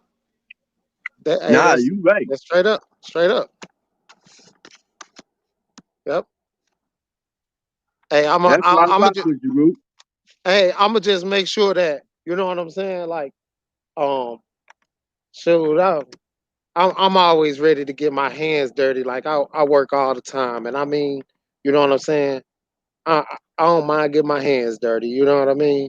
So, um, I'ma always keep my integrity good. So when y'all meet up with me, I'm gonna be who I am. And Mr. Ridiculous, look, I hate getting my hands dirty, right? Right. But I will if I have to. hey, hey, man. Sometimes, like, okay. So, in order for me to come into true information, I have to. It's not just a book knowledge. You really, Right. I really have to go down and after that, get my hands in and do what it says do. Right, And so right. No, I just that been part, funny, I but have to I work, appreciate man. I that. gotta Yeah, work. I gotta work. Yeah. no, that's right. Mr. Brooklyn, hear me, man. Mr. Brooklyn, Yeah, hear me I though. hear you. I'm Go with ahead.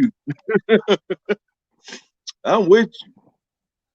I agree with you 100%. Yeah. Hey, man, I love y'all, man. Peace to the panel, man. I'ma sit back. I don't know if I'm gonna go to sleep or not, but hey, peace to the gods. Y'all keep up the good work. Hey, I am you. That's some good stuff. He got us talking about it. You know what I'm saying? It's something for everybody to get, you know what I'm saying, on one accord with. You know, I don't think that like I said earlier, he wasn't gonna type up his whole list on there. You know what I'm saying? So shoot, Nah, but that's great food for that's thought. the truth. Straight up. Yeah. That's the truth. Hey, appreciate y'all for the info, y'all. I'm out for tonight. All right, Peace, peace, brother. God. Peace, God. Peace, God. Where'd Chief go? He ducked out on us. As I would Chief say, this is fire bill though. Yeah, you're right. She probably this went too long for Chief Chief. might have went to sleep. It's 5 o'clock. It's 6 o'clock here in New York. Yeah, it's 6 o'clock here too. Yeah, 5:53. But Chief, I think Chief's like 3 hours behind us. So what he? At least 2, yeah, somewhere around there. So he about 3 in the morning over there where he at. Probably about 4. Yeah, Yeah, you're right. something like right, yeah, but something like that.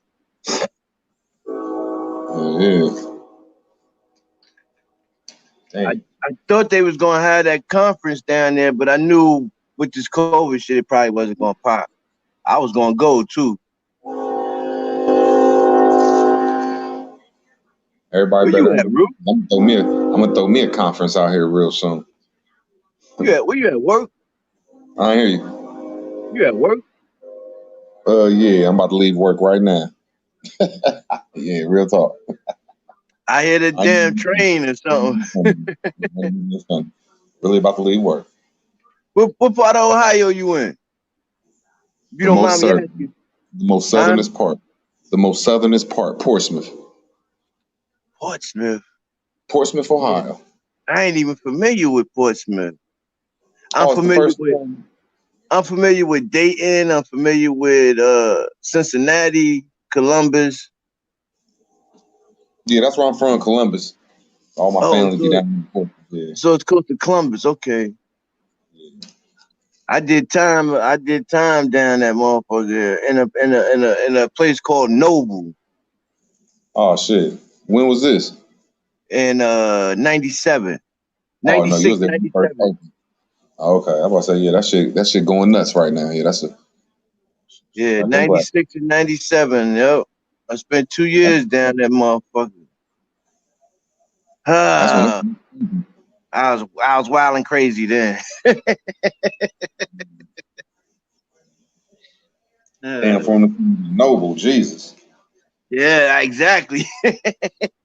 But it's a couple of penitentiaries right around in there. I went to that one that place where you first go into the penitentiary system. I forgot what CRC. yeah, she did. Thank you. Yup. Went there, and then from there I went to Noble. Yeah, I went to Noble before. God damn. I was doing too much. Yeah, that shit was crazy. Big city though. I've always been blessed if I went somewhere. When I was younger though, I was always been a part of the right gang, and I've always been two city mall. Everywhere I went, and I always had two cities backing me. So you know what I'm saying? If I can get myself into something, it was really me getting myself into something. But I love Ohio though. Cincinnati is a beautiful city. You know what? There's a lot of property that can be bought in Dayton. There's a lot of land that can be developed and homes that can be bought. Dayton for some reason they had a big. Well, I know a lot of their factories closed down, but they have a lot of abandoned homes down there. Yeah, some weird shit. I'm tweaking that law right now. Some weird shit. And motherfuckers is too. Yeah, it's some player shit going on in Ohio when it comes to, if you know that so-called law. I'll just say law. If you know that weird law, yeah, it's some player shit going on in here. And if you can get your hands on some property down there, it might be beneficial, I'll say, to hold on to it, because I would assume that having land and property, you can never go wrong with that. So I went to the bank the other day and tried to get some weird ass credit, some business credit. And they ain't even asking me for shit, but like they're like, you got any titles or deeds or instruments? Wow.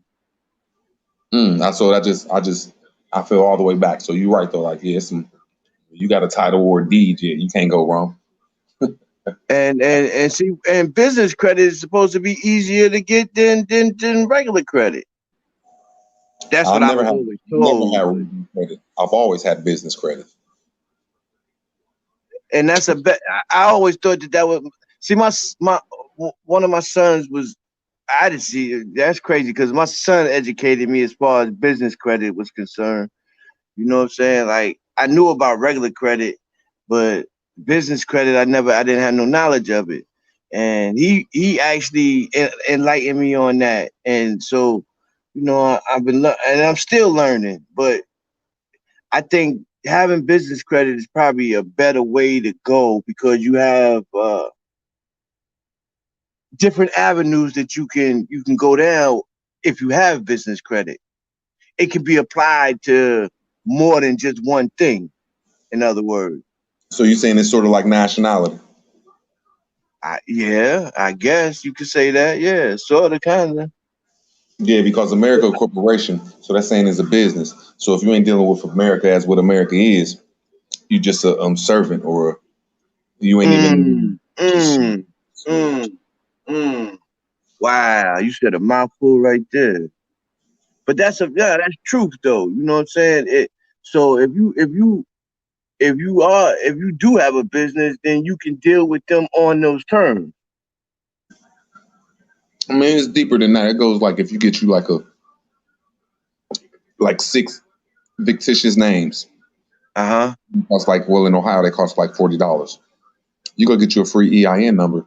Now you got 4 businesses that won't come back on you if you get credit on them. Then you can open up a credit account in one or open up a business account. It's different attitudes. And then when you get closed, say if you got 4 fictitious names and then you got a bank account with them. If you get closed in that shit and then you say your business ain't make no money, a lot of that shit is exempt and you get some of that. You know what I'm saying? It's just a lot of tax revenue just behind closing your subject name. You know what I'm saying? Like if you got a car and you put in your business name or your fictitious name, man, you can write a lot of that shit off on tax exemptions and tax deductions, especially if your business don't make no money. And see, those are the things that we need to, you know, like I said, my son taught me about it, but these are the things that we should be teaching our children. You know what I'm saying? These are the things that we should be educating our children on, or as far as how to deal with these people on these terms. You know what I'm saying? If you get what I'm saying. Not real talk. Cause they saying, I mean, I'm just getting into this shit though, but our leaders played the wing on it though, because I say this, because if you got to deal with them, then if you're gonna deal with them, then you gotta know how to deal with them. You feel me? 100. And if you ain't dealing with them on the business aspect, I'll start to see that you won't get their system. Right. Like it ain't personal business. But we take everything personal and don't take it business.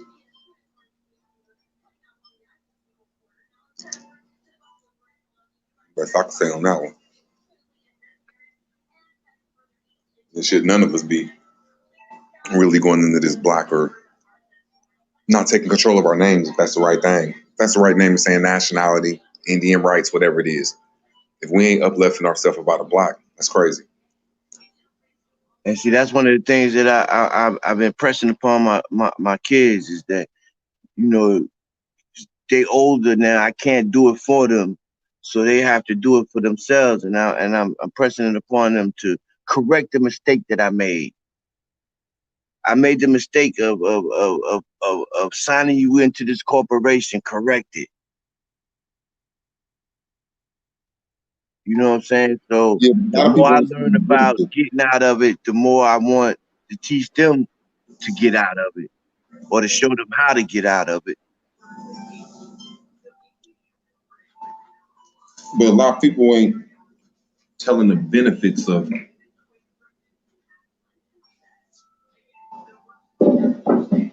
getting out the system or nationalizing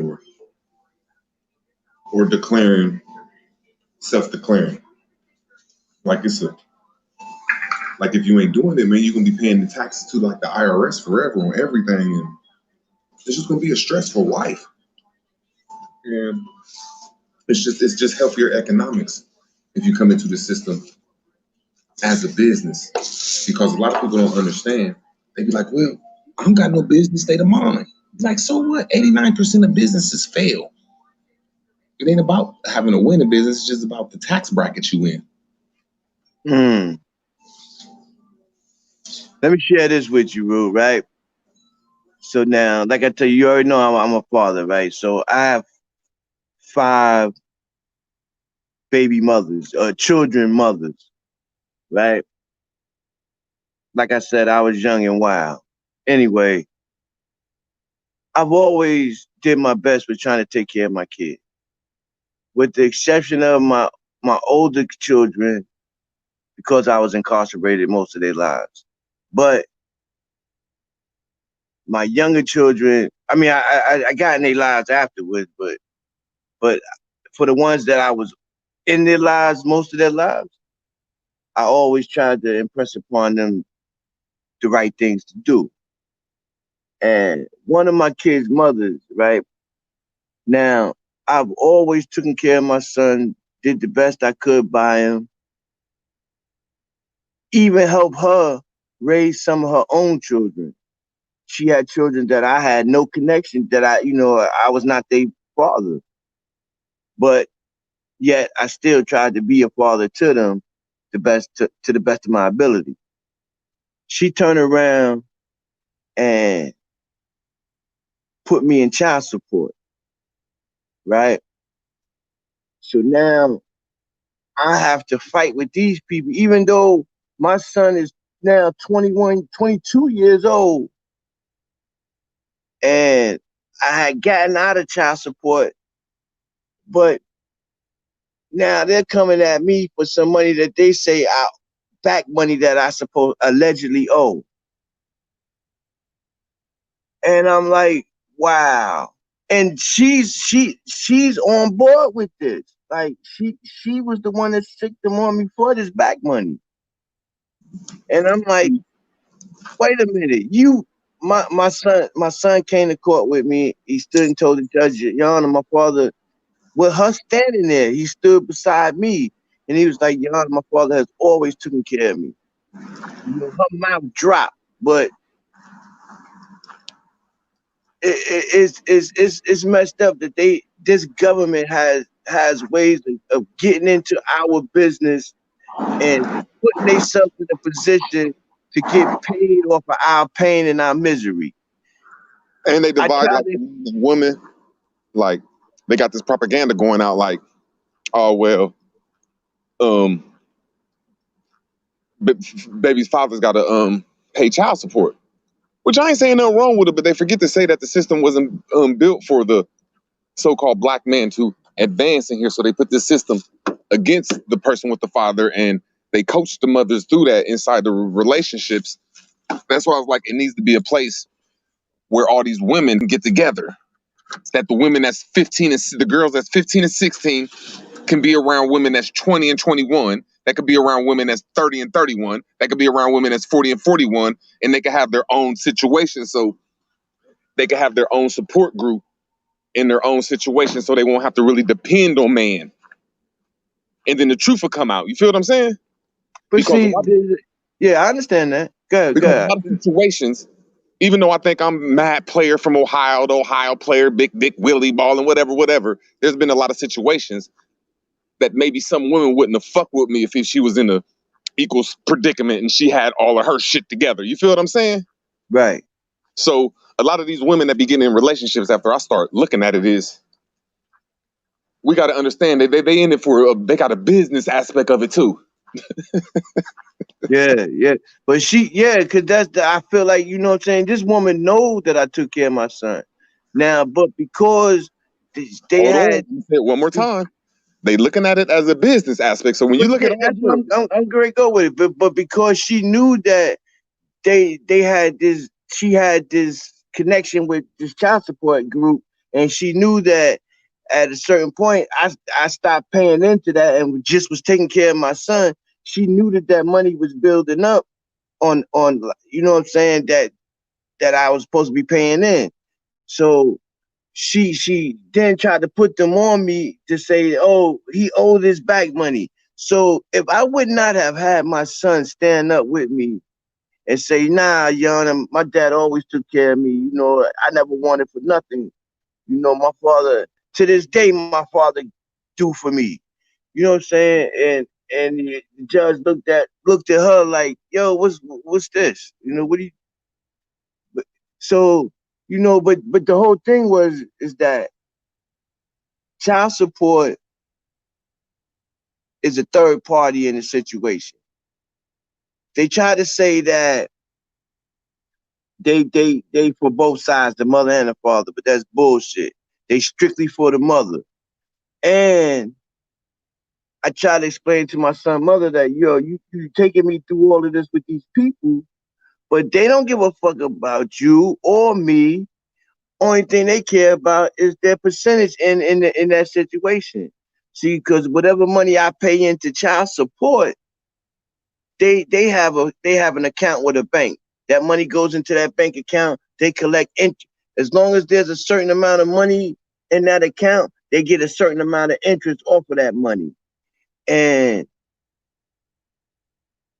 this is why they go so hard on these fathers, because as long as they paying into that account, they sure to get their interest money from that money that's sitting there. And you know, and a lot of women don't even understand that they being used as a tool to play against against the father. And because of their greed or their need or whatever it might be, they allow it to happen. So now you stuck trying to fight your way out of a situation that's really one-sided, that's rigged against you, built so that you can fail. I digress.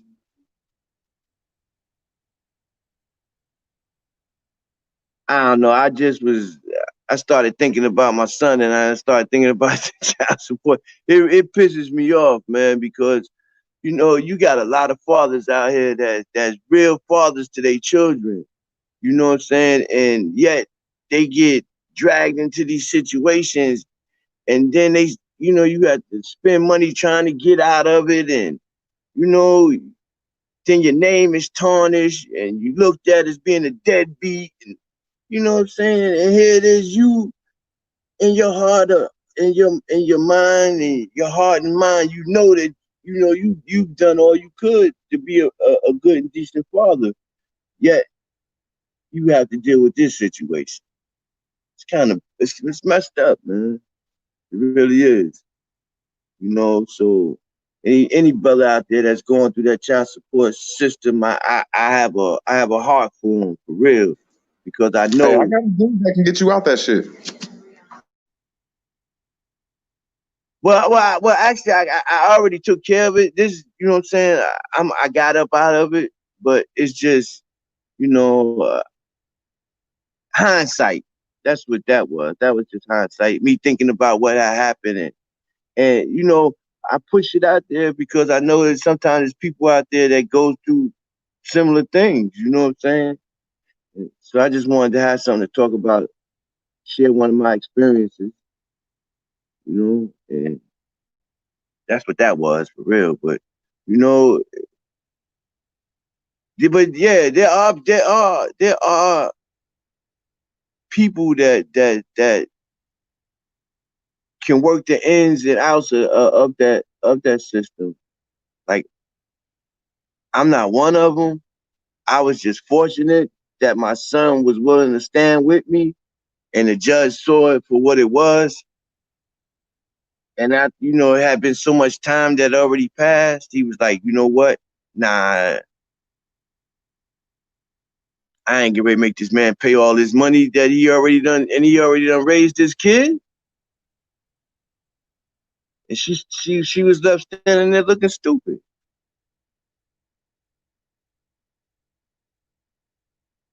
No, but that was the first time that ever happened.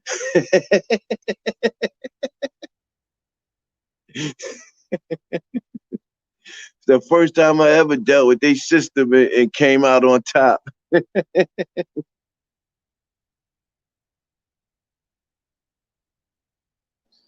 Yeah, that's one thing I like about the indigenous movement, and I gotta say the Moorish movement. I gotta say certain Hebrew, the Hebrew nation, however we put it, the ones that claim over here. they get you more in the law and more in the study and more in the, you know what I'm saying, getting out the box of the Black society, because we know this system of the United States that put us in that Black, Negro, and African American state is not meant for us. It's a guaranteed natural fault to lose in that system. And when you write a contract, you're going to lose. So I agree with you on that, though, bro. So A1 had put me on to this sister. She was the Morris sister, and she was speaking about law. Man, this sister was deep. I cannot think of her name, but Probably she was. Yafa Bay. It might be. I can't even. I don't even recall her name. But she was deep. Yafa Bay. Yafa Bay, Islam, indigenous She to was America. deep, man, that sister, and she was pretty too. I was like, wow, pretty and smart. I think she ascended to the next. I think she ascended to the next situation. Hey, Chief. Yeah, they really didn't like that woman. She was on top of her ding. She was ahead of her time. She needed to be like, I think she was 10 years too early. You said she passed on?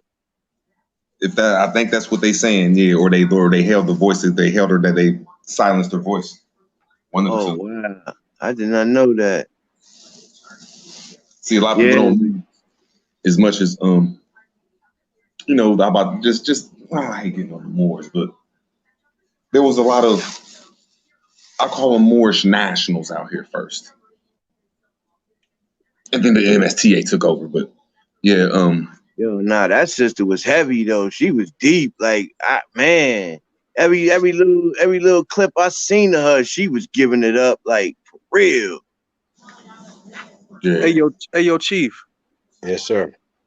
Hey yo, did you actually read what was in the contract for Black America? Did you read that? Yep. You said yeah, you did. What are you talking about?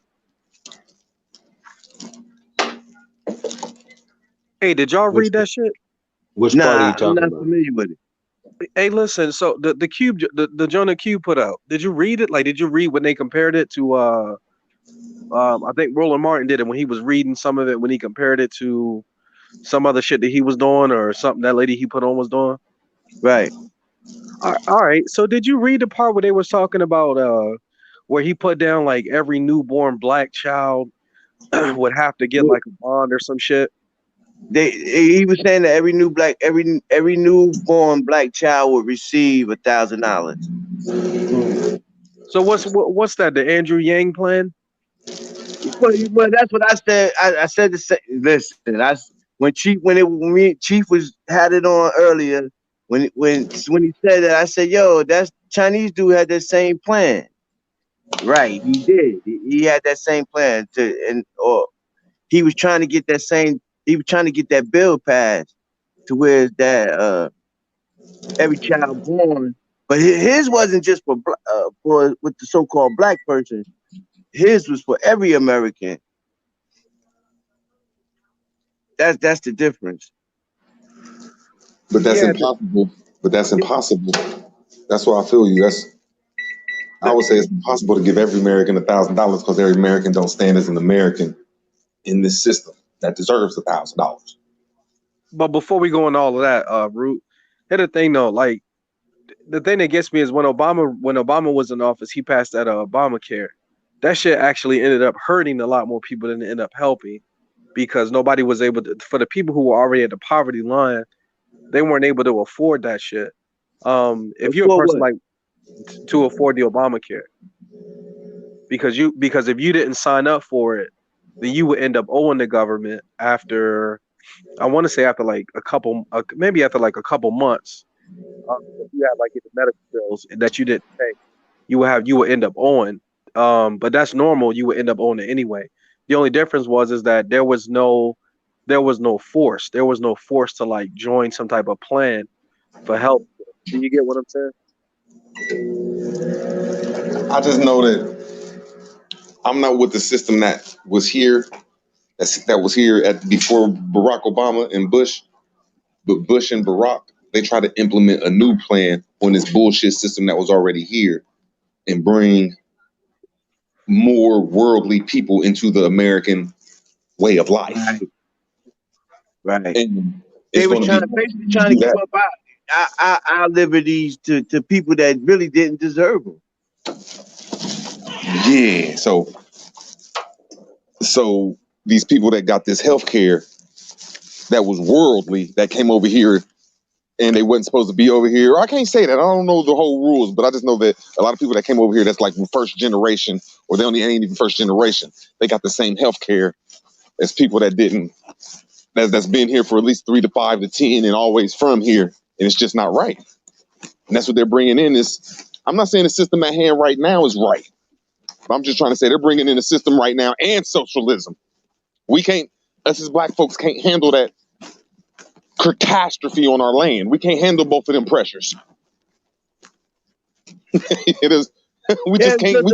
Because that the bottom line is that we're paying for all of this shit. Yeah, so I feel like socialism is already here. Like you're already in socialism. The fact that they can tell you, they can they can send you propaganda the whole night. You can't do nothing about it.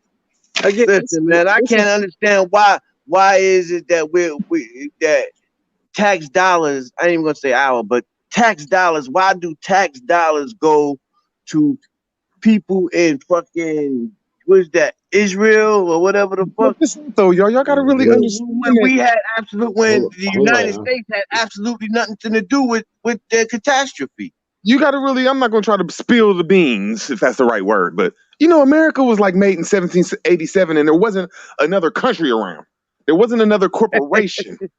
So every time a tax dollar go to another land, it's to build them lands up.